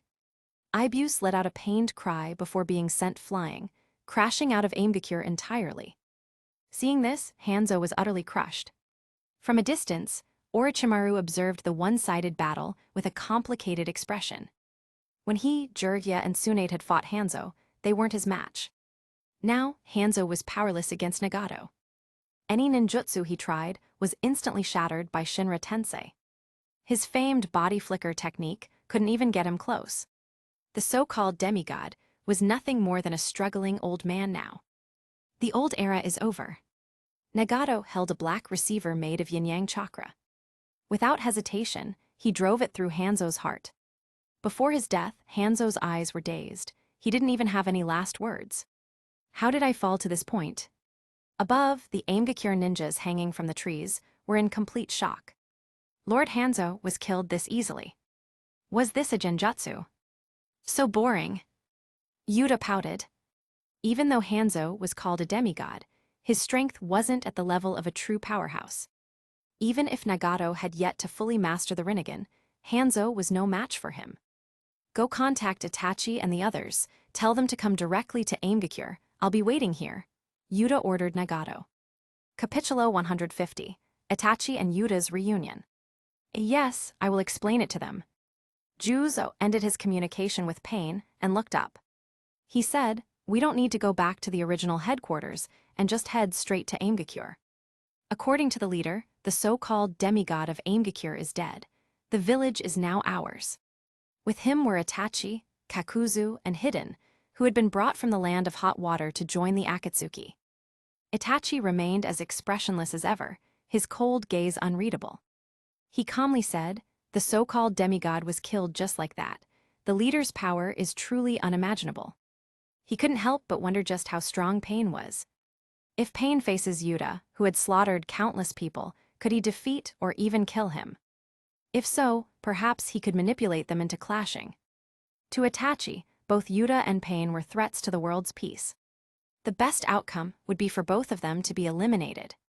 Kakuzu scoffed, just a demigod. Compared to Senju Hashirama, the true god of shinobi, Hanzo was nothing. If Hanzo had Senju Hashirama's power, Konoha, Iwagakure, and Sunagakure would have had to join forces to take down Aimgakure. But reality proved otherwise. While Hanzo was strong, he wasn't strong enough to change the balance of power among the 5 great hidden villages. "Hey, Kakuzu." Hidden nudged him with an elbow and said, "Didn't you say you fought Konoha's first Hokage? So how does Aimgakure's demigod compare to the god of shinobi?" After joining Akatsuki, Hidden was set to partner up with Kakuzu. Their pairing made sense. Both of them had near-immortal abilities, and Kakuzu's technique could even stitch Hidden back together if necessary. "Not even close," Kakuzu grumbled, clearly uninterested in the conversation. Juzu raised an eyebrow and said, "Wait, did you actually fight the first Hokage?" Kakuzu had been bragging about this for years, but since he was the oldest among them, no one could refute him. If it was true, how had he survived? Kakuzu stopped in his tracks and turned to glare at Juzo, his green eyes filled with anger. He retorted, "A guy like you, who was beaten and forced to flee by a Konoha genin, has no right to question me." Sure, Kakuzu had lost to Senju Hashirama, but at least he had escaped with his life. Meanwhile, Juzo had been humiliated by a mere genin. That green jumpsuit freak wasn't a normal genin. Juzo snapped, his face darkening. Hidden burst into laughter and said, "Wait, you got beaten by a genin? What kind of weak organization is this?" Juzo scowled. As they exchanged jabs, the group finally arrived at Aimgakure. "The village is strangely quiet," Juzo muttered, frowning. There were no guards at the gates, and no one stopped them from entering. "And what's with all these trees? Did Aimgakure always have them?" Kakuzu narrowed his eyes, feeling a sense of unease. The towering trees looked unnatural, as if they had sprung up overnight. "Does the leader know would release?" Itachi asked, his gaze sharpening. Since he had heard that Pain had killed Hanzo, he naturally thought that this was his doing. He knew that Konoha's Anbo had a ninja who could use would release codename. But his abilities were unimpressive and certainly nothing on this scale. He couldn't even beat the weakest cage-level ninja. If these trees were the result of a ninjutsu, then the caster had to be immensely powerful. Juzo shrugged, "I've barely seen the leader fight. No matter what enemy he faces, he always defeats them in one move." Kakuzu nodded and said, "If he truly possesses the Rinnegan, the legendary eyes of the Sage of 6 Paths, then it wouldn't be surprising if he could use wood release, or something similar. If these trees were indeed Pain's doing, there was no need to worry." Juzo said, "Let's move. The leader said we'll meet at the central tower." As they moved through the village, some Aimgakure ninjas saw them, but no one tried to stop them. Itachi took note of this. "A dangerous organization. I need to find a way to expose them," Itachi thought. But to whom? Konoha's 3rd Hokage was dead. Even the 2 advisors had been killed. Konoha was now under Yuta's complete control. Even if he wanted to pass on information, there was no one left to receive it. "Damn you, Yuta," he cursed silently. Because of that man, he had no choice but to stay in Akatsuki. He was trapped. Just then, tilde. A familiar chuckle echoed through the air. Itachi's heart stopped. That voice. Looking up, he saw the figure of the man who haunted his nightmares. Long time no see, Itachi. Yuta stood lazily in the distance, a grin spreading across his face. "You actually managed to survive this long. Tell me, have you missed me?" Capitulo 151. Saruto by Hiruzen vs Itachi. Itachi's brain went sluggish. Yuta. Why is this guy here? Although he dreamed of killing Yuta, he knew very well in his heart that he was no match for him at all. If he wants to truly take revenge, he needs to find a way to improve his strength first. Before that, he has to try to avoid encountering Yuta as much as possible. The reason why he agreed to the suggestion of Madara and joined the Akatsuki was to have a place to protect himself. Pain was very strong, and maybe he could block Yuta's pressure for him. But now, Yuta, this bastard, had actually come here. Why is this guy here? How did he know that he had joined the Akatsuki? What about Pain? Isn't Aimgakure now under the management of Akatsuki? Tao tap. The sound of footsteps came from the tower. Someone walked out in a hurry. Pain Konan and a weird red-haired guy. This is... Juzo and Kakuzu looked at Nagato with puzzled faces. Why does this red-haired guy have a Rinnegan too?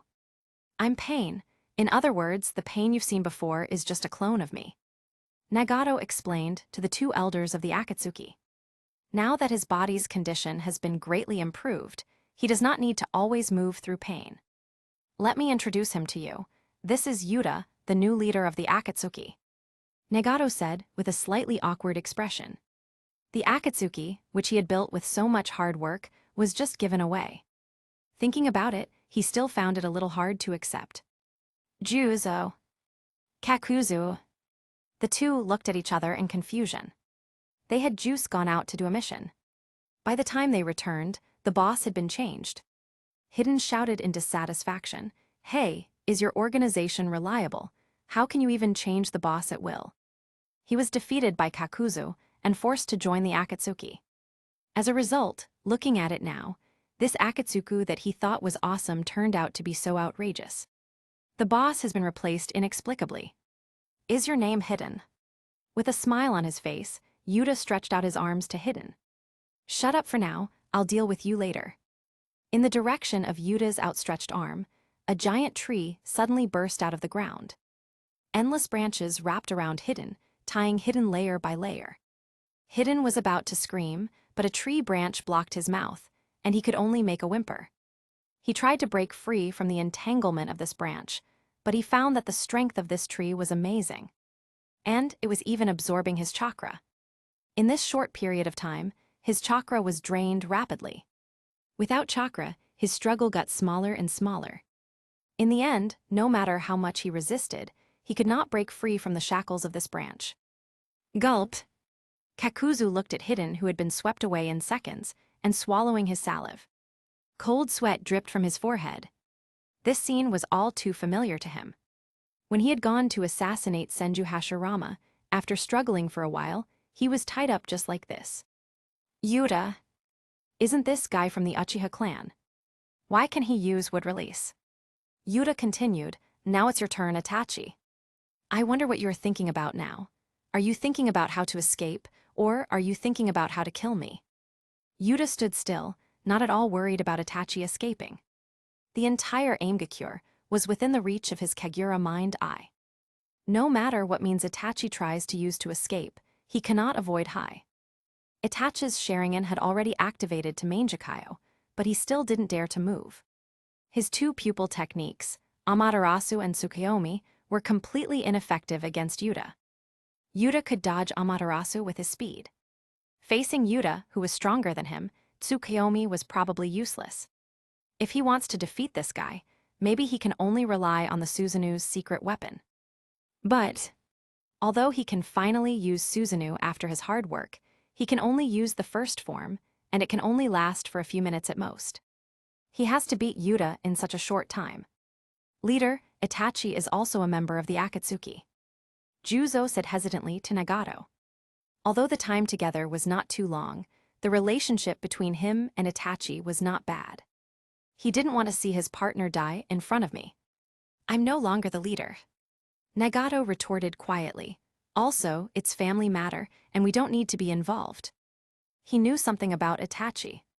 He was betrayed his own clan, and was bewitched by Sarutobi Hiruzen to attack his own clan. In the end, he was controlled by Yuta, and in turn, slaughtered the Sarutobi clan. This guy. What a pathetic puppet. Nagato never thought Sarutobi Hiruzen was a good man, even if he was his teacher's teacher. How could Sarutobi Hiruzen not know anything about what Danzo had done? Sarutobi Hiruzen had indulged Danzo for so many years. Juzo sighed and said nothing more. He gave Itachi a helpless look, then stepped back to prevent himself from being affected by the fight. Oh, that's right. I specially asked for Sarutobi Hiruzen's cells from Orochimaru before for you. Yuta smiled and summoned 2 coffins. Bang!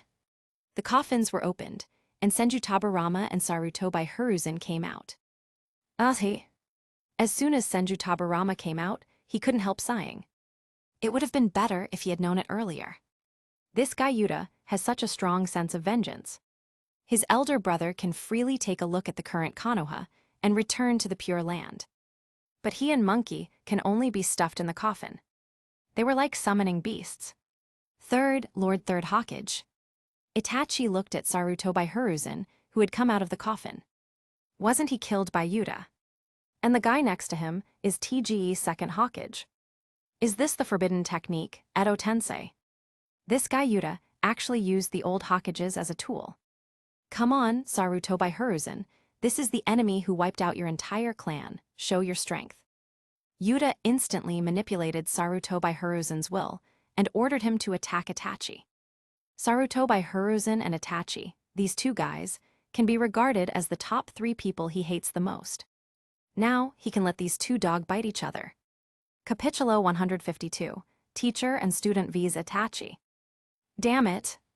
Sarutobi Hiruzen cursed with a gloomy face, but his body rushed towards Itachi uncontrollably. Why did Itachi wipe out the entire Sarutobi clan? Wasn't it because he was controlled by you bastard? Now, Yuta was even controlling him to fight Itachi. Lord Third Hokage. Itachi didn't dare to be careless and quickly parried. The current Edo Tensei, Sarutobi Hiruzen, is almost as strong as when he was alive, but Itachi could still handle it. However, he still needs to pay attention to Yuta's movements. So, Itachi and Sarutobi Hiruzen were in a stalemate for a short time. My body is out of control now. I have an immortal body in this state, and my chakra is infinite. Sarutobi Hiruzen delivered information to Itachi while fighting high speed. If Itachi really dies at his hands, Yuta will probably laugh a lot. But the problem is, the forbidden technique, Edo Tensei, is really hard to deal with. The easiest solution is sealing. Even Yuta had relied on adamantine sealing chains to completely control both him and Senju Tabarama.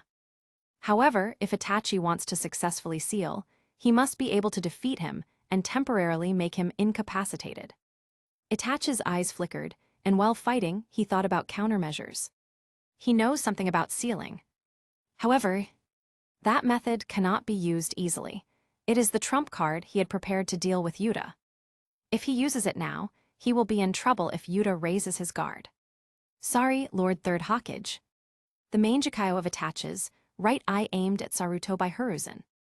A line of blood and tears flowed down, and the black Amaterasu flame ignited on Sarutobi Hiruzen in an instant.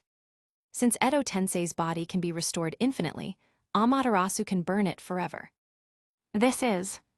Sarutobi Hiruzen's expression changed drastically. He looked at the black flames burning on his body. It was hot and seemed to be using his chakra to burn. Clap, clap. Yuta watched the battle and applauded. He said with a smile, "Good job, but unfortunately Edo Tensei's body is not very sensitive. Otherwise, Sarutobi Hiruzen would be able to experience the burning sensation of Amaterasu." Both Itachi and Sarutobi Hiruzen's faces darkened. This damn bastard. He was playing with them so much. It's so insulting. Yuta said, "Don't just keep looking, your disciple is not very useful. It's the teacher's time to step up." Yuta unceremoniously controlled Senju Tabarama to start fighting. Bastard! Senju Tabarama let out a low curse and threw several kunais at Itachi. Be careful, those kunais have the flying thunder god mark of Tabarama Sensei on it. Sarutobi Hiruzen, whose body was burning with Amaterasu, did not forget to remind Itachi. As he spoke, Senju Tabarama's kunai had come to Itachi. Senju Tabarama disappeared out of thin air and teleported to the front of Itachi, holding a kunai in his hand. He stabbed at Itachi's chest. Flying Thunder God slash. Clang! With a sharp crash, the kunai snapped. Around Itachi's body, a red skeleton phantom appeared. First form Susanu, you have actually awakened the Mangekyo Sharingan. Senju Tabarama's voice was filled with emotion. In the past, he had seriously injured Izuna with the move just now. Eventually, Izuna had died. If Izuna knew about his flying thunder god technique and had the activated Susanu's defense in advance, the result would be unpredictable. This generation of Uchiha may not lose to Madara's generation. Yuta has mastered Susanu, wood release, adamantine sealing chains.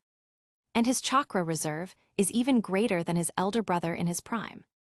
In addition, Itachi has actually awakened the Mangekyo and can use the Susanu. However, when compared with Yuta, he is still far behind. If this kid can grow to his peak, he might be similar to Azuna back then. In the Phantom of the Red Skeleton, Itachi gasped violently.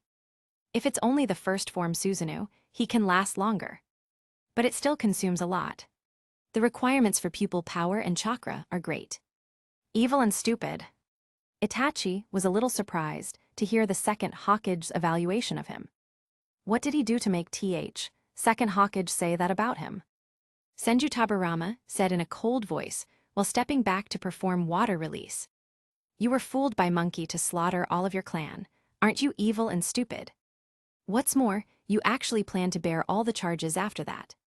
Not only are you an idiot, but Monkey is also a complete idiot. Senju Tabarama was full of hatred and cursed. The dignified Uchiha clan was about to be exterminated in the village by one of the Uchiha, and the Anbu directly under the Hokage.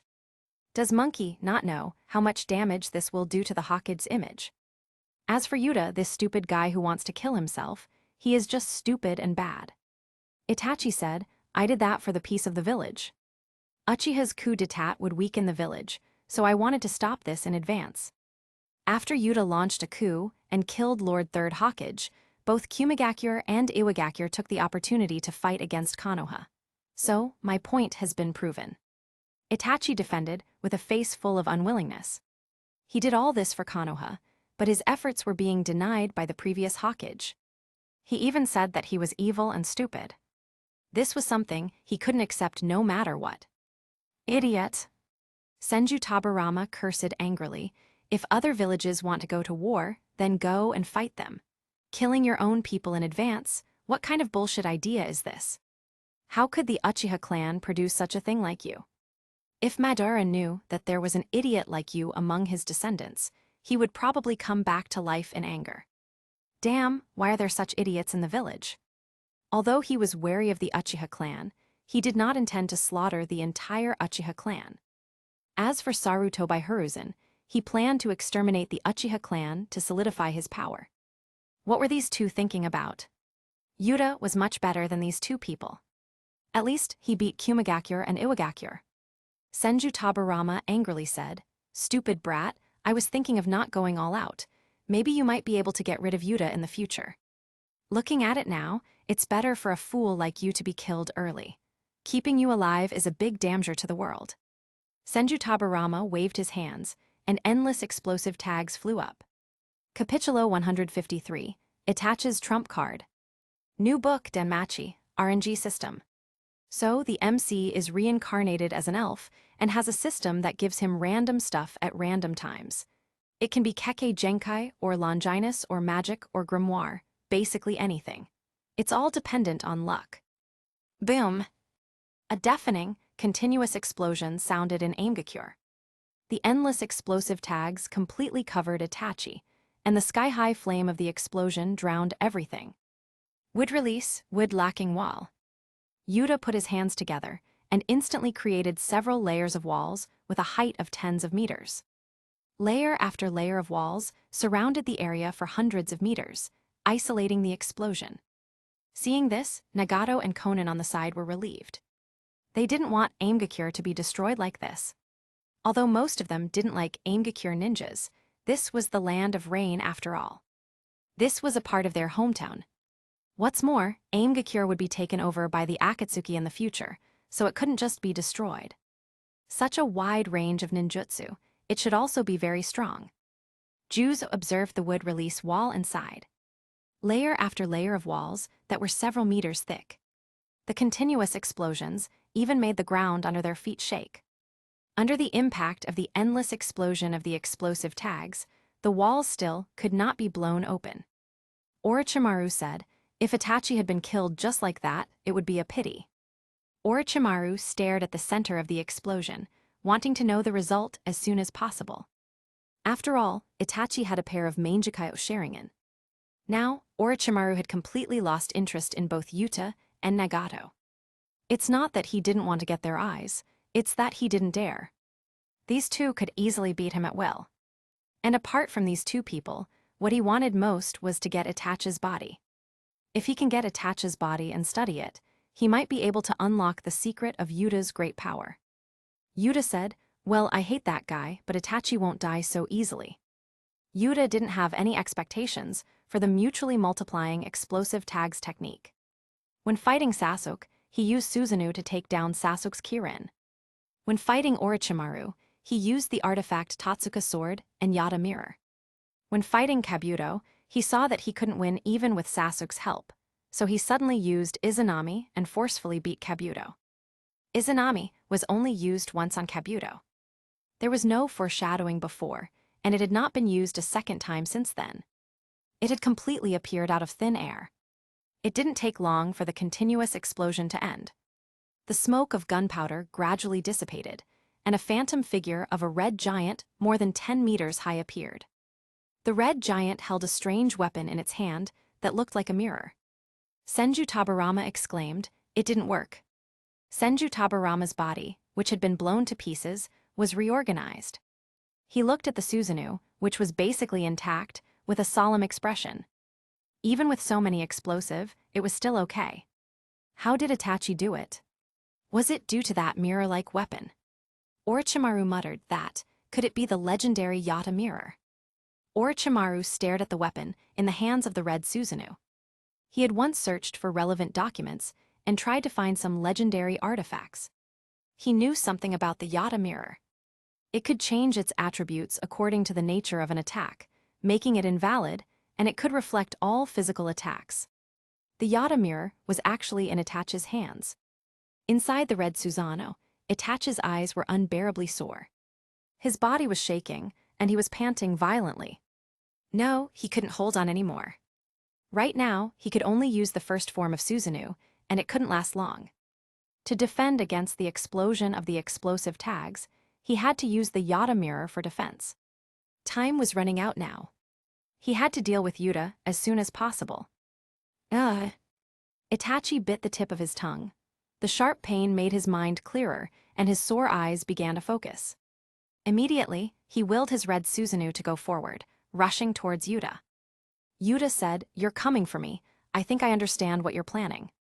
Yuta chuckled. His Sharingan glowed as his pupil power and chakra erupted. A massive amount of chakra poured out of his body, instantly transforming into a golden Susanu. Yuta's body automatically rose into the air and flew into the crystal in Susanu's head. Complete body Susanu. Fortunately, I can deal with this with complete body Susanu. Yuta stood high in the sky, his voice indifferent like that of a god. Itachi's red Susanu appeared insignificant in front of the golden complete body Susanu. It barely reached the height of its ankle. Complete body Susanu, I actually saw it again. Senju Tabarama looked emotional. He had once watched his elder brother and Madara fight from a distance, and had seen the complete body Susanu before. Unexpectedly, after so many years, even though he was dead, he saw it again in a junior. Below, Juzo, Kakuzu, and others were all frozen in shock. Complete body Susanu. Was such a giant really under the control of a human? Kakuzu's body suddenly trembled, and he couldn't help but feel fortunate. Back then, Madara should have had this level of power. But Madara had ultimately lost to Senju Hashirama. What kind of mission had he taken back then? The more Kakuzu thought about it, the more terrified he became. Even though he was easily defeated by Senju Hashirama back then, only now did he truly realize his horrible power. Was Senju Hashirama playing with him when he fought him? If he had fought him like he had fought Madara, he would have been killed instantly. Damn it! Itachi had already rushed to the feet of the golden Susanu.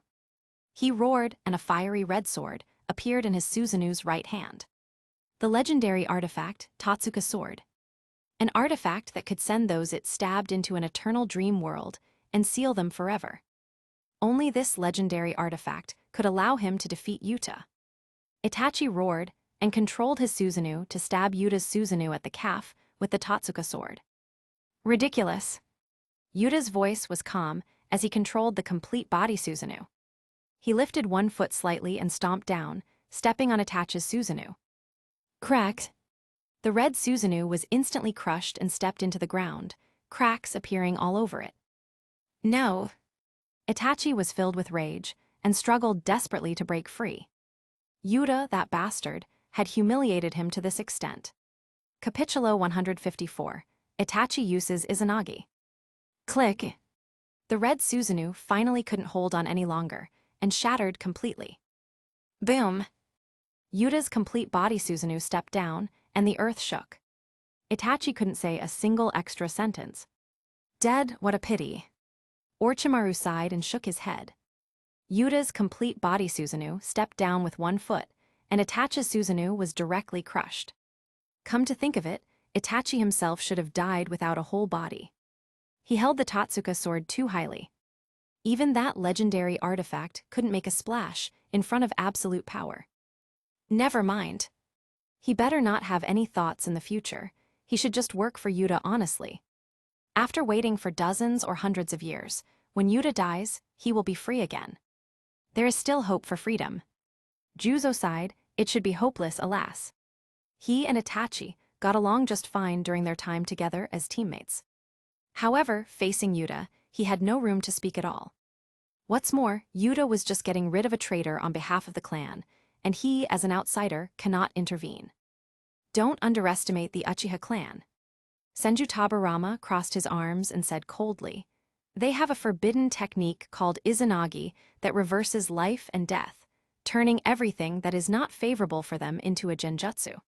Senju Tabarama got mad at the mention of this. After his elder brother and Midora had fought in the End Valley, he had gone to collect Midora's body. But strangely, Midora's body had since disappeared for no apparent reason.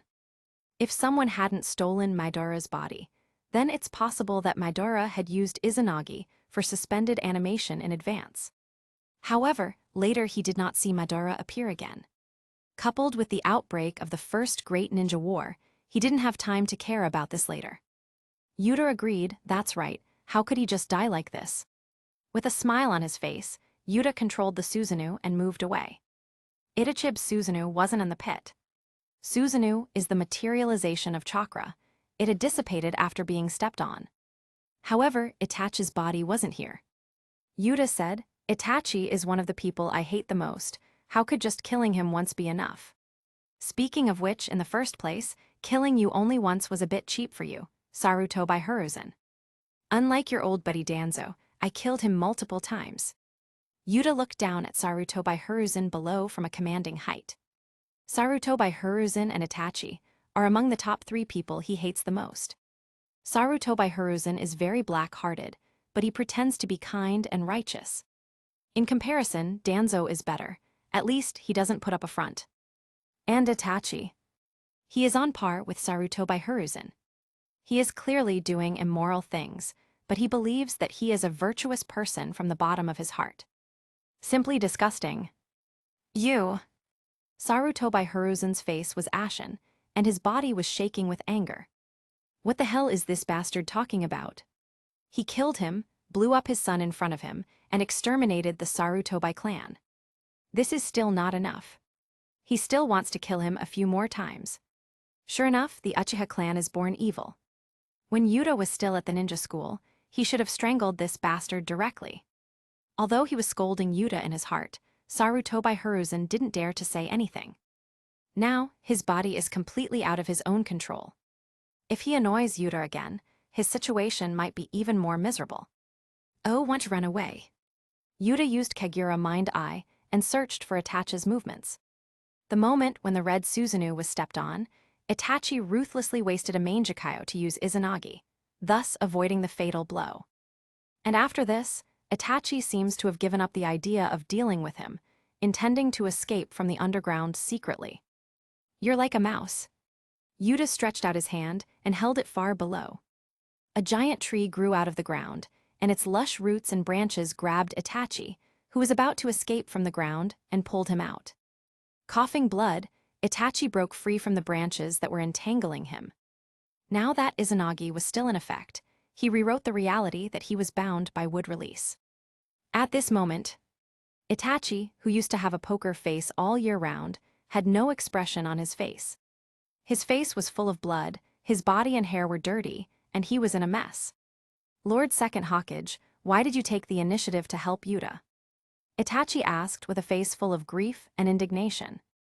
When Senju Tabarama fought against him just now, he could have held back a little. If it weren't for Senju Tabarama's mutually multiplying explosive tags technique, his Susanu would have lasted longer. The final result still wouldn't be different. But for the predecessor Hokage to take the initiative to help Yuta to deal with him. He couldn't accept this kind of thing. Everything he did was clearly for Konoha. Obviously, Yuta is the hidden danger to the peace of Konoha and the world. You stupid brat, you have been brainwashed by Monkey to not be able to distinguish even the most basic moral right from wrong. I can't argue with you. Senju Tabarama's face was cold, and there was disdain in his voice. He had never seen such a stupid and opinionated person in his life. He was fooled by Monkey to kill his parents, and he foolishly thought that he was doing the right thing. He stubbornly stuck to his own judgment. He felt that he must eliminate whoever is a danger to peace in advance.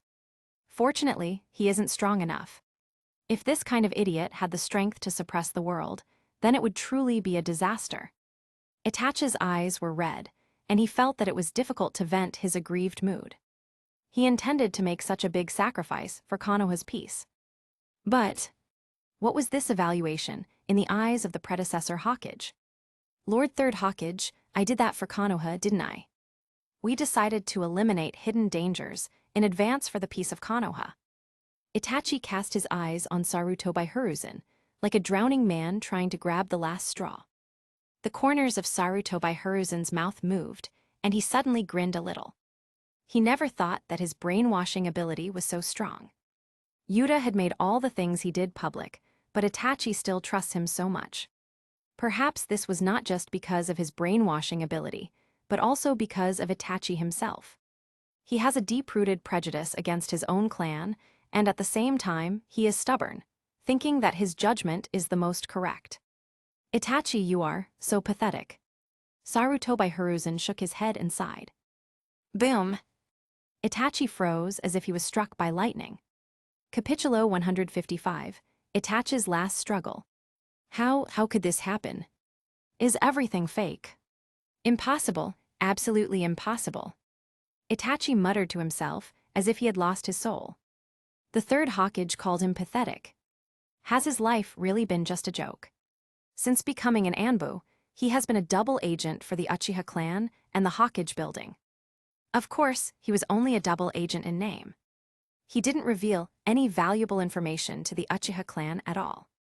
But for the Hokage building, he said everything he knew, and he reported the movements of the clan in detail. He even offered to exterminate the clan in advance. The two advisors said that not only should all the ninjas be killed, but all the clansmen should also be wiped out.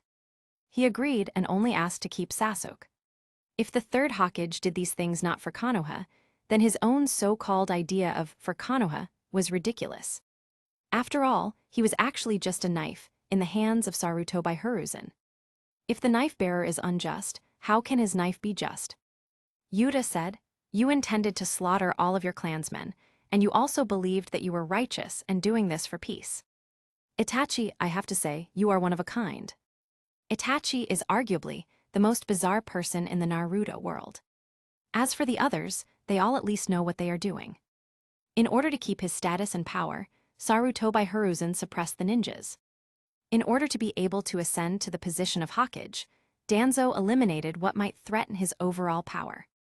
Even Abido, who killed Minato and Kushina, knew that he was doing this for Nine Tails, for infinite Tsukuyomi. Although what Abido did was quite beastly, he at least did not deceive himself into thinking that he was doing this for the greater good. Only Itachi was the most bizarre. For the sake of peace, he did many outrageous things. For the sake of his younger brother, he went to arouse Sasuke's hatred. He gave Sasuke to Orochimaru, and even pushed Sasuke to kill Naruto and awaken the Mangekyo. He keeps saying that he does things for Konoha. So why did he want Sasuke to kill Naruto? Naruto is the Nine Tails Jinchuriki of Konoha. He was trying to kill Konoha's mobile strategic nuclear weapon. Even in order to prevent his younger brother from taking revenge on Konoha, he used Kato Matsukami on him. Sasuke used to be a good kid, but he went crazy after going through his teachings. Yuta sneered, perhaps in your mind, the most important thing is not Konoha, not peace, nor Sasuke, but your own judgment. You think your judgment is absolutely correct, and other people will have the best results as long as they follow your judgment. Of course, in order to reach your judgment, the clan can only die. Itachi's face was pale, and his face seemed to darken. Sarutobi Hiruzen frowned when he heard Yuta's words, but felt that there was some truth to them. Itachi's loyalty to him really confused him. Although Shisui was also loyal to him, he committed suicide in the end and did not choose to attack his clan. But Itachi planned to attack his own people without much psychological burden. Obviously, the problem should be on Itachi's side. As Yuta said, for Itachi, the most important thing is his own judgment. Come to think of it, if Itachi thinks that Sarutobi Hiruzen is an obstacle to peace one day, he might even attack him. The more stupid people are, the more conceited they tend to be. Senju Tabarama folded his arms and said coldly. Today's events had opened his eyes. He had seen stupid people, but he had never seen someone as stupid and stubborn as Itachi. For this idiot, the stronger the strength, the greater the harm to others. Okay, it's time for the Izanagi to end. Yuta controlled the Susanu and stepped forward slightly. Itachi reflexively backed away. Although his spirit had almost collapsed, but at a critical juncture, the instinct to survive still made him choose to save himself. However, there was absolutely no escape. In front of the complete body Susanu, where can he escape? Wait a minute, Yuta. Itachi stepped back for a while. I only request that you leave my eyes to Sasuke. If you agree, I won't resist again. If he leaves his Mangekyo Sharingan to Sasuke, and Sasuke can awaken the Mangekyo again in the future, he might be able to upgrade to Eternal Mangekyo. At that time, Sasuke will be able to defend himself in front of Yuta. At least, he won't live like a joke like him. You are not qualified to negotiate terms with me. Yuta's voice was extremely indifferent, and he controlled the Susanu to step on Itachi. Itachi planned to destroy these eyes, as he didn't want to leave his Mangekyo to Yuta. Even though his life may be as ridiculous as a clown, did Yuta not have any responsibility for all this? It was this bastard who was responsible for his condition at this moment. Itachi quickly formed a seal, directly consuming his other Mangekyo, and activated Izanagi. Boom! The Susanu's footsteps fell. Ridiculous. Yuta directly dispelled the Susanu and fell to the ground. You think I'd care about your ordinary pair of Mangekyo? In place, in the deep pit that Susanu stepped out of. Itachi's figure looked a bit illusory. He was now in Izanaga's state.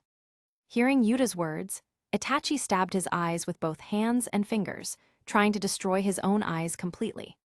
He didn't want to even leave blind eyes for Yuta. However, the pierced eyes quickly recovered. In the state of Izanagi, this disadvantage was reversed. Seeing this, Itachi was completely desperate. He can't even completely destroy his own eyes. Time passed by minute by minute. The time of the second Izanagi would soon end. It's over, Itachi. Your short and ridiculous life is over. The golden chain in Yuta's hand flew out, directly piercing Itachi's heart. Itachi's eyes were already blind, and the dimmed eyes were still staring at Yuta's position. His breath disappeared quickly. Capitulo 156. Abido, the founder, is kicked out of Akatsuki. Hey Tilda, there is one less disgusting guy. Yuta gathered Itachi's body. If he can catch another white Zetsu in the future, he can revive Itachi with Edo Tensei. Senju Tabarama and Sarutobi Hiruzen looked at each other, and both of them bowed their heads and sighed, feeling that their future was very hopeless. It is estimated that it will not be long before Yuta's summoning beast group will have another member.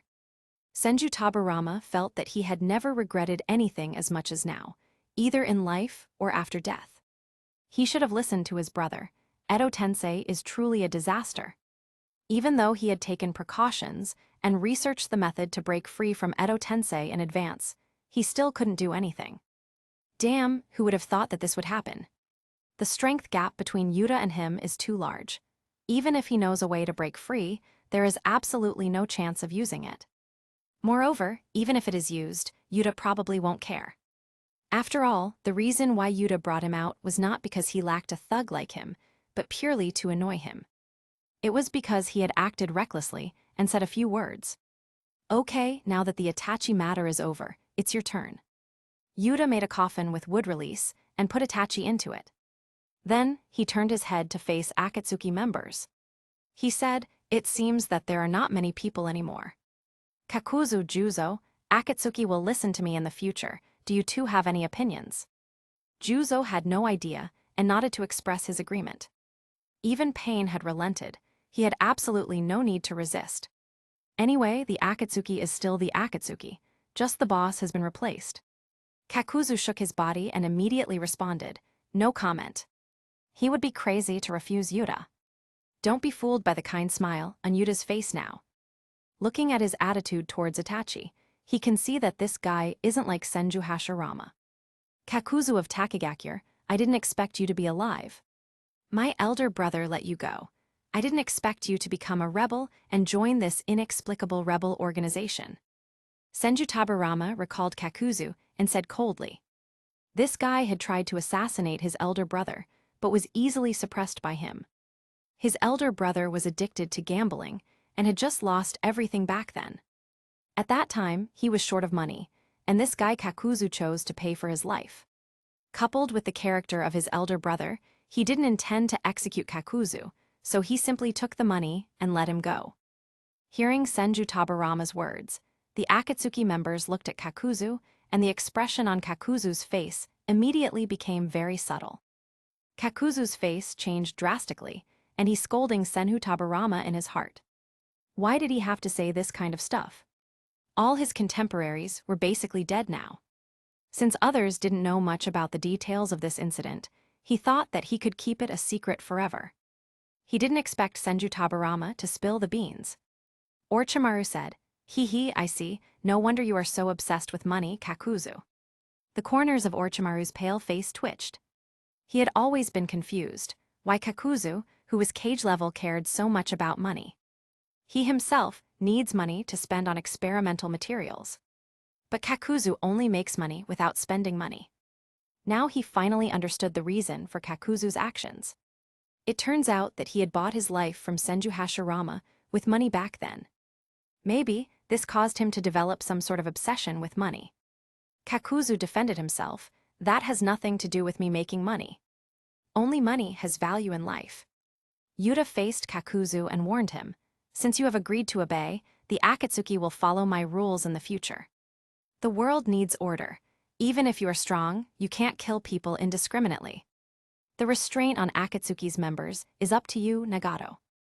Nagato nodded and said, "I will restrain them. Also, I will restore order to the land of rain as soon as possible." Establishing order through strength, restraining the strong, and allowing the weak to survive. This is what he wants to do. When he was young, his parents were civilians, and they were killed in the Second Great Ninja War. This kind of thing happens a lot. Conan asked, "What about Hidden? Should he be allowed to join the Akatsuki?" Conan looked at Hidden, who was tied to a tree beside her.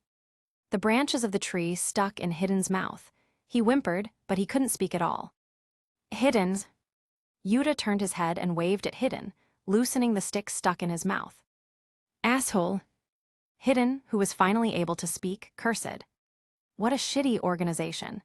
Is this how you treat the people of the Jashin sect? Damn it, Lord Jashin will curse you. Sooner or later, you will be sacrificed by me to Lord Jashin." Blah blah blah blah. Perhaps because of his immortality, Hidden was still fearless even after seeing Yuta's power. Yuta rubbed his ears, and then controlled the branches of the tree to plug Hidden's mouth. Yuta instructed Nagato and Conan, "A guy like this will obviously not repent. Just squeeze out his last remaining value.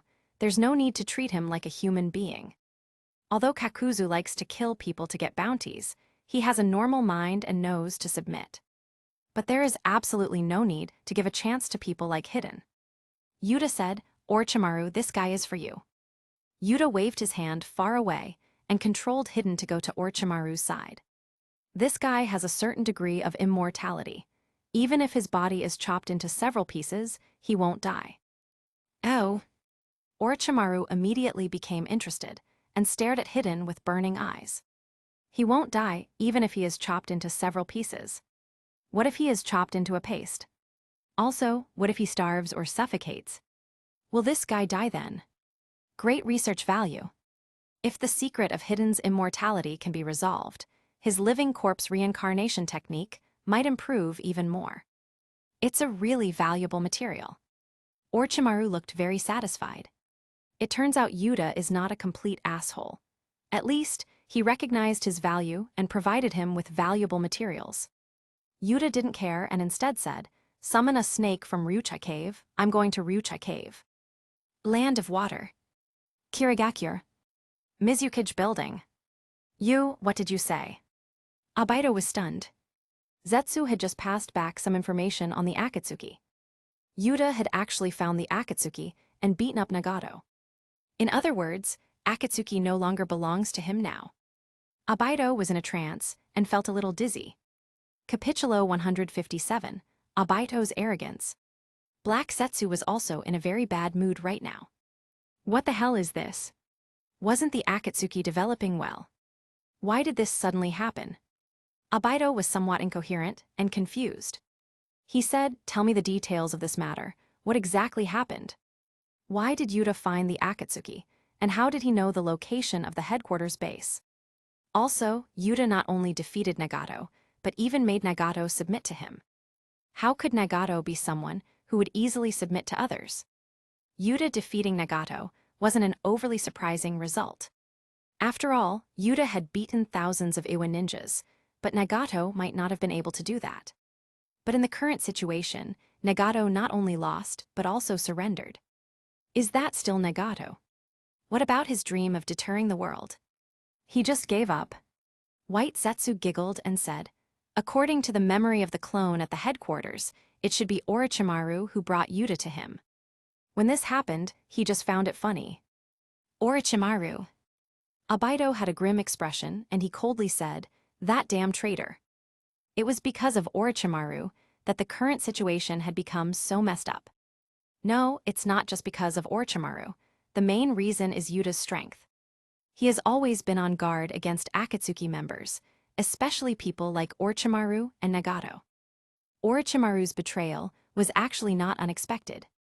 But he actually led Yuta to the Akatsuki headquarters. What the hell? Black Zetsu said, "Perhaps Orochimaru and the others should not have been asked to gather intel on Konoha in the first place." There was remorse in Black Zetsu's hoarse voice. Even if something is found out, so what? Even if Yuta and Konoha fall out, and Konoha continues to fight internally, what can he do? Abaito and Nagato don't know Yuta's strength, but he is very clear about that.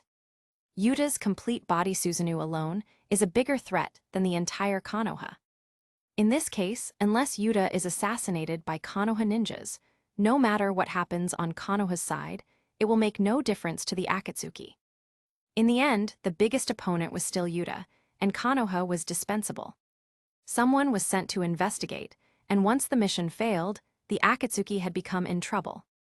Because Orochimaru was arrested, Akatsuki was destroyed. White Zetsu said, "Speaking of which, Yuta and Nagato are both super powerful, completely beyond imagination. Yuta can not only use the complete body Susano, but also knows wood release and use wood golem technique. In the end, Susanu and wood release were combined. Tesk. The clone could only hide and watch from a distance dozens of miles away." Abaito's face changed dramatically and he said, "Wood release and wood golem technique." He also combined the Susanu and wood golem. Having received the mantle of Madara, Abaito knew about both Mangekyo Sharingan and wood release. Madara had documented all of Senju Hashirama's wood release ninjutsu in detail. Among them, wood golem technique is the strongest wood release ninjutsu that can be performed without the need for senjutsu chakra. Yuta not only knows wood release, but has even mastered it to this level. Combining complete body Susanu with wood golem. Even Madara had never tried it before. Why does he have wood release? Has he transplanted Hashirama cells? Abaito was puzzled. Maybe. Black Zetsu was a little unsure. Abaito guessed, if he had transplanted Hashirama cells, it would be understandable that he could use the Susanu so recklessly. As for the complete body Susanu, it might be a pupil technique that can increase the size of the Susanu. That makes sense. Transplanting Hashirama cells can only make the user avoid the fate of becoming blind. It is impossible to advance to the eternal Magnikyo, and it is impossible to be able to use complete body Susanu. But if it is a pupil technique, it makes sense. As for the huge amount of chakra to maintain the complete body Susanu, of course, it is credited to the increase in the amount of chakra brought by the transplantation of Hashirama cells. That makes sense. Black Zetsu thought about it and nodded, but still felt that something was wrong. Yuta's strength is still too strong. Can transplanting Hashirama cells bring that big of a boost? He remembered that, when Madara transplanted a little Hashirama cells in his chest, he could only perform the wood dragon technique at most. If the boost provided by Senjutsu chakra is not counted, Yuta's wood release has basically caught up with Senju Hashirama's level. What happened later? Abaido was puzzled and said, Nagato surrendered after being defeated. How did Yuta do it? What did he promise Nagato? He didn't believe that Nagato would easily give up his wish for peace. Yuta must have promised him something. I do not know. White Zetsu shook his head and said, the center of the battlefield was too dangerous at that time, and my clone did not dare to approach. Nagato even used Chibaku Tensei, and later even used the Jido statue, but he was still no match for Yuta. He even uses Jido statue. Abaido's eyes flashed. Nagato must have tried his best. But he still couldn't defeat Yuta. Later, Yuta, Orochimaru, Nagato, Konan and the others went to Aimgakure to kill Hanzo. And then, Itachi and the others came back and bumped into Yuta.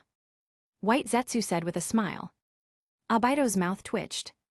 Needless to say, he knew what had happened later. What else can Yuta do to Itachi, the traitor who planned to slaughter his entire clan? That is to say, now the Akatsuki doesn't have any of his people. Abaido sighed deeply. Nagato and Konan took refuge with Yuta. Itachi was killed. He had formed the Akatsuki, through Nagato, for the Eye of the Moon plan. Also, even if there is contact from Nagato's side, I can't believe it anymore. I'm sure it'll be a trap set by Yuta against you. Black Zetsu reminded very tiredly. Nagato's betrayal means the Rinnegan and Jido statue are gone. Abaido cursed angrily. What is this all about? He is obviously the founder of the Akatsuki, okay. Why was he kicked out? How can there be such a thing? Abaido, maybe we need to reevaluate Yuta's strength. Black Zetsu's voice revealed his solemnity. To be clear, we are definitely not Yuta's opponents now. Abaido narrowed his eyes and said coldly, what do you want to say? We need Madara's strength, we can't be dragged on any longer. Only Madara can deal with Yuta. Abaido rejected, there is no need to use him at all. The dead should just stay in the underworld. As long as I can get Nagato's Rinnegan and resurrect 10 tails, Yuta won't be able to do anything to me. He can do the Eye of the Moon plan by himself. There's no need for another Madara. Capitulo 158, Entering Ryuchi Cave. What should we do? Should we revive Lord Madara in advance? White Zetsu asked Black Zetsu who was attached to him. The current situation is that their strength is too weak. Originally, there was some hope in fighting against the 5 great hidden villages with the Akatsuki. But now, the Akatsuki is gone, only Abaido and the 2 of them are left, as well as a large number of White Zetsu clones. What can they do? No matter how many clones of White Zetsu there are, it won't work at all in front of Yuta. As for Abaido, his high combat power is mainly dependent on his Mangekyo's pupil technique. However, Abaido is too conceited. He doesn't want to bring Madara back to life. He wants to execute the Eye of the Moon plan by himself. Black Zetsu said, it can't be left to Abaido. Black Zetsu was not in a good mood, and his hoarse voice was a little low. Our current situation is already very dangerous. The Akatsuki is gone. If Abaido and us are killed by Yuta again, then the plan will be completely useless. Only by reviving Lord Madara in advance can the Eye of the Moon plan be successful. It used to be a good situation. Why did it suddenly become like this? After thousands of years of hard work, the Rinnegan was finally awakened by Madara. Jido's statue was summoned out of the moon through the Rinnegan. The next step is to capture the 9 tails and revive the 10 tails. Then bring Madara back to life, and use the Rinnegan to use infinite Tsukuyomi to free his mother from the seal. The situation was going to be great. Now things have gotten messed up. Both Rinnegan and Jido's statue are out of his grasp. Nagato just surrendered like that. Black Zetsu just hoped that Yuta doesn't have his eye on Nagato's Rinnegan. It would be really troublesome if Yuta took Nagato's Rinnegan. Without the Rinnegan's Rin Tensei technique, they could only resurrect Madara through Edo Tensei. And Edo Tensei Madara might not necessarily be Yuta's match. Where did this guy Yuta come from? At his age, even the reincarnation of Indra should not have such strength. Black Zetsu had a headache. The biggest problem now is Yuta. The biggest obstacle to collecting tailed beasts in the future is him. Even Madara, the reincarnation of Indra, did not have such monstrous strength at Yuta's age. Compared to Black Zetsu's distress, White Zetsu was more heartless. So, are we going to revive Lord Madara now? Black Zetsu said, well, we can only use the Edo Tensei temporarily. He couldn't help but feel a little fortunate and said, speaking of which, we should also thank Senju Tabarama and Orochimaru. If they hadn't created and improved Edo Tensei, we really might have hit a dead end. Before, when Orochimaru did experiments to improve Edo Tensei in Akatsuki, a clone of White Zetsu had peeped secretly and recorded Orochimaru's improved Edo Tensei. Black Zetsu thanked his foresight. Thinking that Edo Tensei might be of great use in the future, he had arranged for a White Zetsu clone to take a peek. In the end, it had really come in handy now. Black Zetsu said, however, before that, we need to make some adjustments to Lord Madara's corpse. We need to inject more Hashirama cells to increase Edo Tensei Madara's strength as much as possible. Otherwise, Madara, who is resurrected through Edo Tensei, might not necessarily be able to defeat Yuta. Black Zetsu felt tired as he spoke. Hopefully, Rinnegan is still with Nagato now. If that's the case, Edo Tensei Madara can grab the Rinnegan back from Nagato. In a place that is full of mist, there was a huge opening in front of the mist. A stone sculpture of a dragon head was present on top of the opening. In the mouth of the huge dragon head statue, there was a plaque on which Ryucha Cave was written. Swish! A long brown snake, accompanied by white smoke, suddenly appeared here. If you look closely, you can see that this snake has a strange black mark on it. Immediately afterwards, Yuta's figure appeared instantly. He followed behind the long snake and came to Ryucha Cave. Is this Ryucha Cave? It feels like another world. Yuta felt the consumption of his chakra and muttered to himself. Previously, Yuta had asked Orochimaru to summon a snake from Ryucha Cave, and he had left the flying thunder god mark on the snake. After that, he let the snake return to Ryucha Cave. Then, he used the flying thunder god technique to travel here. The chakra consumption, this time, was much larger than the usual consumption. Even if the flying thunder god technique is used to traverse the entire world, it shouldn't consume so much chakra. The environment is not the same. Is it natural energy? There is a barrier formed by natural energy which separates it from the world. Yuta activated his Sharingan, and with the system's born sage, talent, he sensed the rich natural energy around him. Here, it seems to be another space. Yuta didn't hesitate, looked around and walked towards the interior. The tall hole is about 50 or 60 meters. Even the giant summoning beasts of the three sage areas can enter through this hole. The inside of the cave was dark, with no end in sight. Suddenly, Yuta noticed something approaching this side. Invisible, interesting. The corners of Yuta's mouth curled slightly. He raised his hand, and golden chains flew out, winding toward the void in front of him. He actually found me. The figure of a young woman turned from virtual to solid and appeared out of thin air. The white snake sage of Ryucha Cave has 3 servants: Tajutsuheim, Ikikishimeheim, and Tagorheim. The one who had appeared here at this moment was Ikikishimeheim. Generally speaking, those who go to Ryucha Cave to study senjutsu will be tested by the 3 of them. Only those who pass the test can learn senjutsu from the white snake sage. If they can't pass the test, they will become their food. Of course, passing the test does not mean that they can master sage mode. If they fail, they will still become food, but the person who enjoys the food will be the white snake sage. Boom! Ikikishimeheim was originally floating in the air, But after being bound by the golden chains of adamantine sealing chains, the invisible state was released. Now, she found that her chakra couldn't be mobilized, and even her floating ability couldn't be maintained. Not only stealth, but the ability to fly as well. Interesting. Yuta was interested, and the Scarlet Sharingan stared at Ikikishimaheim. It doesn't look like a human. No, it should be said that it doesn't look like a creature, a very strange life form. You don't come here. Suddenly, an old voice resounded in Ryucha Cave. There are guests here. Accompanied by this sound, the surrounding environment changed. The white snake sage looked at Yuta with yellow eyes and suddenly became interested. Are you the son of destruction that the toad at Mount Mayaboku spoke of? Son of destruction? Is that him? What a strange vocabulary. Capitulo 159. Origin of Six Paths Sage Mode. It seems that you don't know this prophecy. The huge white snake sage spit out the words. Mount Mayaboku has an old toad of the same generation as me. He's commonly known as the Great Toad Sage. You should know this, right? Yuta nodded and said thoughtfully, I understand that. That Great Toad Sage seems to have the ability to predict the future. Because of his prophecy, Jiraiya went to find some kind of son of prophecy foolishly. What did you just say? Son of destruction? Is this also the prophecy of the Great Toad Sage? A cold light flashed in Yuta's eyes. Son of destruction. What an inexplicable thing. That's right. The white snake sage seemed to be in a very happy mood, and her voice was light.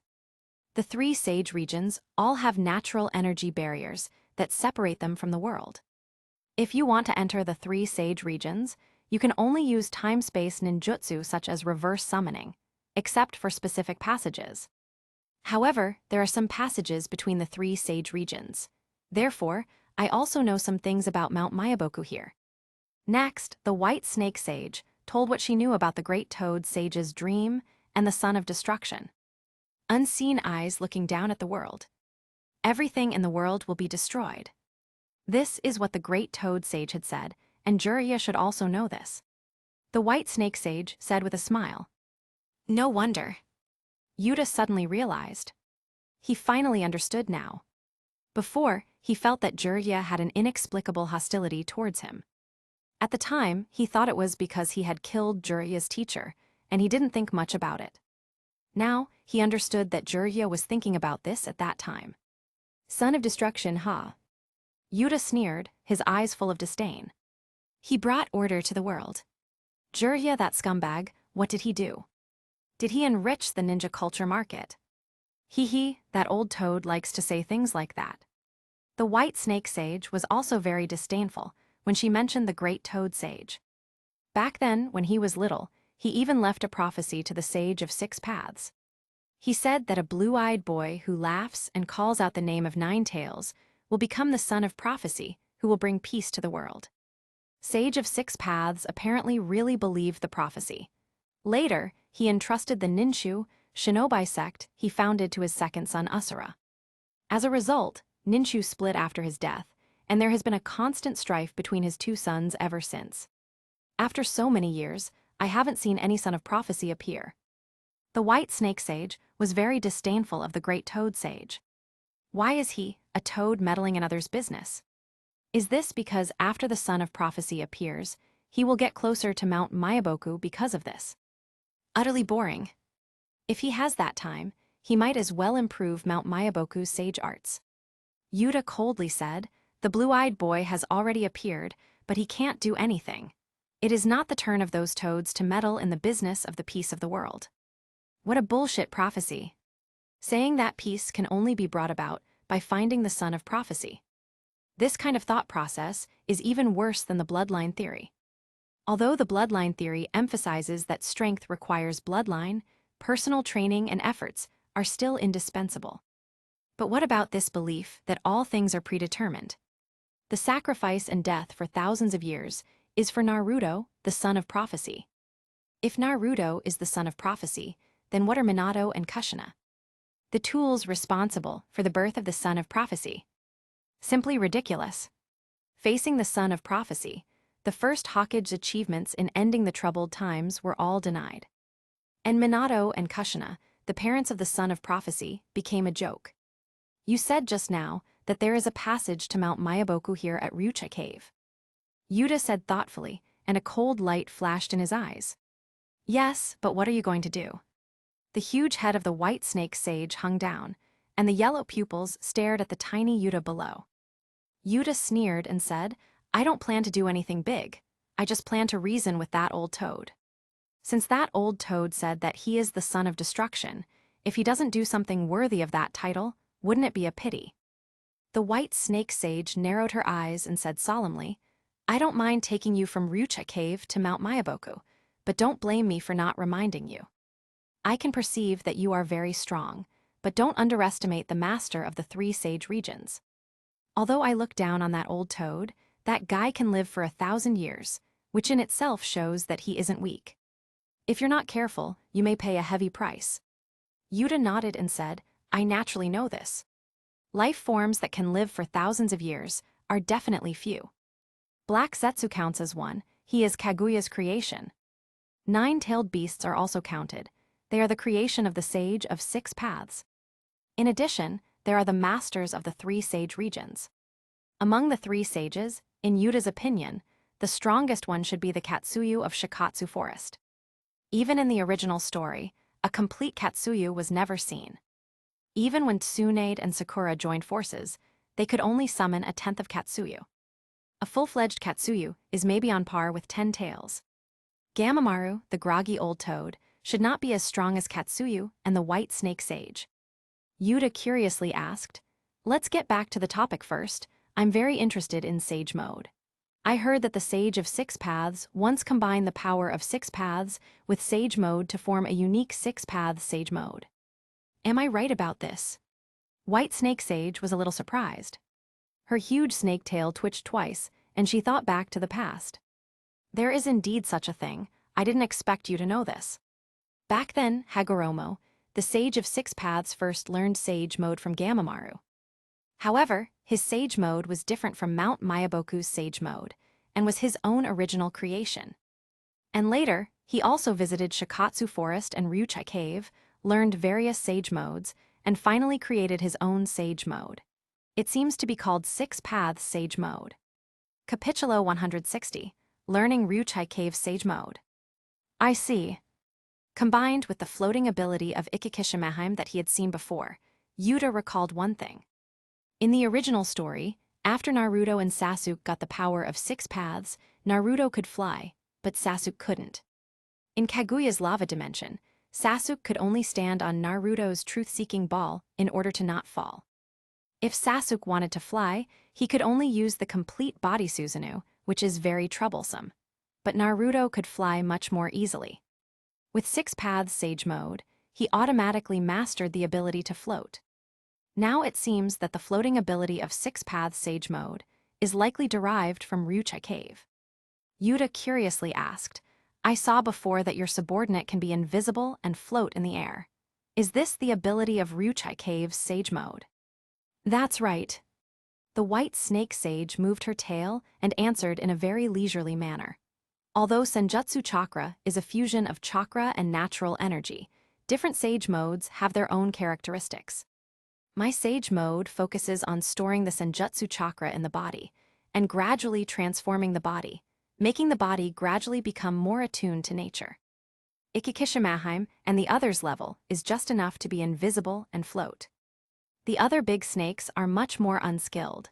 They can only store some Senjutsu chakra in their bodies, which can be used to increase their strength and restore their injuries.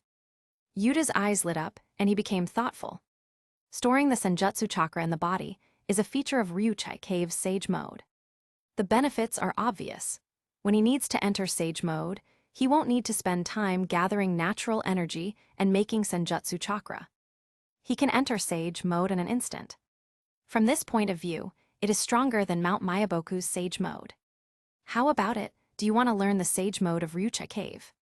The white snake sage's huge yellow pupils stared at Yuta with some longing in her eyes. If you want to learn, I can teach you now. If you want to visit the various sage regions to learn all sage modes like Hagoromo, I have no problem. But Mount Mayaboku will most likely not welcome you. Yuta sneered, There is no need for them to welcome me. After this, I have to borrow your passage to visit that old toad. If that old toad's ability to predict is really strong enough, it's best that he makes a prediction now to see if he has a future. Hearing Yuta's words, the white snake sage became very happy. Someone wanting to trouble that old toad was undoubtedly a happy thing for her. What's more, the person doing so is a powerful man. Although I also hope that you can go immediately, it is better to learn the sage mode first. Don't underestimate that old toad. If he really encounters a crisis, maybe he can still burst out with some strength. The white snake sage restrained her thoughts and said, I will naturally consider this. Yuta reached out and wiped his eyes. It's been a while since he got that pure yang chakra. Now, the fusion of yin and yang chakra in his body is about to reach the critical point. Perhaps he will be able to awaken the Rinnegan soon. Don't underestimate the difficulty of learning sage mode. The white snake sage warned seriously. Someone was about to go to find some trouble with the old toad, so she didn't want Yuta to die. Learning sage mode requires special qualifications. Even some very talented ninjas may not have the qualifications for learning sage mode. Like that guy Orochimaru, he messed up his body and soul. Now, he has no possibility of mastering sage mode at all. The white snake sage snorted and said, although Orochimaru can achieve a certain degree of immortality by changing his body, this method does not improve his strength at all. Moreover, the unsuitable body and the constantly worn-out soul continue to reduce Orochimaru's strength. If these problems are not solved, sooner or later, he will lose himself. If I have the aptitude for sage mode, I should be fine. Yuta had some confidence in this. Before, one of the talents analyzed from Senju Hashirama, when his strength had reached the super cage stage, was the born sage talent. With this talent that has been augmented by the system, it should not be a problem for him to learn sage mode. I hope so. The eyes of the white snake sage flickered, and her huge body began to shrink. She gradually turned into a white snake. Next, I will inject you with the Senjutsu chakra of Ryuchi Cave through my teeth. You need to adapt to it yourself. After you get used to it and become a master, you can try to refine Senjutsu chakra by yourself and store it in your body. If you can't control it and fail, you'll become an irrational monster. We Ryuchi Cave don't have the means of knocking out natural energy like Mount Mayaboku. If you lose your mind, you will be a goner. Even if Yuta loses his mind because of natural energy, it won't matter to her. She will just use the environment of Ryuchi Cave to trap him and drain his energy. Yuta might be strong, but he is still human and his strength will be exhausted. At that time, she will just eat Yuta and replenish herself. Anyway, after the will is eroded by natural energy, a person can no longer be saved. I understand. Yuta looked straight into the eyes of the white snake sage and understood the meaning of her words, but he was still not worried.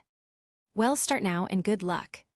The white snake sage climbed onto Yuta, opened her mouth, and bit Yuta's shoulder. The sharp teeth pierced the flesh and blood, and a subtle special energy was injected into Yuta's body from the teeth of the white snake sage. This is the natural energy of Ryuchi Cave. After the white snake sage injected a little natural energy, she retreated. Then, she found that the wound she had just bitten had healed almost instantly. So fast. What kind of physique is this? Isn't this kid from the Uchiha clan? Why is his recovery ability stronger than a normal Senju and Uzumaki clansman? Is this natural energy?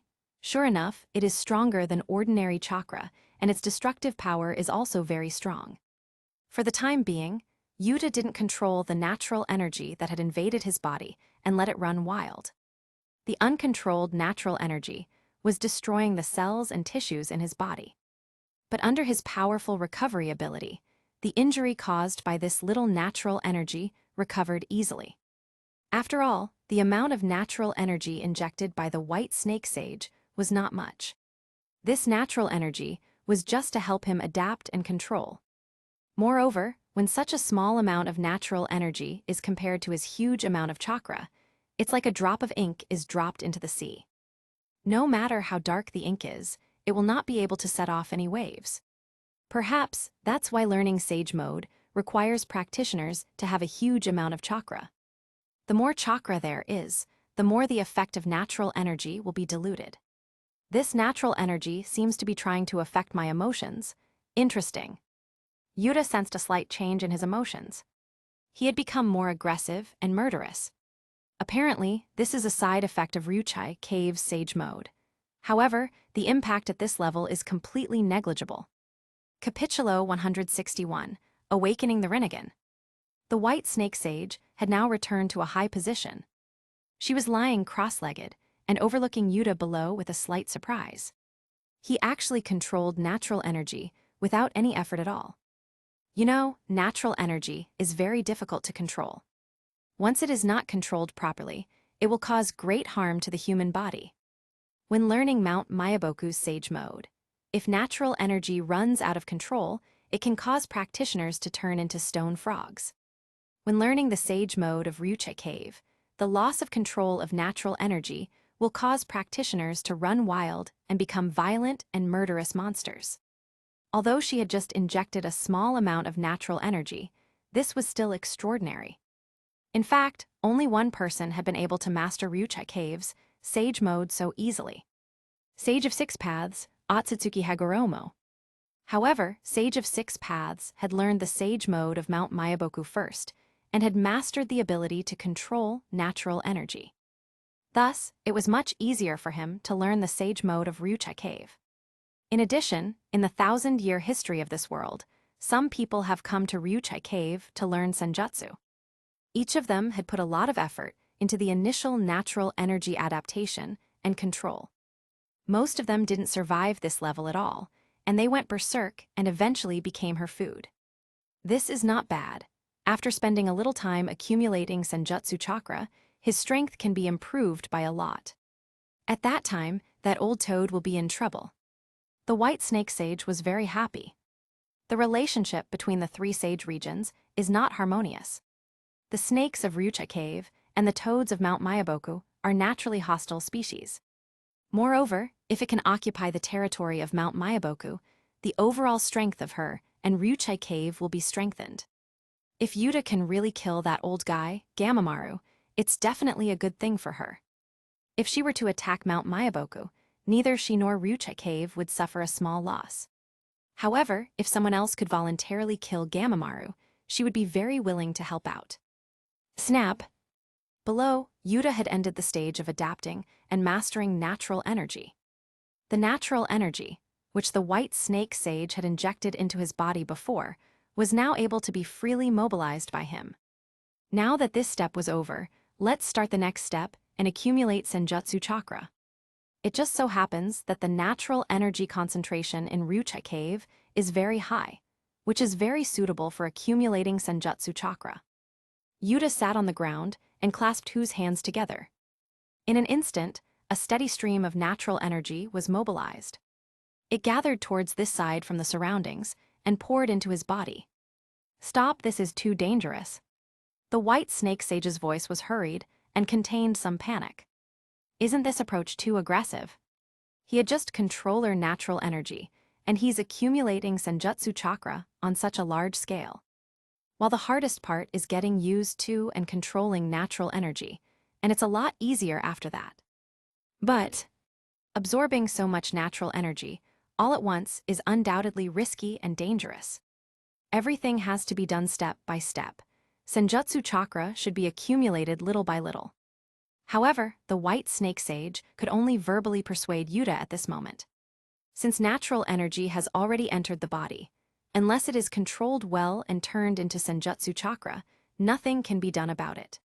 In Mount Mayaboku, the uncontrolled natural energy can be knocked out of the practitioner's body, but she doesn't have such means here. Tisk, it's really troublesome. I was looking forward to it. Originally, she was looking forward the Great Toad Sage's death after Yuta succeeded in learning Sage Mode.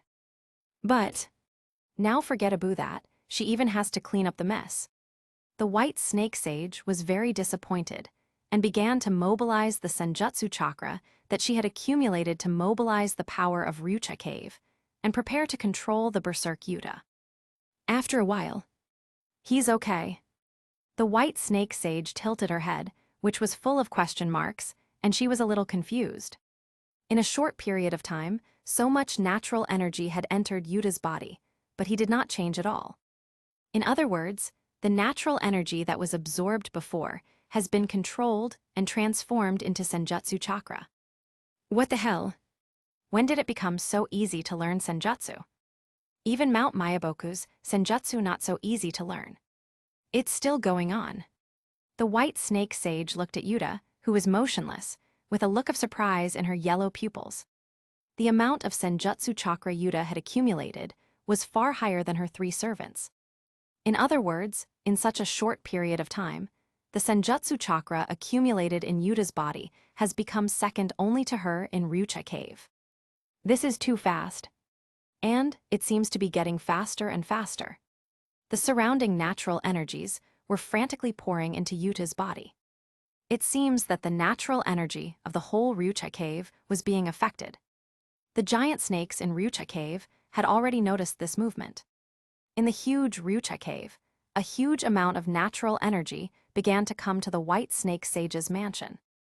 This kid, maybe he can really destroy the world. The white snake sage suddenly had this idea.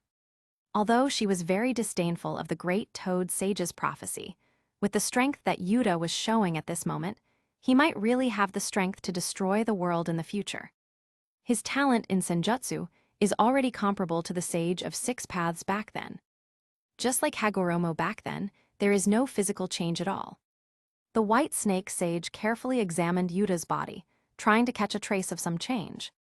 It stands to reason that after learning Ryucha Cave's sage mode, there will be some changes in the body. For example, some of the skin will become scaly, and there will be horns on the head. After all, Ryucha Cave's sage mode was more suited to snakes. After humans learn it, there will be some snake-like changes in their body. And Yuta, at this moment, has accumulated a lot of Senjutsu chakra, but his body has not changed at all. Just like Sage of 6 Paths back in the day. No matter what kind of sage mode he learned, no traces of animalization could on his body. This is the embodiment of the perfect mastery of natural energy.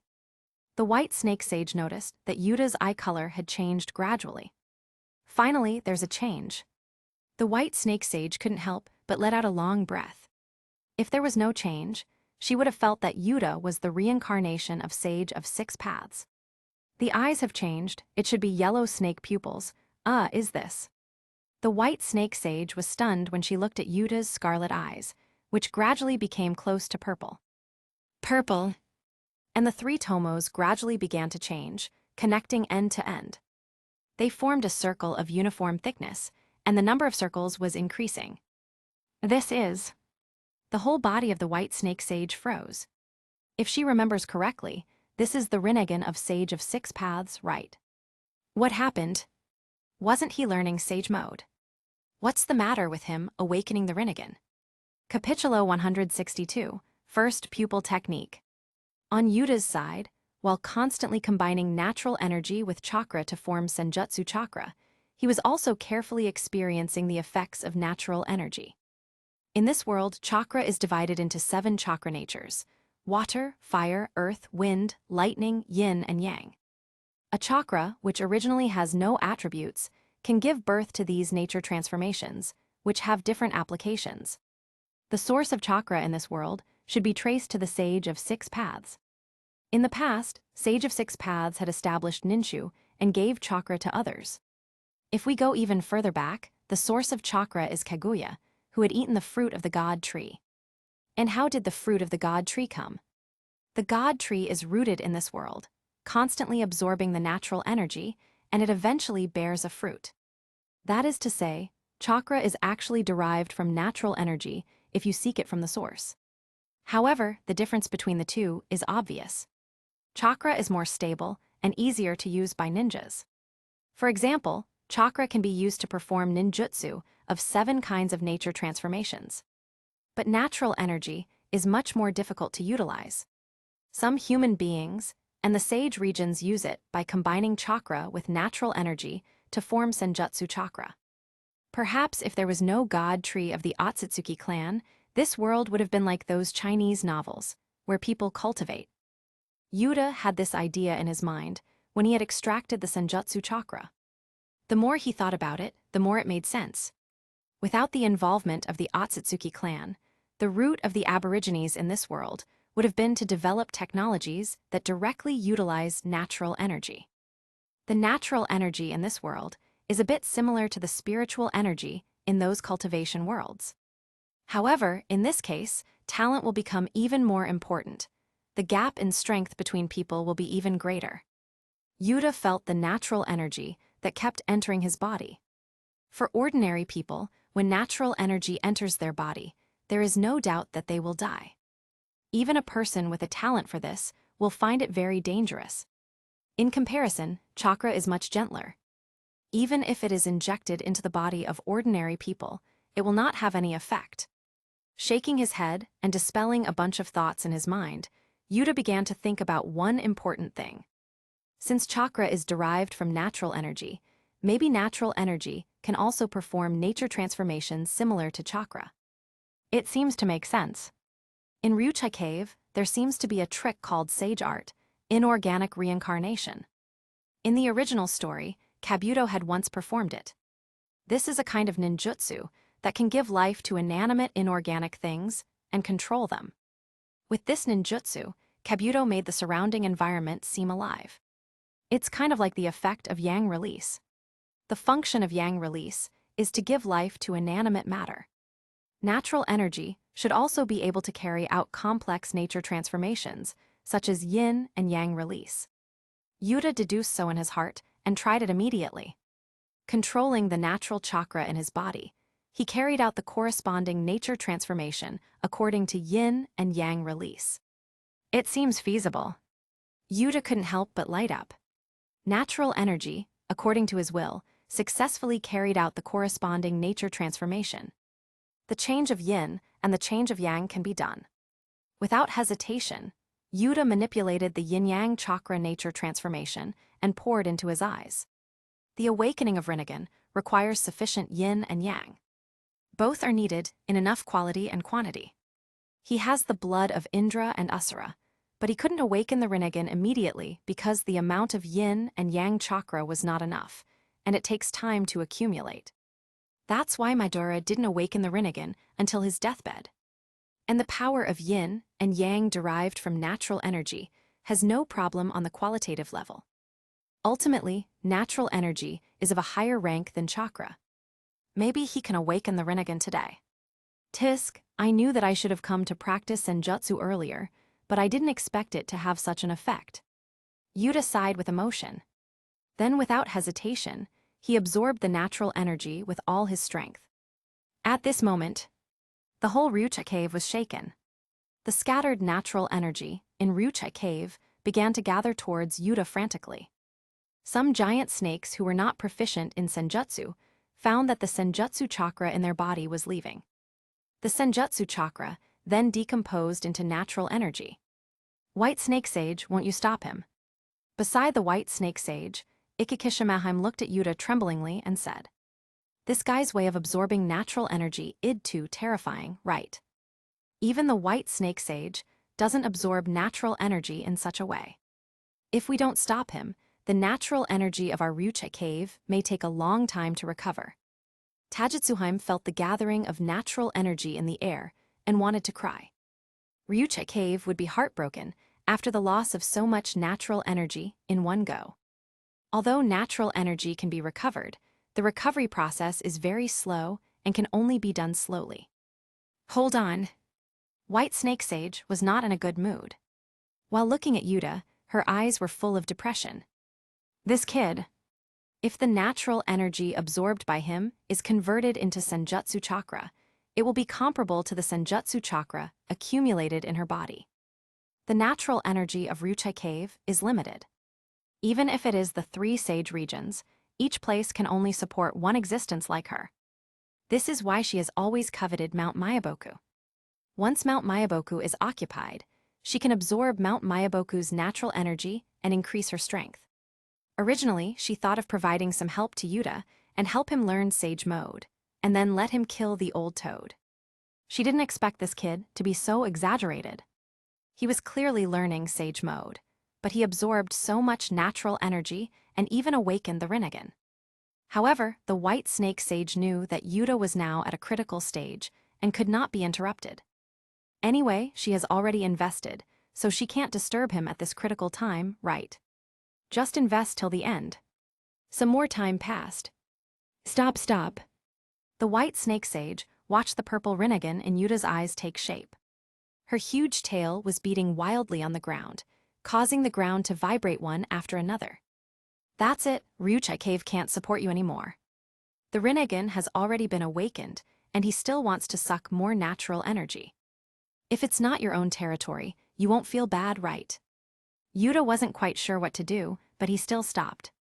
He raised his hand and performed a water release to make a mirror, and looked into his eyes. The original Sharingan had now turned completely purple, with circles of lines. Rinnegan, which he was longing for, had finally awakened. For the first time, Yuta began to experience the pupil technique he had acquired, the world. This pupil technique that stops time. When using this pupil technique, should I shout za warudo? Yuta suddenly thought of Dio in his mind. Capitulo 163, Great Toad Sage has no future. Time stop the world. With the activation of the pupil technique, the surrounding world seemed to lose its color. In front, the white snake sage and the three snake princesses froze in place. There was no movement in the surrounding scene. Even the natural energy in the air stopped flowing. Is this the world after time has stopped? The feeling that only I can act is really phenomenal. Yuta moved and confirmed that he was not affected in any way during the time stop. When time is stopped, he can attack other people, and they won't even know how they were attacked. This feeling. No wonder Dio was so arrogant. If time can be stopped for long enough, he can really be invincible. Even if the duration of time stop is limited, this pupil technique is very terrifying. In a fight, the value of a few seconds is not low. The duration of the world became over. The real world resumed its operation. White Snake Sage's eyes narrowed, and she instantly became vigilant. In an instant just now, Yuta's position changed. And she didn't even notice how he did it. There was no sign of movement, and she was certain that the movement was not done through taijutsu. Your Rinnegan has a time-space pupil technique, the White Snake Sage said curiously. Time and space pupil technique, well, that's right. Yuta touched his eyes and said. In the understanding of the White Snake Sage, perhaps she thought that what he had awakened was a space-type pupil technique. After all, although it is generally called space-time ninjutsu, there are basically no time-related ninjutsu in this world. From the point of view of the White Snake Sage, the reason why he moved instantaneously was explained by something related to space. However, the change of his position was actually because he had stopped time. Didn't even notice it. Tusk, it's kind of boring. Yuta observed the White Snake Sage's reaction and thought to himself. If he kills his opponent while time is stopped, his opponent won't even know what had happened and will die in confusion. The sense of accomplishment in defeating the opponent will be greatly reduced. It seems like a very good pupil technique. The White Snake Sage didn't ask any further questions. Inquiring about a person's core ability is considered a provocative act in this world. The battle between ninjas relies heavily on information. Abilities like special pupil techniques cannot be leaked. Once known and targeted in advance, the effect of pupil technique will be greatly reduced. I'm curious about how you awaken the Rinnegan. Of course, only if you are comfortable sharing it with me. The White Snake Sage asked curiously. Yuta said, if the power of yin and yang have reached a certain level in quality and quantity, they can be combined to form a Rinnegan. There was need to hide anything. There was already a record on the stone tablet of the Uchiha clan. In order to awaken the Rinnegan, the chakra of Indra and Asura is not necessary. Theoretically speaking, as long as the power of yin and yang are pure enough, after long-term fusion, it is possible to awaken the Rinnegan. However, whether it is the power of yin or the power of yang, only the Indra and Asura's chakra can reach the required quality. That's the same as not saying anything. The White Snake Sage couldn't help but complain. It sounds simple, but the conditions are not easy to fulfill. In her knowledge, even the descendants of the Sage of Six Paths had not awakened the Rinnegan. Forget about that. How is the Rinnegan's power? The white snake sage shook her head and said. She cared more about Yuta's strength now.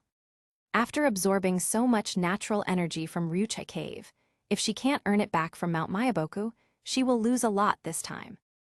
Yuta happily said, It's not bad, my strength has improved a bit. The pupil power of Rinnegan is completely different from the pupil power at the eternal Mangekyo level before. He can now use Rinnegan's various pupil techniques like Shinra Tensei, Bansho Tenin, Chibaku Tensa. In addition, there is also the sealing technique of the Preta path, the extraction of souls of the human path, and the ability to read memories. All of these are very practical abilities. After awakening the Rinnegan, he can be considered to have initially touched the threshold of the power of 6 paths. The dividing point between man and God is right in front of his eyes. That's good. The white snake sage waved her tail, feeling a little impatient.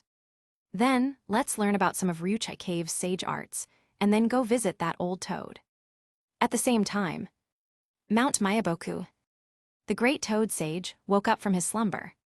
His cloudy eyes suddenly opened, and he looked around with some surprise. What happened? His dream suddenly ended. It's as if the future has been chopped off. How so? Great sage, what's wrong? Fukasaku asked with some concern. This was the first time he had seen the great toad sage have such a big mood swing. Great toad sage said, In the future, another change has taken place. He felt extremely heavy for the first time since he had gained the power of prophecy. In a dream, he could see the picture of the future, which is his prophetic ability. In the past, at most, no valid information could be seen, but the dream still continued. This time, the dream was interrupted. Did you see something again? Did you see Yuta, or did you see the child that Jiraiya said? Fukasaku asked curiously. Jiraiya had previously told him that he might have found the son of prophecy. He was probably Minato's son. A blue-eyed boy who, despite his miserable life, is still full of love plus his identity of 9 tails Jinchuriki. Perhaps the mischievous blue-eyed boy in the prophecy is Naruto. No, I didn't see anything. Great Toad Sage's mind was messy. The dream suddenly ended. Also, I can feel that I can no longer see the future through dreams. Fukasaku's face changed dramatically. Can't see. Is it just the inability to see the future, or is there no future at all? Go call Jiraiya, I feel a little uneasy in my heart, Great Toad Sage ordered. What is going to happen? Capitulo 164. Jiraiya returns to Mount Mayaboku. What's the matter, Fukasaku? Jiraiya was suddenly summoned to Mount Mayaboku, but he was relieved. He is saved. He was almost caught by the Uchiha police force. Do these Uchiha ninjas not have anything to do? Why are they staring at him every day? He was just peeping for the sake of art. Why was there a need to monitor him so strictly? Jiraiya seriously suspected that Yuta was just taking revenge on him. Although he was exposed and his actions were publicized by the Uchiha police force, and he was now notorious in Konoha, it was still not a big deal. With the transformation technique, he could change his appearance at will and continue to peep.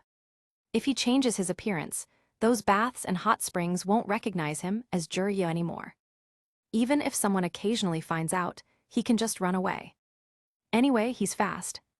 However, the people from the Uchiha police force always have trouble with him. Often in the process of escaping, a large number of ninjas from the Uchiha police force came to arrest him. He had dignified Konoha. Sannin couldn't even stay in his village any longer. Just now, he was almost stopped by a bunch of Uchiha ninjas. Fortunately, he was reverse summoned to Mount Mayaboku. Fukasaku reprimanded Jiraiya, "You are also getting old. You are almost 50 years old, can you grow up a little bit?" Jiraiya didn't care about Fukasaku's words. He said, "I'm already at this age. Don't be so harsh on me for this kind of thing. Also, I was very attentive in teaching Naruto, and I didn't delay the work." When Fukasaku heard Naruto, he felt nostalgic. In the blink of an eye, Minato's children have gotten so old. At that time, Minato had come to Mount Mayaboku to study Sage Mode. At the time of the Third Great Ninja War, Konoha lacked top combat power, and Minato had to move to various battlefields. Minato didn't completely learn Sage Mode until his death. But think about how busy was Minato. He still tried his best to find time to practice Sage Mode. You have so much free time, why can't you spend more time on practice? Thinking of Minato and comparing him with Jiraiya, Fukasaku became more and more unhappy. Although Jiraiya came into contact with Sage Mode earlier, his mastery of Sage Mode might not be as good as Minato. Sage Mode is a thing that also depends on talent. Me learning Sage Mode is already amazing. Jiraiya scratched his head and quickly changed the subject. Stop talking about this, what's the matter this time? Are there any new prophecies? Speaking of this, Fukasaku's expression sank and he said, "Come with me, the Great Toad Sage is looking for you." The Great Toad Sage's dream was suddenly interrupted. What does it mean? In the face of an uncertain future, only by improving one's own strength can it be possible to protect oneself. He wanted to make Jiraiya more motivated because of this. It's a pity that this kid Jiraiya is not up to his expectations. Soon, Fukasaku brought Jiraiya to Gamamaru. This is the home of the Great Toad Sage. Jiraiya has been here a few times, but every time he comes, the Great Toad Sage is basically always asleep. This time, he was awake. Combined with Fukasaku's expression just now, Jiraiya felt an unusual atmosphere. Fukasaku said, "Little Jiraiya is here." Great Toad Sage looked at Jiraiya, but the worries in his heart still did not dissipate. "Son of prophecy, how's little Naruto?" Jiraiya was a little confused but answered honestly. "Naruto is only 10 years old now, and I'm still teaching him how to control chakra." In terms of heart and nature, Naruto is indeed a very kind child. Because of some things old man did, Naruto's past experience was not very good, but Naruto still maintains a kind heart. It's also because of this that I think Naruto is the son of prophecy in your dream.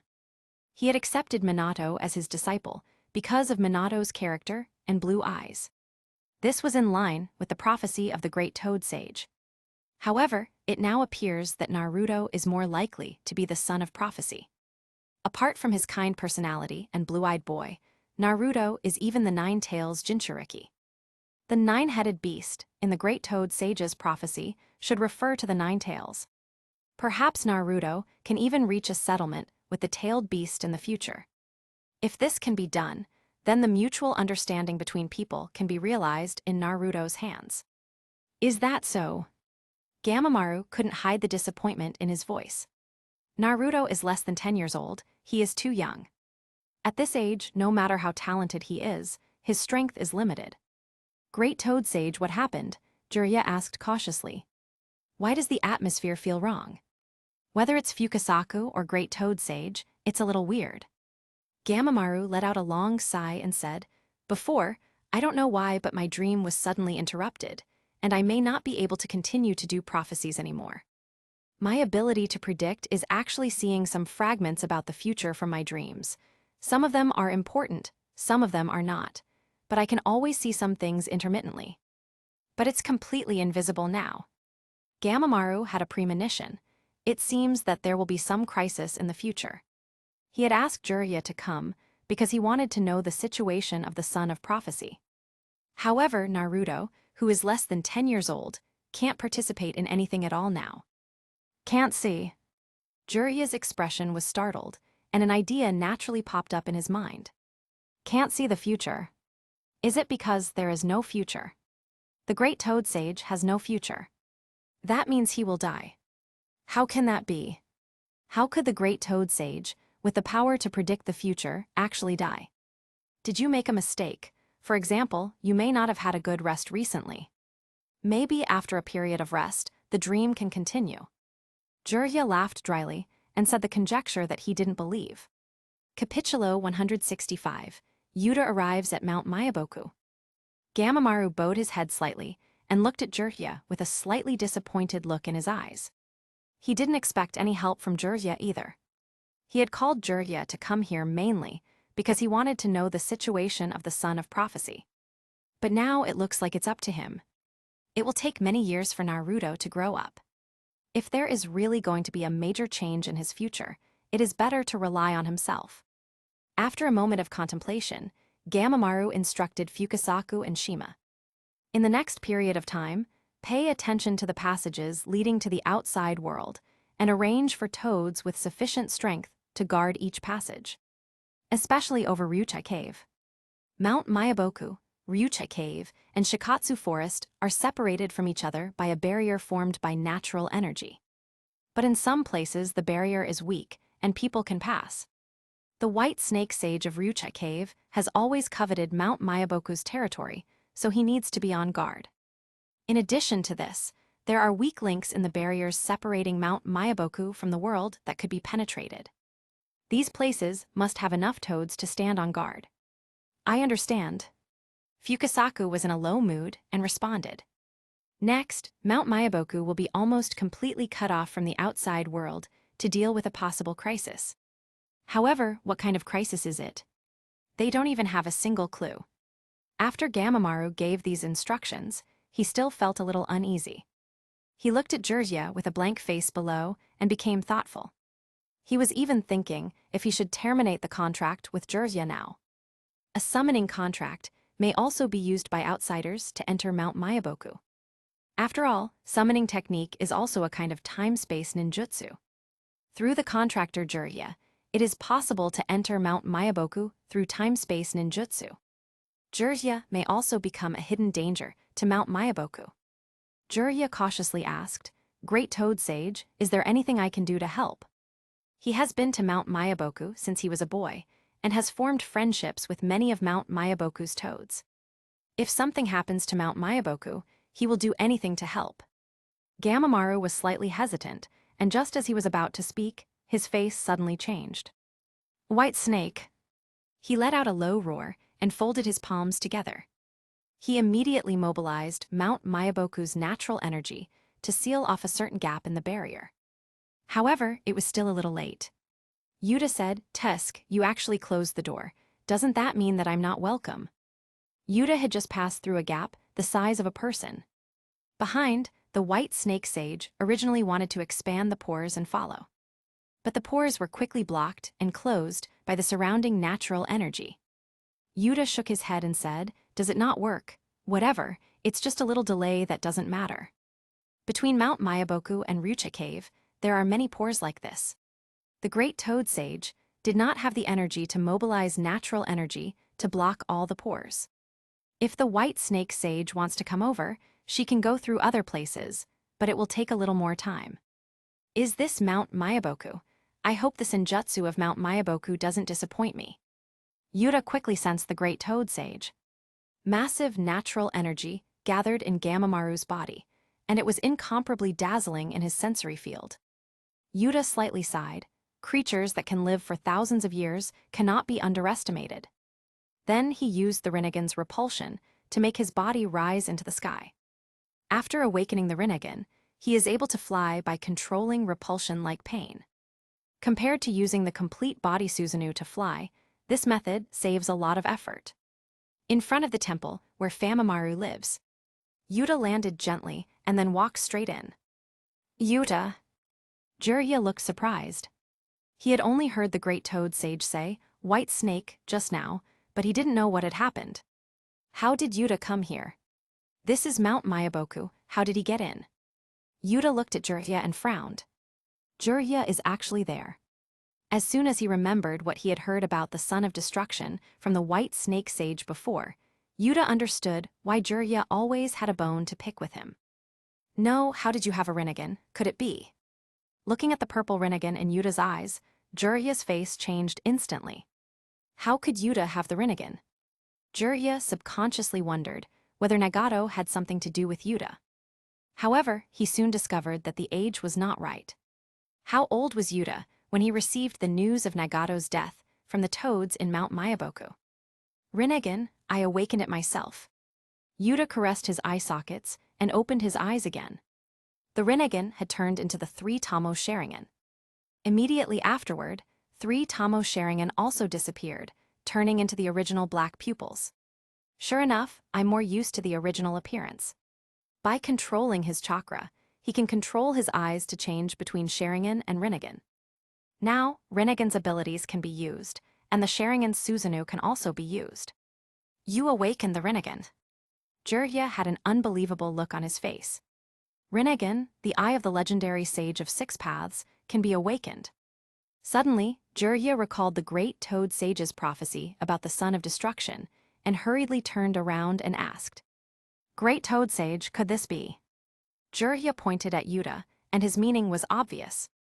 Could the terrifying eyes that look down on the world in the prophecy not be the Sharingan but the Rinnegan? However, the person is still Uchiha Yuta. Gamamaru looked at Yuta below with a solemn expression. He said, "Human, why did you break into Mount Mayaboku?" This human was walking through the passage of Ryucha Cave, and the white snake sage also wanted to come along. The son of destruction is the interruption of his dreams and the disappearance of his prophecy ability related to this young human being. A young man who has awakened the Rinnegan is enough to pose a deadly threat to him. Yuta raised his head and sensed the state of the great toad sage. A dangerous smile appeared on his face and he said, "On the one hand, I want to know about Mount Mayaboku's sage mode.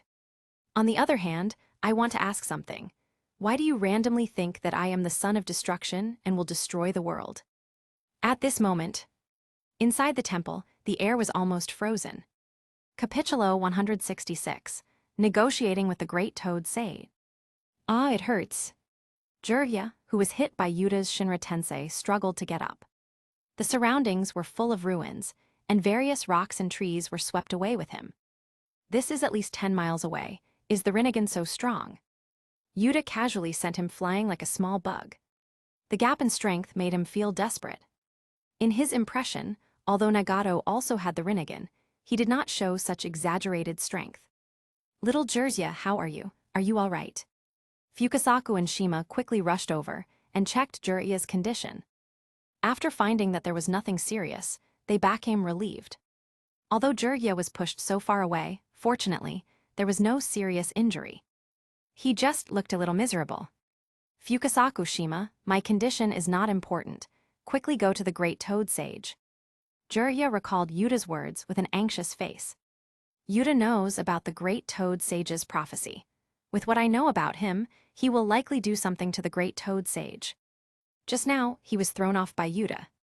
In the face of the great toad sage, who made the son of destruction prophecy, Yuta's attitude will definitely be worse. Fukasaku said with a bitter expression, "The strength of the two of us is very limited. Since you were easily swatted away, it wouldn't be much better even if the two of us went there. Also, our intervention might even cause trouble for the great toad sage." Shima said in a soothing tone, "Don't underestimate the great toad sage. Don't underestimate the great toad sage just because he's usually asleep. He is very strong. That Yuta might not be able to defeat the great toad sage." Jiraiya thought about it and felt that what Shima said made sense. With an extraordinary ability like prophecy, how could the great toad sage's strength be trivial? Maybe Yuta will suffer a lot because of his impulsiveness this time. Jiraiya said, "Then what should we do now? Just watch." Jiraiya was a little unwilling. He wanted to help, but he realized that the strength gap between himself and Yuta was too great. Fukasaku thought for a moment and said, "Shima and I will gather all the toads with sufficient strength to support the great toad sage. Jiraiya, start preparing to enter sage mode immediately. When we come back, we will go with you and help the great toad sage." Jiraiya's sage mode is full of numerous limitations. If he's alone, not only does it take a long time to enter the sage mode, but the duration is also extremely short. Jiraiya can only fight in sage mode for a long time if he is supported by Fukasaku and Shima. Shima criticized, "I usually tell you to practice senjutsu more, but you just don't listen." The speed it takes to enter sage mode and duration of sage mode can be improved through practice. It's just that Jiraiya didn't continue to practice much after he initially learned sage mode. Jiraiya's mood was a little complicated. He regretted his past actions now. He pinned everything on Naruto, the son of prophecy. But before Naruto grows up, he can only rely on himself.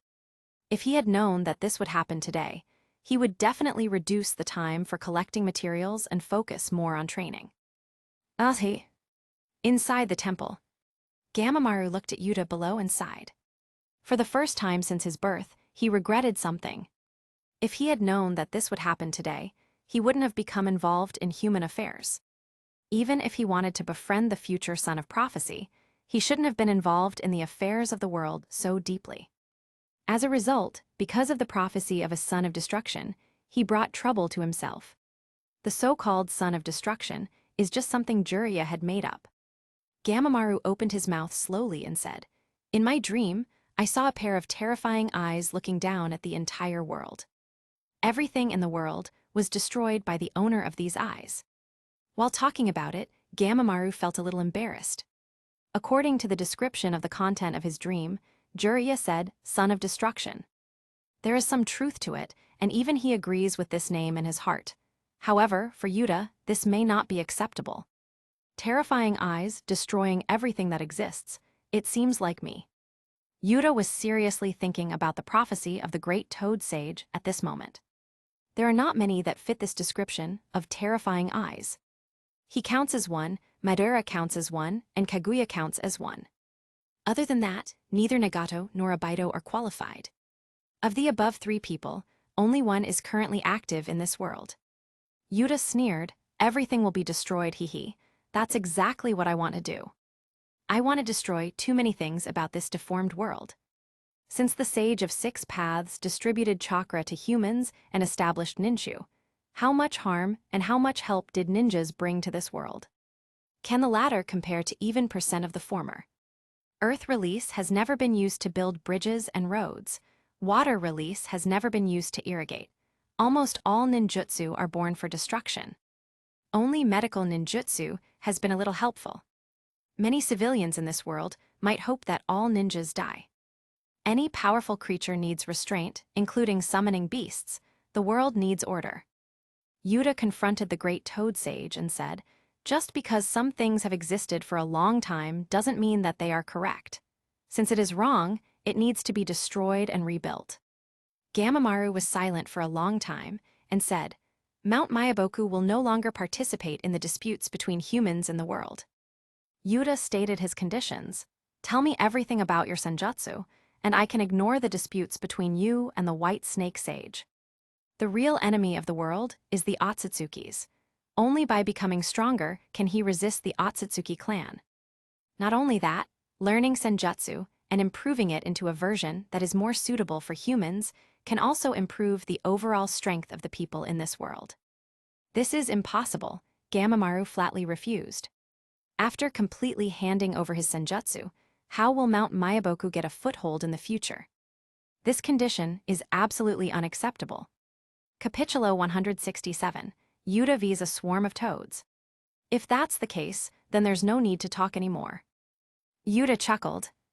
In an instant, the Rinnegan's majestic pupil power exuded. Boom! An invisible storm suddenly appeared in the temple. Rumble! The earth trembled. With Kagura mind-eye, Yuta sensed that a large number of giant toads were rushing here. At the forefront, there were 3 toads that were comparable in size to tailed beasts: Gamabunta, Gamaken, and Gamahiro. Behind the 3 of them, a large number of toads of different sizes were present. All of them were at least over 10 meters in size. All the toads who possessed some degree of combat power had come out in full force. Mount Myaboku's strength really shouldn't be underestimated. Yuta flew high into the sky under Rinnegan's repulsive force and looked at the dense group of toads below. "Be careful, he is Uchiha Yuta." Gamabuntu hurriedly stopped and stared at Yuta, who was flying in the air with vigilance in his eyes. Before, when Yuta had defeated the Iwagakure army, he had witnessed Yuta's battle from a distance. The complete body Susanu, which had the power to destroy the world, still scared him. It's just an underage child.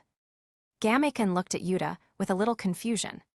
Youngsters of this age, no matter how strong they are, can't possibly pose a threat to the great toad sage, right? Why were all of them rallied for help? "What are you doing here? Stupid, stay away from here." Gamamaru looked at the large number of toads here, and his face changed dramatically. Who ordered these guys to come over? What are they doing here? Trying to be cannon fodder. They were not even qualified to be cannon fodders. When a person's strength reaches a certain level, numbers basically don't matter. Even if Yuta didn't have the Rinnegan, just with the complete body Susanu, these toads would say goodbye to their lives in an instant. Too late. Yuta spread his arms and looked down condescendingly. Since you are so excited to attack me, I can't just let you guys run back, can I? Come on, I'll give you a ride to the underworld. Shinra Tensei. The repulsive force of Shinra Tensei erupted. A massive amount of chakra and Rinnegan pupil power poured out. Yuta, who was in the sky, appeared almost as dazzling as the sun. Boom! The earth was rolled up by the repulsive force. A large amount of soil and sand was swept up and pushed towards the group of toads. Damn it! Gamabunta and other giant toads could only scold desperately. They were pushed back quickly by the majestic repulsive force. Many of the toads who had come here with murderous aura were sent flying away by Shinra Tensei. No one knew how far the toads were blown away after being bombarded by the repulsive force of Shinra Tensei. Combined with the injuries that they had suffered during the unwanted flight, all of them lost their ability to fight at this moment. Tesk so weak. Yuta turned his head and said to the great toad sage, "You haven't taught them about the strength gap between people. Oh no, how big the strength gap between some people and toads is." The large group of toads, just now, might have been able to endanger the 5 great hidden villages. But even Gamabunta was only cage level at most, and hadn't reached super cage level.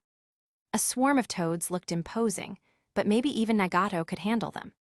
Yuta's casual shot of Shinra Tensei was almost equivalent to Nagato's super Shinra Tensei in terms of power. A group of toads with the strongest being cage level were as powerless as children in front of him, who had glimpsed the path to the 6 paths level. Gamamaru was surrounded by a barrier, and his face was extremely gloomy. "Your Excellency's move. It seems that today I must fight to the death."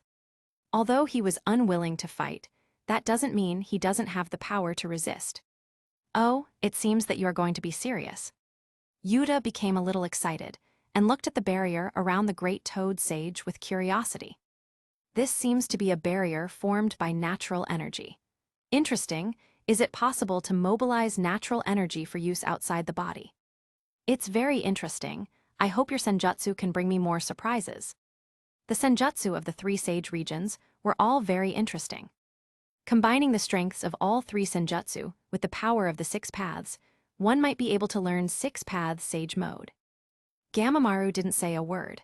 He took a deep breath and instantly mobilized natural energy. Accompanied by the natural energy entering his body, Gamamaru's old body became younger, but his body size gradually became smaller. However, although he had become smaller, his power had become more terrifying. During this process, Yuta didn't intervene and just watched quietly. "Rise." Seeing that Yuta didn't act, Gamamaru didn't let down his guard. He took the opportunity to gather all his strength. Accompanied by his loud shout, a huge earthquake resounded. A green formation emerged from the ground. Along with this green formation, the natural energy of the entire Mount Mayaboku was gathering here at a rapid speed. Now, I can mobilize the natural energy of the entire Mount Mayaboku. As long as Mount Mayaboku's natural energy doesn't run out, I can keep fighting. Gamamaru, who had become much younger, showed a fierce expression on his face. As long as you give up now, today's events can be forgot. In the future, Mount Mayaboku will no longer participate in the important matters of human beings. He didn't want to fight if possible. After all, every time he fights with all his strength, he becomes one step closer to true death. "How is that possible?" Yuta refused. He said with an excited look on his face, "I am very excited right now." Capitulo 168, Great Toad Sage's Trump Card. Boom! A repulsive force erupted and slammed toward the Great Toad Sage, but it hit an invisible barrier.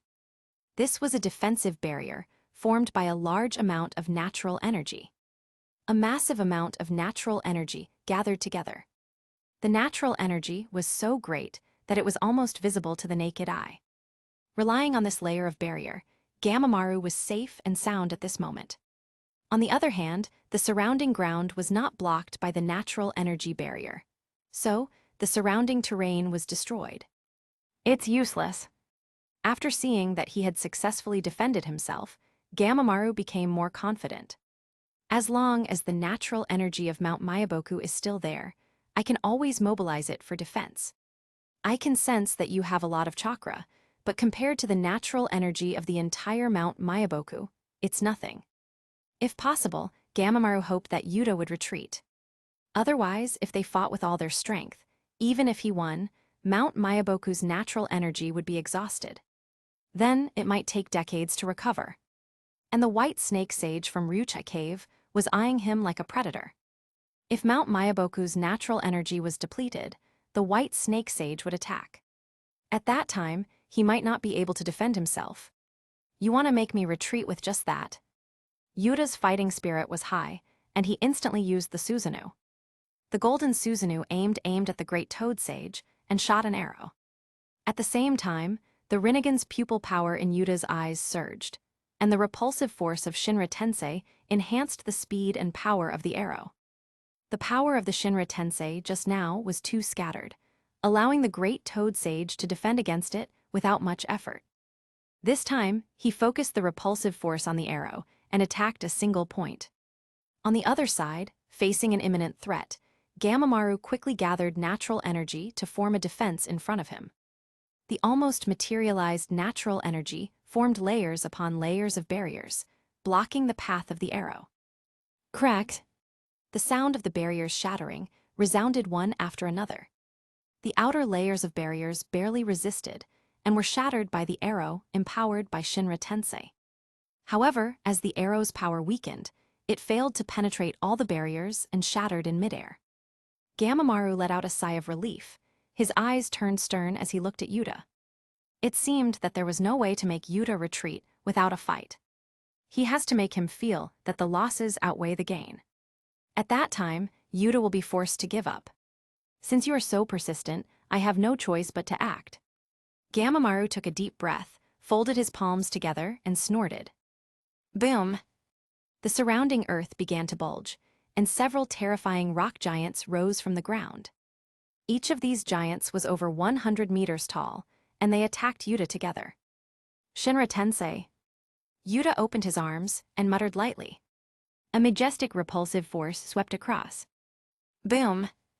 The terrifying repulsive force slammed into the rock giants, pushing them backward. The rock giants crossed their arms in front of their chests, struggling to withstand the force. However, after a short resistance, the rock giants' arms shattered, but they rapidly regenerated. As long as Mount Mayaboku's natural energy is not depleted, I can continue to attack indefinitely.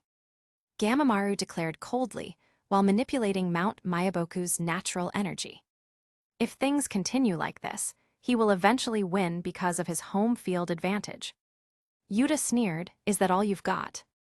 It was clear that the great toad sage wanted to engage in an endurance battle. But that wouldn't work against him. Gamamaru had Mount Mayaboku's home field advantage and could mobilize vast amounts of natural energy. If he simply wasted time, it wouldn't be beneficial for him. In that case, he would just have to turn the tables. Yuta put his hands together and suddenly shouted. Wood release, wood golem technique. Sage art, inorganic reincarnation. Several wood golems rose from the ground, standing against the great toad sage's rock giants. At the same time, Yuta's senjutsu chakra and a fraction of Mount Mayaboku's natural energy were infused into the wood golems. With the power of senjutsu chakra and the buff of sage art, inorganic reincarnation, the wood golems easily suppressed the great toad sage's rock giants. Can I only mobilize this much natural energy here? Yuta glanced around with the Rinnegan as he contemplated. This was the great toad sage's territory. Why did the old toad have greater control over natural energy than him? There had to be a reason. Underground, through the ley lines, the natural energy of the entire Mount Mayaboku is being efficiently mobilized. Yuta keenly observed the green glow forming beneath the ground with the Rinnegan. This method of drawing natural energy was incredibly fast. It wasn't limited to the current battlefield. It pulled natural energy from all of Mount Mayaboku. In comparison, he could only absorb a little natural energy from the air in his immediate surroundings. And even that required competing with the great toad sage for control. At this moment, he was essentially fighting the entirety of Mount Mayaboku. So this is what they call home field advantage, Looks like I need to deal with you first. Yuta looked at the great toad sage and smiled. Not far away, the wood golems had already suppressed the rock giants, leaving the great toad sage with fewer means of interference. Now, it was a direct battle between the two of them to see who could take down the other first. In the distance, Jiraiya had been working hard to absorb natural energy and refine it into senjutsu chakra. During this process, he couldn't afford to be distracted, or all his efforts would be wasted. However, the battle between the great toad sage and Yuta was too intense. Even though he was more than 10 miles away from the battlefield, the earth was shaking, and violent shockwaves disrupted his focus. All of the senjutsu chakra he had accumulated was dissipated due to the previous shockwave. Jiraiya could only helplessly retreat further. After retreating dozens of miles away, he tried entering Sage mode again on a remote hill. Little Jiraiya, Fukasaku and Shima, who had been organizing the toads, returned and sensed Jiraiya hiding here. You still haven't entered Sage mode? Well, no wonder. Fukasaku sighed, still shaken. Even from this far away, the battle's intensity was terrifying. Fukasaku, what about the great toad sage? Jiraiya asked while absorbing natural energy. Fukasaku's face turned bitter and he said, "At our level, we can't interfere in that fight at all. I gathered all of Mount Mayaboku's combat-ready toads, but Yuta wiped them out in a single attack. Then, they all lost their fighting ability. Even if he combined forces with Shima and Jiraiya, he wasn't sure if they could even withstand one of Yuta's casual blows." Shima sighed, "For now, we can only wait for the great toad sage's battle to conclude. If we intervene now, we'll only be a burden." Jiraiya firmly said, "We can't just give up. If both sides become exhausted, our strength could decide the final outcome." Fukasaku and Shima exchanged glances. Perhaps the fate of the battle really did rest on them. Fukasaku said, "All right, we'll help you enter Sage mode. Let's be ready to assist the great toad sage." "Yes." Jiraiya nodded, determined to play his part in the final battle. Capítulo 169, Injured Gamamaru. Let me think, what skills should I try next? Yuta tapped his temple with a relaxed expression, thinking nonchalantly. He still has many methods that he has not used yet. Susanu's Yasaka Megatama. That's not good. The power of the explosion is too spread out, and it is easy to block it. Wood release. On top of Wood Golem, there is the true several thousand hands. He has mastered Senjutsu now, so he should be able to use this move now. Forget it. It's too simple and crude, and it's meaningless. Besides these, the other abilities are mainly the Rinnegan and Ryuchai Cave Senjutsu. I know. Yuta's eyes lit up, the corners of his mouth curled. He said with a smile, "Speaking of which, you and the white snake sage of Ryuchai Cave must be old enemies, right? I heard her mention you many times." She looked disdainful, and it looked like she was always thinking about how to kill you. "If that's the case, I'll use Ryuchai Cave Senjutsu against you." Gamamaru looked gloomy. This kid, he wants to use the moves of his old enemy against him. As for Yuta really knowing Ryuchai Cave Senjutsu, he did not doubt it. He had seen Yuta use the sage art, inorganic reincarnation, which was Ryuchai Cave's signature Senjutsu. Let's try this trick, see if you can defend it this time. Yuta put his hands together and shouted lightly. Sage art, white rage technique. Roar. Yuta spit out a red glowing dragon from his mouth, which was holding a black sphere in its claws. The red dragon flew in the direction of the great toad sage ahead and stopped in front of the natural energy barrier.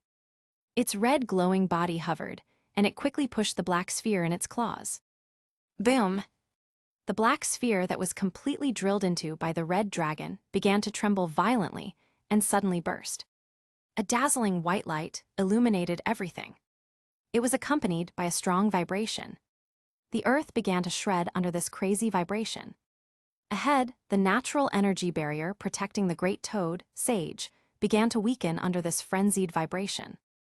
In the original story, Kabuto had once used this trick to suppress Sasuke and Itachi's Susanu. The Susanu's defense couldn't stand this technique.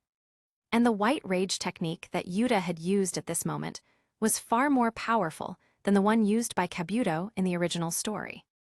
Not good. After seeing this move, Gamamaru knew that things were about to be bad in his heart. He looked towards Yuta, and sure enough, he saw the golden Susanu aim at him again and shoot out an arrow. The arrows, supported by Shinra Tensei, easily broke the sound barrier and caused a sonic boom. The natural energy barrier on the road ahead had just been hit by the white rage technique, and they were extremely fragile at the moment. They didn't even hinder the arrow at all, and were directly penetrated and broken through them. Gamamaru quickly mobilized natural energy to form more barriers, trying to block this attack. However, it was too late. The arrow penetrated the final barrier without much effort. Gamamaru had already guessed in advance that he could not defend this time. So he jumped away ahead of time to avoid this fierce arrow. Boom! The arrow hit the hill behind, directly blowing the peak to pieces. Oh, it looks like the old toad has got some moves. Yuta chuckled lightly. The Susanu shot one arrow after another, and all of them were boosted by the repulsion of Shinra Tensei. The great toad sage was extremely helpless. He could only summon natural energy to form a barrier to buy time. At the same time, he tossed around to avoid the arrows. In the end, he was unable to completely dodge all of them. An arrow hit his hind leg and exploded to smithereens. Gamamaru's face became grim with pain. How long had it been since he had suffered an injury? After thousands of years, he was now fighting with all his strength once again and had even become injured. Fortunately, at this time, the effect of white rage technique had weakened. Gamamaru gained some breathing time. He quickly made some barriers again. He looked at one of his hind legs that had disappeared, and then looked at Yuta, who was unscathed on the opposite side. He was wounded by such a young human. He began to mobilize Senjutsu chakra. A green light emerged on the leg that had just been blown up. Accompanied by a strong aura of vitality, the smashed leg began to recover rapidly. In an instant, it was restored to its original state. Yuta raised his brows and observed this scene carefully. It seems that it is similar to an application of yang release in Senjutsu. Ryuchai Cave Sage Art. Inorganic reincarnation is also an application of yang release in Senjutsu, but it mainly focuses on using yang release to breathe life into inorganic objects. As far as physical recovery is concerned, it is obvious that this move displayed by Great Toad Sage at this moment is stronger. Clap, clap. Yes, I finally saw something interesting. Yuta couldn't help but applaud.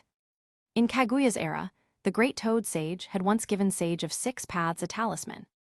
Sage of Six Paths had used it to save his brother Otsutsuki Hamura, a powerful life force that can bring the dead back to life. Gamamaru solemnly said, "I repeat that Mount Mayaboku has no intention of being your enemy. If you leave now, and don't reveal today's affairs, Mount Mayaboku will not interfere in human affairs in the future." Tesk so boring. Yuta shook his head in disappointment and said, "It seems that you really have no other means." That makes sense. After all, you sleep every day. You probably don't have time to create any aggressive moves. However, even if it's just the trick just now, it's not bad. His fighting ability is not outstanding, but he is so keen to participate in the human affairs of the world. Gamamaru firmly said, "With just the means I have used, I am invincible at Mount Mayaboku." Relying on the sage art, even if he is fatally wounded, it will not be a big deal. As long as Mount Mayaboku's natural energy is still there, he can continue to heal his wounds. Is that so? Yuta flew high and stood on the sky. I somewhat understand how you mobilize your natural energy. So, next, why don't you try and see if I can cut off your access to Mount Mayaboku's natural energy? Since I have awakened the Rinnegan, my mastery of yin-yang release has improved.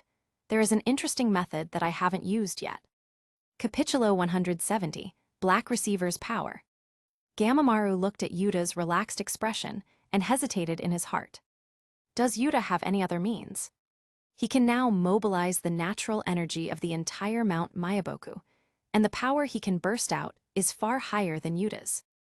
What's more, although he hasn't created a senjutsu that focuses on attack, he has done a lot of research on senjutsu with healing properties.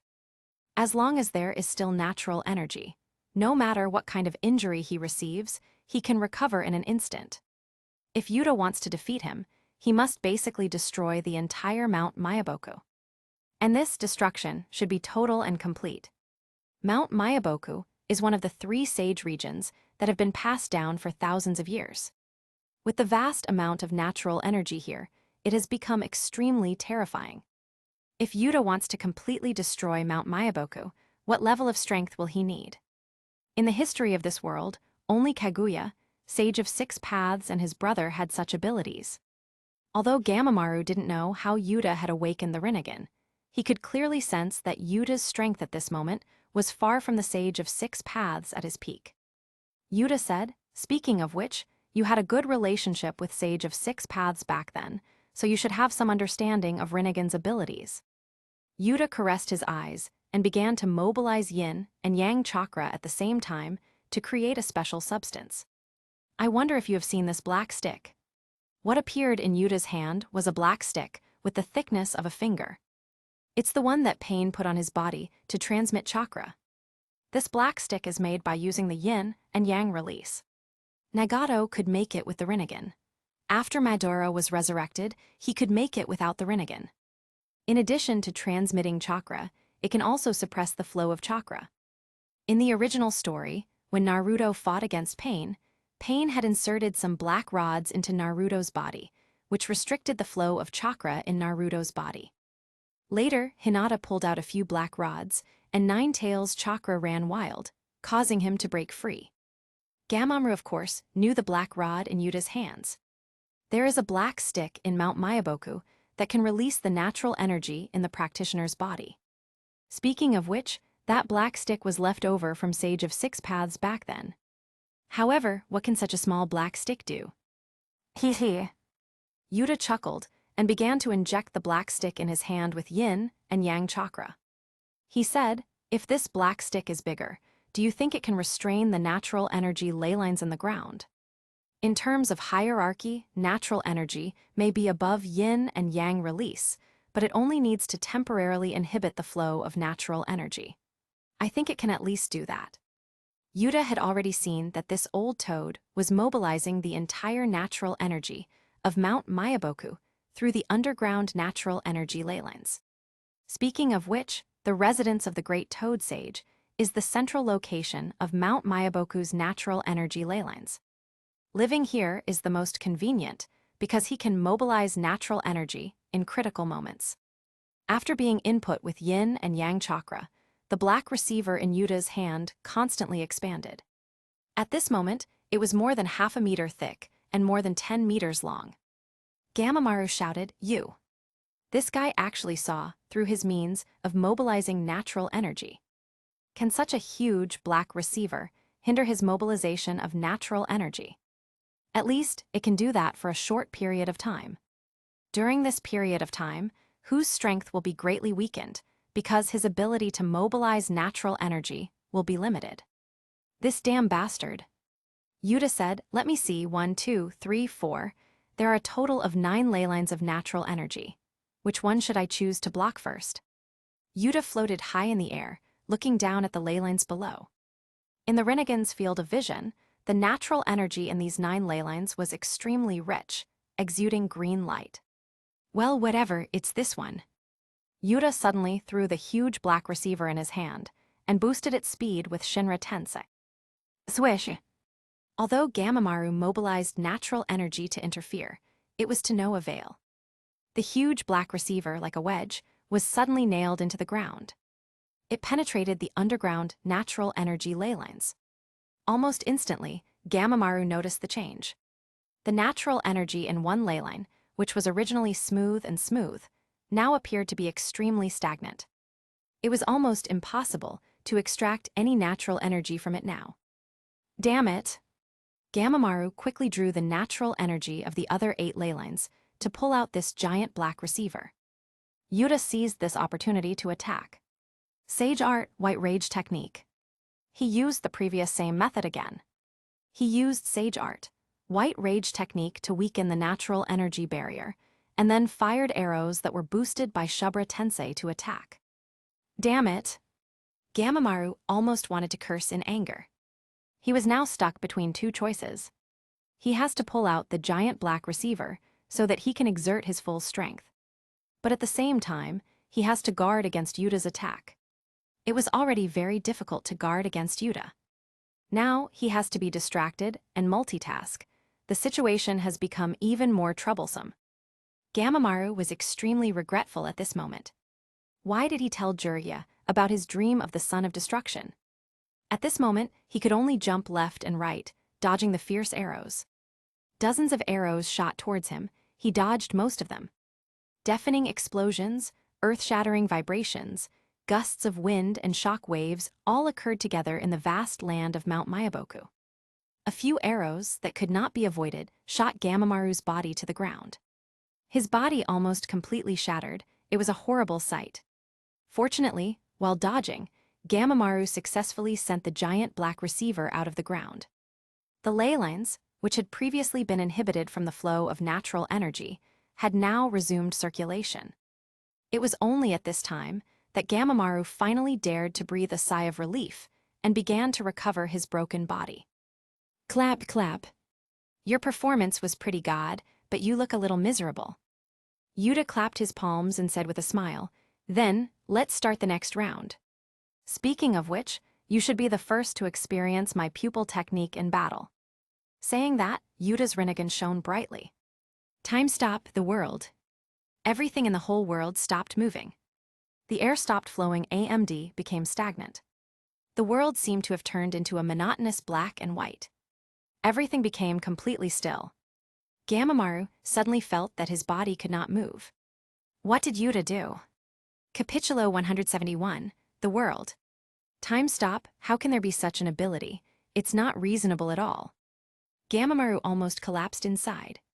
Although space-time ninjutsu has existed in this world, most of the so-called space-time ninjutsus are just space ninjutsus. Moreover, even space ninjutsu is very rare.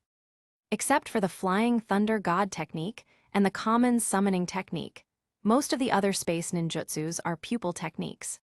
In his cognition, only he and the priestess of the land of demons had an ability related to time. He originally thought that his ability to predict the future was outrageous enough. Unexpectedly, Yuta opened his eyes today. Time stop. This is too unreasonable, isn't it? Yuta said, frankly, I thought this ability was boring. After all, if I use this ability to defeat an opponent, the opponent won't even know how they had lost. So even if I win, I won't have any sense of accomplishment. However, since you are still conscious, it seems that other people with stronger strength and level may also be able to do so. While speaking, several giant black receivers appeared in Yuta's hand. With a wave of his hand, 9 huge black receivers pierced towards the natural energy ley lines below, and they were inserted into the ground one after another. After doing this, Yuta Susanu aimed an arrow at the great toad sage again and shot.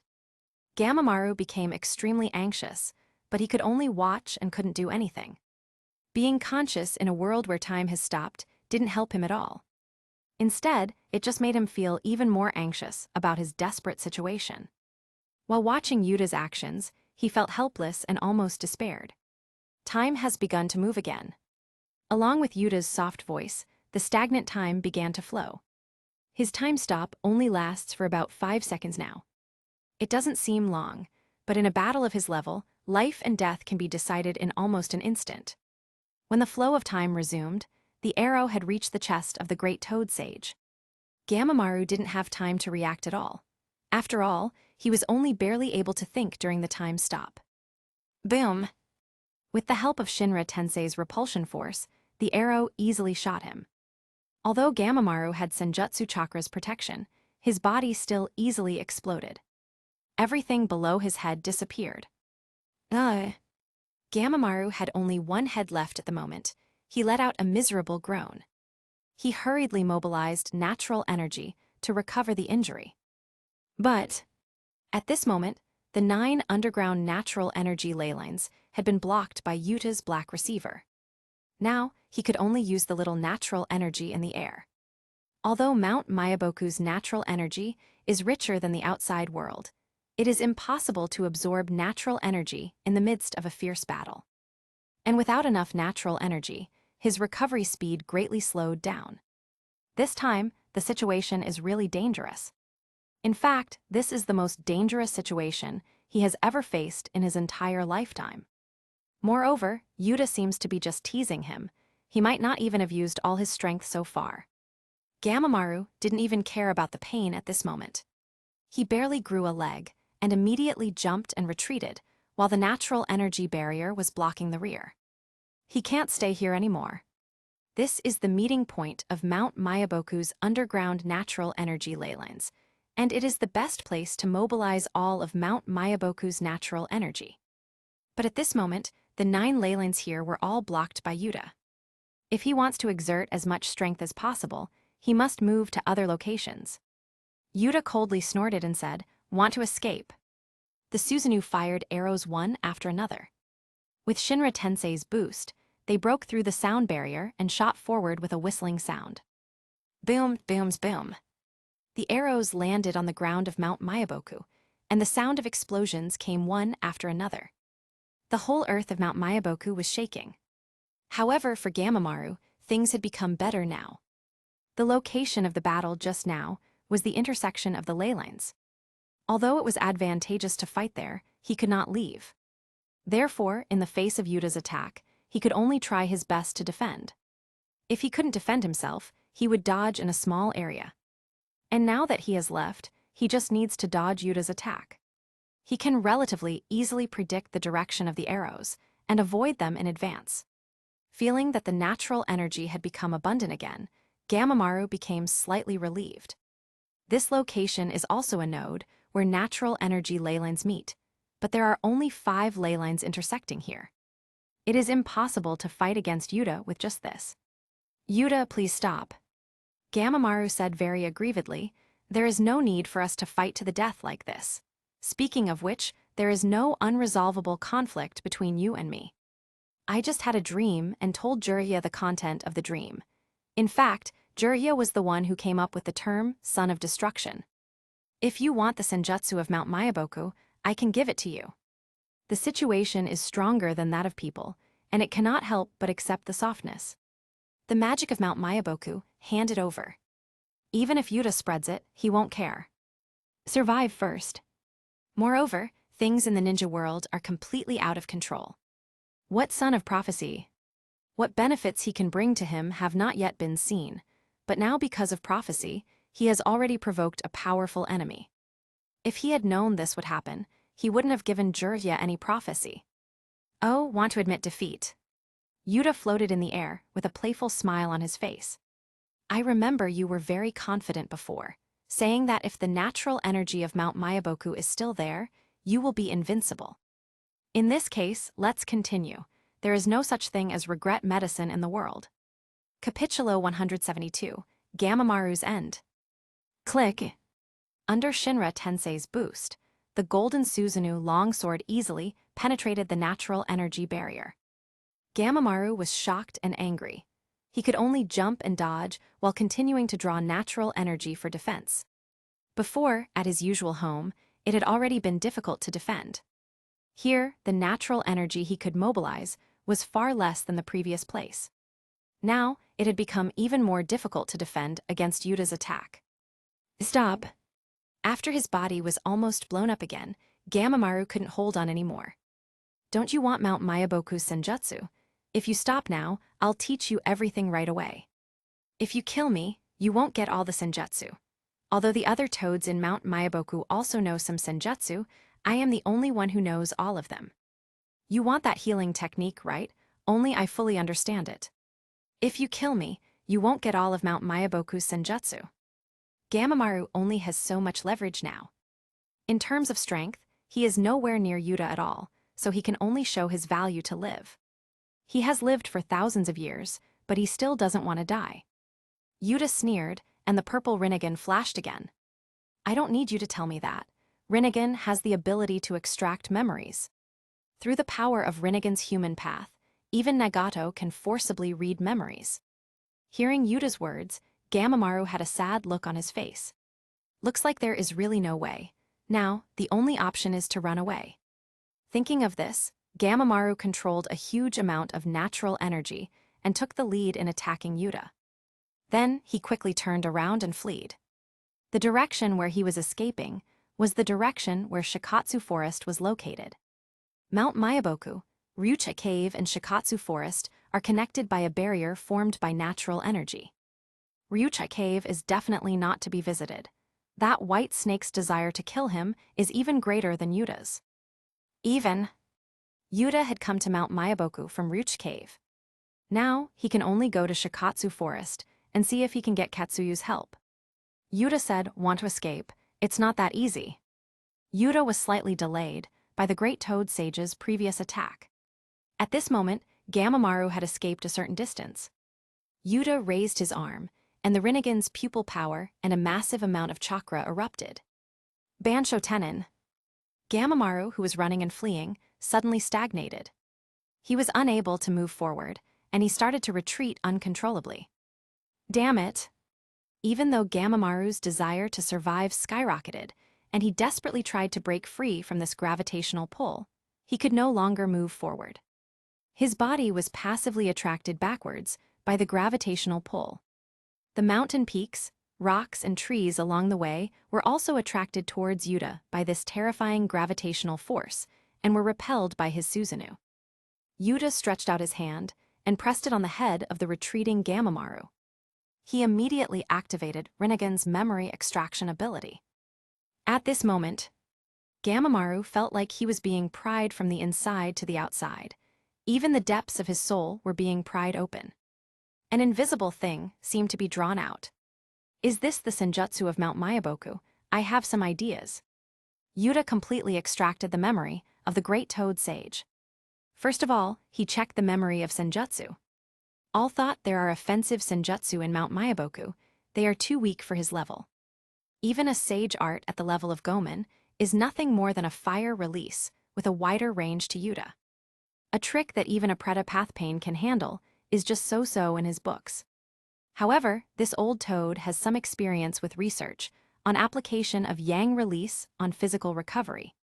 Back then, Sage of Six Paths was forced to kill Otsutsuki Hamura, who was under the control of Kaguya. Then, he resurrected Otsutsuki Hamura with a seal tag he had gotten from Gamamaru. And the reason why this old toad could live for so long was largely dependent on this. He relied on the yang release sage art to prolong his vitality. Of course, this method is flawed. No matter how large the vitality is, it will still be limited. It will be difficult to carry out normal activities. This is also the reason why this old toad was lethargic all day long. He was just relying on this method to save his life force. In contrast, the White Snake Sage of Ryucha Cave's methods are more excellent. The White Snake Sage accumulates a large amount of senjutsu chakra in her body. Then, she uses it to gradually transform her body, causing her body to undergo a qualitative change. It can be said that the current White Snake Sage can hardly be called a physical existence. Overall, there are pros and cons in this method. The White Snake Sage has better means of longevity, but the Great Toad Sage has the ability to bring back the dead. Yuta said with satisfaction, "Thanks to your help, I have a deeper understanding of Six Paths Senjutsu." Boom! Gamamaru, who was pressed by Yuta's palm, suddenly exploded. A part of his body quickly flew in the direction of Shikatsu Forest. In the process of escaping, this part of the remnant body quickly reorganized. Gamamaru felt extremely aggrieved at this moment. After being controlled by Yuta, he could only escape through this self-destruction method. Although he has a relatively strong recovery ability and a strong body, he never thought that one day he would use this ability like this. So humiliating. Alas, I really shouldn't have been involved in the world. Gamamaru was filled with regret at this moment. The reason why he had taught senjutsu to the Sage of Six Paths was because of Kaguya's threat. If Kaguya is allowed to absorb the natural energy of the world will be destroyed sooner or later. But after resolving Kaguya's crisis that time, he shouldn't have messed with humans. He's a toad, what does human affairs have to do with him? He paved the way ahead of time, trying to befriend the son of prophecy in the future. But without seeing the benefits, he is about to die. A familiar repulsive force once again held back his escape. Gamamaru angrily said, "Yuta, you have already gotten what you wanted. Why do you need to kill me? I will definitely not participate in any human affairs in the future." Yuta sneered and said, "Because I don't like you." When his death is imminent, thus Old Toad is afraid and regrets his decisions. But he pretends to be a mysterious and unpredictable old senior, instigating that idiot Jiraiya. Yuta stretched out his arm and held it towards Gamamaru in front of him. "Chibaku Tensei." Boom! Gamamaru's body was originally pulled, and it stayed in the sky. At this moment, the ground below suddenly tore apart, and countless giant rocks flew into the sky, smashing towards the stagnant Toad from all directions. Why did I spread prophecies? Gamamaru's body was almost crushed to pieces, and the last piece of consciousness in his mind dissipated. Capítulo 173, Jiraiya's Help. The aftermath of this battle is too great.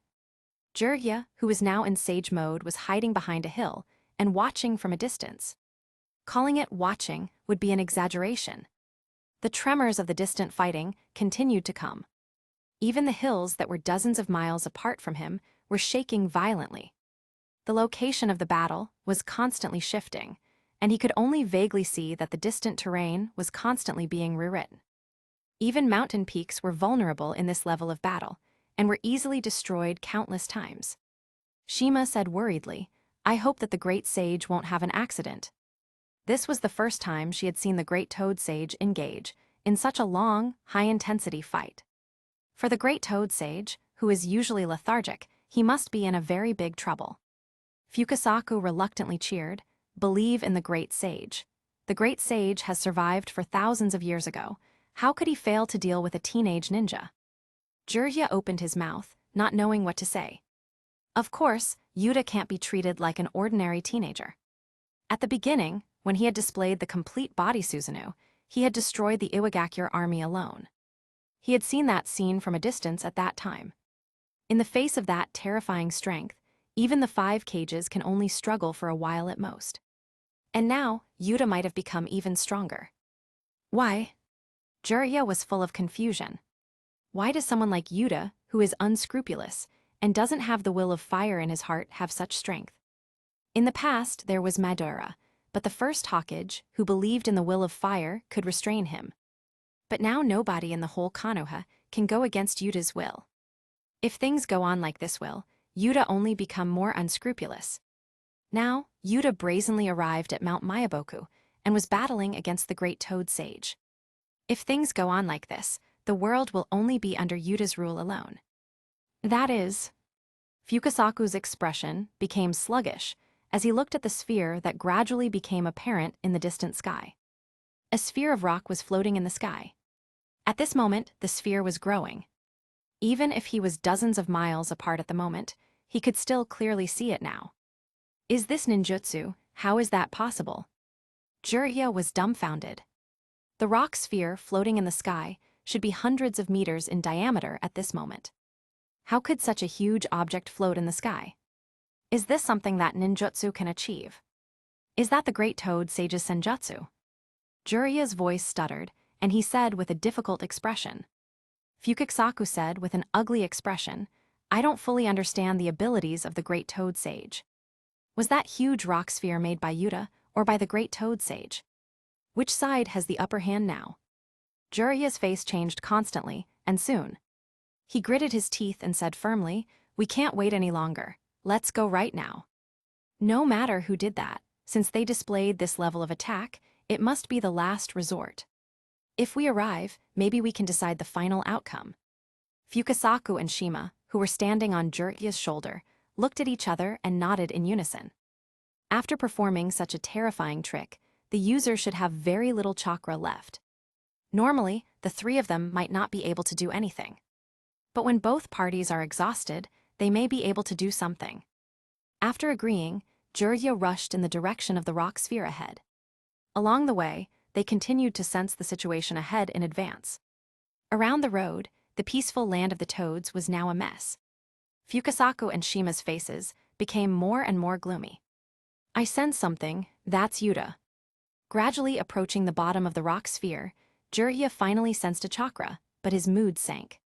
He only sensed Yuta. What about the great toad sage? Is he already defeated, even dead? No, not possible. Jiraiya immediately shook the thought out of his head. How can the great toad sage, who can predict the future, die in battle? That's a ridiculous thought. Damn it. One human and 2 toads quickly arrived at the bottom of the rock sphere. At this time, they saw Yuta sitting cross-legged on the ground with his eyes closed. Only Yuta was present at the scene. They didn't see the great toad sage. Fukasaku angrily said, "Yuta, what did you do to the great sage?" Yuta, who was sitting cross-legged on the ground, frowned and opened his eyes. He was learning about Mount Mayaboku's senjutsu here after he had sent Gamamaru to the sky. He was trying to merge it with the senjutsu he had previously learned from Ryuchi Cave. He didn't even care about Jiraiya, the jumping clown. You mean the great toad sage? Yuta looked at Jiraiya and the 2 toad sages, and the corners of his mouth curled. He smiled happily and said, "Well, he's up in the sky. I don't know if your great toad sage is strong enough. Maybe he has been squeezed into toad sauce by now." Hearing this, Jiraiya, Fukasaku and Shima became stunned for a moment, even though they were already mentally prepared. They looked up at the huge sphere above which obscured the sun. It really is Yuta's ninjutsu. The great toad sage was defeated at Mount Mayaboku and even, maybe dead. Impossible. How could the ancestor of Mount Mayaboku be killed just like that? Damn it, attack with me and force him to release the great sage. Fukasaku and Shima jumped high from Jiraiya's shoulders. Sage art, frog call. The irritated frog croaking caused the air to vibrate violently, and the space was even slightly distorted. Yuta sneered, "Stupid." He rubbed his disturbed ears and raised his hand to the 2 toads. Bansho Tenin. Fukasaku and Shima were rapidly pulled towards Yuta. Yuta, stop. Jiraiya wanted to stop Yuta, but it was too late. Yuta grabbed Fukasaku and Shima and threw them to the rock sphere in the sky. Don't you want to find the great toad sage? Then go ahead and find him. As Yuta spoke, he held his palm against the sky, and a small amount of rock flew up from the ground, binding the 2 toads and sealing them inside. Capitulo 174, Jiraiya's failure as a teacher. Jiraiya was dazed, and before he could react, Fukasaku and Shima were sealed into the sky together. Yuta quickly released them. While feeling frightened and angry, Jiraiya suddenly charged towards Yuta. The torn boulders on the ground flew toward the sphere in the sky, squeezing the sphere to become denser. It was hard to say whether the sages were still alive. Under such pressing force, even the strongest flesh would be easily crushed into paste. Yuta scoffed, "With your puny strength, you dare to challenge me." With a disdainful expression, Yuta swept his leg and kicked Jiraiya away. In the original story, after resurrection, Madara had easily defeated Naruto in Kurama Chakra mode, and even Sasuke with Eternal Mangekyo Sharingan. Back then, Naruto and Sasuke had just teamed up to defeat 6 Paths Abido. In terms of strength, Jiraiya was far inferior to Naruto and Sasuke at that time, and Yuta was even stronger than Madara at his peak. Although Jiraiya was in Sage mode, his power barely reached the peak of Kage level. To Yuta, he was nothing more than an easy kill. Bang! Jiraiya crashed into the ground, sending dust flying everywhere. Jiraiya's thoughts wandered around. Had he just been swept away like that? Even without Fukasaku and Shima, he was still in Sage mode. How could he be overpowered so easily? Hadn't Yuta just fought the great toad sage? How could he still be this strong? Damn it! Jiraiya, who was still in Sage mode, was uninjured. He quickly got up, his face filled with anger. This is boring. Yuta's expression remained indifferent. Bansho Tenin. He raised his hand, instantly dragging Jiraiya toward him. Despite Sage mode enhancing his strength, Jiraiya couldn't resist this overwhelming force. Zhlik. Yuta slammed Jiraiya into the ground and threw several black receivers, pinning Jiraiya's limbs. Mastering Sage mode might make you strong, but that's all there is to it. You know nothing about true power. Yuta looked down at Jiraiya coldly. Jiraiya gritted his teeth and struggled, trying to break free, but the black receivers completely drained his chakra. Even his senjutsu chakra was sealed. Although he was unable to move, Jiraiya still glared at Yuta defiantly and said, "My strength may not be the greatest, but someone like you, who abuses power for control, will never be truly recognized.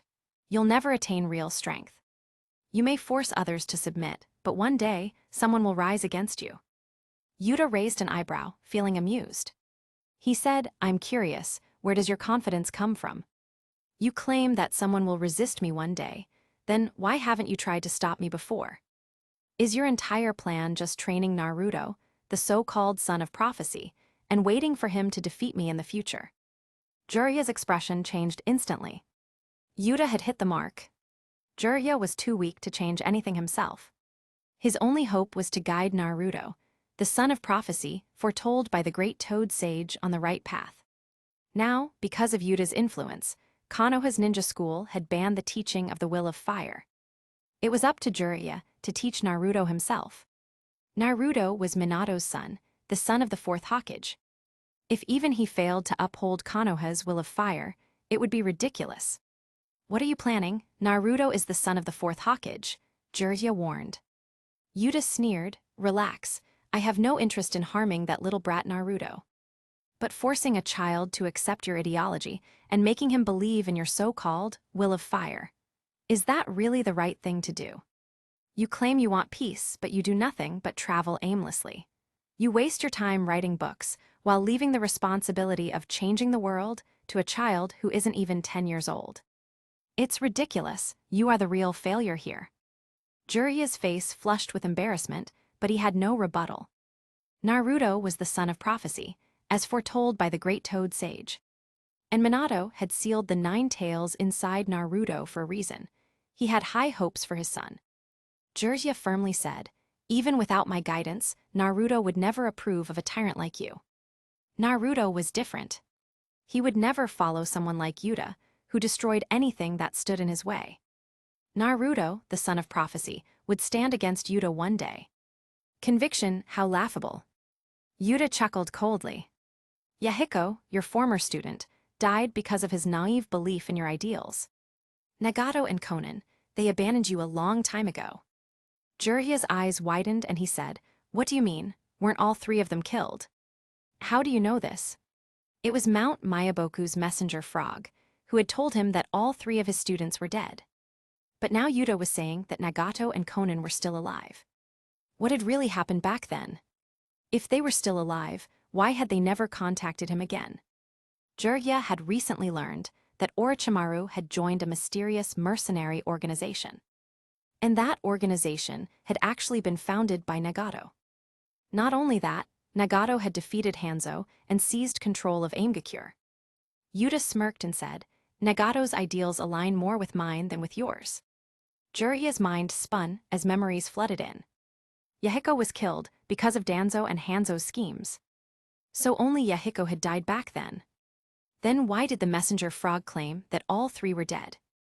And why had Nagato and Konan never reached out to him again?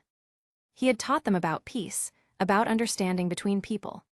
But instead of following his ideals, they had chosen the same path as Yuta. They had turned to absolute power to establish order. Meanwhile, their so-called teacher, the one who had preached peace, was the one they abandoned. Why?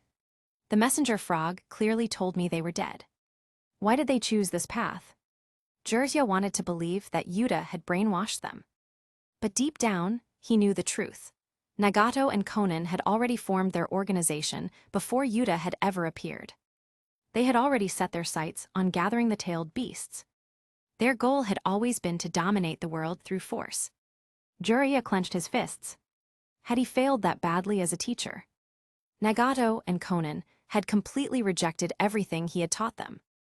New book Multiverse, SSS rank treasure chest at the beginning. Transmigrating to an anime mashup world, Yashida Tenya thought that a relaxed and pleasant life awaited him. But then he met them. Takanashi Rika, my evil king's true eye is the strongest. Yatsuya Miko, Yashida-san, can you see them too? Yukin Ishida Yukino, I like cats, but that doesn't mean I want to become a cat. Kato Megumi, can Tenya-kun notice me? Alisa, Emi Eleurakratkoi, cute. Kuchiki Rukia, Tenya, you are very suitable to be a substitute Shinigami. Tenya, I just want to get a treasure chest. Is that too much to ask for? Ding. Extracting SSS rank treasure chest. Conqueror's Haki. Extracting SSS rank treasure chest. Zanpakuto, Zanjutsu. Extracting S rank treasure chest. Mangekyo Sharingan. Extracting S rank treasure chest. Ice Make. Capitulo 175. White Snake Sage's Fear. No, I'm going to see Nagato. He's not doing the right thing. Jiraiya flailed around like a fish on a chopping board. Yuta calmly said with a smile on his face, "Oh, what do you think he did wrong?"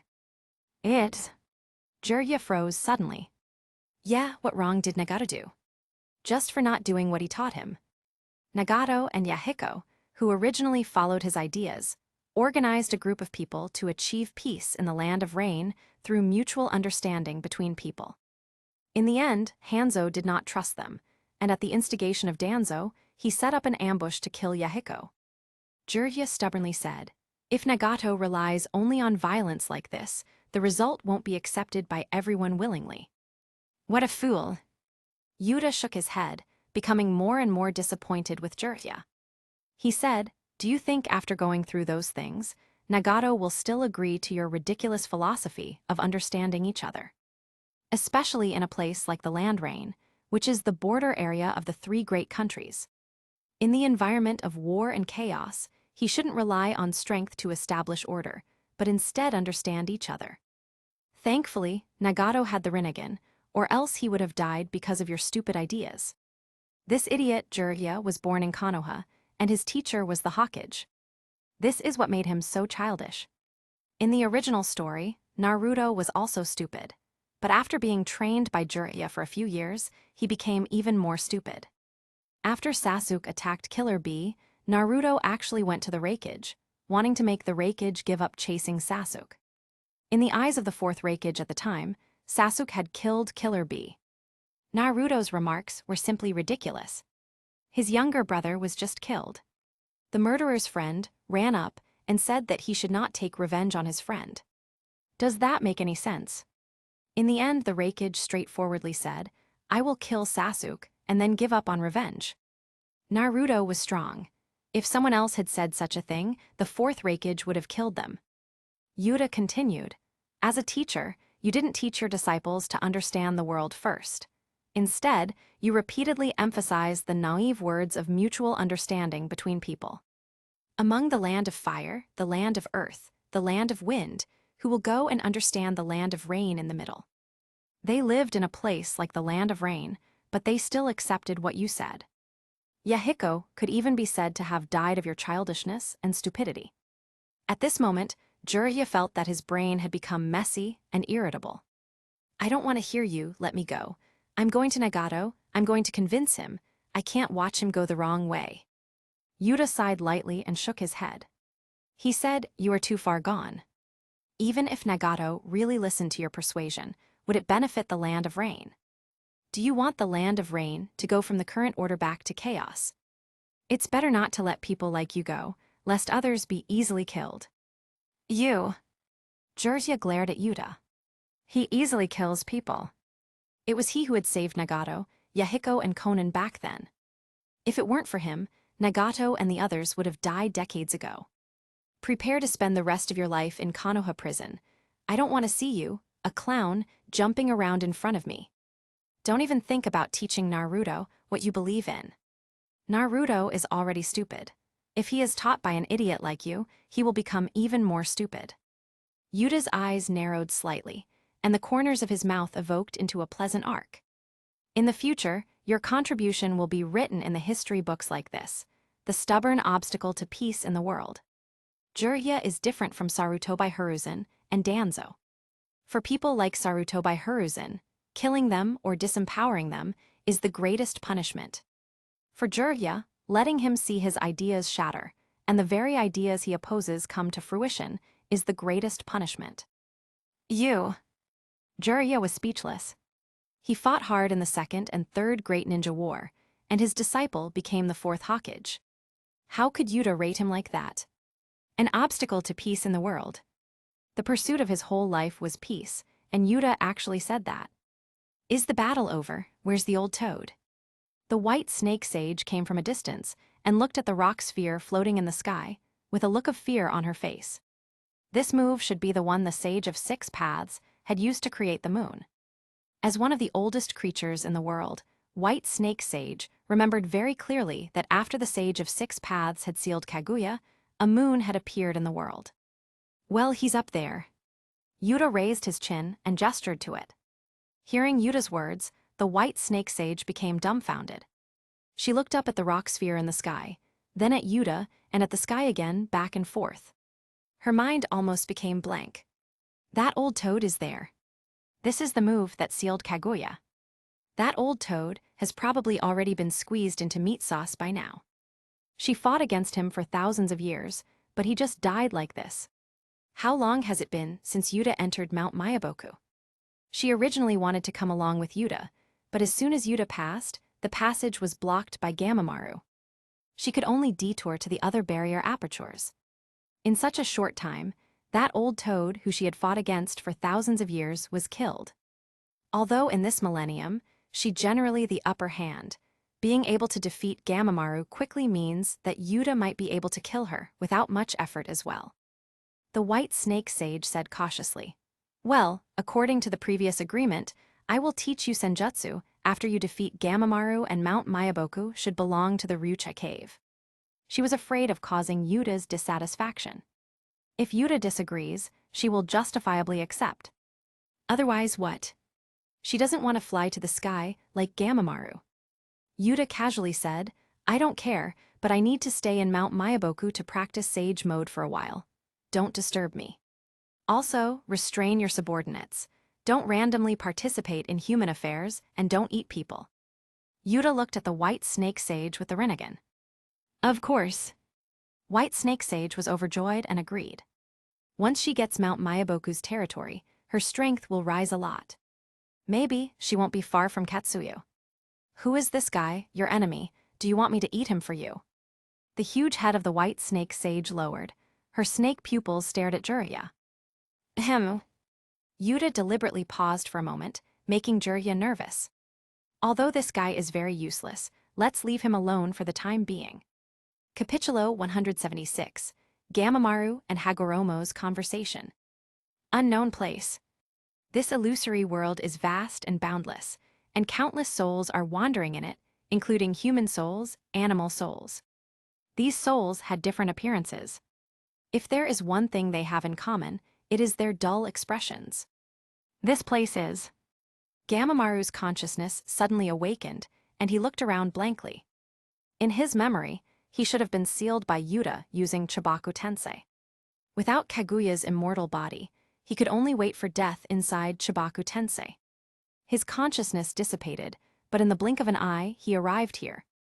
"Long time no see, Gamamaru." Behind him, an old voice spoke. Gamamaru's body trembled as he quickly recalled the owner of the voice. Thousands of years had passed. Did he just hear Hagoromo's voice again? "Hagoromo, is this place pure land?" Gamamaru turned his head and saw Otsutsuki Hagoromo sitting in a white robe, floating in the air. He's also known as the Sage of Six Paths. Gamamaru guessed that he was in the underworld or the Pure Land. There are not many ninjutsu that can communicate with the souls in Pure Land. Even though he had survived for thousands of years, he had never truly come into contact with the underworld. That's right. Sage of Six Paths looked at Gamamaru with a nostalgic expression. "I didn't expect you to die too. Was it the work of the White Snake Sage from Ryucha Cave?" After any soul reaches the Pure Land, they no longer retain their consciousness. Even Gamamaru was only able to regain self-awareness with whose help. Hearing Sage of Six Paths' words, Gamamaru's face instantly darkened. "It's your descendant, a descendant of Indra. A random Uchiha kid stormed Mount Mayaboku and killed me recklessly. That kid named Yuta not only learned Senjutsu from the White Snake, but also somehow awakened the Rinnegan." Even though he had died, Gamamaru still felt resentment. He had already surrendered, so why was he still killed? Didn't he just give Jiraiya some prophecies? He hadn't even caused any real harm to Yuta. A descendant of Indra, another awakened Rinnegan. Sage of Six Paths froze. This shouldn't be possible. he had been keeping an eye on both Indra and Asura's reincarnations. To awaken the Rinnegan, one must be the reincarnation of one of his two sons. Moreover, the powers of Indra and Asura must be gathered at the same time. In 1,000 years after him, only Madara had successfully awakened the Rinnegan, but he had still died in the end. And after Madara, the current reincarnations of Indra and Asura were still young. They couldn't possibly have awakened the Rinnegan. Again, Gamamaru caught that word and was surprised. Were there other Indra reincarnations who also had the Rinnegan? Gamamaru, tell me in detail about this descendant of Indra. Sage of Six Paths said with a serious expression. Through the Pure Land, his understanding of the world was limited. Moreover, the world was vast, he couldn't monitor everything. Most of his focus was placed only on the reincarnations of Asura and Indra. Gamamaru said with resentment, Yuta, that kid, is about 16 years old. His Sharingan's pupil power is strong enough to use complete body Susanu. I saw a future in a dream and witnessed someone using a pair of terrifying eyes to dominate the world and destroy everything that exists. Later, I realized that Yuta matched the description of the person in the dream, both in strength and behavior. But I don't understand his strength. Gamamaru frowned and said, for his age, his strength is far too great. And how did he awaken the Rinnegan? I still don't know about this. Sage of Six Paths nodded slowly, falling deep in thought. Based on age, it was clear that Yuta wasn't Indra's reincarnation. The current Indra and Asura reincarnations were several years younger than Yuta and should be under 10 years old now. But if Yuta wasn't Indra's reincarnation, how did he awaken the Rinnegan? With an ordinary Uchiha bloodline, it's already difficult enough to awaken the Mangekyou Sharingan, let alone the Rinnegan. After pondering for a long time, Sage of Six Paths still couldn't understand it and could only shake his head. It seems even your ability to foresee the future isn't absolute. Gamamaru, who had the power to glimpse the future, still couldn't escape his own fate. Gamamaru grimly said, Yuta is a variable I've never seen before. But the prophecy about the Son of Prophecy should still hold true. Yuta's existence was affecting the future direction of the world. Fortunately, the Son of Prophecy had now almost been confirmed. Gamamaru asserted, the son of Konoha's Fourth Raikage, born in the land of fire. He has the blood of the Uzumaki clan and is also the Nine-Tails Jinchuriki. He is the most likely to be the Son of Prophecy. That's Asura's reincarnation. Sage of Six Paths' expression softened. He had always preferred his younger son, Asura, over Indra, who pursued power on his own. Indra's path was too similar to his mother's. A reincarnation of Asura. Gamamaru's face lit up with excitement. When he inherits Asura's will, he will definitely clash with Yuta. When that happens, the outcome of their battle will be uncertain. He had faith in the Son of Prophecy he had foreseen in his dreams. But Asura's reincarnation still needs time to grow. Sage of Six Paths shook his head. And from what you've said, the world is now almost entirely under Yuta's control, just like how my mother ruled back then. If he feels threatened by Asura's reincarnation, he might eliminate him early. Hearing this, Gamamaru grew anxious. Is there any way to counterbalance Yuta? Naruto, the Son of Prophecy, was his only hope for revenge. If he failed, who else could defeat Yuta? Sage of Six Paths suddenly sensed a connection between the Pure Land and the world. Someone was using Edo Tensei. This is... His gaze pierced through the vast Pure Land, falling upon a man with long, spiky hair. In this man's pupils, he could see the Rinnegan. At that moment, the Pure Land and the world were linked, and a force was trying to summon this soul away. Sage of Six Paths hesitated for a moment, but did not stop it. If he wanted to, he could easily halt Edo Tensei. The previous generation's Indra reincarnation? Forget it. Perhaps he and Yuta can balance each other out and give Asura's reincarnation time to grow. Capitulo 177, Madara resurrects. What happened over there? Gamamaru didn't know what had just happened. It's nothing. It seems that it should be the previous reincarnation of Indra. Sage of Six Paths looked away. This reincarnation of Indra had awakened Rinnegan, so it made sense for him to have such means. Rinnegan has the power to reverse life and death. That's right. Perhaps Yuta's Rinnegan may be from the reincarnation of Indra from the previous generation. Sage of Six Paths muttered, making sense the more he thought about it. The previous generation of Indra reincarnations, after learning about Rinnegan's abilities, should have left their Rinnegan as a backup for resurrection, even though their lives have come to an end. And this pair of Rinnegan is likely to be obtained by Yuta. That said, it's over. Otherwise, an ordinary ninja awakening the Mangekyou already establishes themselves as a rare talent, and it is impossible for them to awaken the Rinnegan. If that's the case, maybe you don't have to worry too much about Yuta. Thinking of this, Sage of Six Paths couldn't help but breathe a sigh of relief. If Yuta's Rinnegan is from Madara, then he can't be the match for Madara, the true master of Rinnegan anyway. Between Indra and Asura, he may be more inclined to his second son Asura, and does not agree with Indra's approach. However, between the reincarnation of Indra and a common descendant of Indra, of course, he values the former more. Madara's intentions. He has not yet understood them. But thinking about it, no matter what, it should be better than Yuta's. In his opinion, what Yuta is doing now is the same as his mother back then. If he doesn't intervene, Yuta will likely follow his mother's path and endanger the ninja world. Gamamaru nodded, looked down at his soul and body and said, "Speaking of which, is there any way to bring me back to life?" The thought of wandering in the form of a soul in the future made him despair.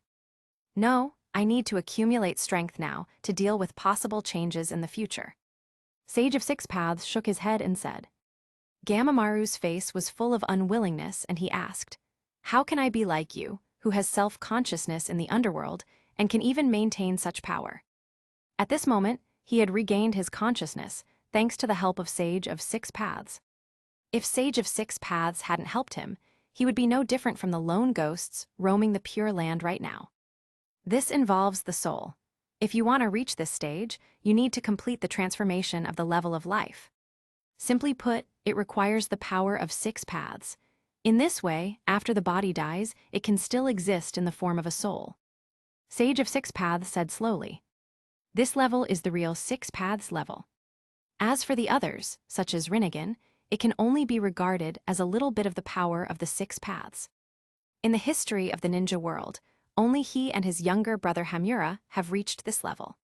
His mother Kaguya does not count, as she was at a higher level. Kaguya's both body and soul were immortal. For thousands of years, Hagoromo has been exploring this level from life to death, and has achieved great results. So, Hamura is still alive in the same form. Gamamaru was a little surprised. "Well, he's on the moon in the form of a soul," Sage of Six Paths said. Ninja world. In a dark cave in the land of water. Edo Tensei. After Black and White Zetsu had prepared everything, they made up their minds to revive Madara. An invisible force landed on a corpse on the ground, and pieces of paper flew. This corpse was specially prepared. Based on Madara's corpse, a large number of Hashirama cells had been injected to improve Madara's stat. After all, Madara was too old when he had died. If Edo Tensei Madara is in his old state, how can he match Yuta? The swirling pieces of paper condensed into the appearance of a human body, and a man in red armor suddenly opened his eyes. "Lord Madara, I finally see you again." Black Zetsu almost cried with joy. If Madara wasn't resurrected again, the Eye of the Moon plan would be over. With Abido's strength, he can't even handle Nagato, let alone Yuta. "Zetsu." Madara clearly saw the strange creature in front of him that was half black and half white, and recalled that it was his subordinate. "Edo Tensei." Madara's face immediately turned gloomy. Wasn't the plan to use Nagato's Rinnegan to resurrect him? What's up with this Edo Tensei body? "Black Zetsu, what's going on? What's wrong with Nagato? Where's Abido? Why isn't he here?" Madara asked in a stern voice. "Lord Madara, many unexpected changes have occurred." Black Zetsu didn't stop at all, and told Madara all about their current situation. From Yuta's threat to Nagato's betrayal. Rinnegan and Jido's statue were out of control, and Abido had a mind of his own. The Tailed Beast collection plan was facing a big obstacle before it had even begun. Yuta, is he a descendant of the Uchiha clan? It's not bad to be able to unlock the complete body Susanu and master wood release. Madara nodded and said with a look of anticipation on his face. Complete body Susanu plus wood golem technique. In this era, Hashirama is no longer here. This junior may interest him. Lord Madara, how is your current strength? Black Zetsu asked cautiously. Madara moved his body and said, although I can't use my full strength, it should be no problem to deal with Yuta. As for Nagato, who fell to Yuta, and Abido, who had his own thoughts, he didn't care at all. Even in his current Edo Tensei state, he can easily suppress them. The only one who he took seriously was Yuta. Madara said, the combination of complete body Susanu and wood golem might give me some trouble. Black Zetsu asked, but would you lose? Madara confidently answered, nah, I'd win. Even though he currently has an Edo Tensei body, he can still use the power of the Rinnegan. Although he has gathered the mutually exclusive powers of yin and yang, he is still a few decades away from awakening the Rinnegan. Capitulo 178, Madara's next course of action. Hearing Madara's confident words, Black Zetsu let out a sigh of relief. Sure enough, resurrecting Madara was the best choice. That kid Abido is so reckless. With only Abido's Mangekyo pupil technique, he can barely protect himself at most. It is almost impossible to retake Rinnegan and Jido statue. Lord Madara, what's your next move? Black Zetsu tentatively proposed, I suggest that it is better for you to fully resurrect as soon as possible.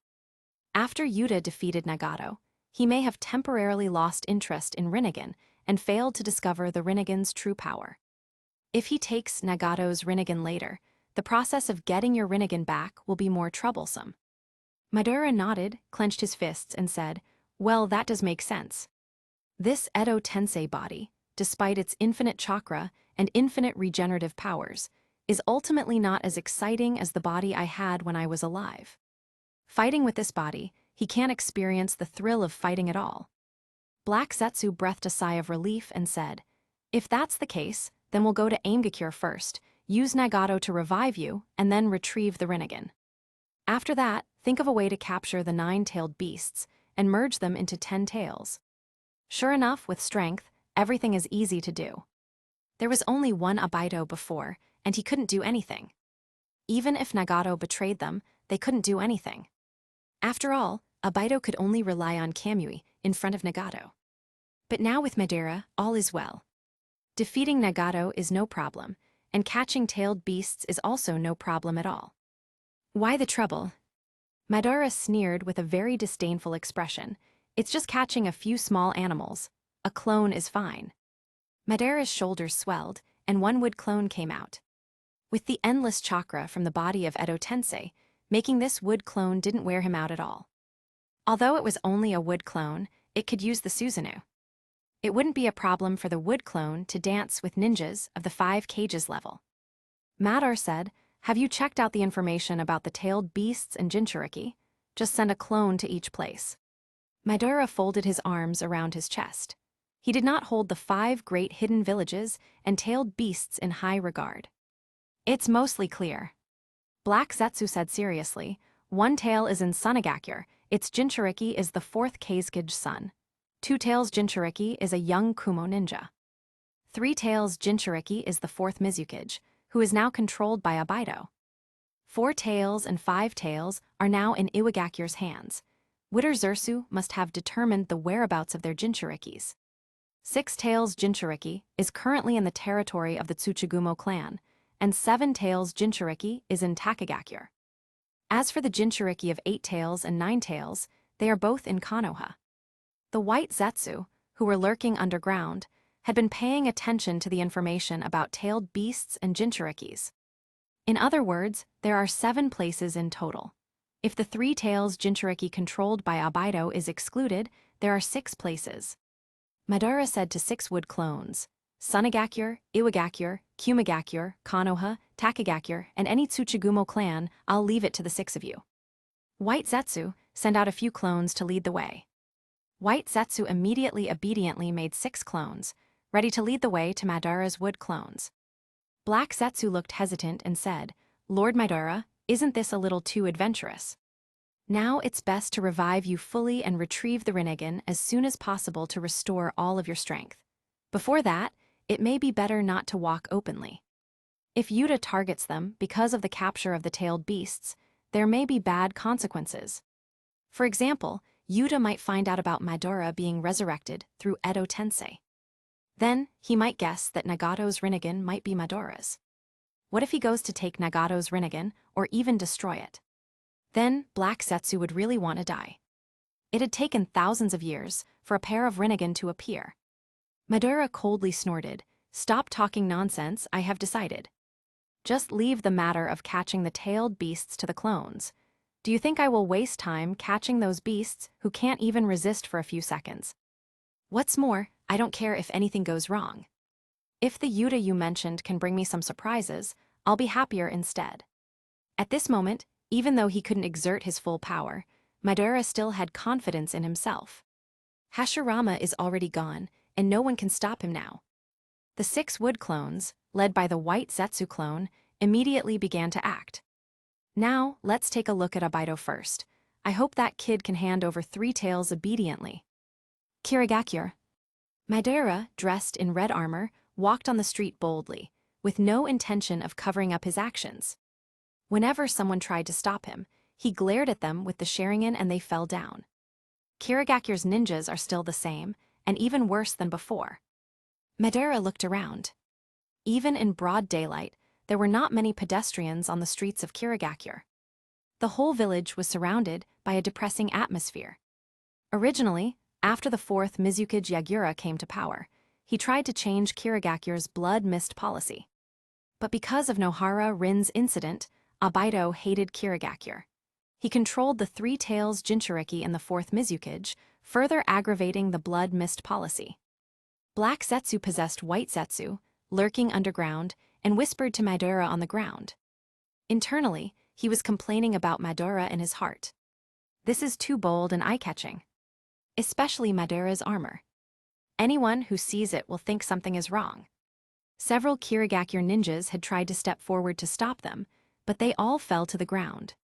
Nohara Rin, hut. Madara had a meaningful expression and chuckled lightly.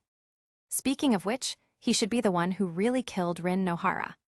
It's a pity that Abido is in the dark right now. Capitulo 179, Abido's dissatisfaction. In the Mizukage building, Abido's expression under the mask was unsightly. Black Zetsu, that damn bastard. He resurrected Madara with Edo Tensei. When did this guy get his hands on Edo Tensei? Abido, our current situation is not very good. It will be difficult for the Eye of the Moon plan to proceed without resurrecting Lord Madara. Black Zetsu tried his best to remain patient and reassure Abido. Although he had already angered Abido, it was a good choice to try to reconcile. If he makes Abido an enemy, Abido will deliberately cause trouble for them. For example, if Abido captures a Jinchuriki and locks them in the Kamui dimension, they will hit a dead end. With Abido's Kamui, as long as he doesn't kill himself, he is basically invincible. Madara curiously asked, "I don't understand what you're obsessing about. No matter who executes the Eye of the Moon plan, as long as the final result doesn't change, it doesn't make any difference to you, right? Don't you want to see that little girl named Nohara Rin again in the world of infinite Tsukiyomi? Even if I implement the Eye of the Moon plan, it shouldn't be any different for you." At first, after entrusting the Eye of the Moon plan to Abido, Madara had let himself die. In order to ensure the progress of the Eye of the Moon plan, he had made Black Zetsu to ensure that his will is carried out. This was mainly to prevent Abido's betrayal. Now it seemed that his choice back then was correct. If Black Zetsu hadn't summoned him with Edo Tensei, Abido wouldn't want to resurrect him until his death. Abido said, "An old-timer like you doesn't need to get involved. I can do the Eye of the Moon plan alone." Even if the world of infinite Tsukiyomi is just a dream world, he hoped to create this world with his own hands. Not with Madara's power. He failed to protect Rin, but this time, he wants to create a new world with his own hands and let Rin resurrect in the new world. Your power. Madara sneered. What you call your strength is just your pupil technique, plus 2 or 3 moves of wood release. With this strength, It may be possible to deal with one of the 5 cages.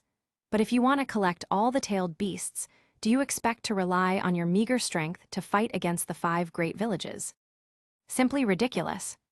Abaito coldly said, I'll think about it myself. As long as the Akatsuki is expanded as much as possible, and enough cage-level powerhouses are recruited, it will be possible to complete the capture of all the tailed beasts before the 5 great villages react. At that time, as long as he could snatch the Rinnegan from Nagato and use it to control 10 tails, even if the 5 great villages join forces, what could they do? Although he had never seen the power of 10 tails, it shouldn't be a problem to easily suppress the 5 great hidden villages. Black Setsu said, Okay, now that Lord Madara is here, the Eye of the Moon plan can proceed as soon as possible. There are more and more uncertainties now. If the Eye of the Moon plan isn't pushed forward as soon as possible, things will change. Fourth Mizukage. Madara turned his head to glance at Yagura in Mizukage's office and sneered. The current 5 cages are getting worse and worse. The cage of a village was secretly controlled by Abaito, and the whole Kirigakure was toyed with. Speaking of which, there is only one person who is truly worthy of the title of a cage. Except Hashirama, all others, including Senjutaburama, are scumbags. I heard from Black Zetsu that the Yuta, who defeated Nagato, once turned 8 Tails Jinchuriki into his summoning beast. That's a good idea. Madara casually walked towards Yagura and took out a prepared summoning scroll in his hand. Compared with signing a contract with a tailed beast, it is more convenient to sign a contract with Jinchuriki. After all, a container is needed to seal the tailed beast when they are not in use. Madara applied a layer of genjutsu directly on top of Abaito's genjutsu and controlled Yagura by himself. In spiritual space, Yagura and 3 Tails, who had been detained for several years, looked desperate. Can Kirigakure's situation get better? They couldn't even break free of Abaito's genjutsu. Now here comes another Madara. This damn bastard actually signed a summoning beast contract with me, Yagura cursed. He was first controlled by Abaito, and now he has become Madara's summoning beast. If I need to use it, I can just summon the 3 Tails Jinchuriki with the summoning technique. Madara nodded in satisfaction and said, Well, I don't really need the power of 1 or 2 tailed beasts anymore, but it's still okay. Even the chakra of a tailed beast can't make him much stronger now. Perhaps only by resurrecting 10 tails can his strength further increase. Abaito watched Madara's actions quietly without saying a word. His face under the mask was gloomy. Madara said, I'm going to Nagato next. You're free to choose what to do next. You can join me in the Eye of the Moon plan or do something else. Anyway, don't make trouble for me. Madara's eyes had now changed into the Rinnegan, and a terrifying coercion filled the Mizukage's office. Now that he has signed a summoning contract with Yagura, he doesn't need to worry about Abaito. Even if Abaito locks Yagura in the Kamui dimension, he can summon Yagura out. I heard from Black Zetsu that you had previously killed your teacher Minato by releasing 9 tails when the previous 9 tails Jinchuriki was giving birth. Madara looked at Abaito with a playful smile and said, You've already made it to this point. You won't give up on the Eye of the Moon plan, right? Capitulo 180, Real Madara. Lord Madara, Abaito won't do any damage, will he? Black Zetsu asked with some concern. Under his leadership, Madara was heading to Aimgakure. As for Abaito, he didn't say anything in the end. Black Zetsu was a little worried about Abaito deliberately wreaking havoc and causing trouble for the Eye of the Moon plan. Don't worry, that kid has been following along, Madara said nonchalantly. Through the power of the Rinnegan, he could perceive some fluctuations in the surrounding space. Apparently, Abaito was lurking through Kamui and following them. His Rinnegan pupil technique, Limbo Hengoku, can be regarded as a space-time pupil technique. Although it may not be able to crack Abaito's Kamui, if Abaito is lurking nearby, he can still sense him. Although he now has an Edo Tensei body and cannot use the Rinnegan pupil technique, his sensory ability is still there. It's ridiculous. It's like an awkward kid trying to prove to his parents that he can do things on his own. In actuality, he doesn't recognize his meager value at all. Madara looked at a clearing to the side with a mocking look in his eyes. Abaito was now in the Kamui dimension, corresponding to that area. He is unwilling to give up on the Eye of the Moon plan, nor does he accept following him. Is Obaido here? Black Zetsu looked at where Madara was looking, and although he didn't see anything, he felt a lot more relaxed. Madara's judgment was trustworthy. It would be great if Obaido didn't cause a problem here. Now Nagato has betrayed him, Rinnegan and Jido's statue are out of hand, and Yuta is the archenemy. It is better not to have any extra problems. Soon, Madara could already see Aimgakure. A large number of gloomy clouds enveloped the entire Aimgakure, and light rain continued to fall. Is this a sensory ninjutsu? Madara stopped and sensed the chakra in the rain, and felt something familiar from it. It's the Rinnegan's chakra. This rain should be Nagato's sensory ninjutsu. Speaking of which, this should be the first meeting between him and me. Madara looked at a tower in Aimgakure. He had already sensed that the strongest chakra in Aimgakure was there. That should be Nagato. Someone is coming, and they're very strong. Nagato suddenly opened his eyes, and his expression became very solemn. Who is this? When did such a person appear in the world? The one lurking in the ground, next to that guy is Zetsu. Nagato sensed the situation outside, and quickly analyzed the identity of the person who had come. Zetsu, is that Madara guy here? Konan asked. Konan quickly became vigilant. Madara and Zetsu had not been seen since the Akatsuki fell in Yuta's hands. It seemed like they already knew the situation of the Akatsuki. Maybe because they couldn't do anything to Yuta, they never showed up. From the beginning, when Madara had contacted them, they knew that he had no good intentions. And most importantly, they never got to the depths of Madara. They didn't even know if the other party was the real Madara. Regarding Madara, the only record they could be sure of was that he had released the Nine Tails, killing the Fourth Raikage and his wife Nine Tails Jinchuriki together. Nagato said, "No, I didn't sense Madara, just these two. This guy is very strong. If I conservatively estimate, he should not be much weaker than Yuta." Naturally, Nagato could not detect Obaido hiding in the Kamui dimension, nor did he know the real Madara. However, a lot could be judged from chakra alone. What? Konan's face changed. Not much weaker than Yuta. Back then, Nagato had tried his best to fight Yuta, and she had watched the fight from afar. It was a mythical battle. Although Nagato and Yuta fought desperately for a while, and Nagato even used a dangerous move, he still lost. The enemy outside is not much weaker than Yuta. What happened to the world? Is this still the world she knows? Nagato originally thought that after he had fully mastered the Rinnegan's power, even the 5 cages would be no match for him. But now, Nagato said, "Konan, you stay in Amigakure. Organize the villagers to evacuate and prepare to contact Yuta depending on the situation." Nagato immediately controlled 6 Paths Pain to rush out of Aimgakure. At the same time, he also became ready to act in person to block the enemy outside Aimgakure. Now, Aimgakure is under their control, and he doesn't want it to be destroyed by battle. "Be careful, don't fight recklessly," Konan said. Konan knew that she wouldn't be of much help and didn't intend to cause trouble. In this fight, the best thing she could do was use a large number of explosive tags for positional warfare. She could disguise the innumerable explosive tags into the terrain by her technique. Then she could lure the enemy into it and blast them. However, now that the enemy is outside Aimgakure, it won't work. Not to mention whether she will have enough time to set up the explosive tags. Even if it is possible, the entire Aimgakure will be bombed. Nagato and Konan got into action right away. 6 Paths Pain attacked first, trying to inquire about the enemy. Nagato temporarily hid in the dark. "Stop." 6 Paths Pain appeared together and stopped in front of Madara. Madara said, "Oh, is this your way of using the Rinnegan, Nagato? Spreading the power? So stupid." Madara instantly understood the truth of the 6 people in front of him and dismissed it. Spreading the power of the Rinnegan. Although the number has increased, the overall strength has not increased. For a real strong man, the right way is to focus all their power on oneself. Lord Madara, Nagato came up with this method because his feet were injured in the past, and he had difficulty moving. Zetsu came out of the ground and explained. "Madara." Pain's expression became sluggish. Zetsu called this guy Lord Madara. Is this guy the Madara with the mask before? No, that's not possible.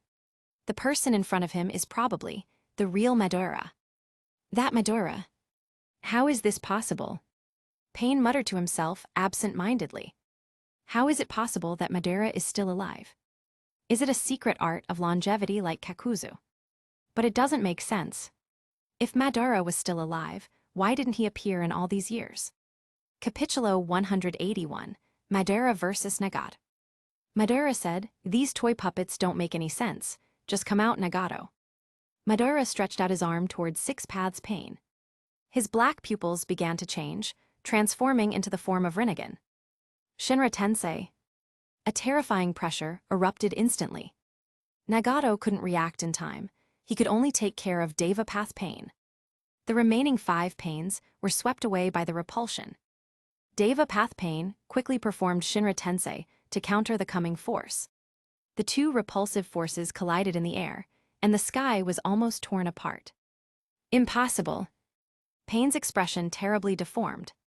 He struggled to support himself, but he was already being visibly overwhelmed. Why does Madara have the Rinnegan? Why is his Shinra Tensei stronger than his? It's strong enough to crush him. Bang! Finally, Pain couldn't hold on at all. The repulsive force he issued was dissipated, and his body flew backward. How is this possible? Nagato, who was hiding in the dark, was dazed. Six Paths Pain was defeated in just one face-to-face encounter. Madara's strength is so terrifying. Now, Nagato felt that his estimate of Madara's strength was a little too conservative. This isn't just not much weaker than Yuta. At the beginning, Yuta hadn't defeated the Six Paths Pain this quickly. Although Yuta hadn't used his complete body Susanu right away, at this moment, Madara also didn't seem to be using all his strength at all. He just used an ordinary Shinra Tensei to defeat all the pains. You don't have to hide. Your chakra is too obvious for anyone to miss, Madara said while looking at where Nagato was hiding. Nagato looked gloomy and walked out slowly. The enemy in front of him was simply not someone he could handle. Finally, we meet again, brat. Madara's face looked a little nostalgic. When I transplanted my eyes to you, you were just born. I haven't seen you since then. It has been more than 20 years, almost 30 years now. At that time, he had awakened the Rinnegan when he was about to die. He had almost given up on his plans for infinite Tsukuyomi. Hearing Madara's words, Nagato's face went blank. An eye transplant when he was born. What is Madara talking about? Suddenly, Nagato felt a chill run through his body. It was as if a certain truth was about to be revealed. His body could not help but tremble. Nagato asked, "What do you mean by transplanting your eyes to me?" Nagato lowered his head slightly, trying to keep his mind away from thinking about some absurd idea. Why does he have the Rinnegan? Why did the eyes of the legendary sage of Six Paths appear on him inexplicably? Just because he has the blood of the Uzumaki clan. It doesn't make sense at all. In the thousands of years of history of the world, countless people have been born in the Senju clan and the Uzumaki clan. But the legendary Rinnegan did not appear in these people. Oh, did you not suspect anything? With a playful smile on his face, Madara slowly explained, "When I was about to die, I awakened the Rinnegan. I summoned the Jido statue and used it to prolong my life for more than 10 years.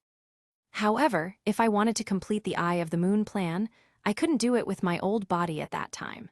So, I had to use a certain pupil technique of Rinnegan to bring myself back to life at my peak.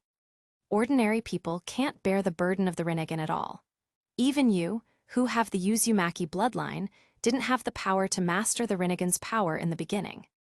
So, I arranged a backup plan to guide you and let you master Rinnegan's powers. Rinnegan's outer path techniques are not something that can be performed casually. A normal ninja might die on the spot if the Rinnegan is transplanted onto them.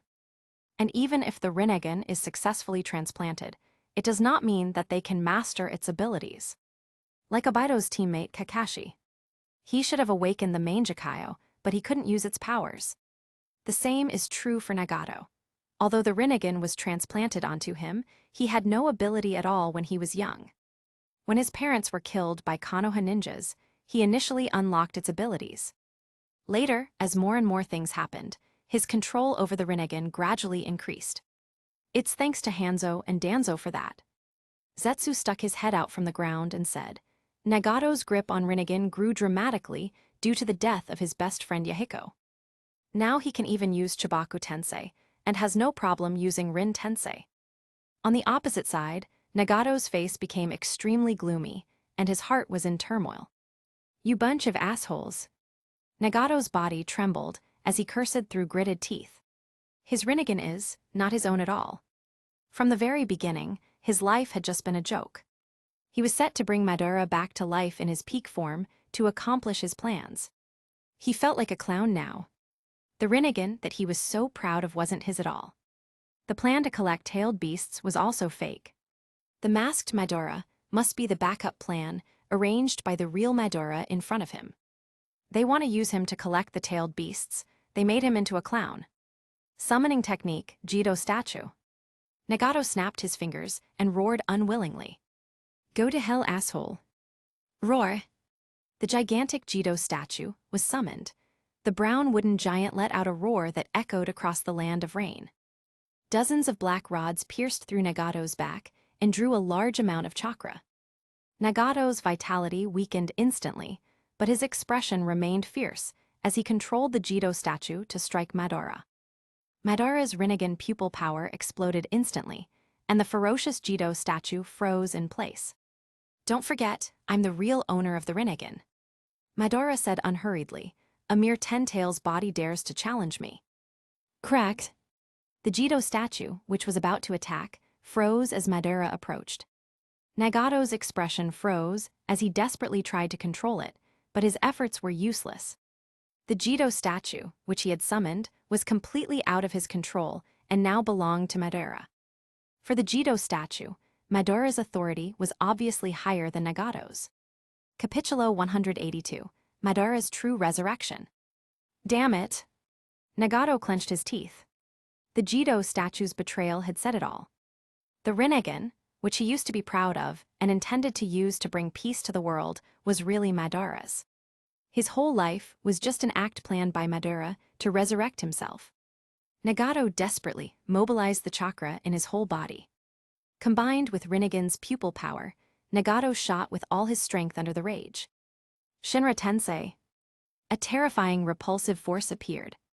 The power of the Shinra Tensei this time was definitely the strongest that Nagato had ever used.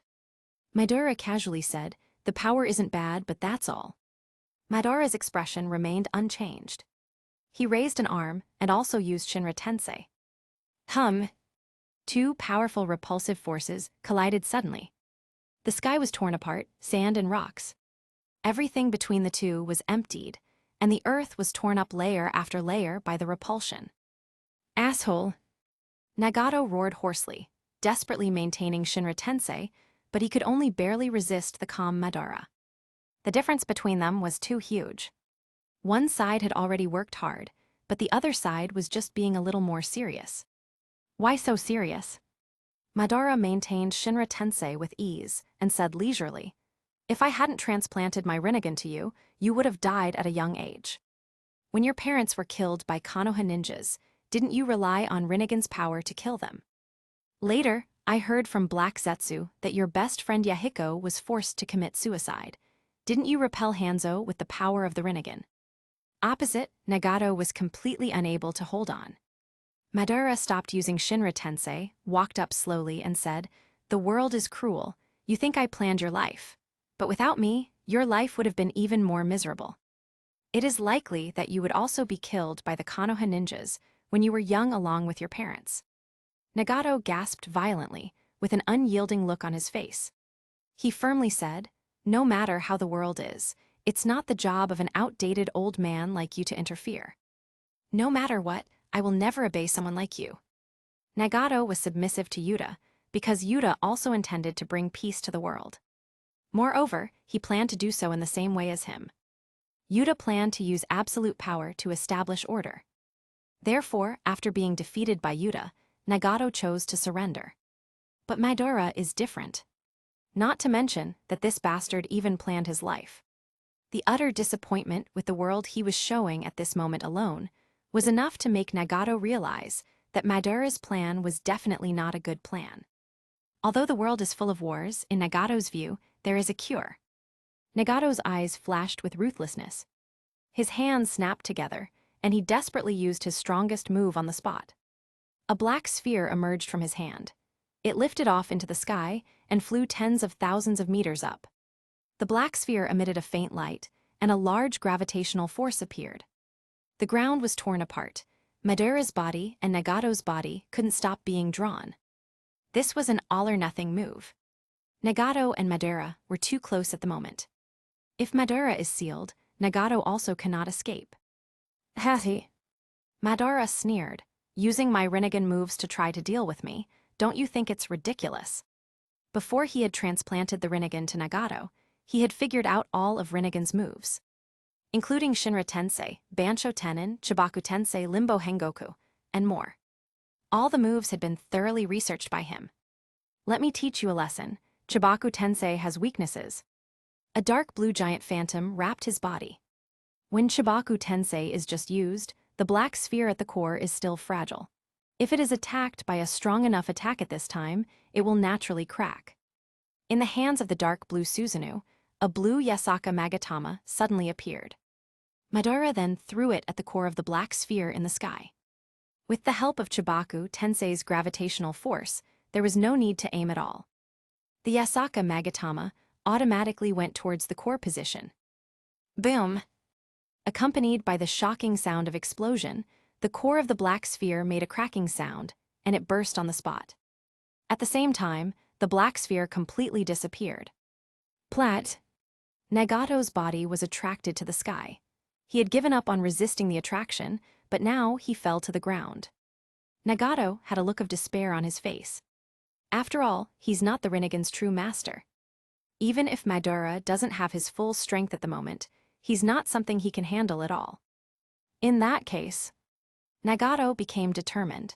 2 black receivers appeared in both of his hands. He immediately stabbed them towards his eyes. Since he can't beat Madara, he'll destroy the Rinnegan. Even if he dies, he does not want to do Madara any good. Black Zetsu, do it, Madara coldly said. Yes, Lord Madara.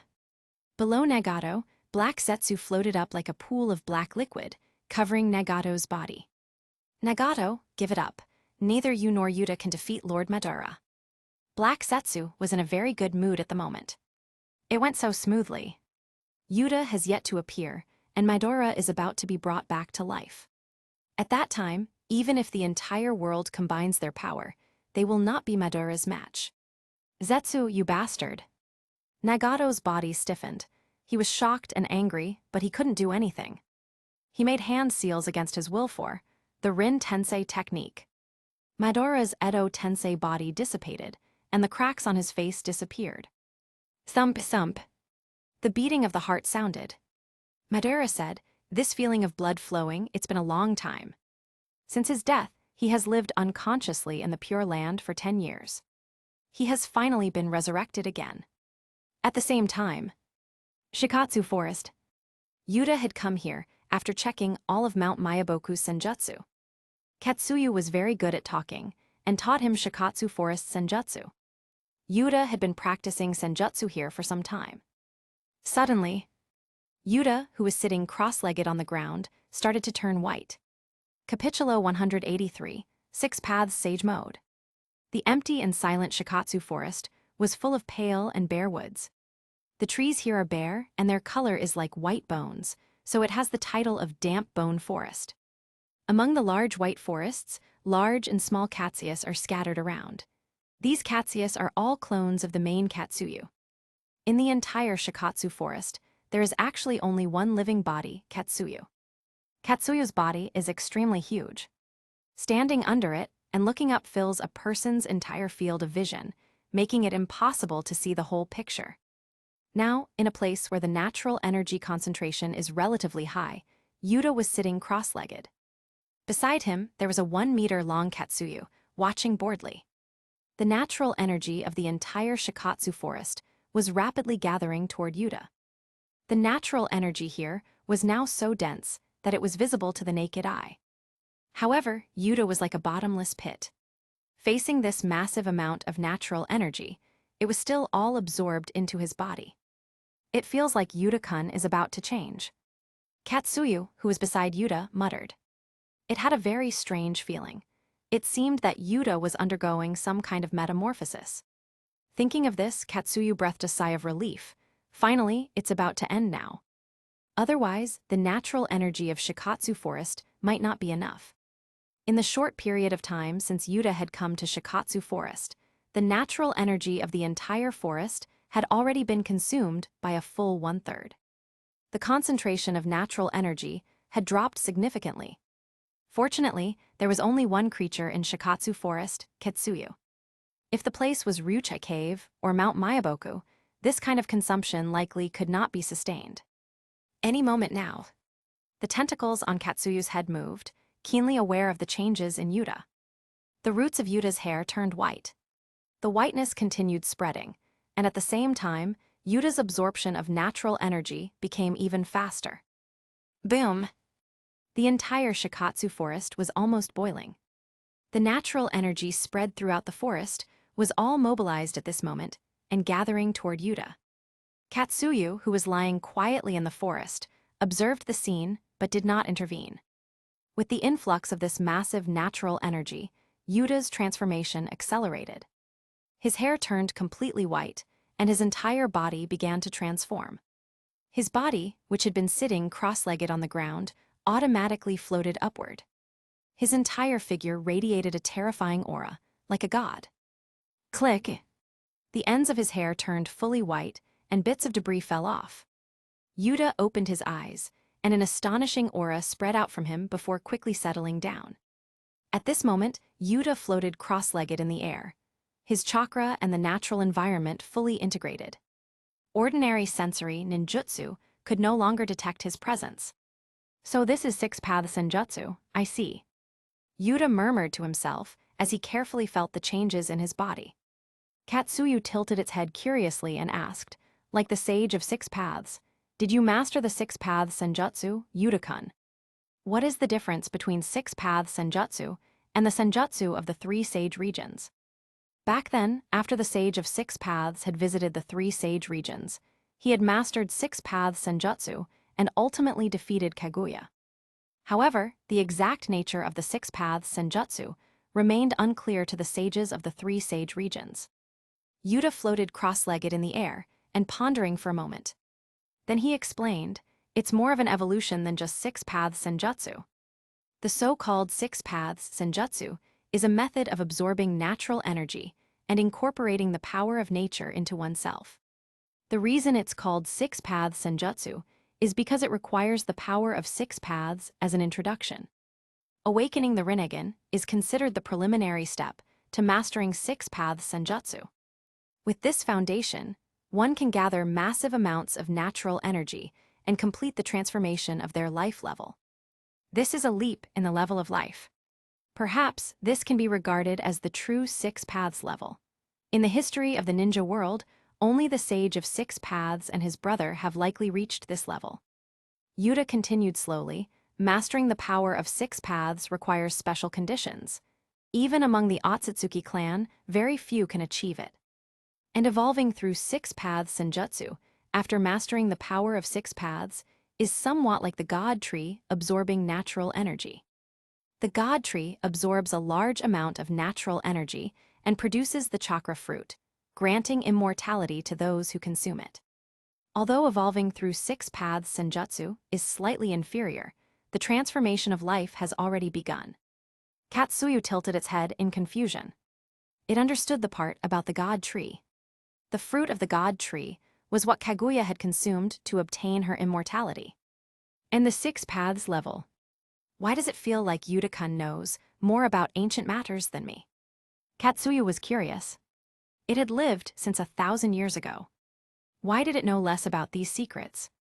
Yuta chuckled softly, but didn't answer. He stood up and glanced around Shikatsu Forest, sensing that the natural energy had diminished considerably. The current natural energy was probably less than half of what it had been before his arrival. In this short time, He had already absorbed more than half of the natural energy in Shikatsu Forest. Yuta murmured to himself, "Sure enough, the number of true powerhouses that a planet can sustain is limited unless there's a way to replenish it sustainably." The Otsutsuki clan plant the god tree, draining the natural energy of entire planets to produce chakra fruit. In doing so, the entire planet becomes a barren wasteland. When Kaguya had consumed the god tree's fruit, it had not yet drained all of the planet's natural energy. This allowed the world to slowly recover. However, this recovery process was extremely slow and would take hundreds or even thousands of years. In return for absorbing so much natural energy, I will take on the responsibility of defending the world against any future threats. Yuta promised Katsuyu. The tentacles on Katsuyu's head twitched as a thought occurred to it. Katsuyu asked, "The future enemies of the world, are you referring to the people Kaguya feared back then? Who are they? Who could possibly fright the seemingly invincible Kaguya?" As for the depleted natural energy, Katsuyu didn't mind. After all, it was the only being that required natural energy in Shikatsu Forest. With time, the natural energy would gradually recover. If the energy could be used to cultivate a protector for the world, it was well worth the cost. A group of people who liked to plant trees. Yuta paused for a moment, wearing a strange expression. Suddenly, for the first time in a long while, the voice of the system echoed in Yuta's mind. "Congratulations. Host's comprehensive strength has upgraded to the 6 paths level. The host's overall strength has advanced by 1 stage. System is analyzing new talents. Analyzing Otsutsuki Hamura's talent. Capitulo 184, New Talents. Analysis complete. Congratulations to the host for getting Tenseigen and Dead Bone Pulse." The analysis of the system was completed quickly. Yuta checked the panel below and found that he now had 2 more talents. Tenseigen, you have the high-purity Byakugan of the Otsutsuki family and also have the advanced form of Byakugan, Tenseigen. Dead Bone Pulse, you have the all-killing ash bones from Otsutsuki Kaguya and you have the invincible power of destruction. It's Otsutsuki Hamura's talent, and I got both Byakugan and Dead Bone Pulse. So, the Hyuga and Kaguya are both descendants of Otsutsuki Hamura. Yuta was a little surprised. He vaguely remembered that it seemed to have been mentioned in the original story that the Hyuga clan and the Kaguya clan had always been on good terms. If it is said that the 2 clans had a common ancestor. After all, it's not like the Uchiha and Senju, who are both in the land of fire. Because of the conflict between the 2 ancestors, Indra and Asura, they fought for thousands of years. The Hyuga clan and the Kaguya clan have a good relationship because one is in the land of fire and the other is in the land of water. Well, it doesn't matter, in short, it's a good ability. Yuta carefully felt the changes in himself. The first talent gave him both the high-purity Byakugan of the Otsutsuki clan and the special Tenseigen of Otsutsuki Hamura. With the high-purity Byakugan, it is possible to use Kaguya's strongest taijutsu technique, the 80 Gods Vacuum Fists. The complete body Susanu of 6 paths Sasuke couldn't stand that attack at all, and was easily melted. And Tenseigen, the special advanced form of Byakugan, is also very powerful. Otsutsuki Tonri's Golden Wheel Rebirth Explosion could cut the moon in half. Tenseigen seems to have only been seen in Otsutsuki Hamura and his descendants. Even the Otsutsukis from the main family seem to just have Byakugans of high purity, and there is no such special evolutionary form. Yuta frowned and thought. Numerous Otsutsuki clansmen have high-purity Byakugan and are very powerful. Even Otsutsuki Kinshiki, who was just under Otsutsuki Momoshiki, could fight back and forth with the future Sasuke. The Otsutsuki clansmen of higher status have all eaten the fruit of the god tree and have the Rinnegan. But Tenseigen has never been seen in these Otsutsukis. Perhaps it is unique to Otsutsuki Hamura, and only he and his descendants can awaken it through special means. As for the other ability, there is not much to say. All-killing ash bones is Kaguya's ability that Otsutsuki Hamura inherited. Then, the Kaguya clan inherited the weaker Dead Bone Pulse in the process. How strong is the all-killing ash bones? Even with a bit of the 6 paths power that he had stolen from 6 paths Madara, Abido would only face the fate of being disintegrated after being touched by it. Those who have mastered some six paths power can't touch it. Probably, only a true six paths level can withstand it. Tisk, fortunately, I got this ability only after my strength reached the six paths level. Otherwise, I might have been killed by my own ability. A small gray bone spur protruded from Yuta's palm. This small bone spur looked inconspicuous, but it may be the most lethal move he can now master. Thankfully, he has now reached the true six paths level. Otherwise, he would not dare to use this. Yuta-kun, what kind of move is this? Katsuyu on the side asked timidly. It felt that the strange bone spur in Yuta's palm was extremely threatening. It looked inconspicuous, but it had a feeling that this move could cause fatal damage to it. It has lived for thousands of years, and believed that it was the strongest among the three sages. Even if the White Snake Sage and the Great Toad Sage join forces, it wouldn't be frightened at all. Now, it actually feels a deadly sense of threat from this little bone spur. An interesting ability derived from Kaguya, Yuta said with a chuckle. This time, he had gained a lot. He integrated the senjutsu of all the three sage regions, and completely mastered the six-path senjutsu. He absorbed enough natural energy to transform his body and become a true six paths level powerhouse. Moreover, he also got two strong new talents.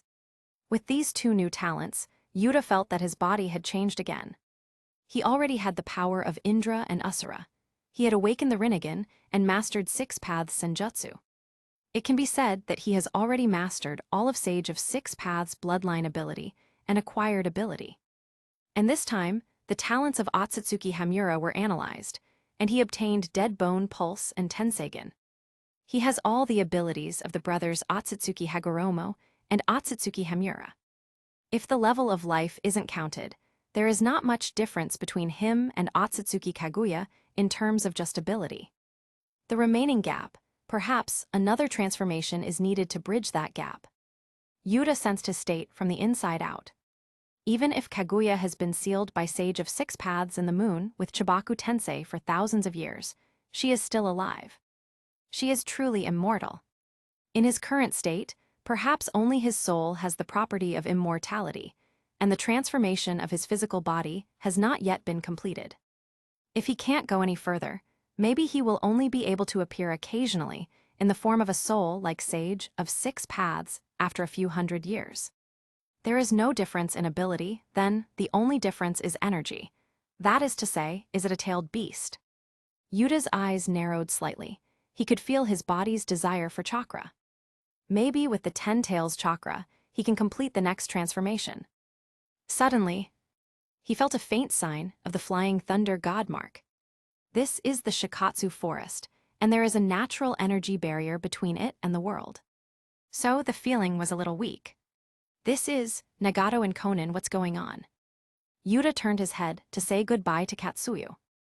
Then he used the flying thunder god technique, teleporting. Swish! In the blink of an eye, he traveled thousands of miles. Yuta's figure appeared outside Aimgakure. Capitulo 185, Seven-Tailed Beasts. Nagato struggled to get up. He raised his arms and tried to check his condition, but didn't see anything. He forgot that his eyes were gone. Yuta said, "Don't move, I'll get you another pair of eyes."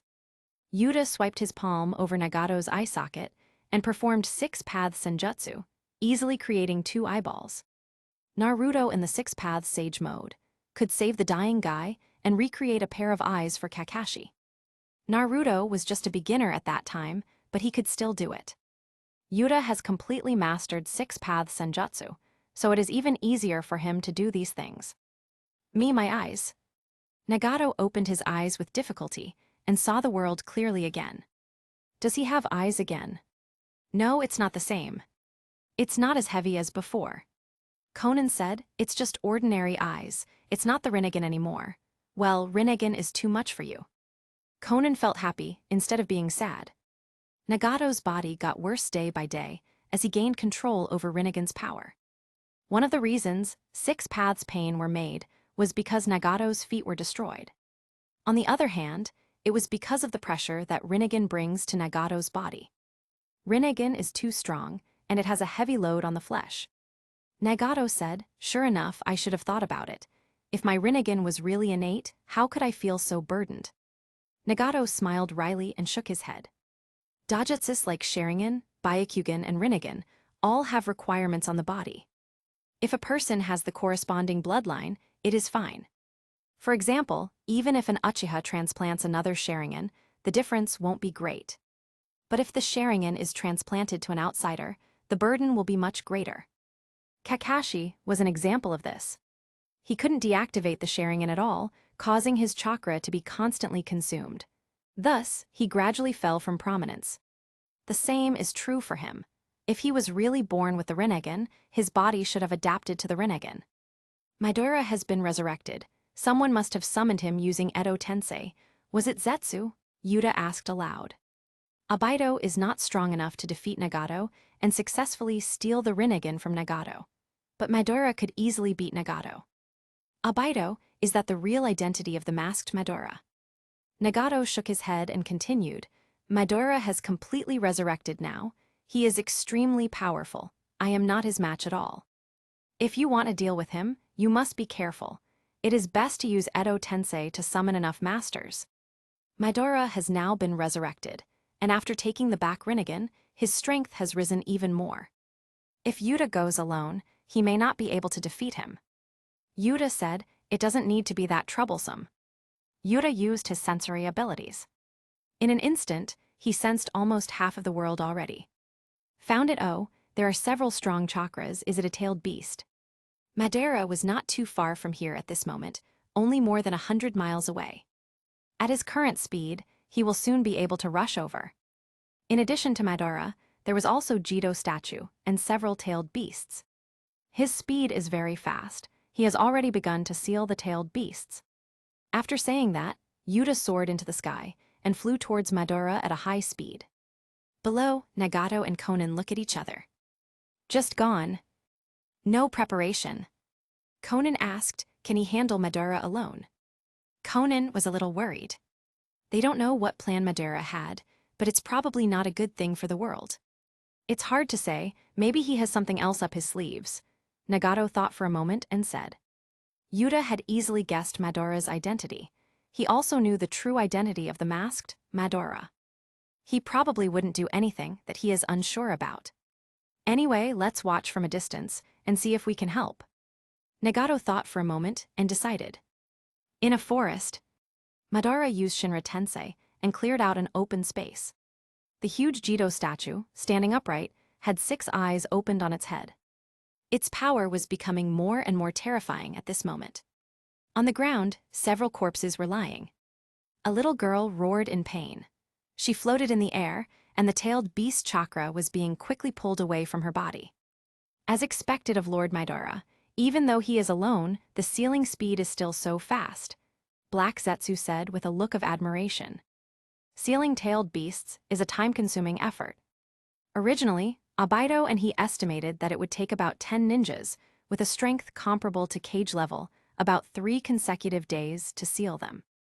But Madara has sealed the 6-tailed beasts in a short period of time. Madara nonchalantly said, they're just a few slightly larger animals. In the process of his revival and retrieving the Rinnegan, his wood clone had successively succeeded in their endeavors. One tail from Sunagakure was an easy catch. That 4th Kazekage was average in strength. Kumagakure was maimed by Yuta. When his wood clone went to capture 2 tails, Kumagakure couldn't organize a decent counterattack at all. It was a little troublesome to capture the 4 tails and 5 tails. That boy, Roshi, was a little more powerful and barely cage level. After pinning Anoki, the wood clone captured the 4 tails and 5 tails easily. 6 tails Jinchuriki was okay, but only okay. 7 tails Jinchuriki was just a little girl, and she was from Takagakure. Takagakure? What kind of village is this? He has never heard of it. So far, only the wood clone who had gone to Konoha to capture 8 tails and 9 tails had not returned. Oh, someone's coming here.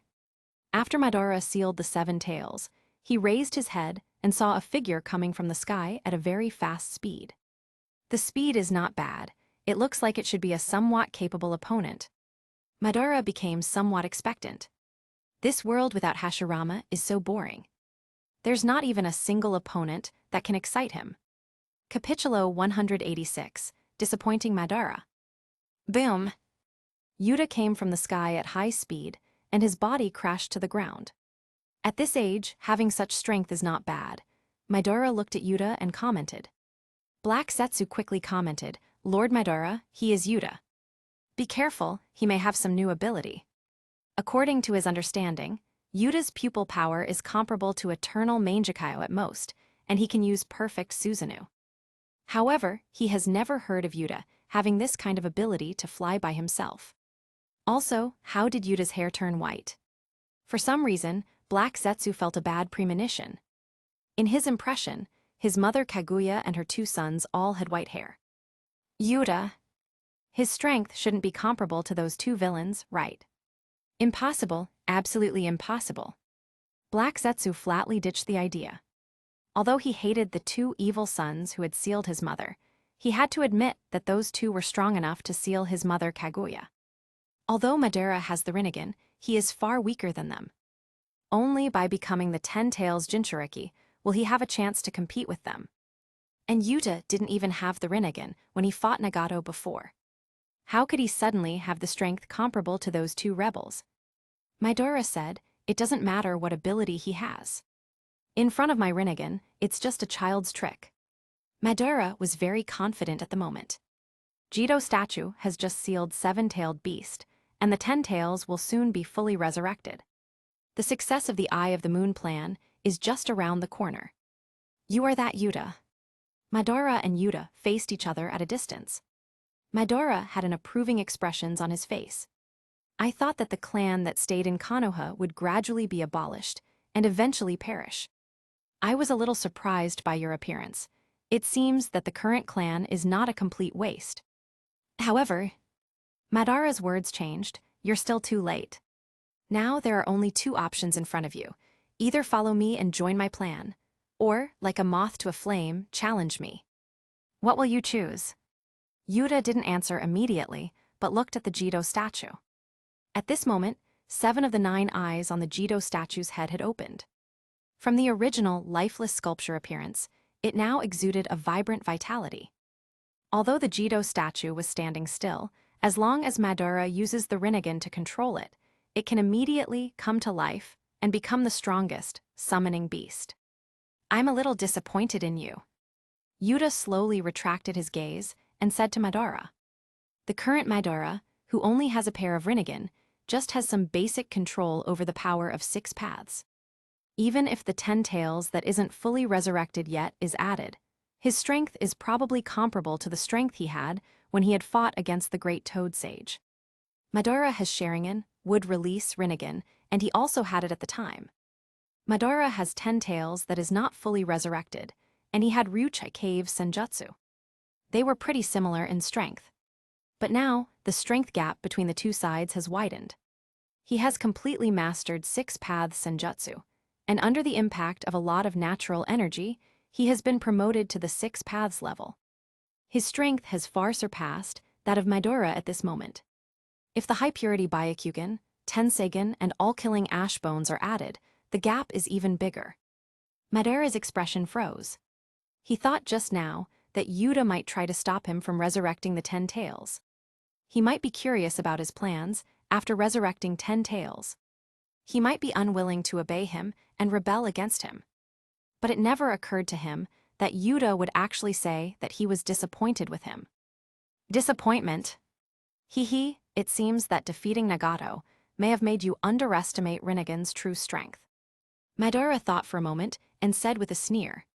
That's the only way to explain it. Yuta used Sharingan and would release to crush Nagato, who had Rinnegan and Jito statue. This made him dismiss Rinnegan, and he didn't try to take it away from Nagato. If he thinks about it this way, he might have been fortunate. If Nagato's performance was stronger, maybe Yuta would really be interested in Rinnegan. Then, the process of his resurrection would be more troublesome. It's just Rinnegan. I've seen the stone tablet under Naka Shrine. Yuta's pupils changed, and the black eyeballs quickly changed into Rinnegan's pattern. Yuta disdainfully said, I also know about your plan, isn't it just infinite Tsukuyomi? you have a brain disease to agree with this plan. The reason Madara and Obito had agreed with the Infinite Tsukuyomi project was probably because of lack of love. Obito wants to create a world where Rin exists. Madara, too, was always entangled with Hashirama for a lifetime. He died alone, without even leaving a descendant. If he had a wife, he probably wouldn't go to this extreme. When people are disappointed with the real world, they pursue the ridiculous dream world like Infinite Tsukuyomi. Madara just stood there on the spot. This kid also has Rinnegan. How can that be? He himself had awakened the Rinnegan when he was about to die of old age. Black Zetsu on the side was also dumbfounded. Yuta also has Rinnegan. When did he awaken it? How did it awaken? Why was it so fast? If he knew earlier, he would find a way to guide Yuta on the way to Infinite Tsukuyomi. It's a pity that when Obito had selected the helper for the Eye of the Moon plan between Yuta and Itachi, he had settled on the latter. As a result, now Itachi was killed by Yuta, without even causing a splash. If some minor adjustments to Yuta's fate had been made in the past, it might have led to another path. When did you awaken the Rinnegan? Madara's face kept changing, and finally he couldn't help but ask. He transplanted Hashirama cells after the battle in the Valley of the End, and awakened the Rinnegan when he was about to die of old age. The whole process took more than 20 years. Yuta is not yet 20 years old yet. Not long ago, probably shortly after killing Itachi, Yuta recalled and replied. He spent some time in the process of learning senjutsu in the 3 sage regions and integrating their respective sage arts. But it wasn't that long. Madara's face changed rapidly again. He wanted to curse. Compared to Yuta, looking back, what was his strength when he was Yuta's age? It seems that he hadn't even awakened the Mangekyo. Capitulo 187, Rinnegan versus Rinnegan. Wait a minute. Madara suddenly noticed something wrong. You said that you have already seen the stone tablet under Naka Shrine. That means you already knew how to awaken the Rinnegan. If so, then Yuta should have doubts about Nagato's Rinnegan's origins. On the stone tablet of Naka Shrine, the origin of Rinnegan is writ. The sons of Sage of 6 Paths, Indra and Asura, inherited the eye and body of Sage of 6 Paths respectively. Their descendants formed the Uchiha clan and the Senju clan. And if a person wants to awaken the Rinnegan of TGE Sage of 6 Paths, they must collect mutually exclusive yin and yang powers. Were you already suspicious when you saw Nagato's Rinnegan? Madara's expression gradually became solemn. Yuta said, well, yes. He can't say that he had watched the anime in his last life and knew that Nagato's Rinnegan was Madara's, right? Oh, interesting. Madara asked, if that's the case, why didn't you do anything? You should be able to guess that there must be someone behind Nagato having the Rinnegan. Yuta calmly said, for me, it doesn't matter whether you are resurrected or not. After all, it won't change the overall situation. Madara's face changed. This made him feel a little uncomfortable. When did he, Madara, become so insignificant? Madara blankly asked, you knew that the Rinnegan didn't belong to Nagato, but you didn't tell him. Were you trying to lure someone out? Yuta said, that's right. Yuta turned his head and felt Nagato and Konan approaching. In one corner, in the Kamui Dimension, Obito was lurking here and watching what was going on. Yuta slowly said, I originally planned to use Nagato to attract Obito. After all, if Obito keeps on hiding in the Kamui dimension and doesn't come out, no one can do anything to him. In that case, I plan to use Nagato's Rinnegan to attract Obito. As long as Obito wants to continue the Eye of the Moon plan, he must have the Rinnegan. It's just thar I didn't expect this guy Black Zetsu to resurrect you with Edo Tensei. This was a bit beyond my expectations. Yuta had never thought that Madara would be resurrected so early. The Rinnegan was originally just bait for Obito. Perhaps the pressure on Black Zetsu was too great.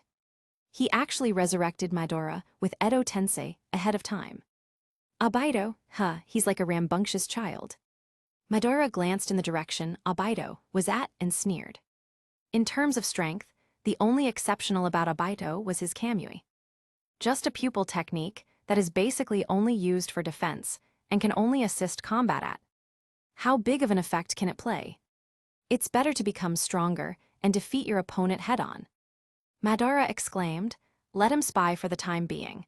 It seems that we need to distinguish a victor between you and me first. He's going to execute the Eye of the Moon plan, no matter what." Yuta also knows about infinite Tsukuyomi, but judging from his previous words, it should be impossible for him to agree. Then there is only way. Fight. Whoever wins will carry out their will. He is at his peak in every aspect right now, and he needs an opponent to dance to his enjoyment. Yuta shook his head and said, "If you were to become the 10 Tails Jinchuriki, you might be able to fight me. But now, the gap in strength is too big. The current Madara has not become a 10 Tails Jinchuriki. And he himself has truly stepped into the 6 Paths level. How could this even be called a fight? Well, since you've been planning this for decades, let's fight." Yuta's demeanor was laid back, and he didn't look serious at all. Seeing Yuta's attitude, Madara's face became ashen. This was the first time he was being so underestimated. Even Hashirama had never underestimated him like this. Madara sneered, "Oh, I hope your strength is as great as your tone." He raised his arms and said, "Since we are both Uchiha, let's use the Uchiha's fighting style to compete against each other." Saying that, Madara's chakra and Rinnegan's pupil power burst out together, and a violent repulsion erupted. The terrifying repulsion tore the earth apart. The Shinra Tensei performed by Madara himself was far more powerful than the Super Shinra Tensei performed by Nagato. "I hope this place under my feet can withstand this." Yuta sighed with ease. He raised his arm and also used Shinra Tensei. Boom! The two repulsive forces collided in the middle, making a sharp pop. Everything around was squeezed by the two repulsive forces and instantly turned into powder. The area around more than 10 miles was flattened in an instant, and the scope of this repulsive force was still expanding.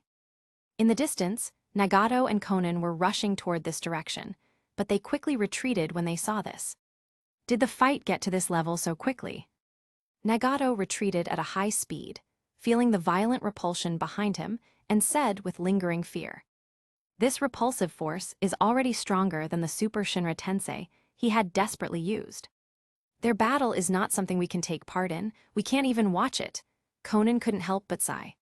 Just like the battle between Nagato and Yuta at the beginning, she could only hide from a distance and did not dare to approach at all. Even a powerhouse comparable to the 5 Kaguya would have to worry about being killed by the aftermath in the face of such a terrifying battle. No, this is two repulsive forces colliding. Nagato suddenly noticed something unusual. One of the repulsive forces should be from Madara. What's with the other repulsion?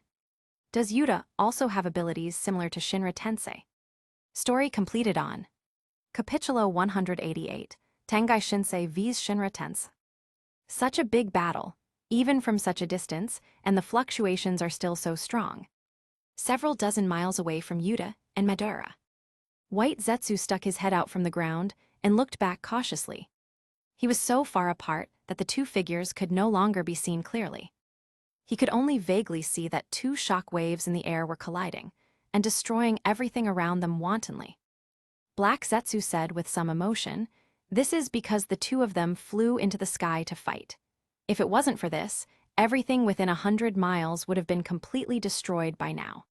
Since the time when Kaguya's two sons had sealed her, this might be the most intense battle in this world." The battle between reincarnations of Indra and Asura had never reached this level. In the same era, there are actually two people who have awakened the Rinnegan. And these two people are in battle at this moment. Ahead, endless rocks, mud, and trees were constantly pushed over. In the face of the repulsive force, even the mountain peaks appeared fragile, and the terrain could be easily rewritten. "Let's stay further away." Black Zetsu said helplessly, "The battle between the two of them has just begun. It will be more intense after a while." Even though they were already dozens of miles away at this moment, the battle might still affect them. Madara's expression was a little solemn. He was already using Rinnegan's repulsion at almost full force. On the other hand, Yuta seemed to be handling it with ease, and it seemed that he still had a lot of energy to spare.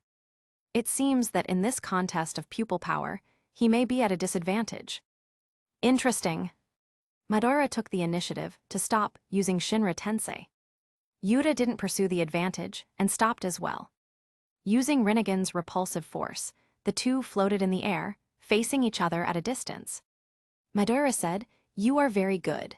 This is the first time I have met an opponent who can match me since Hashirama." Madara looked excited and felt his blood boil. That's right. If nobody could even force him to use his complete body Susano, that would be boring. Now, there is an opponent who can let him enjoy a battle. Someone who stands as his equal. Equally powerful. Yuta's expression seemed a little subtle. In his perception, the battle between Hashirama and Madara was hardly evenly matched. Hashirama was simply an unreasonable powerhouse among the reincarnations of Asura. To deal with an ordinary Mangekyo Sharingan user Susanu, Hashirama only needed a massive-scale deep forest emergence. Also, Mangekyo users would eventually go blind, while Hashirama's wood release would always work. After Madara finally got his younger brother's eyes and advanced to Eternal Mangekyo, and awakened the complete body Susanu, Hashirama immediately used his wood golem. As a result, Madara was defeated. The scene was embarrassing. Later, Madara realized that he was no match for Hashirama in terms of CH-Car reserves, so he captured the Nine Tails.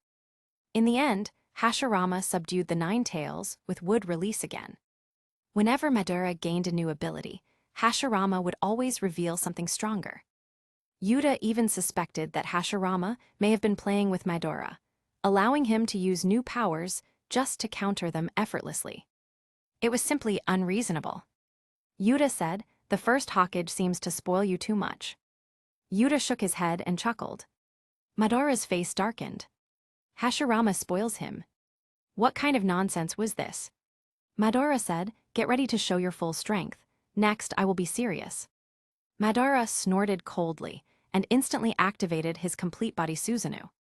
In his current state, Madara's complete body Susanu had reached an enormous size. The towering dark blue giant spread its wings and stood tall in the air. Clapped. Madara began forming hand seals together with his complete body Susanu. Let's see if you can handle this move. Tengai Shinsei. Boom. A terrifying pressure came from above the sky. Dozens of gigantic meteorites pierced through the atmosphere and fell down at a high speed. The friction between the meteorites and the air created intense flames, turning the sky into a scene resembling the apocalypse. Nagato and Konan, who were observing from a distance, were dumbfounded when they saw the meteorites falling from the sky. Was this really something humans could produce? This power was capable of destroying the world. What should we do? Konan was at a loss, and her mind went blank. What could they possibly do in this situation? Even though they were dozens of miles away, the impact of such massive meteorites would definitely affect them. Nagato said, "I don't know, we can't do anything." Nagato was at a loss. He recognized this technique. After mastering the Rinnegan, he learned about Tengai Shinsei, but he was never able to use it. He had assumed it was an impossible technique. Now, he realized that he simply couldn't unlock Rinnegan's true potential. "We can only pray for Yuta." Nagato muttered to himself, his eyes filled with uncertainty. He could only hope this battle wouldn't destroy the entire world. Despite seeing the approaching meteorites, Madara showed no signs of retreating. He leisurely asked, "How are you going to deal with this move?" Yuta sneered, this kind of display might work in scaring children. It could only fool those who had never seen true power. Yuta brought his hands together and shouted, "Chibaku Tensei." A glowing black sphere emerged in Yuta's hands. It quickly ascended into the sky, rushing toward the falling meteorites. The black sphere shone brightly as an immense gravitational force burst forth. Cracked. The massive meteorites were instantly torn to pieces. Countless chunks of rock were pulled by gravity and began converging toward the black sphere. The gravitational pull was so strong that dozens of meteorites were absorbed, forming a gigantic sphere over 10 kilometers in diameter. However, this colossal sphere was still falling. Is that all? Madara looked disappointed. By concentrating the meteorites into one, the force is simply more focused. Are you planning to use Susanu to block it? That might work, but it lacks style. Yuta said, "What's next? Go back where you came from." Yuta raised his arm and aimed at the falling sphere. Shinra Tensei. With a loud shout, the falling sphere's speed decreased rapidly until it stopped midair. It was as if it had hit an invisible wall, preventing it from falling any further. Madara's expression shifted slightly. To stop such a massive object so quickly. This kid's Shinra Tensei is truly formidable. But it isn't over yet. The enormous sphere, after a brief pause, began to tremble and move upward. It was slow at first, but after a while it started accelerating rapidly. Driven by Yuta's repulsive force, the massive sphere soared into the sky and soon disappeared from view. Capitulo 189, 80 Gods Vacuum Fists. This level of repulsion. Madara's expression became more and more solemn. He could stop a huge meteorite with a diameter of more than 10 kilometers with a little effort. He thought that after Yuta stopped the meteorite, he would just let it fall. In this way, it would not have much impact on the surface. Unexpectedly, this kid actually used repulsion to push the meteorite back. This is even more difficult. Under the repulsion of Rinnegan, such a huge meteorite actually broke free from the shackles of the surface gravity and accelerated to a sufficient speed to go back into outer space. This power that Shinra Tensei should be terrifying. I have to admit that you are a little beyond my expectations. Madara looked at Yuta from afar and said frankly. He might not be able to do what Yuta had done just now. In terms of Rinnegan's pupil power, he had already lost in the previous contest. Looking at the sky, Yuya said, "Legend has it that the Sage of Six Paths used Chibaku Tensei to create the moon. Compared to the size of the moon, this is just a small meteorite. After the Sage of Six Paths sealed Kaguya with Chibaku Tensei, he should have pushed it away from the earth, creating the moon. He must have used Shinra Tensei at that time. Compared to the diameter of the moon, the meteorite he just forced back was at most an asteroid. An asteroid with a diameter of more than 10 kilometers, falling on the ground would cause a world-destroying level of shock. If that was allowed to fall, the area within 1,000 miles would probably be destroyed. It's just an asteroid with a diameter of more than 10 kilometers anyway. With his current level, it doesn't take much to push it back. But if he wants to push the moon from the earth to the sky, it will be a bit difficult. At that time, the Sage of Six Paths had defeated Kaguya, becoming the first 10 Tails Jinchuriki. If he wants to do the same thing, he may have to absorb the 10 Tails power. Sage of Six Paths. Madara said the name and looked at the Jito statue below. In the fierce battle just now, the terrain below had been destroyed beyond recognition, but the Jito statue was not affected. If all the tailed beasts are sealed, and 10 Tails is resurrected, and he becomes the 10 Tails Jinchuriki, will he be able to match the Sage of Six Paths? Well, forget it for now. Even with his current strength, he can deal with a junior. Madara said, the battle just now was good, so how about a Susanu match next? Madara controlled the dark blue Susanu to land on the ground, and the ground shook. I have had an idea that I have wanted to try for a long time, but unfortunately, I was not in good condition before and could not use it. Madara's face was filled with excitement, and he clasped his hands together. Wood release, wood golem technique. Swish! A huge gray-green wood golem rose from the ground and grew inside the complete body Susanu. The dark blue Susanu, like armor, completely wrapped the wood golem. Ever since he had created the Majestic attire, he had been thinking about this move. Unfortunately, after transplanting Hashirama's cells, his physical condition had not been at its peak, and he had been unable to perform it. Now he could finally try it. Combination of Susanu and wood golem. Come on, I heard that you used the same move when you defeated Nagato. Let's see whose is more powerful. Madara's face was full of excitement, and he was eager to try. Although he was unable to perform this move in front of Hashirama, his opponent at this moment is a junior who also knows this move, so he could accept it. Yuta was still floating in the air at this moment. He had no intention of going down, nor using the Susanu. Yuta said, "It just so happens that I recently mastered an interesting move. I plan to use you to test its power. Susanu Suit Wood Golem. Well, it's quite strong, and it can be used as a target." Madara narrowed his eyes. Target? So pretentious. I'm curious, what moves you have mastered that make you so confident? Madara snorted coldly. A part of his Susanu turned into a long sword, which was held in the hand of the wood golem inside. It raised the sword to protect itself. Yuta softly said, "You will see it soon." He took a deep breath and mobilized the highly pure Byakugan's power toward his fists. 80 God's vacuum fist. Instantly, Yuta's fists kept punching. Every punch was accompanied by a dazzling white light, shocking the world. The power condensed into a materialized fist and punched toward Madara. Boom, booms, boom. The numerous fists hit the dark blue Susanu armor, and the armor collapsed in an instant. Both the complete body Susanu and the wood golem seemed fragile at this moment. They were unable to defend against this terrifying punch and were instantly smashed to pieces. What kind of move is this? Madara's expression changed drastically. Looking up at Yuta, all he saw was a dazzling white light.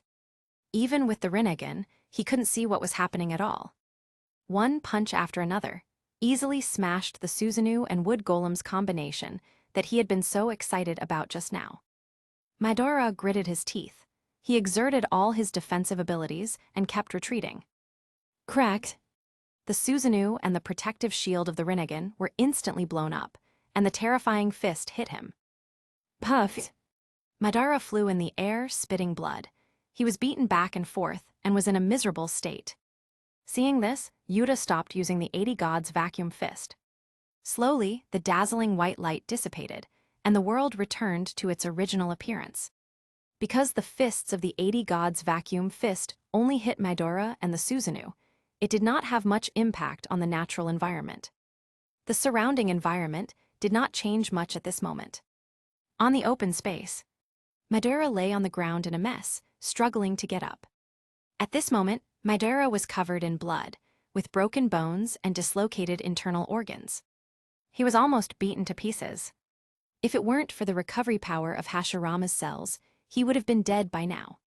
He had experienced countless battles since he was a child, but he had never been beaten so miserably. Even though he was defeated by Hashirama several times, he was at most beaten to the ground and stabbed in the back. He had never been beaten so miserably.